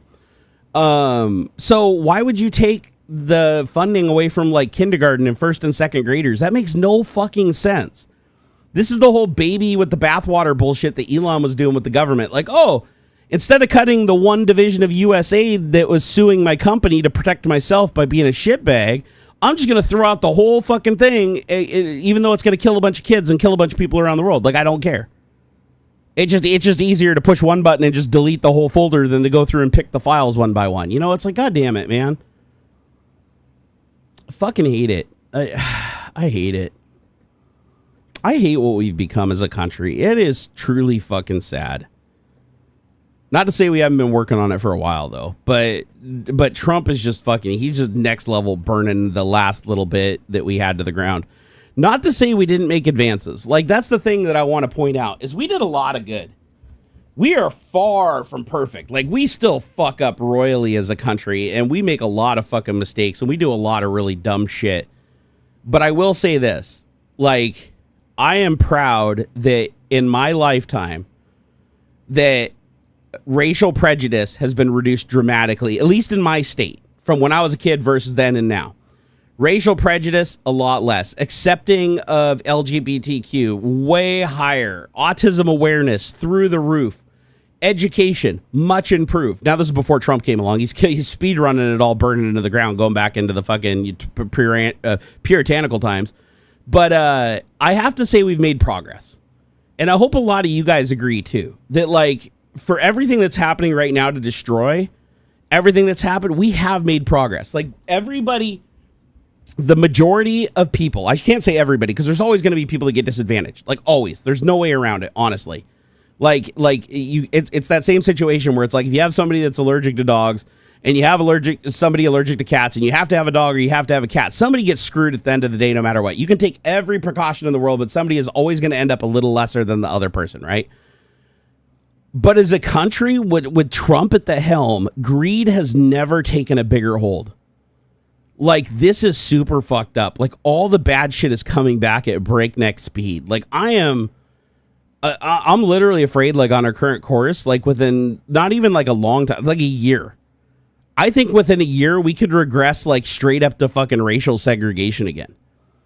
I feel like we could literally get to the point where you have to walk around with your fucking papers. Like you have to go, it's going to be a Papers, Please, the video game, right? You're going to have your fucking paper, not a driver's license. You're going to have to walk around with like your documents, and you're going to have like fucking Gestapo cops just anytime you side eye them or they look at you or you have a shadow on your face that makes you look browner. Boom. Papers, please. We're going to fall down a really fucking dark hole. Yeah, real SEE, yes. What the fuck indeed, brother? What the fuck indeed? It's scary, man. It's like, just look at the heads, all the heads of state and all the people in Trump's cabinet. Every single fucking one of them linked to criminal activity. Every one of them. Every single one of them linked to enriching themselves by hurting others. Like provably so. We've had, trust me, our government has had plenty of corruption for a very, very long time, but this is as deep state in a swamp as it can get. Real SE said that's not coming, bro. Why do you think that? I'm curious. Actually, Real SE, just curious. Who did you vote for? I'm not going to ban you because you haven't done anything bad, but I'm just curious. Like, who did you vote for? I'm genuinely curious. Actually, you might not even be in America. If you're not in America, just like let me know. I know people in Australia and shit. They see things completely different than we do here. I get that. And honestly, I don't blame them because I've seen the media over there. It's like media says a lot about how people perceive a country. It really does. That's not coming, bro. I don't know. A lot of the shit that people said wasn't coming already came. Ladies. No, seriously though. Like a lot of people told me that, oh, Trump, no, he's not going to implement any tariffs. No, he's just threatening. He's not going to implement any tariffs. No, he wouldn't do that. Trump's not going to start a trade war. Oh no, Trump's going to bring down the cost of everything. Right when he gets in office, Trump's not going to, even his own vice president said Trump's not going to release the January 6th offenders that were violent. He said he wouldn't. He's not gonna. Like literally days before he did it. He's like, we're hard on drugs. We're super hard on drugs. He releases fucking Silk Road founder. Serving 2.5 life sentences for fucking making $1 billion selling drugs to fucking adults and kids in our country and others. It's hard to say it's not coming when so many other crazy things have happened. I mean, our president's ignoring direct orders from the Supreme Court. They're literally picking up people off the street without constitutional Sixth Amendment due process and exporting them to fucking prisons in El Salvador. We're paying prisons in El Salvador to fucking store people that we are not giving their legal rights. Now, you may not agree with it, but that's why we have a constitution, right? Those are rights for a reason, because if everybody gets to pick what rights everybody else has, they're always going to absolve themselves from any kind of check or discrimination and then go after everybody else. That's why the Constitution is wonderful, is because we are a land of immigrants. We're all immigrants. I'm an immigrant. You're an immigrant. It's just put on the number of generation. That's it. We all came here from somewhere else. And so if you're going to snatch people off the street and start disappearing them without due process, that's a problem. That's a big fucking problem that should not be allowed to happen. If someone wants you for whatever reason, no matter what party, you will get jacked up. Wait, if somebody wants you for whatever reason, no matter what party, you will get jacked up. I don't follow, Real SE. What do you mean? By like the government? Are you saying like regardless of the party, the government's going to jack you up? I mean, if you go by the actual evidence, it's like from families reporting people disappearing. That is a problem with Trump. That wasn't a problem with Biden. It wasn't a problem with Clinton. You know, so like as far as like literally people that are here legally with protected status just disappearing without any due process. Also, ignoring Supreme Court orders. That's a new thing, too, because without immunity, you can't do that. No other president had immunity, so they couldn't do it. Trump has the first president that has this immunity. So he's the only one that can really deny the Supreme Court without anything bad happening to him. Papers don't matter, yes. If whoever is in power, papers don't matter. I think I see what you're saying. So you're saying if there's a bad president in office, there's a bad president in office. If he wants you fucking disappeared, you're going to get disappeared. Not much you can do about it. Is that what you're getting at? So you don't necessarily disagree with me on bad shit happening. You're just saying that I'm powerless to do anything about it because whoever's in power makes the decisions? Or am I reading too far into it? because that's my problem. Like that's like my whole problem is like democracy is supposed to restrain each branch of government. It's supposed to make it so even the most corrupt people in government can't gain a foothold. The goal is to not have a foothold, right? Anyone elected can do exactly what they want at any time. That's actually not true. That I can prove that's not true. Because do you remember when Biden tried to ban assault weapons? Do you remember that? And he got shot down. He got shot down by Congress. Then he tried to do it by executive order. And the Supreme Court said, nope, this is against the Constitution. You can't do it. And assault weapons were not banned. So that's how it's supposed to work. That's how it's supposed to work, right? You're supposed to have a Supreme Court that interprets the Constitution. You're supposed to have a Congress that votes for and enacts laws based on the people's representatives that you vote for to represent your state. They vote on the laws. Those laws get approved and ratified in the Senate. Then those go to the office of the president to be faithfully executed, meaning not how Trump wants to execute them or Biden wants to execute them. They have to be executed as written. And then if there's any confusion or any arguments between Congress, Senate, Supreme Court, or president, sorry, I shouldn't say Supreme Court because they're the ones that rectify it. So Congress, Senate, and the president, then it goes to the Supreme Court to be interpreted, and the Supreme Court interprets constitutional law. So you see how that system's designed to prevent any one person from being able to just do anything they want whenever they want? That's how it's supposed to work. And under Biden, that's exactly how it did work. Like when Biden was shot down by Congress, he had to find a different way to do things. And if the Supreme Court shot him down and Congress shot him down and his executive order was unlawful, judged by the Supreme Court, he couldn't do it. So he couldn't ban assault weapons. He also couldn't do a lot of other shit. Like he couldn't he couldn't give everybody health care, which he really wanted to do. He wanted to make education free. He got somewhere with that after he was defied. He did an executive order. Some people got their debt paid for, but then the Supreme Court ultimately was like, nah, this is unconstitutional. Fuck you. And then it got taken away. So even though Biden was trying to do objectively good things to help people, he even got shot down, right? Because again, government is representative of the majority. But here's the problem that you have is that Trump is acting unilaterally. Like the Supreme Court literally told Trump 9-0. By the way, this is his 5 justices, 3 of which he appointed, and the other 2 which are longtime supporters that have financial ties to him. They even voted against him. It was a 9-0 decision that Mr. Garcia had to be brought back because he had protected status. And this is after the lower Supreme Court ordered a stay to not export him, and they ignored that in the first place to export him. So the Supreme Court said, nope, you have to bring him back.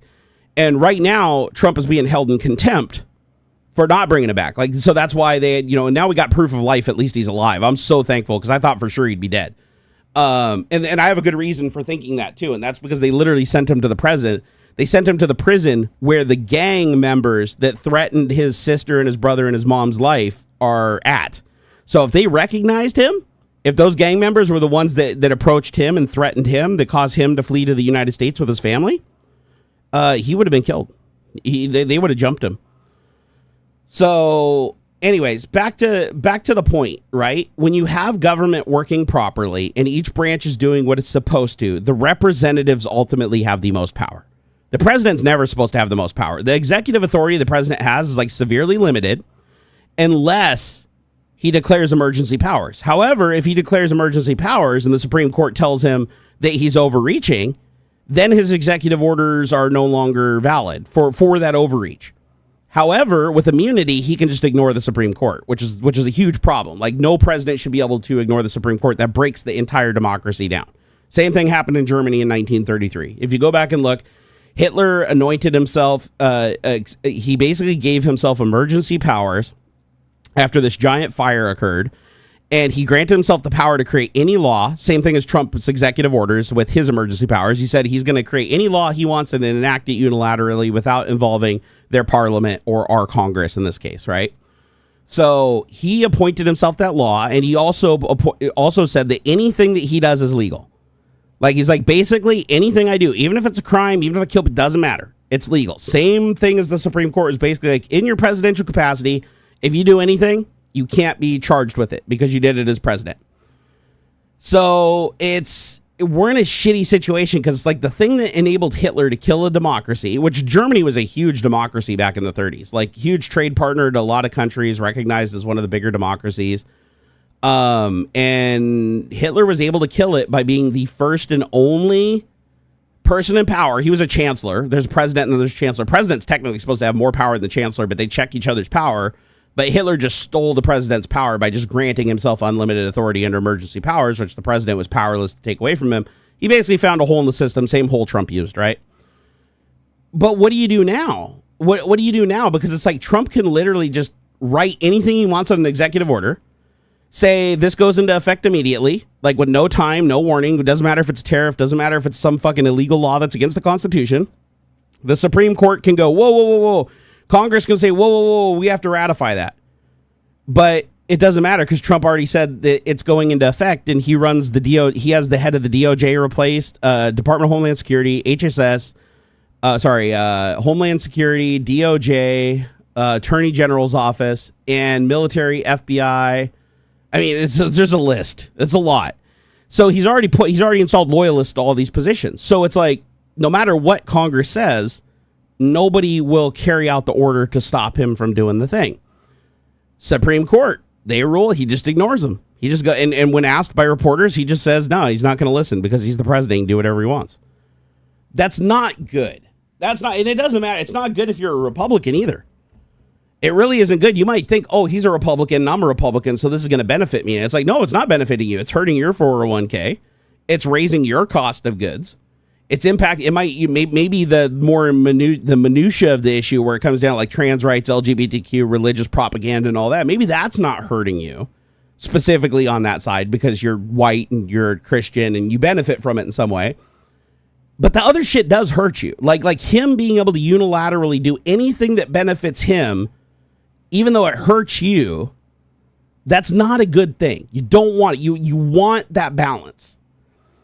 The Legion said, would you say both parties are only trying to be vindictive against each other rather than for the people? Currently, no. So currently, no. But yes, at times, definitely, 100%. At times, 100%. During Trump's first term, I'd say that was pretty much the status quo. I will say, though, a lot of that chilled out once COVID calmed down and things kind of got back to normal and the economy started to recover. Trump coming in this time, what's happening is he has the Senate majority, the congressional majority, the Supreme Court majority, and he's the only president ever granted full immunity.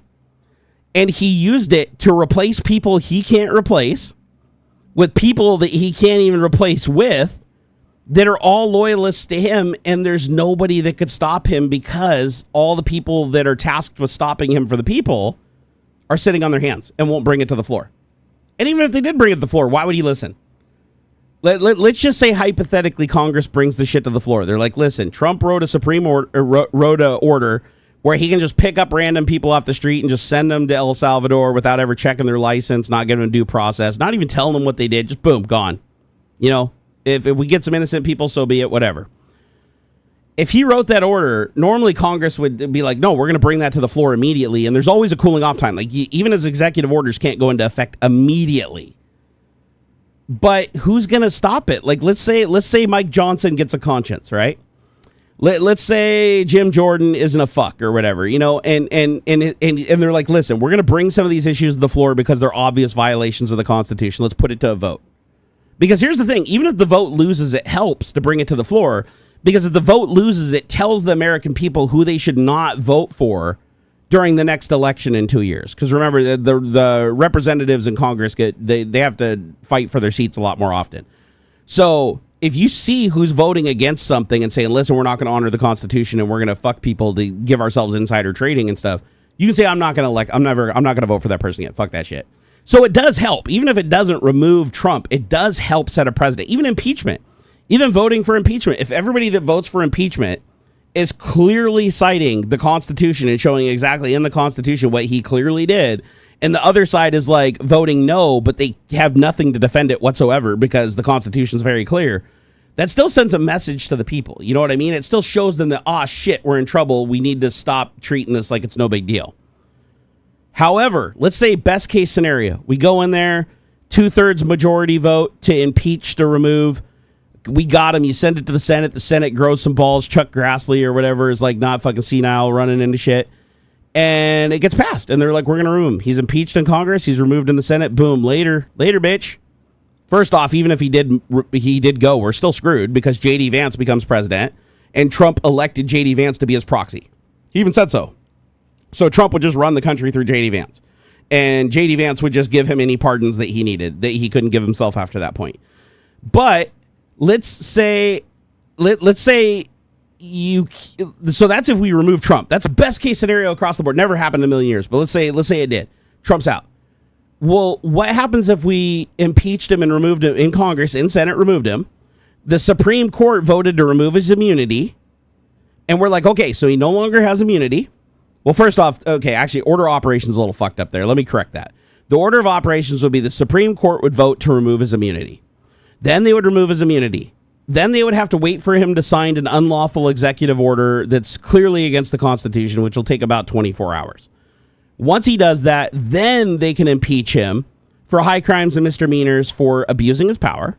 Then they could send it to the Senate and technically have him removed. And then the only way he leaves the White House is if he does it of his own accord, or if somehow the DOJ and Department of Homeland Security step up and go in and remove him, which they won't, because he installed loyalists in both at the head of both agencies, right? So it's like, what do? You can't remove him. If you remove him, it doesn't fix the problem.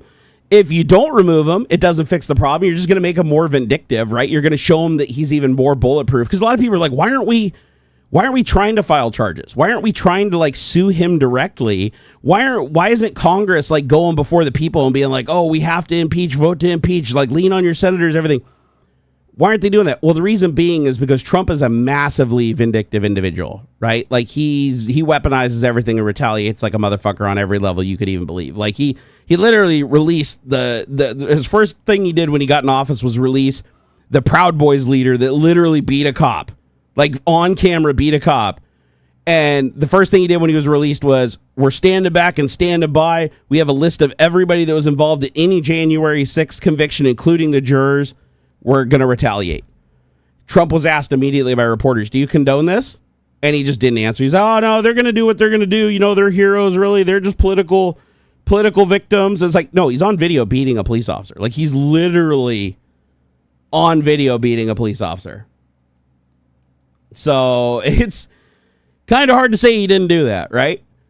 But it's just weird the time we live in that this shit is happening, right? This is like his first order of action. Like, that set the whole tone for his presidency. First two actions he does in office: signs a pardon for every single violent January 6th offender, including the guy that had child porn. And the next pardon he does is for Ross Ulbricht, the creator of Silk Road, serving 2.5 life sentences for importing so many drugs to children and protecting the dealers that were creating these tainted drugs that are killing these kids and adults, making $1 billion. That was his cut. That wasn't the total sales of the drugs. That was his percentage of every deal on Silk Road that he facilitated and protected the guilty party and insulated them and made it possible for them to get the drugs to the women, children, and adults, whatever, everybody, no checks whatsoever. He had $1 billion, fucking $1 billion, and he got to keep it. Now, let me ask you a question. Let's do best case, worst case scenario. If you were Trump, and Trump claims he freed Ross Ulbricht because it was a favor to the independents. He said, oh, the independents supported me during the election, so I did it as a favor to them. They asked for it. He's not wrong. Some independents did ask him to release this guy because the independents were like, they were super pro-drug, right? But Trump's anti-drug, right? So that's conflict of interest right there. But here's the thing. He said that they helped him, but they didn't. They kicked him. They literally kicked him off stage and said they would not back him in the election at their own convention. So he didn't owe him shit. Like, they actually fought against him, and they even upped their fight against him after that because he kept lying about everything, right? And they didn't do what he wanted, and he started being retaliatory because they did not want to stand up and tell their party to vote for a non-independent that's against all the shit that they believe in. So they're like, no, we're not going to nominate you to our party. And that just burned a bridge, right, as far as Trump was concerned, because Trump's like, burn everything down or not. That's his two modes.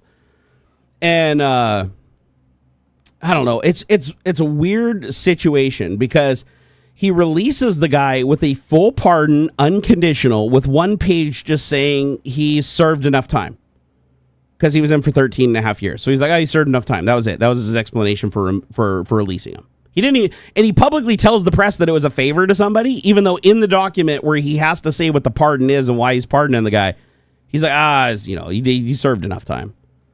That's a conflict right there. But here, why did he pardon him with no conditions? Because here's the other options. Commutation. So check this out. You can commute, as president, you can commute a sentence. So what that means is you're still a felon.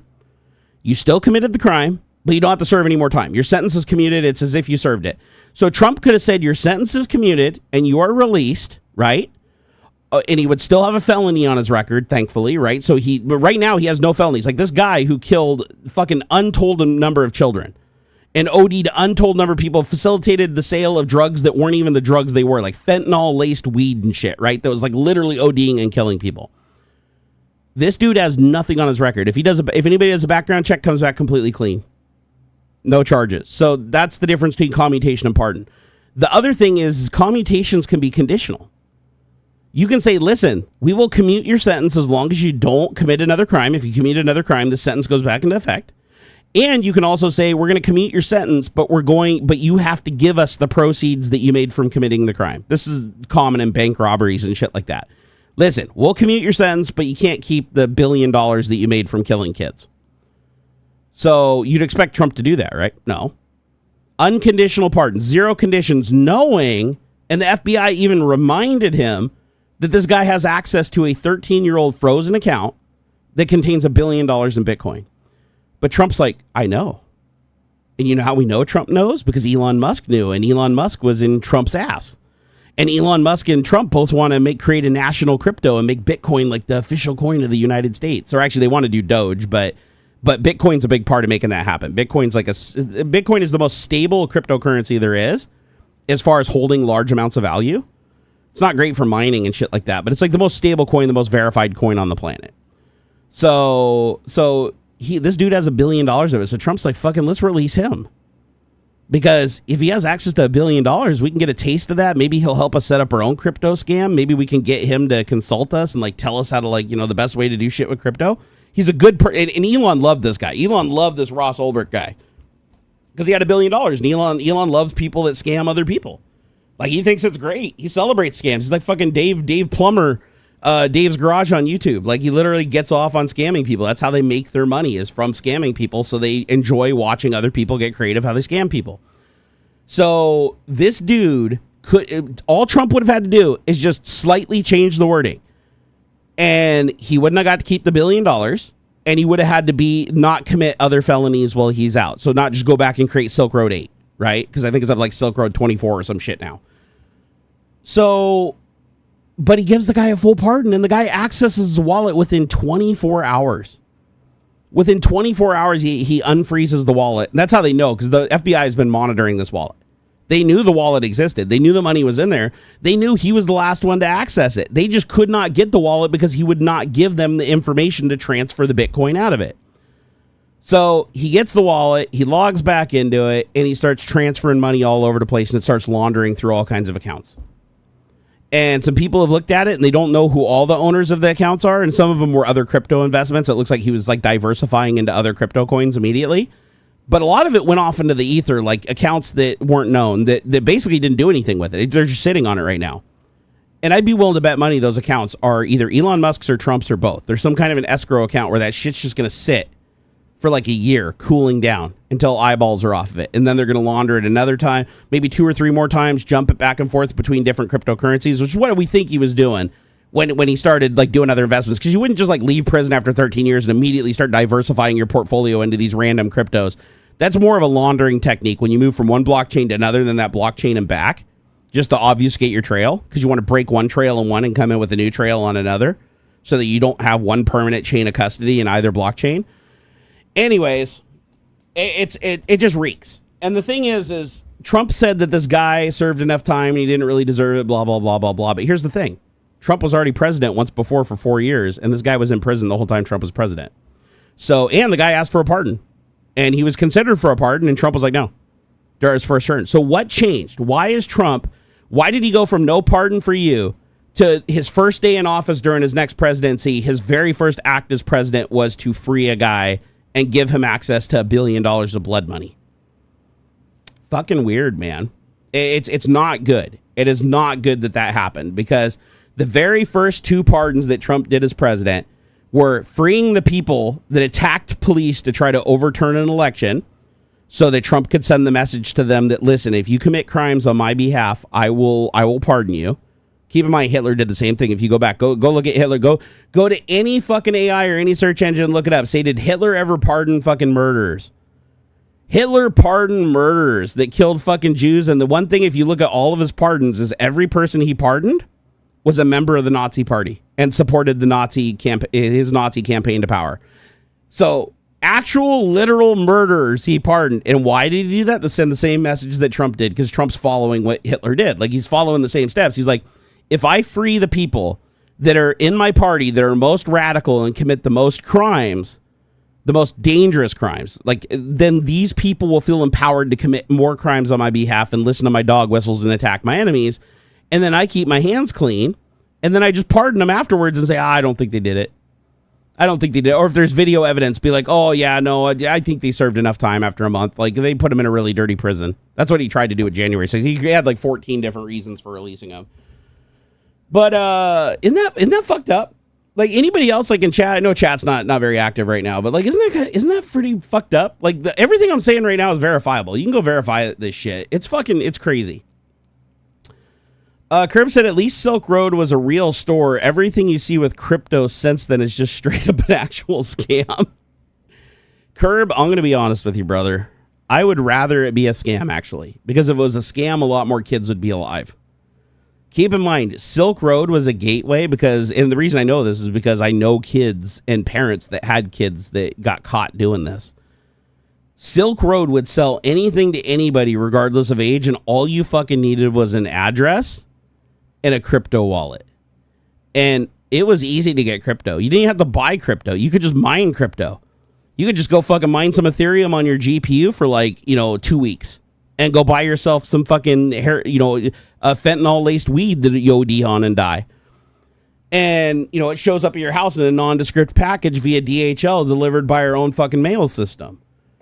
And every single time that happened, Ross made a profit from it, and he protected the seller from being identified. And anybody going back, so if that kid died from those drugs, there was no trail back to the people that sold the tainted drugs that killed him. And then that person could just continue to keep selling tainted drugs because it's hard to downvote a seller on the site when you're dead. So it was a bad deal. And then if you did get downvoted as a seller, you just created another account because there was no mechanisms to verify anything. So you could just say, oh, I'm rated as a thief because I took people's money and ran or whatever or sent them fucking cooking powder instead of cocaine. And so they get rated down. They just go create another account, start over. So a big problem any way you look at this. Ross was the drug dealer because, again, it's like if you hire somebody to go kill somebody, you're a killer. Like, it doesn't matter if you pulled the trigger or not. It's like you facilitated the death. You did that on purpose, knowing what would happen. Like, you literally protected the shooter, right? Like, you facilitated them being hired, connected to, and provided a service in exchange for money to protect the person rendering the service, not the victim. So, anyways, it's a fucking terrible situation. Ross is an unapologetic piece of shit. And Trump just fucking released him with no conditions. Like, the dude could literally go apply for a job tomorrow and he has a clean record if nobody recognizes his name. It's like, that is fucked up. Not that he'll apply for a job. I mean, the dude has $1 billion. Why would he ever work again? Like, as far as I know, he sold, like, was it $12 million in Bitcoin or whatever, and then the rest is still in there. So he's got like $12 million flush. He's out of prison and living in the penthouse, fucking probably in Las Vegas, living the life, right? For the rest of his life, he's gonna live like a king because he facilitated the death of a ton of people. It's like, and destroying lives. Because the thing is he created a method for you to just go to a website, type in a fucking crypto wallet after mining some coins on your GPU or your CPU or your ASIC or whatever, and then just having drugs delivered to your house. That's scary. No quality checks, No making sure that the drugs aren't tainted with fentanyl. No making sure that there's any kind of safety in place. No guarantee that if the person dies from the drugs, that the police can find the dealer that sold it because his site insulated them. Not good, man. Not good. Especially when you have a president that claims he's hard on drugs. It's like they celebrated, they're like, oh, we stopped a 50,000 pound cocaine import into the United States and it's a huge drug bust and it's a success. We have zero. And Pam Bondi's like, yes, we will not tolerate drugs. This is my Pam Bondi introduction. We will not tolerate drugs in our country. Our country, Trump, he stops the drugs, no blood money. Lake and Riley, death, drugs. They're all drug dealers. And it's like, but you literally pardoned, like you motherfucker. And keep in mind, she knew too. She actually supported Trump releasing Ross Ulbricht. So she is standing there saying that they're hard on drugs. Now they will not tolerate drugs, but he literally freed a drug dealer that literally his cut of the profit was $1 billion. I guarantee you the guy that was importing that load that they caught, he didn't get $1 billion from that one run. The metalhead man said Trump's really hard on drugs. He's snorted so many lines of coke. Oh my God, that's funny. But yeah, I don't know how to reach. I'm really struggling to reach people. I'm really struggling, but I have to keep trying. I have no choice but to keep trying. I can't sleep at night knowing the future my son is heading for that Trump's creating. My son is now labeled as DEIA, unhireable to anybody that has any kind of federal grant money or any kind of federal connection out of risk that they'll be defunded because he's going to make sure that no companies that hire DEIA, remember A being accessibility. So my son, he's on the spectrum, right? He's autism spectrum, PDD, NOS. And even though he's high functioning and he gets great grades in school and he's caught up with no company will be able to hire him fearing that they'll get an audit. That fucking sucks. That is terrible. You know, and not only that, but it's like so many other people are having their lives fucked. Like the lady that she literally took a fucking pill to dislodge the egg because she was pregnant. It was an unwanted pregnancy that happened, right? She couldn't get an abortion anymore because Trump, allowed the state to make it illegal, even though literally a woman should have a right to her own body and her own health. This drug, all it does is detach the egg from the side, just like it would normally happens. Like 90% of the time a woman gets pregnant, the fucking egg usually comes dislodged like multiple times without them even knowing it. It's so early in the pregnancy that there is no appreciable fetus, right? We're talking about a zygote. We're talking about a group of cells. It's like a mass of fucking cells. Like it's less significant than the wart on my hand here. It has no brain. It has no what you would even consider a soul at that point. Like it is literally just a blastocyst of cells. It is as significant as like the 15 cells that are, make up this like little fucking minuscule piece on my skin here. Now, granted, you can say, oh, but it has the potential to grow into something. It's like, well, yeah, but my DNA has the potential to be cloned. You can take any of my cells and have my whole genome and clone it. If you have the cloning technology, you can create a clone, right? So does that mean if I scratch my skin into the garbage, it's dead? This is where it's fucked up. Anyways, this lady, who, by the way, she had no way to care for this child, even if it was. She had no money to even give birth to this child, even to carry it to term, because all that shit costs money, right? And so she ordered the drug, and it got sent from out of state. She ordered the drug, came out of state, and they charged her with first-degree murder, and I believe she's still in jail. I'll go double check. Let me see what her name is. What was the name of the lady who went to jail for murder for taking the morning after pill? This wasn't too long ago. I want to say this was in the last like 2 or 3. No, it was more than that. It was back when Biden was president, because it was a state law that Trump had enabled that Biden was trying to fix, I believe. So yeah, oh God, this was 2022? Has it been that long? So Lizelle Gonzalez, 26-year-old from Starr County, Texas, was arrested on April 2022 and charged with murder after using misoprostol, which, by the way, I keep in my medicine cabinet, by the way. I also have misoprostol, but it's legal here in Washington, to self-induce an abortion at 19 weeks. She spent 2 nights in jail on a $500,000 bond before the charges were dropped. Thank goodness. Okay, shit. I thought that they were successful. As Texas law does not criminalize women for seeking or obtaining abortions themselves.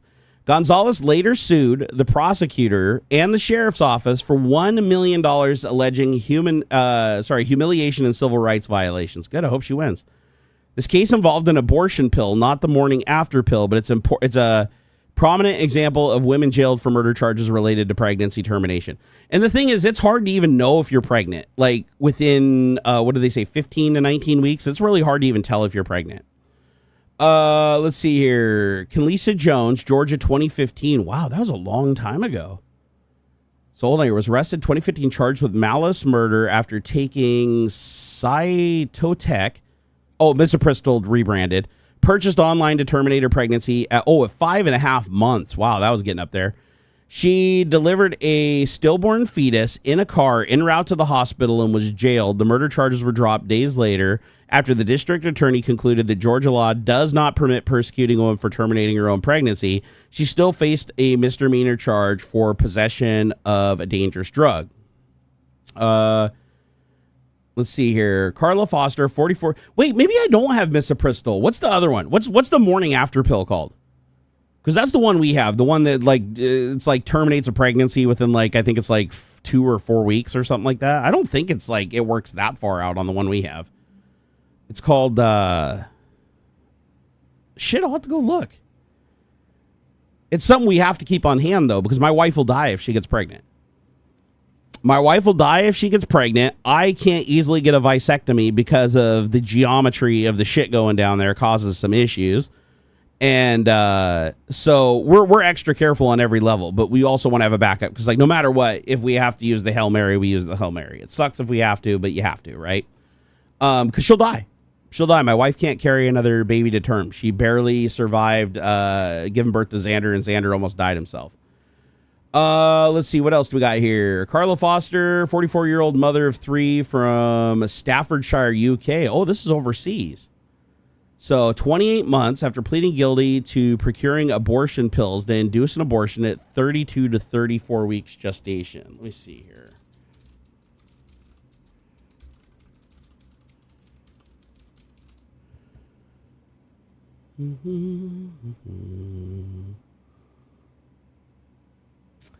Yeah, this is a tough one.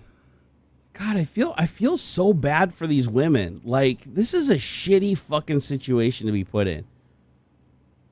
You know, I have no fucking right to judge because the people that are doing the judges aren't the people that you can't. If you can't care for a kid, you're going to bring a kid into the world only to suffer. That's not fair to them either. You know? But the other thing is I really wish that they would catch these are very rare cases, by the way. It even says right here that these are super rare examples, and it only pulled up 3 of them over the course of about 13 years where it's been later term. Because, I think you shouldn't wait until it's 4 or 5 months where you have literally a brain's formed. It can't form memories yet. But once you start getting to that point, it's you should try to do shit earlier if you can, unless something really bad happens. And then if you do get to that point, we should have some off ramps for these poor women so that they don't feel like they have to do this shit to not torture themselves and torture their kid. Because think about it, people are like, oh, just have the baby. It's you can't just have the baby and put it up to adoption everywhere. There's a lot of places where they won't allow you to do that. There's places where you give birth to the baby and you don't have a means to take it home or take care of it. You're immediately arrested for neglect, and the baby goes to the state, and now the baby gets fucking abused, because the state is just just as overwhelmed, and they don't have the proper resources to take care of these kids. It's a shitty situation. So again, it's I'd have to look at each one of these cases on a case by case basis to look at it. But as far as early term abortion, that's when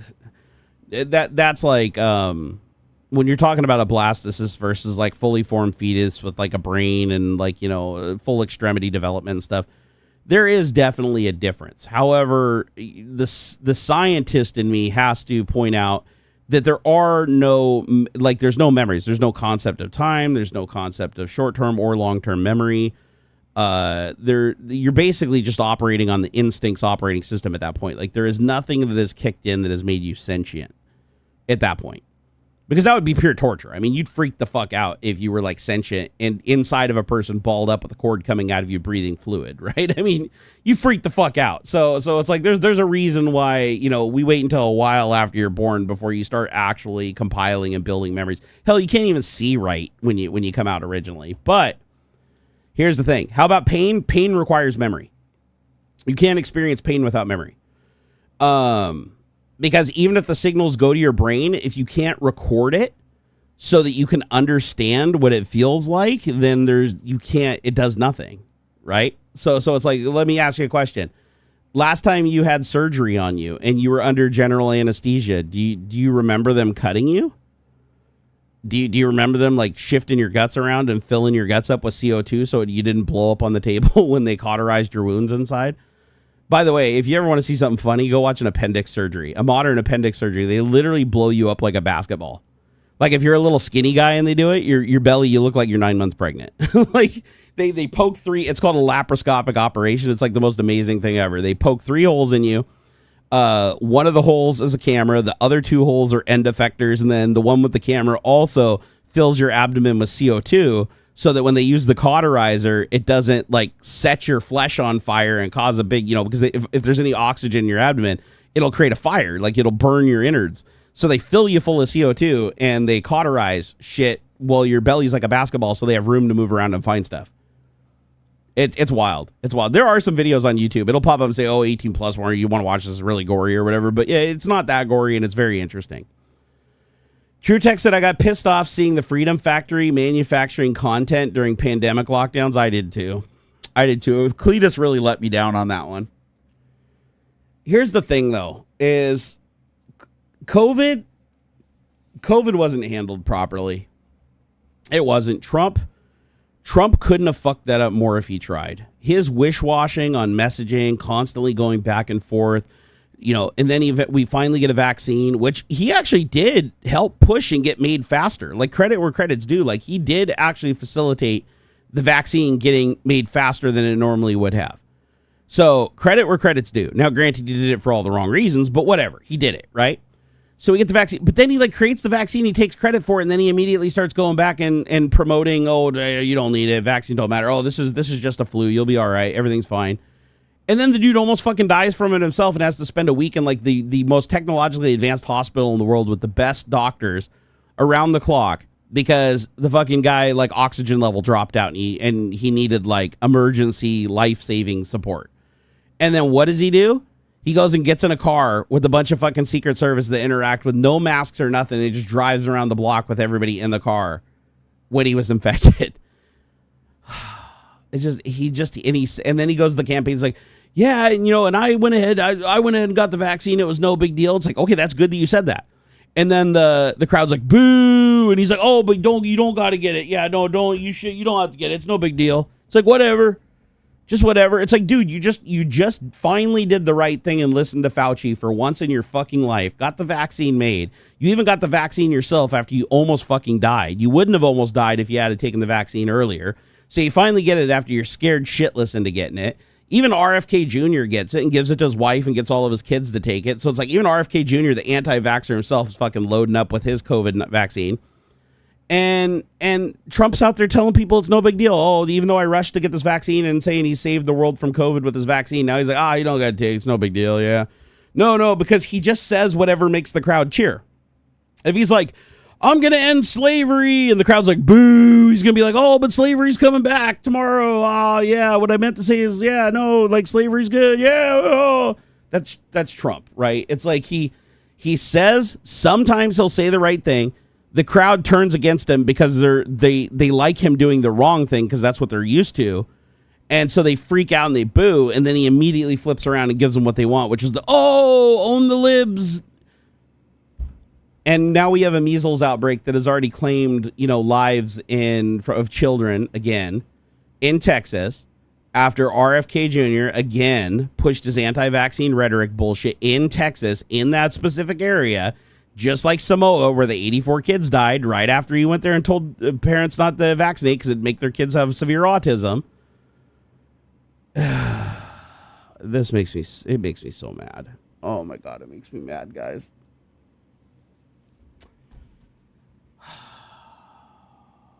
Makes me want to punch shit.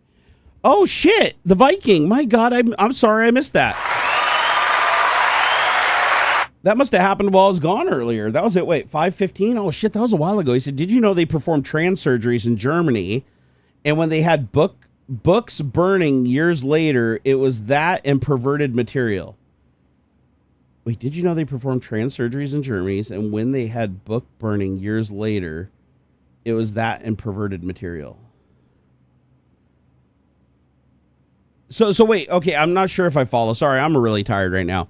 So are you saying that Germany used to perform trans surgeries, but they don't anymore, and now they're having book burnings of videos of trans surgeries or books about trans? And what do you mean like by perverted material? What, like naked people? People fucking? Like what do we talk? What is perverted material classified? Because everybody thinks different when they think perverted material.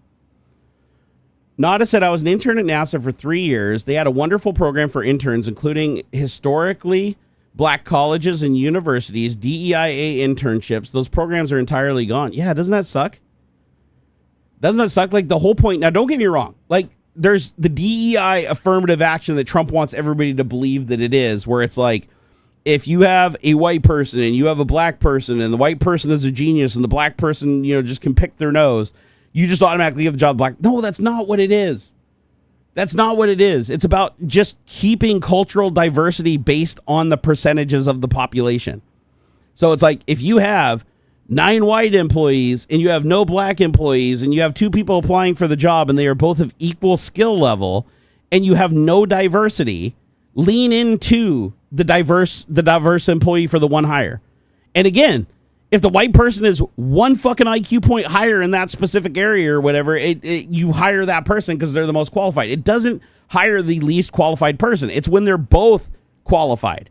It's when they both meet all the criteria and you're specifically in an occasion where you've already hired percentage-wise all white. It's not like you have to have 50-50. It's based on like the estimated percentage of people in the populace. And it doesn't just include that. It also includes, like, if you have somebody who's applying for the job, who's on the spectrum, who is somebody that would genuinely have a hard time getting a job regularly, but they are overly qualified and super, super good. And it's like, hey, you know what? I'm gonna hire them because this enables me to gain something from doing that. You hire them, you give them an opportunity where they normally wouldn't get an opportunity. And the other person, yeah, it sucks that they don't get the job, but they have a much better chance of getting a job in general. But I'm not going to say it didn't ever get abused. Like, obviously there are cases of abuse on both. Like there's cases of abuse where people were only hiring different cultures and avoiding white people entirely. Very rare, but it did happen. And then there was cases where people were like, it's a strip club. Of course you're going to hire it's a male strip club, like where males come to watch. You're not going to hire a male stripper if you're in a strip club that has female dancers and advertise female dancers. Is that DEI because you're only hiring attractive female dancers that are stripping? It's like, that's literally the job. Like, I understand that. Like, I'm not going to get mad if they don't hire me at the male strip club because I'm 400 pounds, but I can go to Chunkendale's and get a job because Chunkendale's wants the 400-pound dude, right? It's like, so there's cases where it makes sense and cases where it doesn't make sense. There's cases where it builds opportunities, but overall it was a positive thing. Overall, it was massively positive. The very first attempt at affirmative action fell short, but DEI, which the A usually always gets dropped off. I don't know why, but it did good. It did a lot of good. And it just makes me sad to see that Trump has such a hard on to pander to white nationalism. And he's gotten way too comfortable with it, too. That's the other thing is like Trump used to dance around the questions a little bit. Like when it was about his election, he knew that it could affect his numbers. So he wouldn't lean into it. But now that he's got the presidency, he's like, yeah, I consider myself a nationalist. I'm white. And yeah, I'm a nationalist. It's like, oh, well, what is a nationalist? You'd think it's just, somebody who's just proud of their nation. No, in his case, nationalist means he likes having an all white country. He likes having an all Christian country. He likes having an all English speaking country.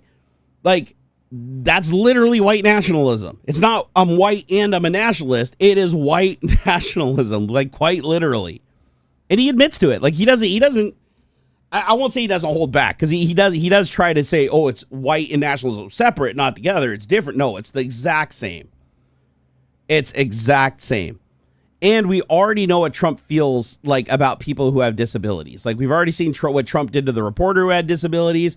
We've already seen what Trump has said about autistic children. We've already seen what RFK Jr., that he put in that position, said, and Trump's support of him saying it, where he's like, oh, if you vaccinate your children, they're going to get severe autism and they're never going to have a date and they're never going to pay taxes. The overwhelming number of people diagnosed with autism are actually high functioning. He makes it sound like every single person that gets a vaccine has autism. First of all, there's no connection between the two. And this has been proven through way more studies than just about anything else has been studied at this point. And it was all but gone. Like, it was completely ruled out, and then RFK rolls back in and starts pushing this. It's already long been disproven. He comes back in and starts doing it again. It's like, you fucker. And you're like, why does he do this? Like, how does he profit from this, right? How the fuck does RFK profit from this? Oh, he's the founder of a company that sells hydroxychloroquine and and what's the other one? Ivermectin. So, like, dewormer and another drug that he sold as a COVID cure. Now he's selling it as a measles cure. His company's profit from selling that, he only sells those treatments if there's sick children. There's only sick children with measles if there's no vaccinations. So isn't that fucked up? Like, isn't that a conflict of interest? When your head of human health services is an anti-vaxxer, and not only an anti-vaxxer, a lying anti-vaxxer. He literally, it took him under oath before Congress, getting nominated to the position, admitting that he vaccinated not only himself fully, including the latest the COVID vaccine, all 3 rounds, and he also did it for his wife.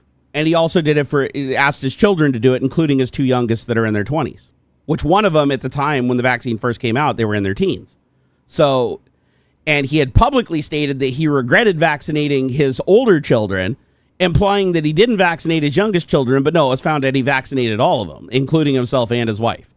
So he lied to the public. And now he's taking the position of, oh, vaccines. He straight up, Fox News asked him, like, hey, would that girl in Texas that died still be alive with the vaccine? He doesn't say yes or no. He goes, I looked at her health and she had some problems with her heart, and it could affect her. And we know measles causes some heart problems and respiratory problems. So, we don't know. It's like, no, you do know. You absolutely 100% know. Even with the vaccine, it would have lessened. It would have improved her odds, unequivocally, 100% proven. It will do something. Even if it doesn't do everything, it'll do something. It'll contribute to herd immunity. It may even prevent her, if the other people around her are vaccinated, it may even prevent her from ever getting it in the first fucking place. But he won't admit it. He's like, no. And then he pitches his drug. Oh, there's other treatments. There's other treatments for measles. We need to treat the disease, not vaccinate against it. We need to just treat the diseases with hydroxychloroquine and ivermectin. And it's like, you go back and look, he founded an organization that lobbies to stop vaccines and push anti-vaxxer information, and even in our own Congress, so that he can sell these fucking drugs. What happened to RFK's voice? He has brainworms. The dude literally had a parasitic worm, probably from eating weird food. He was really big into eating fish. He probably got it from eating like raw fish or raw beef liver or some shit. I honestly don't know. I'm going to go look, but it definitely fucked up how he talks. But he claims that it's only how he talks. Otherwise, he says he's perfectly healthy, even though he's had mercury poisoning. Well, we know he hasn't gotten COVID or measles because he's vaccinated for both of them. Let's see here. Why is RFK Jr.'s voice so fucked up? All right, let's find out together, shall we? Wait, is Viking still around, or did he leave? Yeah, sadly, I answered his tip question too late. I'm sorry about that. I was a little off my game. I didn't see it earlier. Let me get the rest of them real quick. Oh, he has nodules on his vocal cords? I have nodules on my vocal cords, and I don't sound like that. How the fuck did he get that many nodules? Don't get me wrong, my singing voice is pretty fucked up from the nodules, but like, how many nodules do you have to have? And also keep in mind, he is a compulsive liar. Like he even lied during his literally during his alimony court case for his first wife that he cheated on. She wanted money, and he claimed that he doesn't have any money to give her because he's broke, even though he just got like $10 million from his organization for pushing ivermectin and shit. He said he didn't have any money and he couldn't afford to pay her because the brain worms fucked him up so bad that he can't work and he can't make money. This is years ago. But he literally said he can't work and he can't make money, and he said the brain worms like damaged his mental capacity so that he can't remember certain things and he can't do his job. So if that's true, how the fuck is he the head of Human Health Services today? He lied under oath to try to get out of paying fucking alimony to the woman he cheated on. Isn't that crazy? Not surprising though. The Tech Chef 420, thank you for the $2. He said, have you seen what Trump did to Harvard? Oh, I didn't look up Harvard. I looked up Maine. Oh yeah, it was never mind. I did look it up. It was the $2.2 billion they're trying to hold from Harvard. Again, for trans athletes competing when there's like 50 trans athletes in the entire United States across all sports, all collegiate sports, all the way from the lowest grades to the highest grade. 50 out of literally tens of thousands. 50. And this is this is what they spend all the money on. That try to take the rights away from. It's so fucking stupid. And then you got people like Marjorie Taylor Greene and shit, like making it sound like every single woman is competing against a trans athlete and every single one of them's losing to a trans athlete. It's like, no, they're not. As a matter of fact, I've seen plenty of trans athletes that actually perform in the lower third. Like they're not all, they only show like the one or two that are the standouts. And if they're standouts and kicking everybody's ass by like a fucking mile, then you rebalance it and put them in the next class. You move them into the next bracket. That's what you would normally do, even if it was a biological female. You wouldn't say, oh, if she keeps winning every single thing and nobody else has ever even come close to her, then let's just leave her in this class, even when there's a more skilled class above that's closer to the times that she's achieving. That wouldn't make any goddamn sense. So, anyways, I already talked about this earlier. This is just, my God. DeWolfston, thank you for the $5. I appreciate it, brother. I really do appreciate it more than you know. He said, RFK, God, we only got 127 people in here. Yeah, I think I lost a lot of people today over talking about this shit over here. I usually talk about this on Twitch. Sorry I brought it to Tech Talk today, but it's been weighing heavily on my mind today. But I know it's not everybody's cup of tea. I know even people that care about this stuff. And I want to be clear, I totally understand. If you can't watch this because you're just as scared as I am and you just need an escape and you can't handle this right now and you need to just, I totally understand. 100% understand. I feel the same way. If I had an option and my OCD allowed me to just disengage my brain and go somewhere else for a while, I would. Because this is painful. This is really painful for me. Tech Chef, thank you for the $2. Pele, thank you for the 50 sexes earlier. Old Broger, thank you for that 20 DKKs, man. Ian, my man, shit, this is super old. Did we miss this one? He gave a huff. I don't know what a huff is, but I love it. He gave us 1,069 huff. HUF. And he said, I did my first DIY welding, a small trellis for Rose, a bigger one for Vine along the house to give some shade. It's not nice, but it's honest work. Hell yeah. You know what? Welding's fun. I love welding. I miss it. I haven't welded in probably 10 years. Maybe not 10 years. Like 2017, 2016, I was the last time I welded building a go-kart with my friend Tom. And he had a little shed with like a MIG welder, and I loved it. Welding is amazing. If you ever get a chance to weld, do it. But I will tell you right now, make sure that you wear leather covers over your shoes. Make sure you wear a leather apron covering your whole front, and make sure that you're wearing a really good helmet, because inevitably you will screw up and forget to turn the shield gas on. You're going to hit the trigger. It's going to hit the metal. It's going to oxidize like a motherfucker and explode, shoot splatter up. It's going to go right through your shirt, burn your skin, right on your face, burn your skin. It's going to fall. The embers are going to fall on your shoes, go right through your shoes and socks like they're not even there, and burn your skin. It's crazy. Those little hot embers that come off when you're MIG welding, they literally go through everything except for like thick leather. It's crazy. I went to his house. I remember one day I had a jacket on. It was a drywall jacket that my dad gave me a long time ago that had vinyl. It was like that vinyl plasticky texture for like a raincoat. And I went over there and I was welding all day because I had it on because I wanted to cover my arms. Because if you've ever welded, you get sunburns really easy. Like even just welding for like 15 minutes, your arms will be, if you don't cover your arms, they'll get massively sunburned. Same thing with your face and everything. You want to cover as much skin as possible because the infrared coming off it will cook you, like literally cook you. And so I'm welding, and I feel like little burns here and there all over the place. I'm like, no big deal, right? I was used to it at that point. It was just kind of an inconvenience.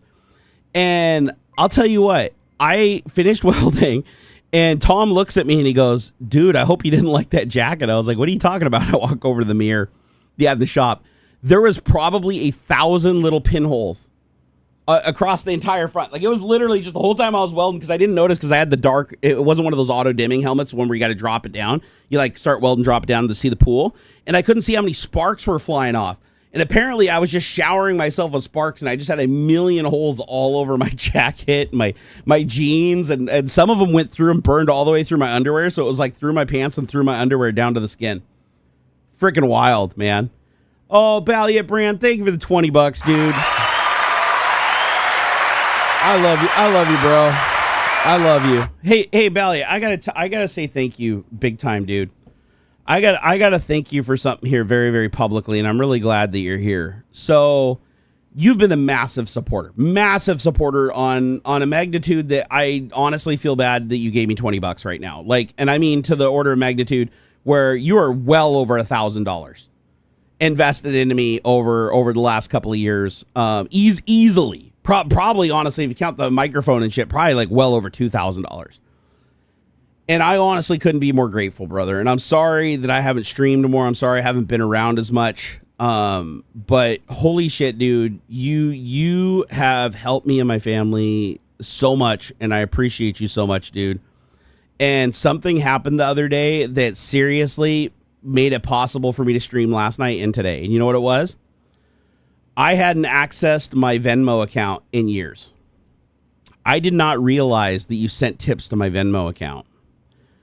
I had no idea. Like, there were, like, I think when you did it like a long time ago, it like popped up, but it never registered that it went to Venmo. I didn't know it went to Venmo. I had no idea that you sent shit to Venmo. I haven't used Venmo in forever. So I go to log into Venmo because, you know, some fucking person was like trying to change my password. This happens all the time. Like, every day for like the last 4 years, I get at least 3 or 4 password like reset fucking things a day from people just dinking around. It's funny. It's actually funny at this point. But I went and logged into this account, and it's so funny because had that person not did that, I would have never checked Venmo. You know what I did? I logged into Venmo. There was like fucking like $1,000 in there. And it was all you. It was all your donations. Like, you were sending money to Venmo. I didn't realize it this whole time. And so we're hurting super bad right now. I just took a massive loss on the 401k market dump because I had to sell on that day to get money to pay bills and taxes and stuff. So I had to sell when the market was like at its lowest because of Trump's bluff. Fucked me royally, cost me like $5,000. I was really fucking like shaking in my boots. I was like, God damn it, because we're losing runway living off the 401k. And when I popped open Venmo yesterday and I saw that money in there, I had to do a double take. I showed my wife. I was like, there's no fucking way. Like, I could not fucking believe it, dude. And it was seriously at the best possible time it could have been. Like, my wife just had to buy a new air fryer because our air fryer died. I was like, and she bought an air fryer. It was like $150 air fryer, and I was already like shaking in my boots. And she could tell I was like already nervous. She's like, "Oh no, I'll pay for it. I got some money in my account that I stashed away. I'll pay for it." I was like, "No way in fucking hell you're paying for that. No way." But it was to that point where I was really kind of getting worried. But thankfully, somebody tried to troll me, which reminded me that I had a Venmo account. Otherwise, I never would have checked. And then I saw that you had like $1,000 in there, and I transferred that to the bank account, and I was so fucking happy, dude. Like, and these are donations. I think you did these in 2020, early 2024. I think this was back in like March or May of 2024. I think it said the tips came in, and I was just like, I could not fucking believe it, dude. So Bran, dude, I appreciate it so much. I just want you to know that, dude. Honestly, that helped out more than you know. I mean, that helps me, you know, that's a month, you know, that's almost a month of my mortgage, dude. Like, thank you. I appreciate you so much, brother.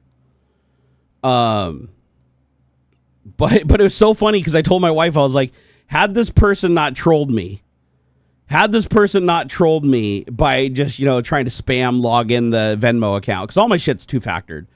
But had they not spammed the Venmo, I wouldn't have remembered that I had a Venmo account because I haven't touched Venmo in literally years. It's last time I logged in, when I went into the thing, it said the last time I logged in was in 2021. That's how long it's been since I've logged into Venmo. So I must have had a link somewhere with it, and you clicked on that link and you sent the money there. And I have no idea where you even found the link or how you did it or how you found me on there, whatever it was. But I saw that and I was like, oh my God, dude, thank you so much. That was the coolest shit ever. Like, seriously, just that money just been sitting in there for a year. I never would have knew it existed. I never would have been able to use it. But then somebody trolled me and I was like, thank you, troll. Thank you, troll, for showing me this. I was like, oh, I was so happy. So thank you. Thank you. I can't say thank you enough. That was super, super cool. I appreciate you so much, dude. But it just goes to show, I mean, like, when you're a content creator, it's easy sometimes to just lose track of shit. Like, I logged into my Coinbase account. There's $20 in there. I mean, shit, that was $20 I didn't know I had. Because I hadn't logged into Coinbase in years. So, because I don't do crypto stuff anymore. But somehow I still had enough crypto in there that it was like $20. I didn't take it out. I just left it there. But I was like, but still, it's like, if people didn't try to troll me, I never would have known it was there.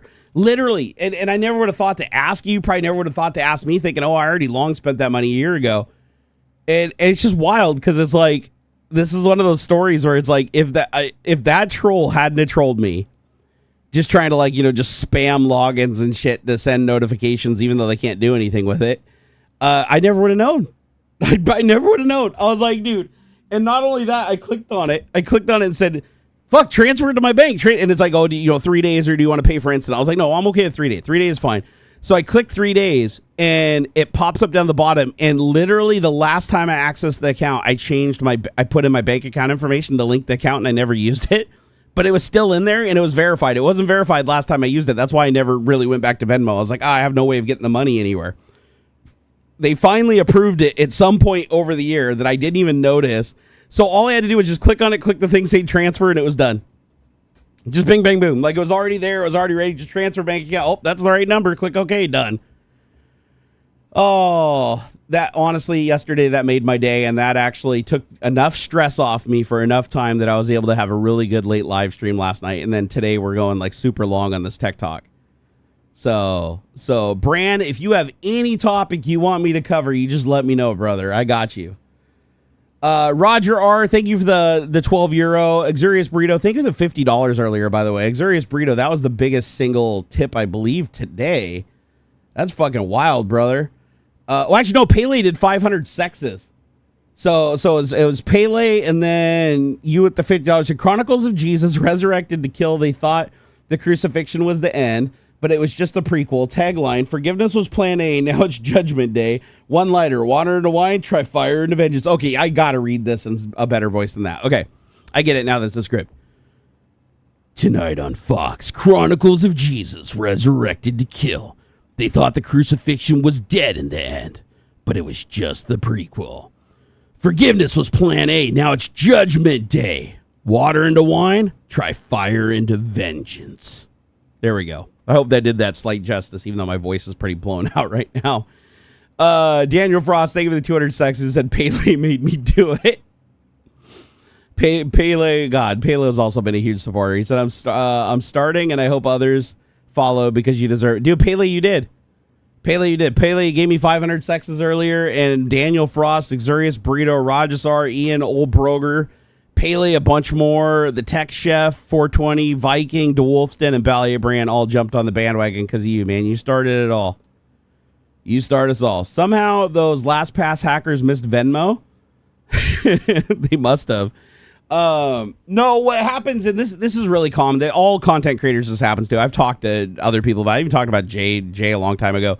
Is anytime you're a content creator, people try to dox you. And I get doxed really heavily, right? And if they find a piece of information like an email address or a phone number or something like that, they'll just go and spam it into every service that is common that most people have. And they'll just go in there and they just click like forget password or whatever. And it'll let them do it so many times a day. So it really limits it so that it doesn't like spam the shit out of you. It's like, I think I can only get one a day from each service. And so it just pops up at just random intervals when they feel like it. They'll click on it and be like, change password. But then they have to enter a code to change the password. But to get that code, I have the two-factor authentication app. So all it does is basically say, oh, here's your code. You got to type it in, but they don't have the code. And they know they don't have the code. And they don't even have to type in a password because you're basically just using an email address or whatever and saying reset password. And it's like, oh, we sent a code to your email address or we sent a code to your phone. It's slightly annoying, but it doesn't really do anything. Like it just triggers a system that sends you a code. And it's like, even if you did type that code in, like you're the only one that can actually use it, that can log in with it. Nobody else can. So it's just a way to, and that's why it's always weird services too. It's not like YouTube and Twitch and Gmail and stuff. It's only services that do that reset password where you have to basically ask for a code. Like you have to ask for a 2-factor code to allow you to then log in, to then allow you to change the password. So it's silly. It's silly, but it's just a way for people to troll. You know, it's probably old Terminator making a comeback or something.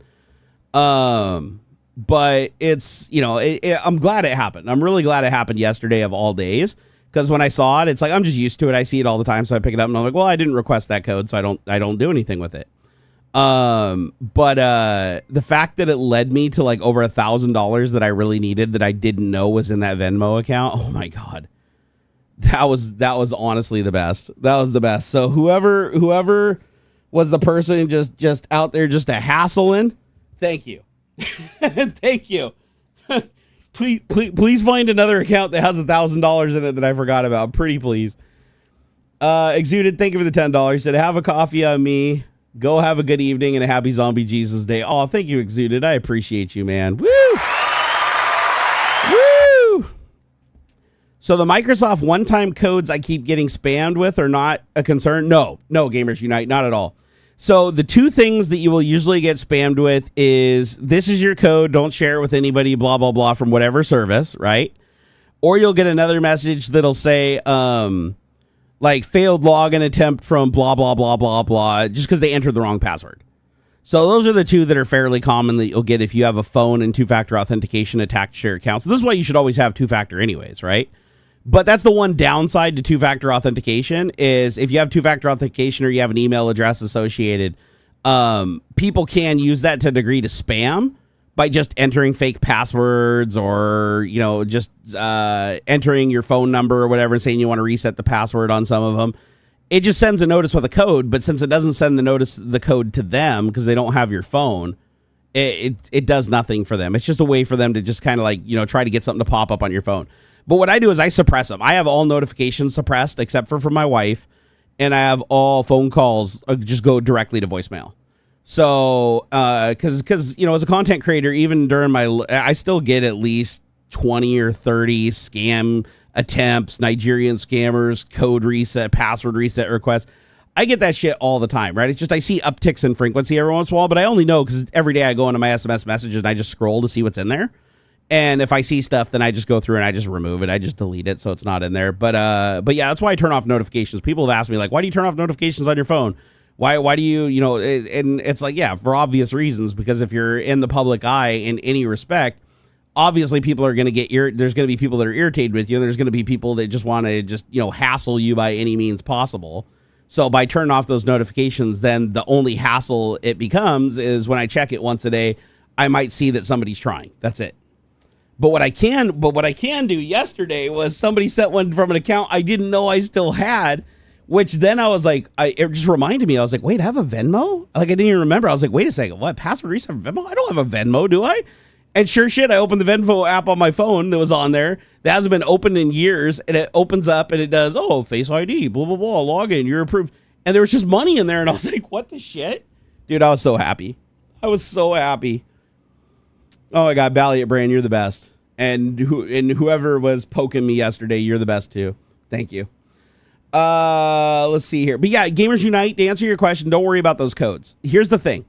If you're getting a request for a code, that just means that somebody's trying to reset your password, but they don't need your password to reset your password. So they're just basically telling the system, I forgot my password, give me a means to reset my password. And if you have an email or a phone associated with the account, it'll either send an email or send a message to your phone, or both. Just saying like, oh, here's your code if you're resetting your password. And usually it'll even say, like the one said, oh, if you didn't do this, just ignore it. Because they know people do that, right? That they'll just type in shit. They'll go to databases even. There's a lot of times where people will just take the phone, they'll just get phone numbers from databases and they'll just spam them. Just going through all of them, just like sending the code stuff just to see how many people they can hassle. So half of the time it's not even targeted. Like most of the time, the ones you're getting, unless you're a public figure, you piss somebody off, you're just getting the auto ones. And those ones are at a frequency. I probably get, I don't know, 10 of those a week or so. But if I see an uptick in frequency where like I pop up with things like, 15 fucking password reset attempts over the course of 2 days across 6 sites or whatever, then I know that it's somebody most likely, trying to fuck with me. But the nice thing about it is like, it's not malicious. It did lead me to $1,000 that I really, really needed. So I'm super thankful to that. They would have otherwise probably sat there for the next 10 years. Who knows? I may have deleted the Venmo app and never logged in again, never knew it was there. So this was like a big wake up call. Made me check some other stuff too. Sadly, it's only the $20 in Coinbase was all I could find. But I'm grateful that happened. That was like one time where it like really, really, really helped me out. so that was super cool. But if it becomes too annoying, like if somebody does it to the point, because usually it throttles them, it only allows for like 2 password resets an hour, 3 password resets an hour. So it's never enough to really become like mega annoying as long as you just have notifications disabled for anything that's not in your Rolodex. But if it does become a problem, just contact just go into support, log in, go to support, send them a message and just say, hey, I have somebody spamming the reset password thing or whatever. Can you guys give me the IP address and give me the information for it? And they usually will. They usually don't even request law enforcement to subpoena. They'll just hand over and say, oh, these are the IP addresses in this area it's logging in from. And if it's like Nigeria or China or India or something, yeah, then it's just hackers just trying to find a way in or trying to get lucky and hope that you do something that allows them to gain access. Which a 2-factor authentication, unless you have a way to respond to them directly and give them that code, it does them no good. But I think what they're hoping for is a password reset request where you don't have any 2-factor authentication. Hoping that there's a way for them to reset the password by just taking like an old password from a database, hoping that they can get the password reset to allow them to put in the old password and then the new password. But with 2-factor, it doesn't let you do that. So a lot of it is just attempts, right? A lot of it, the shit from yesterday couldn't have, may have just been a password database recently leaked and they were just firing off accounts trying to do password resets, hoping there was no 2-factor so that they would get a enter current password, enter new password bullshit. Devin said he missed my Musk. Well, thank you. I'm glad you have it back, sir. Let's see here. Chad said getting random one-time codes likely means someone has your password. Not necessarily. Not necessarily. The ones that I got were all password resets. But if it does say like, if it says here's your login code, then you're still protected. Like even if they have your password, they're not without 2-factor, they can't get in, right? It changes the code every single time and there's 10,000 combinations usually. But now it's like 6 digits most of the time, so it's even harder to crack. And there's a timeout period also, and there's throttling. So yeah, the odds of them doing it are astronomically small. But if you do suspect that they have your password, just go change your password. But they're still not going to be able to log in though. Just even though they have the password, but they're probably just going to keep spamming it, like trying different passwords and different combinations from leaked databases. Because their script probably doesn't realize that it's popping a 2-factor authentication and sending you a code. So in that case, if it becomes annoying or whatever, just go change your password.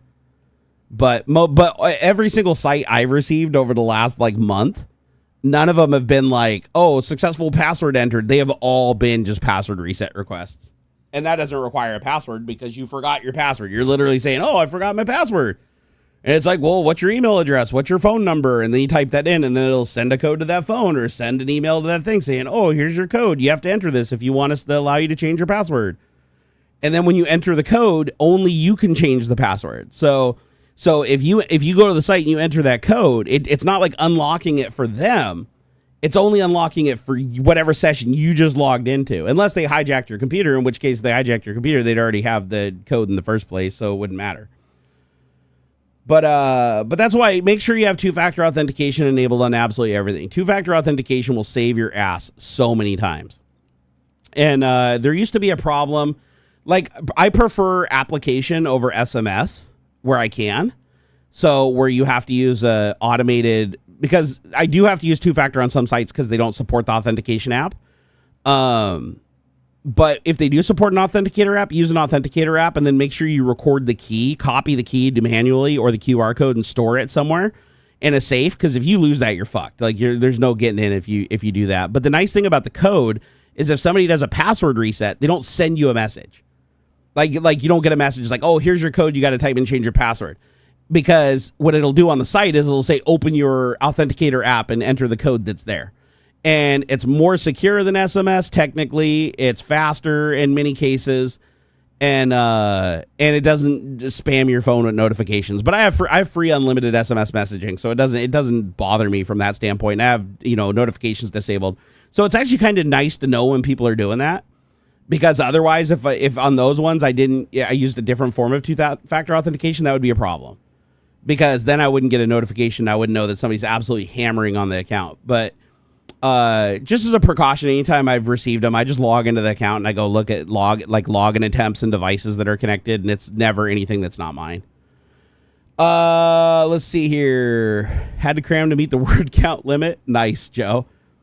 Chad said that's true. It could be that they know your email or phone for the initial password reset challenge. Exactly.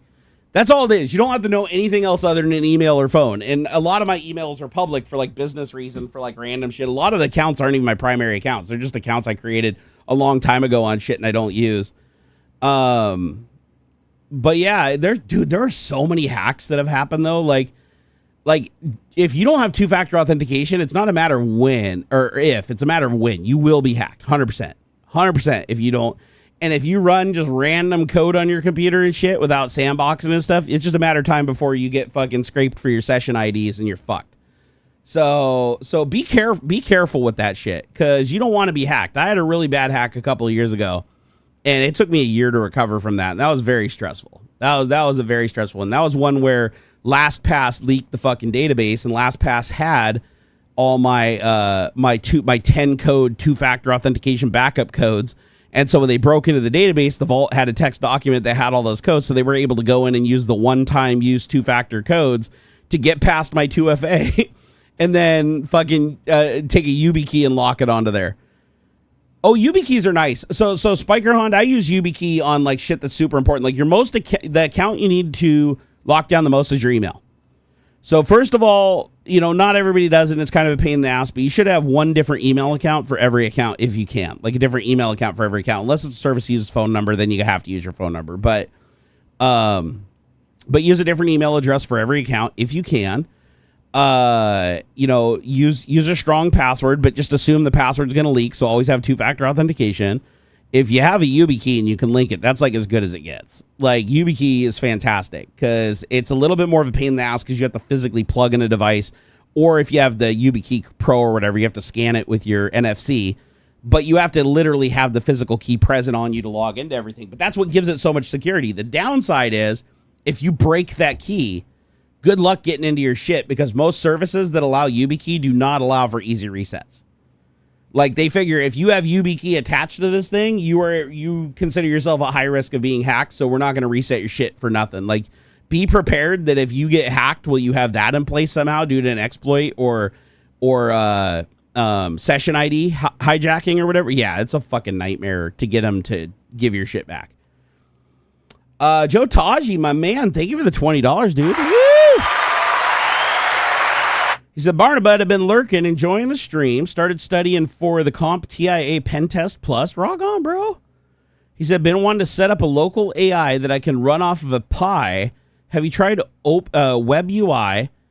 How the Home Assistant, did you see the framework has a 3-in-1 laptop? Yeah, I saw the framework 3-in-1 laptop that they had to cancel the launch to the United States because of Trump's threatened tariff bullshit that he fucked them over royally on. So framework had to cancel their entire launch and risk their fucking company because of Trump's bullshit. Really, really cool laptop though. And then let's see here. I've been wanting to set up a local AI that can run off of a Pi. Well, Raspberry Pi 4s and 5s, they're strong enough that you can run some of the smaller LLMs pretty easily.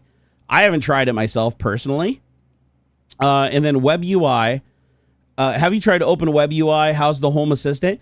I'm going to be honest. I haven't fucked with Home Assistant much lately. I have it set up. It's actually running. I do use it for my lights in my bedroom, but I haven't really gone in and done any deep dive shit on it like I was earlier. I really need to go in and get my air conditioner set up on it, because then I could do, wait, what is Open Web UI? Why does that sound familiar? Hold on. Open Web UI. What is this? This is Extensible, feature-rich, user-friendly, self-hosted AI platform designed to operate entirely offline. Supports various LLMs like Ollama and OpenAI compatible APIs. So this looks like, I mean, I use LM Studio, but this is new. I haven't played with this. Here, so, it looks like you can run it out of a Docker, too. Oh, that's sweet. Okay, so installation. It looks like you can install it with, let's see here, PowerShell, install PS1, installation with UV is recommended, Python Environment Manager. You can also install it with pip, it looks like, but it says it recommends UV. So I can just curl it. Let's see here. So UV, extremely fast Python package manager. Oh, because they just have it all packed up in a package. That's cool. All right, so I already have the execution policy. What do they want me to run here? Open web UI serve, pip install, upgrade, open web UI. You know what? Fuck it. I'm just gonna install with pip. Why not? Why do they want to install with UV? So there's how you run it with Docker. Wait, do I have Docker on here? Let me see if I have Docker set up. I think I do. I haven't used it in a while. So if you guys don't know what I'm talking about, let me give you a link here. This is what Joe Taji was talking about. So this is another, it looks like this is another open alternative LLM framework, like engine for running large language models, similar to LM Studio and Ollama. I will say LM Studio has been fantastic because they have like a really, really epic NVIDIA accelerator. They, for some reason, they've optimized the shit out of their CPU path and stuff. So even the CPU inference is really good. I'm not sure if this has all those same things or not. Wait, what is it? It wants me to sign in. I don't want to sign into Docker. Since when do I have to sign into Docker? I don't want to sign in. Here, I want to create the offline Docker. Okay, so quick start with Docker. There we go. Bingo. Okay, if Ollama is on your computer. Oh, wait a second. This uses Ollama? So this is just a web UI for Ollama? Okay. If that's the case, then I'm probably not going to use it. Because LM Studio has a way faster NVIDIA inference thing than Ollama does. And I believe it supports more model types also. Let me double check that. I'm kind of curious now. Let me do a little comparison here. Oh, fuck. My back is so bad. I've been sitting here way too long today. Oh. Curb said usually you buy 2 YubiKeys, one you keep on you and the other you put in a safe if you lose the first one. How do you get the second YubiKey cloned? Because like when you bind the YubiKey to the site, it usually does the little rolling algorithm. How do you save it so that you can put it on the second YubiKey? That's the problem I had. That's what kind of freaked me out a little bit. Network Chuck showed it off. LM Studio is closed source while Open Web UI is open. Wait, LM Studio is closed source? Since when? Really? I could have sworn LM Studio. Is LM Studio not open source? LM Studio is a platform designed to discover, download, and run large language models. It offers various tools. LM Studio has several repositories available on GitHub. LM Studio Python, LM Studio JS, MLX Engine, LMS. Let's see here. Despite having open source repositories, the core application LM Studio, including its web interface, is not open source. This means the main product which users interact with is proprietary software. Oh, how did I miss that? Oh, I feel like a dumbass. I thought because it had a GitHub repository that it was open source. I got taken for a ride. Ah, shit. Well, that would explain why they're doing so many updates to it all the time and why it's got such a fast NVIDIA inference engine. Like, they've got like their own proprietary shit they're doing to kind of corner the market on that. Is the performance similar? Hey, Joe Taji, have you done any testing to see if web UI, sorry, well, it's just a web UI for Ollama, which Ollama really does need. Have you done any testing like Ollama performance versus LM Studio performance using the same LLMs? Because I am curious. Because if they're close in performance, I'm going to go with the open source option. Yeah, Chad, I'm with you. He said avoid closed source software whenever possible. Yeah, I'm of the same mind. Unless you have some like good reason to use the closed source software, I'm of the same. I prefer open source. Yeah, Dav, I'm really pushing it, bro. I'm gonna have to log off. I really fucked my back up bad, so I'm gonna have to get off here in a little while. But I've been having a lot of fun. Jim's Garage made a video on setting up YubiKeys for home labs. I'll have to watch that. I have like 3 YubiKeys, and then I have another one that's like an Uber YubiKey. It's like the super black YubiKey, and it does some other shit. And then I have another one that's not an YubiKey at all, that has an actual pad on it that you have to type in a code on the pad to unlock the key so that the key can unlock the thing, and different codes that you enter into it makes it unlock different things. So it's like it's weird. It's fully scriptable too. It has like an interface where you can like run your own like little scripts and cryptography and all kinds of shit on it. It's really neat. I forget what it's called though. It's do I have it sitting around here somewhere? Let me see. I thought I was sitting up there. If I find it, I'll show it to you guys. It's not a YubiKey though. It looks like a YubiKey, but it has a bunch of buttons on it. And I have a couple of those too. I really need to start using that. Bruh, I got banned from my clan in RS for anti-American speech. What the fuck? What is RS?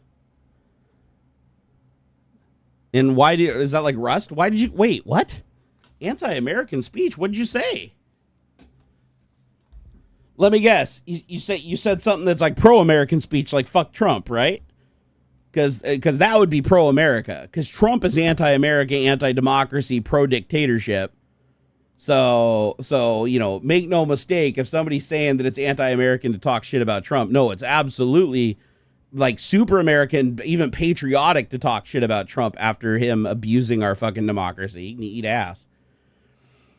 Rudy said, for your back pain, I feel you. Are you in one of those gaming chairs? Those are awful for people like you. I know it, dude. I know it. I literally, this chair is killing me. I don't really have the money to get another chair because the money that I did take out that I didn't know I had in that Venmo account we really needed for bills and stuff. So I'm not going to get another chair. I'm going to just stick with this one for a while longer. But yeah, it fucks my back so bad. I hate this thing. And don't get me wrong, I don't want to shit on it because I do like that Noble made a chair that my 400-pound ass can sit in that doesn't have like a super loose base and isn't like falling apart. Like, it is a really well-built gaming chair as far as gaming chairs go, but it just does not have the right support. It does not have the right comfort. It's a fucking nightmare. Oh, hey, Adam, what's up, bro? What is up, my brother? He said, you going for a streaming record? You know it, brother. You know it. Aux had to bounce an hour earlier than usual, so I decided to just go full send. Because Miss Barnacules and the kiddo, they're out of town today on a trip to go see friends they haven't seen in like 4 or 5 years. It's been forever. So they were super jazzed about that. So I figured I'd just stream my ass off since I haven't streamed in a while. And but my back's about to make me tap out because I'm in a lot of pain. I'm gonna wait until Miss Barnacules gets home before I get in the hot tub though, because I don't want to get stuck out there. Let's see here. You want a Herman Miller? Maybe pricey, but you're back with I love Herman Miller. Herman Millers are amazing. But the thing is, last time I sat in a Herman Miller, I was about 150 pounds lighter. So I really don't even know if they make a Herman Miller that would fit my fat ass now. But if they did, Herman Miller would be first on my list. Although there's other ones like Body Built, and I know there's some bigger supporting chairs, but what I really need is a chair that has more ventilation, a more giving base that doesn't just put all my weight on the center of each ass cheek. Like, I need something that's like not just a big hard flat surface like this thing for sure, because it pinches the shit out of my hip. And that's why I'm always doing this. Like, you'll notice when I'm streaming, I'm always moving around like this. It's just I'm constantly shifting my weight. OpenWeb UI works with various backend inference engines, including faster ones like VLLM and SGLang. Really, Chad? Okay, you know what? I'm gonna try this because I didn't know this whole time that LM Studio, because they literally have a GitHub repository. Like, look at this. This is the GitHub repository. I was like, oh shit, LM Studio? Fuck yeah, no, they're definitely open source. No, they're not. All these projects are literally like API for Python and all the shit for interacting with it. The engine itself is completely closed source, and I didn't realize it this whole time. I feel like an idiot. I was wondering why so many people are using Olama. I'm like, God, LM Studio fucking kicks Olama's ass from what I've been doing feature-wise. And it's got like built-in discovery and downloading of the actual models with like all the explanations. And it just got so many rich features. And I was like, this is badass. And it runs on everything. And now I know why. I should have taken your Herman Miller from Microsoft. I should have, actually. I think I told you guys the story, though. It technically wasn't my Herman Miller. I stole it from the conference room. So I had a custom chair I built out of a 2001 Toyota Corolla seat. So I had a 2001 Toyota Corolla seat. And hey, Adam, has your racing shit arrived yet? Or is that all going to get stuck in customs and shit like last time? Let me know when your racing stuff arrives, because I want to get in Gran Turismo with you and jump on comms and just turn some laps and fuck around and have some fun. Just do some practice sessions. I'm stoked for it, dude. Plus, if you've got a HTPC, which I believe you do, your computer, and it's got a decent GPU in it, you should also plug it into your computer along with your PSVR, and we should do some Assetto Corsa modded. 3 to 4 weeks? God damn. Oh, that sucks. Hopefully it's before Trump has another hissy fit and adds a bunch of tariffs. Or I should say more tariffs. But no, so I asked my buddy who's big into racing.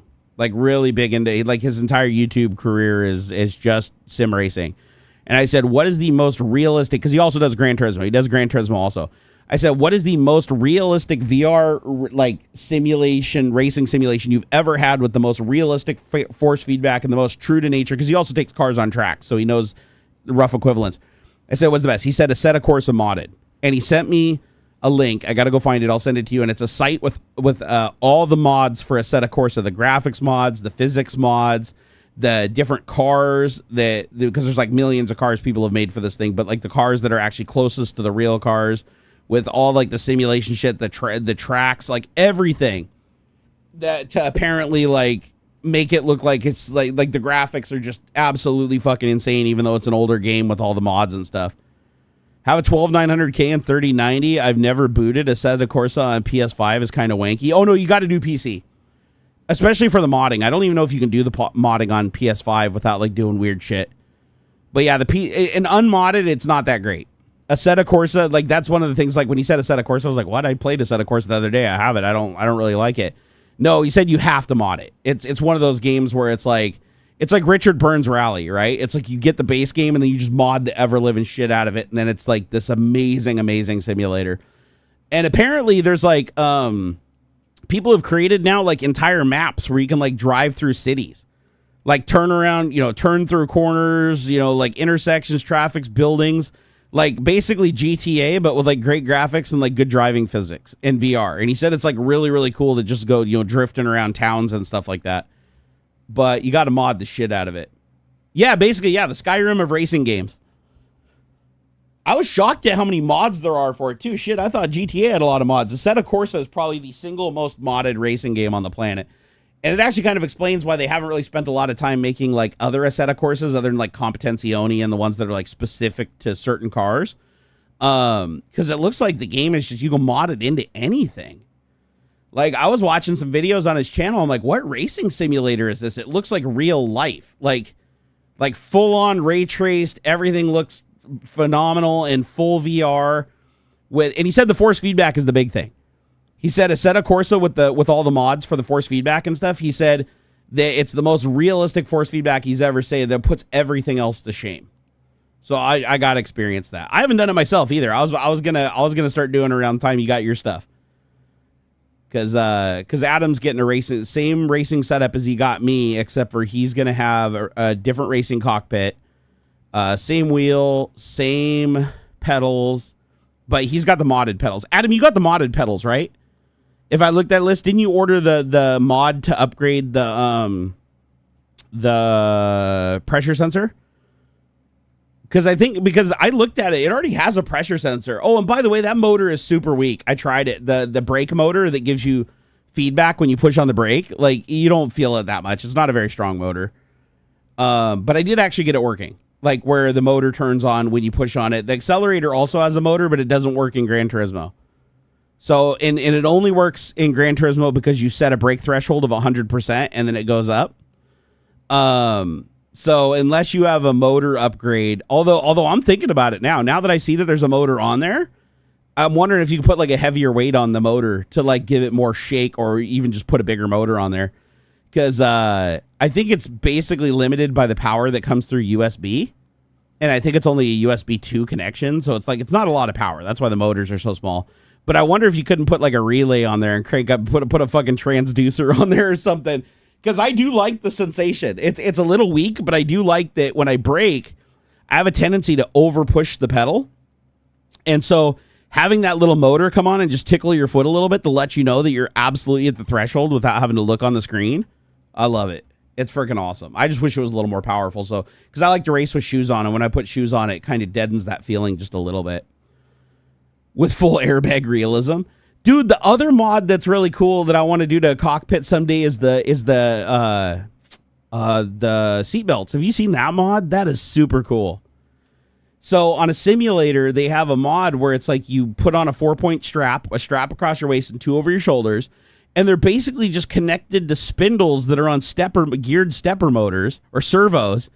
And if the game supports it, which a lot of PC racing games do, sadly Gran Turismo doesn't.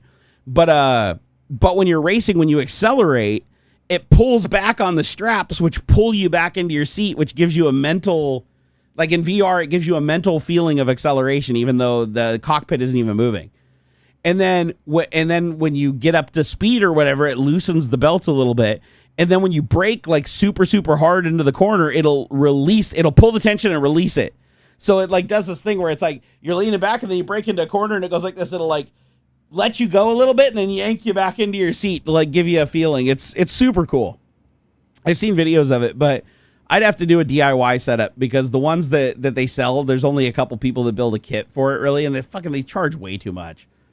I want to say some of these kits are upwards of like $700 to $1,000 for the seatbelt system. I'm like, shit, I could build that out of like recycled 3D printer parts and some 3D printed gearbox for, probably $150, $150. I also want to do, so when I race in VR, I have headphones on. So, and the cancel out the environment. And I was like, it'd be fun? Have a leaf blower with a duct pointing like right at my face in VR. So like it comes up over the wheel. It's literally, I have my VR headset. I have this thing blowing right at my face. And because the leaf blower responds so quickly to potentiometer changes, I can plug it into my DMX. I have a DMX controller that does, it's like a rheostat, like a controllable potentiometer rheostat or whatever. And so I was like, it's what I used to use. Remember when I used to stream and I used to have the thing blow at me and I'd turn the knob on my MIDI controller and it'd be like, woo, woo, woo. It responds so fast with so much pressure. I was like, dude, what if I had that and I had it crank up power and then I put a little 3D printed flapper doodle on a motor that I could just move out of the way really, really quickly to increase and decrease the flow so that it's almost instant. So you don't have to wait for the motor to spin up or spin down. Put that on a duct. It'd be really loud, but it wouldn't matter because I'd have headphones on blocking it out. So I'm like racing around the track. I could actually be like in like a convertible or even in the closed cars. It'd be a cool effect, but you'd have air blowing in your face as you accelerated. And as you went faster and faster and faster, you'd have more and more air blowing in your face with a leaf blower. I think it'd be rad. Said low user count. Are you shadow banned? Most likely. No, I looked at that. Yeah, we're down to 132. I'm definitely not discoverable anymore. Earlier, we said a lot of things that triggered the system, so I'm pretty sure that as soon as I'm done with the stream, I'm going to see a yellow check mark that says partial demonetization because we said a lot of words I'm not allowed to say. But you know what? No regrets. No regrets. It was worth it to be able to speak freely. Realistically, I should have shifted over to Twitch since Aux isn't here anymore. But he'll be happy I stuck around because we like doubled the donations and I give him half. So for an Easter present, I can hook him up with a little more money, which will be nice. Adam said, I have 4 Clark synthesis transducers I've needed a project for. The best transducers ever made. Dude, do it. Adam. I've got my 4 transducer mounts that guy made. I found them. Years ago, I had a guy CNC make me 4 butt kicker transducer mounts. However, you gave me better transducers, so I'm gonna modify them with a 3D printed adapter for the bolt pattern. I'm gonna put 3 of those and a butt kicker on the shifter, so that when you shift it clunks, because you can do that in that. I have a program called Sim something. You plug it into a sound card, like a 7.1 sound card, and then you send each one to a channel on the amplifier, and then you go into the software and you basically map it to like shifter, brake lockup, and then you tie that into the API of the game that you're playing, and it'll do all the translation and make the transducers do exactly what they're supposed to. But it's called Sim something. But dude, we should do that. How cool would that be in VR, having full like 4-corner transducer vibration on a simulator? It'd be awesome. Dude, so awesome. Young Command said, do you think everyone should have a 3D printer? Well, I mean, SimHub. That's what it is. SimHub. Thank you, Space Invader. Actually, here, let me see if I can grab one. I want to show Adam these mounts. I don't know if he's ever seen them.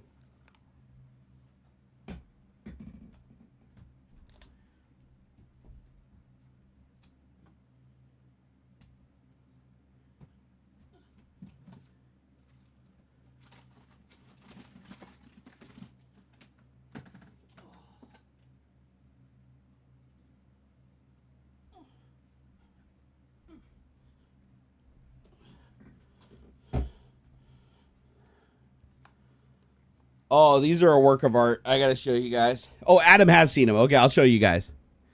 Check these out. So these are a 2-piece. I don't know. Let's see if I can get this to focus. Focus. Come on. Oh, I think I got it in manual focus. Oh, I'll back it up here. But you can see it has my logo engraved into it. These mount alongside solid billet aluminum. Then it has a riser that connects to this and connects to transducer, and this goes on all 4 corners of the simulator. And hey, Michael R. Media, what's up, man? So these are the modified butt kicker LFEs. They're modified for like 50% more power, specifically for sim racing shit from back in the day. Never use these. I have an Emotiva amp, 5-channel amp to run them too. I got to get it hooked up. But if I hook this up and I set up a SimHub, I even have like the old 7.1 USB 2.0 sound card I'm going to use. And I want to get this all set up so that I can plug it in and have it all connected to one cable on the sim with all the cables. So all I have to do is just plug in one power to the sim and one USB cable into the computer, and I have everything. Everything I need. But I think that'll be so cool to have all those vibrations. Because when you're in VR, any feedback you feel when you're in VR through like steering, like even just the vibration on the steering wheel or the linear force from the steering wheel, it's like when you're in VR, it amplifies it. Your brain completely buys it. It's awesome. Clark synthesis transducers are also full range, so 15,000 RPM gives the feels. Puts butt kickers to shape. Well, to be fair, butt kickers are super simple, right? I mean, I've actually opened one of these up because I wanted to see what the mod was. Because I'm like, why do they charge $50 extra? You want to know what the mod is? You see that piece of foam right there? No shit. They charge $50 more per transducer for the sim 50 more watt RMS handling, blah, blah, blah. No, same model number, everything. You just unscrew this cap here. Oh, wow. It even has a loose. You can tell it's loose from when I opened it. All they did is open it up and put a piece of foam in there. That's it. And all it does is keep the transducer from bottoming out and going, it doesn't add any additional cooling. If anything, it fucks the cooling. I was like, oh man, I got to take it for a ride on those. But I'm going to probably just because I only have the Emotiva amp and I think it's only 100 watts per channel. So these will be fine for that. But you did give me better transducers that I want to use. I have those pancake transducers that you gave me that are way better than these butt kickers. And looking at them, all I need to do is make 3D print using, I'd probably use like a more rigid material, but all I got to do is 3D print a bolt pattern. And it might even take, it might take some of the vibration transferring to the chassis away a little bit, but I think it could smooth them out too. I don't know. I may just drill them right into the frame too, honestly. Voice coil smoke. Yum. You have my old Denon as well. Oh yeah, the Denon. Yeah, that's like a 7. Isn't that a 7.2 or something? That'd give me a lot of channels. As a matter of fact, if I use the Denon, I could probably run all 4 corners on transducers and add multiple more transducers, like put one on the pedal box, one on the back of the seat, and one under the shifter. And then I'd be able to do because one of the coolest sensations, and I did feel it. I tested it back in the day with the Emotiva amp because I wanted to just try it out and see what it did. And so I took one transducer and I just put one bolt through it up into the bottom of the shifter on the simulator. And I installed SimVibe or SimHub? No, SimHub. And I went in and I mapped it to the shifter. And what it does when you shift in the game, anytime a gear changes, it just simulates a clunk to give you that feeling of like the engagement on a sequential transmission. You know, it's a clunk and you feel the whole thing just get a sharp bump through it. It felt so cool. Dude, oh, it's 13.2 channels? Oh my God. Oh my God, I don't even have enough transducers for that. That'll be perfect. Wait, can I do 2 zones? Because I still want to use it for my speakers in the room. Since it has 13 channels, can I do like a zone 1 thing where it's like I have my because I just want stereo. I don't need surround. I just want like 2x2 center channel in the front, subwoofer. And then can I use the other channels for the transducers on the sim? Because if I could do that, I can take the wires off the back. I can create like a patch kit where the wires come off the channels on the back of the receiver. And then I'll just get like some kind of mil-spec connector or something similar in the middle so that I can just move the simulator over and just plug it in with one cable and have all the transducers connected. 2 zones, 7.1 and 5. Oh, perfect.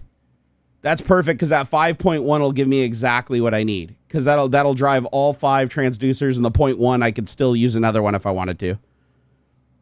Oh my God, dude. I love racing. I love sim racing. Sim racing is life right now.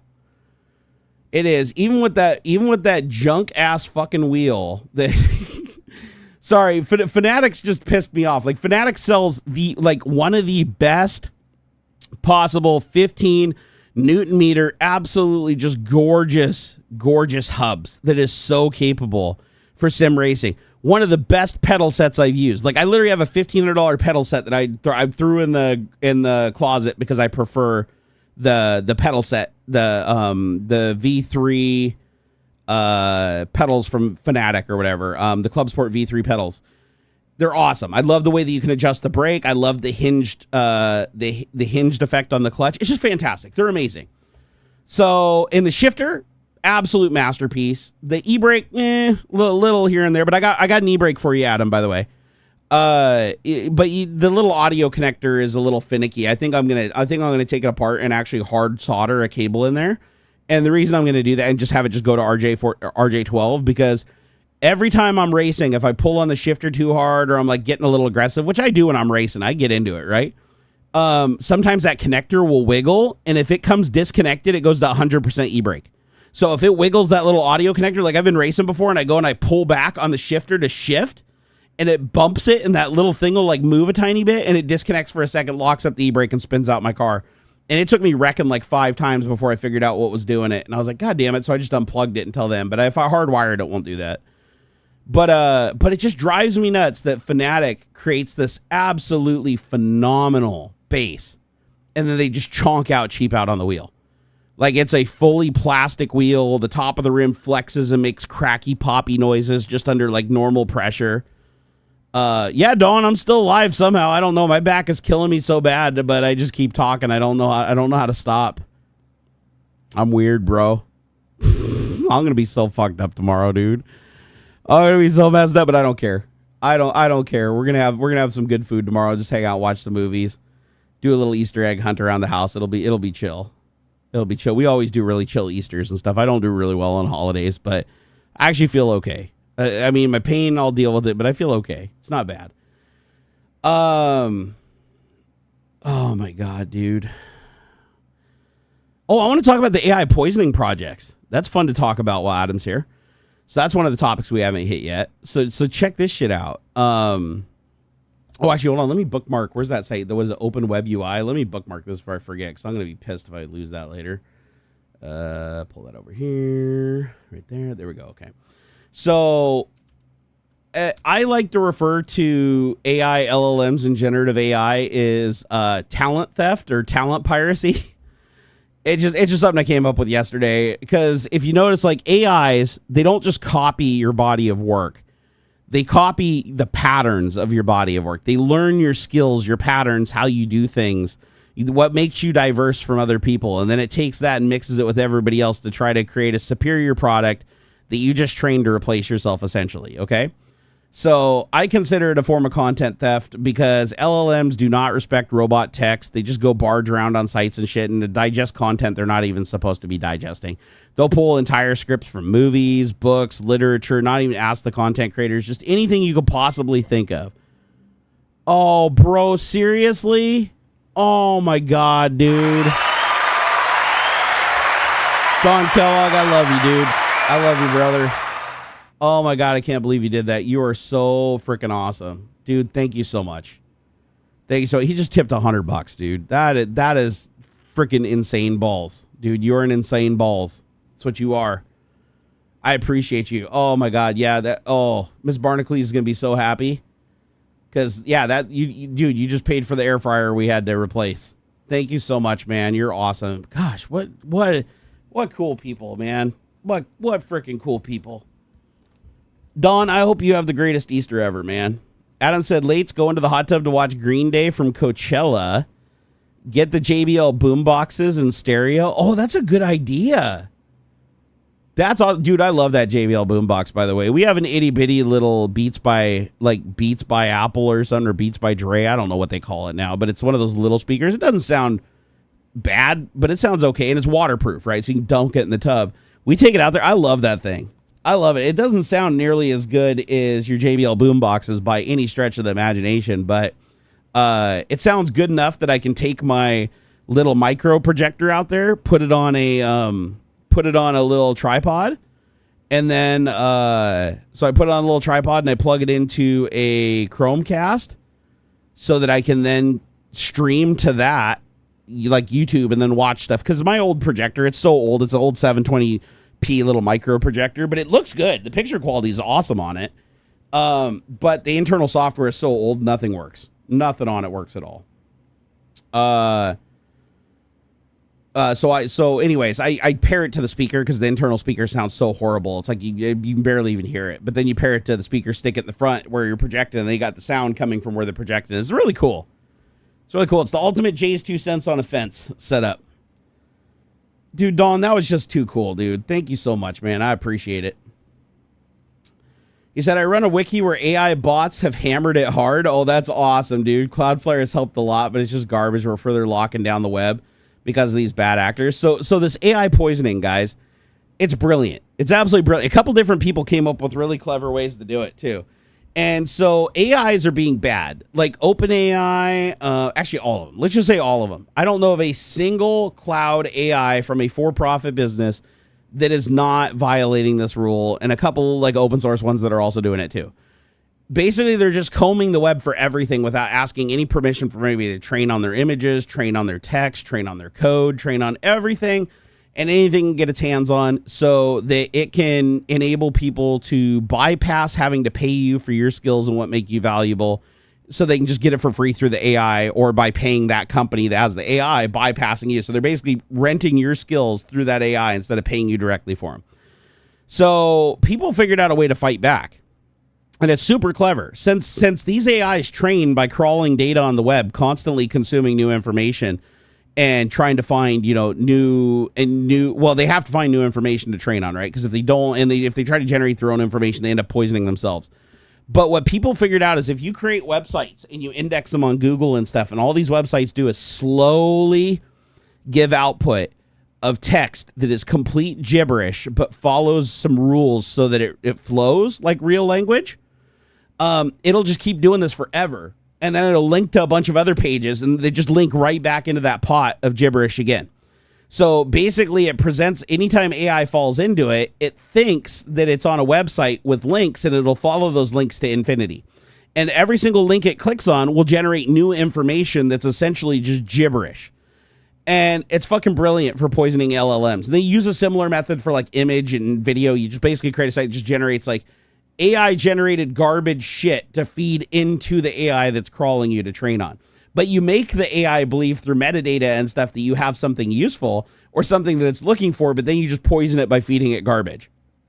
And somebody else got a cool idea that was like, hey, instead of just feeding it random garbage, why don't we feed it like fun phrases and little things like, oh, I'm a little content thief and I like to steal content, but like do it in a way where it's mixed in with a bunch of other stuff covertly and rewording the same thing over and over and over again to mean the same thing.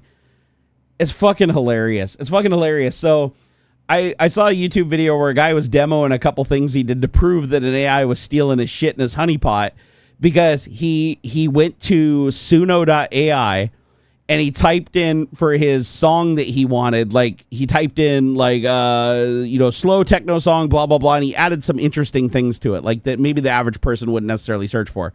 But he clicked OK, and it literally popped up, and the name of the song it created is "I'm a Little Content Thief That Steals Your Shit." And it literally played music, and the music was like, "I like to steal content. I'm an AI that's bad that steals content." It was like the entire song was like, "I'm terrible and I steal people's work and I don't get permission." And it basically just outed itself and like showed that like Suno AI was like stealing shit because they managed to lure it in and poison it. And to poison the AI, you have to be able to give it enough information that your information is so overwhelming in that particular area for that particular query that if anybody asks about it, your bullshit data that equates out to the same answer in different word form over and over and over again somehow dominates. Isn't that wild? And then they do the same thing with pixels by generating fake images. And like images that don't have the content that the person would want, but trick it into thinking it's the content the person would want, so that it starts generating bad images.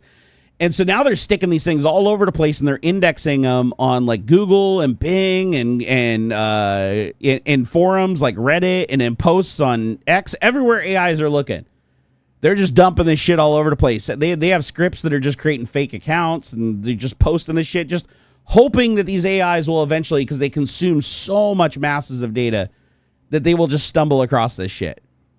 And they do. They do. They stumble across it all the time, and it just gets totally fucked up.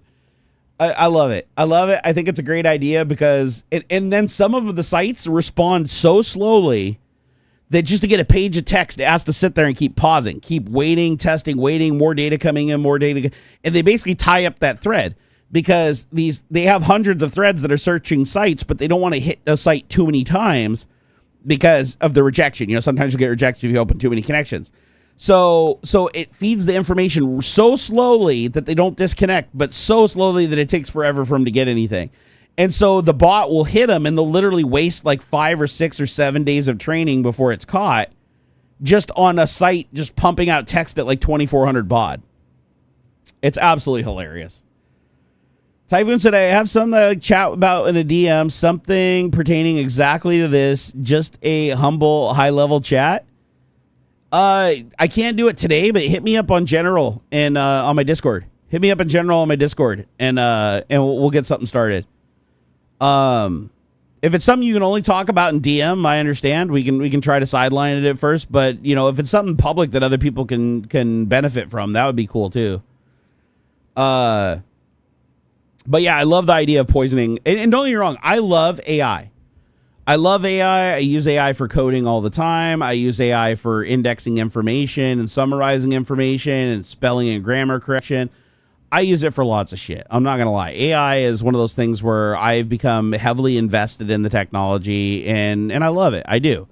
But I also know that it's a little fucking content thief, and if these guys don't start following the rules and slow in their roll, we're all going to end up getting fucked super hard. So I am a full 100% supporter of these guys that are poisoning with honeypots to slow down and fuck up, waste millions of dollars of training and power in these AIs and shit, because the investors need to know that there's a way for people to fight back when they cross that line, so that they will see that it costs them more to cross that line than to stay behind it.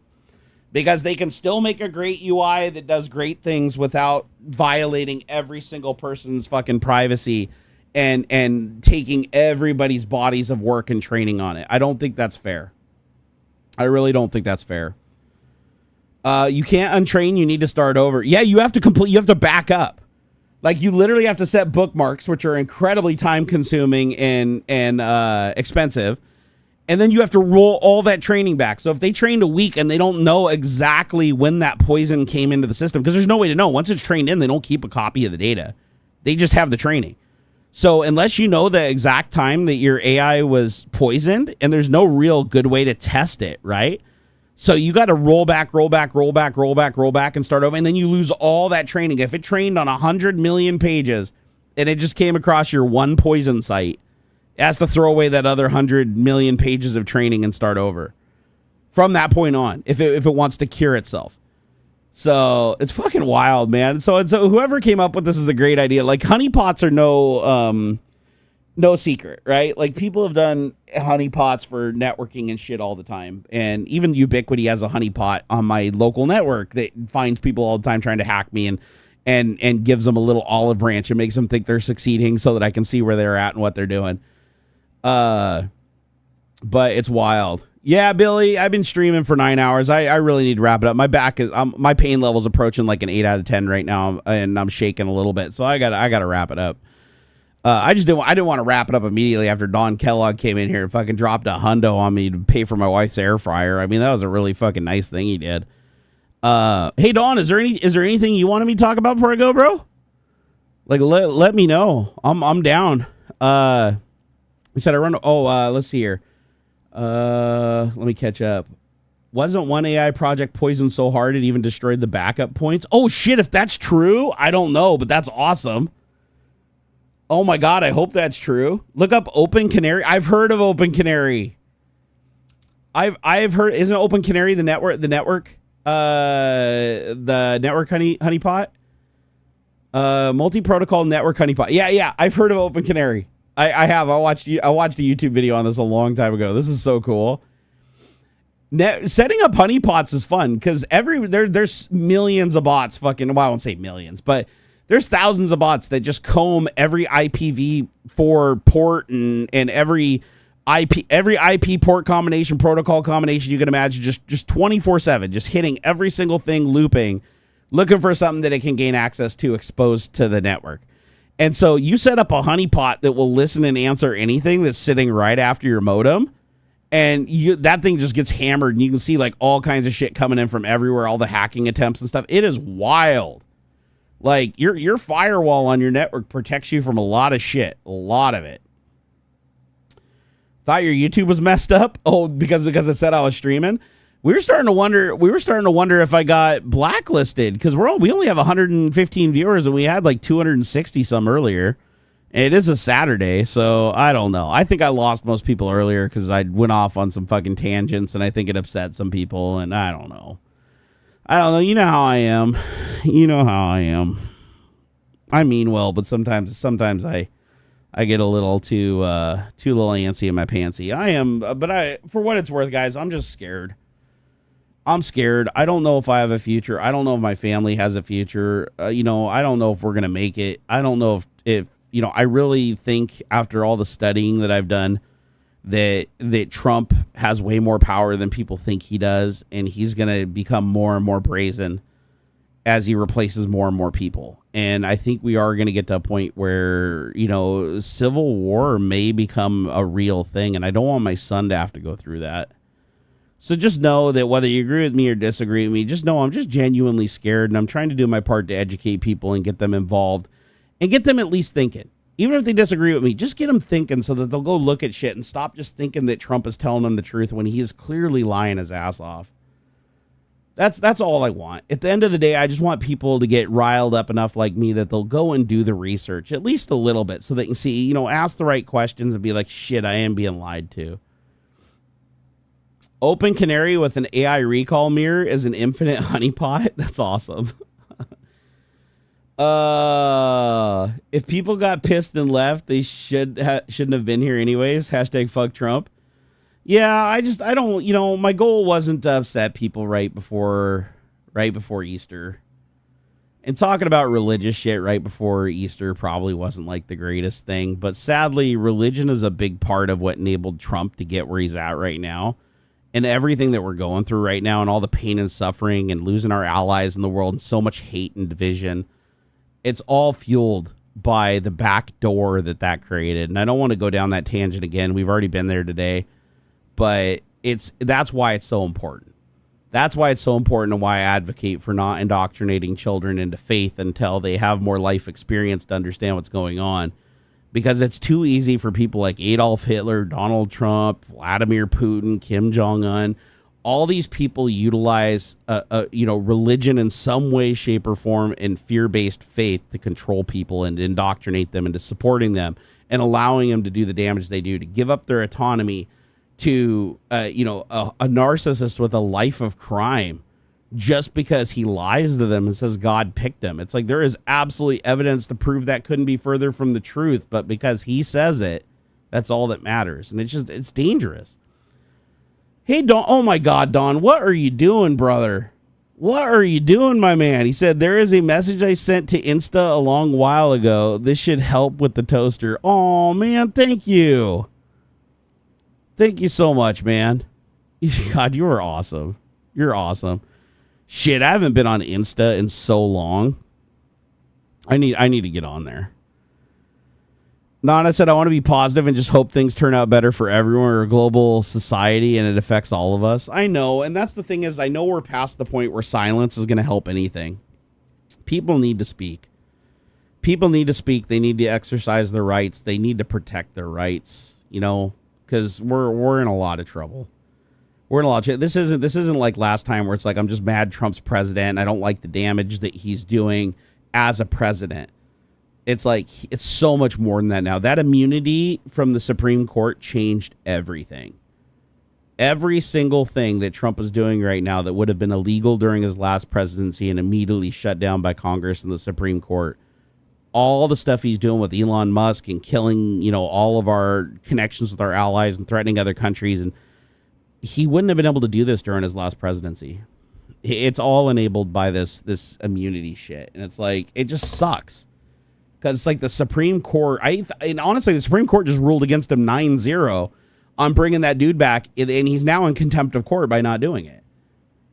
And it's like, so he's not even listening to the court. So the court that gave him that power is starting to realize really quickly that they don't have the power they thought they did. They gave it away to him, and it's very dangerous. I think it'll be okay, dude. Typhoon said it's a wild time right now, but there's some big things going on worth mentioning that we don't have facts about yet. Hope people go in the right direction. The thing is, though, is like, even though there's things happening that we don't have the facts about, the facts that we do have are pretty damning.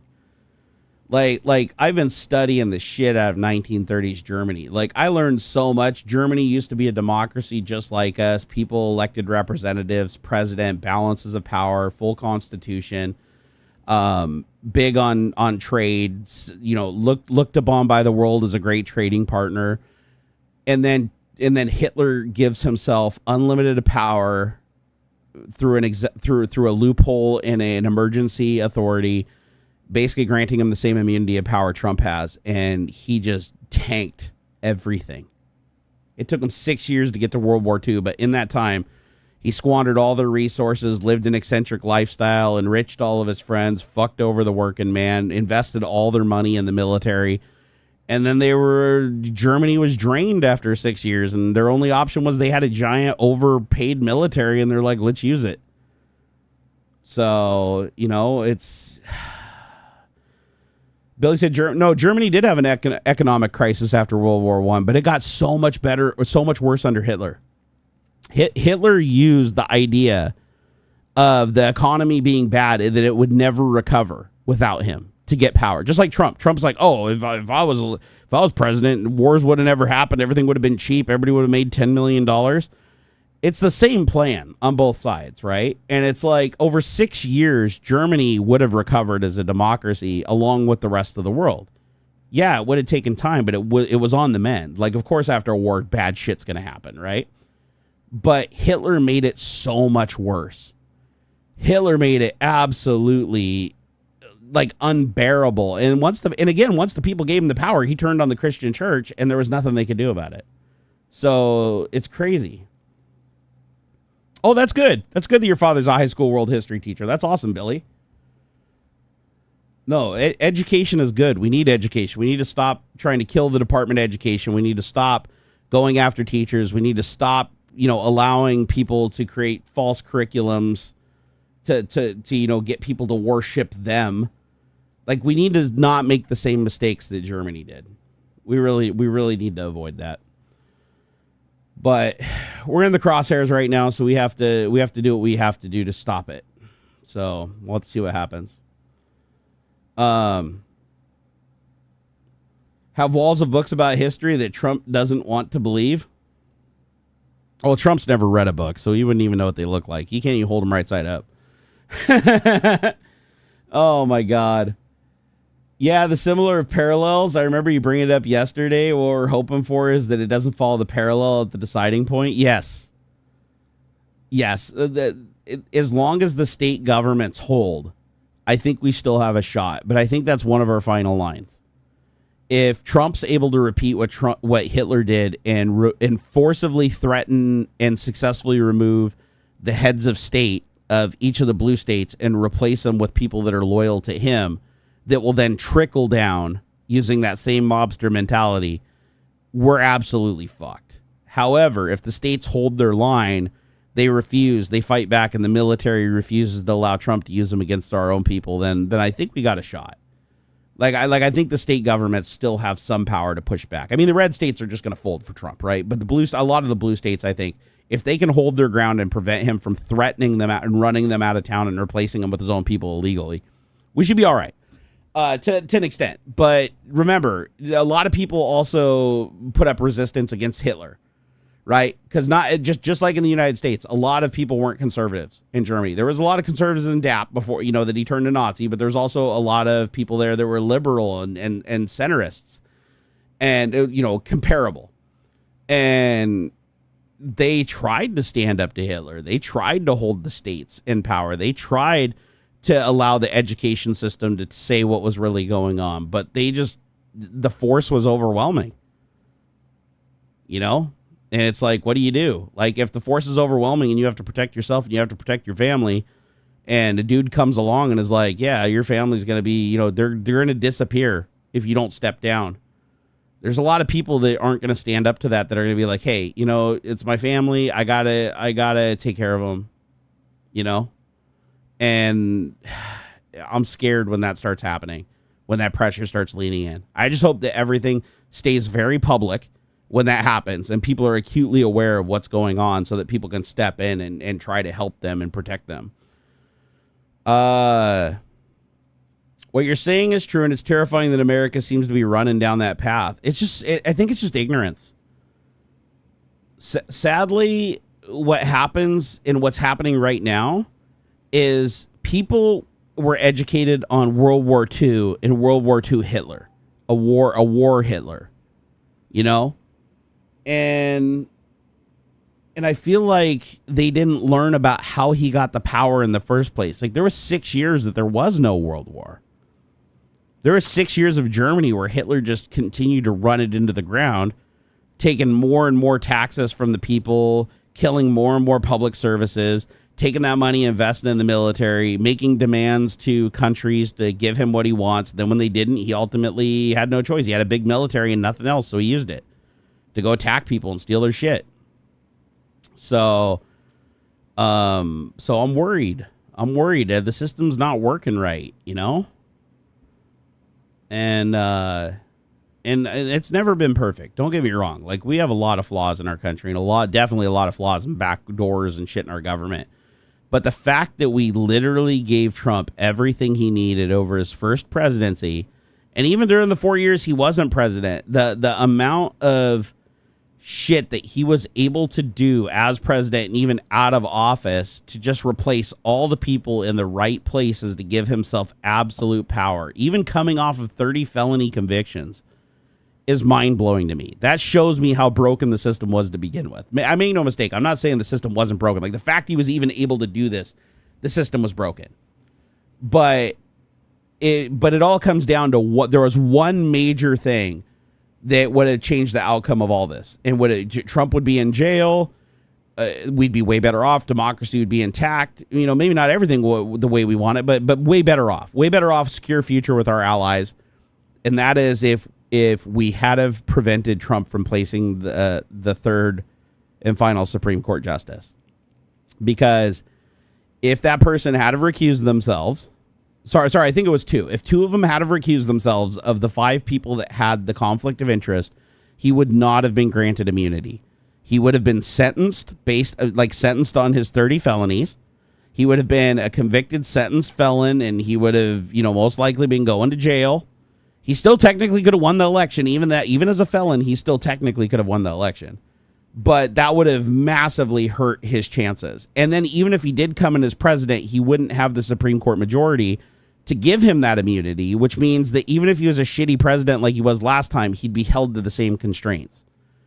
To basically, he's still dangerous, he still causes a lot of damage, but he can't destroy everything. He can't make democracy go away like he wants to and become a king. But he can now. And that's freaky to me, you know what I mean? What's this guy doing? Fucking weirdo. Typhoon said, I mean, more of a way no one was really expecting, but I would like to talk about later does potentially tie into the world events if the right people come up with do the right things. I mean, it is possible. That's the thing. It is possible. I don't feel like all hope is lost, but it's just hard to look at it. It's hard to look at this is like, even if we do fix things, so much damage has been done. Canada will never trust us again. Like we've lost our European allies. We're now seen as the enemy. Our dollar value is going to go down. Countries are going to realize that we're not what they thought we were. We weren't this trade hub. We weren't this freedom hub. Trump's actions are going to shine badly on us for a very, very long time. And even if we do remove him, then you have J.D. Vance. He's made sure that he's replaced all the people in the right places that, like, no matter how many people you remove, the succession just lands in another corrupt person that he can control. And, you know, touche to him for doing it, right? I mean, hey, that's what you do. Hitler did the same thing, right? And then he eventually had a night of long knives that he went through and systematically killed or detained or disappeared every single person in government, even his own friend, because those were people that potentially, under the worst case scenario, could be compelled to turn against him and potentially help dethrone him. And so he made sure that they were all taken off the chessboard, and it worked for him. It insulated him. After that, he was game over. Oh, man. Game Edirock said, well, our church missionary in World War II were all gone, and it was also a reason why World War II was delayed. You got to watch Escape from Germany. Oh, I haven't seen Escape from Germany. I'll have to check that out. Damn, 4chan is still down? That's wild. Typhoon said, yeah, with everything you mentioned yesterday, I absolutely understand where you're coming from. Yeah, I know, and I hate to be a defeatist. I really hate to be a defeatist. It sickens me, honestly. And I'm not a defeatist, because if I was, I just wouldn't say anything. I'd just be like, oh, what's done is done, and I just go on living until I lose everything and I can't talk anymore, right? And I lose my house and I lose my life. I just go quietly, right? And just be like, oh, okay, well, where are my rose glasses? I'm not doing that. I'm going to talk and talk and talk and talk until I'm silenced. That's just how it is. That's how I am. I don't know another way. I'm going to do everything I can to try to turn things around. But right now I sound a little bit like a defeatist, because the more I study history, the more that I realize that the United States was not ready for, like, we weren't properly educated, and we were too indoctrinated into Christianity to make ourselves vulnerable to another Hitler. And nobody really thought it would happen. It's one of those things where we became complacent. Even I didn't think it was happening. What are the odds? What are the odds? You'd have to get the Congress, the Senate, the Supreme Court, unlimited immunity. Like, you'd have to do all this shit. And it's like he did. You know, as much as the guy is just a fucking raging lunatic, he had enough evil people around him, and he had a plan in his hand. It was like he had the Gray Sports Almanac from fucking Back to the Future that told him exactly step by step what to do. In our ignorance of the past and history and our susceptibility to indoctrination into faith, where he's like, oh, God picked me and I'm chosen by God and I'm connected to God. That's all he had to say to just get all of the Christians, which is the largest Tea Party, the largest percentage of the Tea Party group. And he's like, you guys are all megas now. Enjoy. Boom. Get behind me. And they backed him because he was their guy. He said he was their new Jesus, and they accepted him. And it's like, fuck, man. It's like, these are all things that you'd think, oh, no way would people fall for this. Oh, there's no way. But the more you read about it, you're like, God, are we really that stupid? The answer is, yeah, we are. You know, even I didn't see it coming to this extent. Like, I knew it was going to be bad. I knew that Trump idolized Hitler, and I knew that Trump really liked how Hitler did things, and I knew he wanted what Hitler had. But not even I thought that just following step-by-step Mein Kampf in the form of a translation to fucking Project 2025 would yield this good of results. Like, holy shit. The dude is like the most hated president of all time. His numbers are down like every day, even more and more and more. He had to beat his own record because he was already the worst president ever, and he somehow beat his own record of being a worse president. Yet with that indoctrinated religious support that will just back him and give them his power because they think that he will give them this epic afterlife and deliver America from sin, which they don't even know. They haven't even read their own book fully. We've already established that. That just enabled them to do this. It's just wild. It's like you look at Jim Jones, you look at Scientology, you look at all these cults. It's like, how does a cult get its power? From the people. That's the answer. Every cult. Where does a cult get its power? It doesn't matter if it starts with one person, two people, three people, a big studio, a small little box in a fucking hallway. Where does it get its power? It's the people. If you can convince the people, if you can find a common thread where you can get the people to self-police each other towards a common goal that benefits you, and you can make them believe that you are connected to their deity that they're programmed to love, and the think wants them to do whatever this person tells them to do.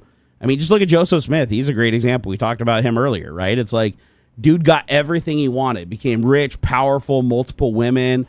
I mean, he ultimately got stabbed to death in prison, but and Trump shot himself, and Hitler shot himself in the head at the end of the war.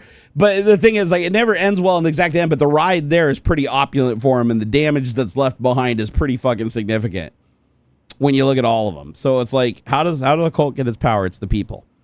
How does a cult get the people? By finding what they're indoctrinated into. What's the common thread that they all have a backdoor to? And it's always religion.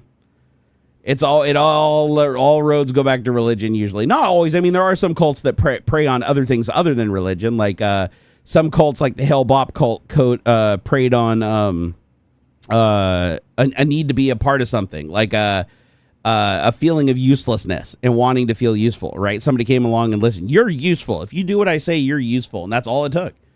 But religious indoctrination, man, like I said, bypasses common sense and knowledge. It just instantly... it's like when we were talking about Sodom and Gomorrah earlier, right? It's like, okay, hey, I read this cool story about these two underage girls that get their dad drunk and fuck him, and he comes inside of them, and they each have a boy. And hey, the bloodline of the family is now pure and continued. Great story, right?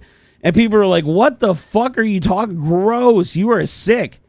And you're like, what? You never read Genesis in New Testament or New International or New King James? Like, you never, I thought that you were a part of this religion. Why are you hating? And they're like, what the fuck are you talking about? And it's like, dude, it's on your book. Go grab your book on the shelf. I'll show you right now where it's at. Oh, you're full of shit. This is the thing, indoctrination. It's like the second you say it's anything other than the Bible, they're against it. The second you say Bible or Jesus, they're like, nope, it's right. It's part of God's plan. You can't understand it. It's great. Just weird, man. It's just fucking weird, but it's true. It's true. And it's not just me. It's not just them. It's me too. I'm like I said, I'm susceptible to brainwashing and indoctrination too. Fucking, it's happened to me many times throughout my life where I have felt a need to follow something only to realize I was being taken advantage of. Shit, even in a non-religious context, it's happened where I've trusted somebody implicitly and thought they were my friend only to find out that I was being used. That happens to a lot of people, and it's a very similar thing where it's like your instinct and want for being accepted and being loved supersedes your common sense, that you ignore all the signs that it's one thing because you need it to be the other instinctually. Like you're willing to turn a blind eye to the signs because your instinct and need for that love is greater than. It's crazy. All right, I got to get out of here, guys. My back is... I can't believe it's 8:23. What did I stream for? Fucking... How long has it been? Let me see, what's the time here? Hold on. My back right now is throbbing so bad that I don't even know if I'm going to make it downstairs. But luckily, my wife just messaged me and said they're on their way home. So if I can't make it downstairs, somebody's coming to the rescue.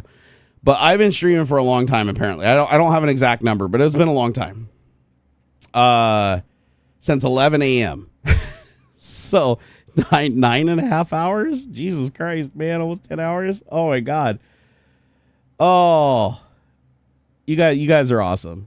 You guys are awesome. I love your faces. Thank you so much for hitting that super. Aux is gonna be stoked, man. We quadrupled the tips today after he had to leave for his Easter stuff he was doing today with family. He's gonna be excited about that. I know I said I was gonna switch over to Twitch or whatever, but nah, I want him to get a little bit of a payday. You know, we've had to miss quite a few shows because of some nasty events that have happened to him. You know, that I wouldn't wish on anybody lately. So I want to help him out too. Okay, I'm gonna take off. You guys are awesome. I love your faces. Thank you for stopping by, everybody. You guys, thank you for spending your Saturday with me before Easter Sunday. I know I talked a lot of shit about organized religion today, right before you guys are heading into Easter Sunday, but just forget what I said tomorrow and enjoy your day, and then we can start thinking about it again on Monday. But you know, just try to spend time with family. Try to enjoy your life as much as you can, and try to forget about the problems in the world when you can for some time, but don't turn a blind eye entirely. Like we have to fight. Like we can't do it constantly, but we have to fight. Be safe tomorrow. I absolutely will. Yeah, same goes for everybody. Don't, have fun, eat, drink, be merry. Just don't do too much excess, like to the point where you're hurting yourself. Like, let's we got to live to fight another day. I need all of you guys. I need everybody on deck, including myself. So let's try not to hurt ourselves. Hey, Billy, thank you for the $5, dude. What a way to go out. Thank you, Don Kellogg, for buying my wife literally the best air fryer ever. Dude, you're the best. Joe Taji, thank you for the $20, man. You're the best. Extruded, thank you for that $10 earlier. Balliot Brand, thank you for throwing down so much. Balliot Brand, you've literally helped us so much, and I appreciate you, brother. Dwarf's Den, the Viking, the Chef 420, Pele coming at me. Old Broger in the house, thank you for the 20 DKKs earlier. Ian with the Huffs. Roger R., Exurious Burrito, Daniel Frost, Pele again. You guys, thank you for making the stream so amazing. Have fun tomorrow, and I will see you on Monday. All right. Peace out, guys. Later.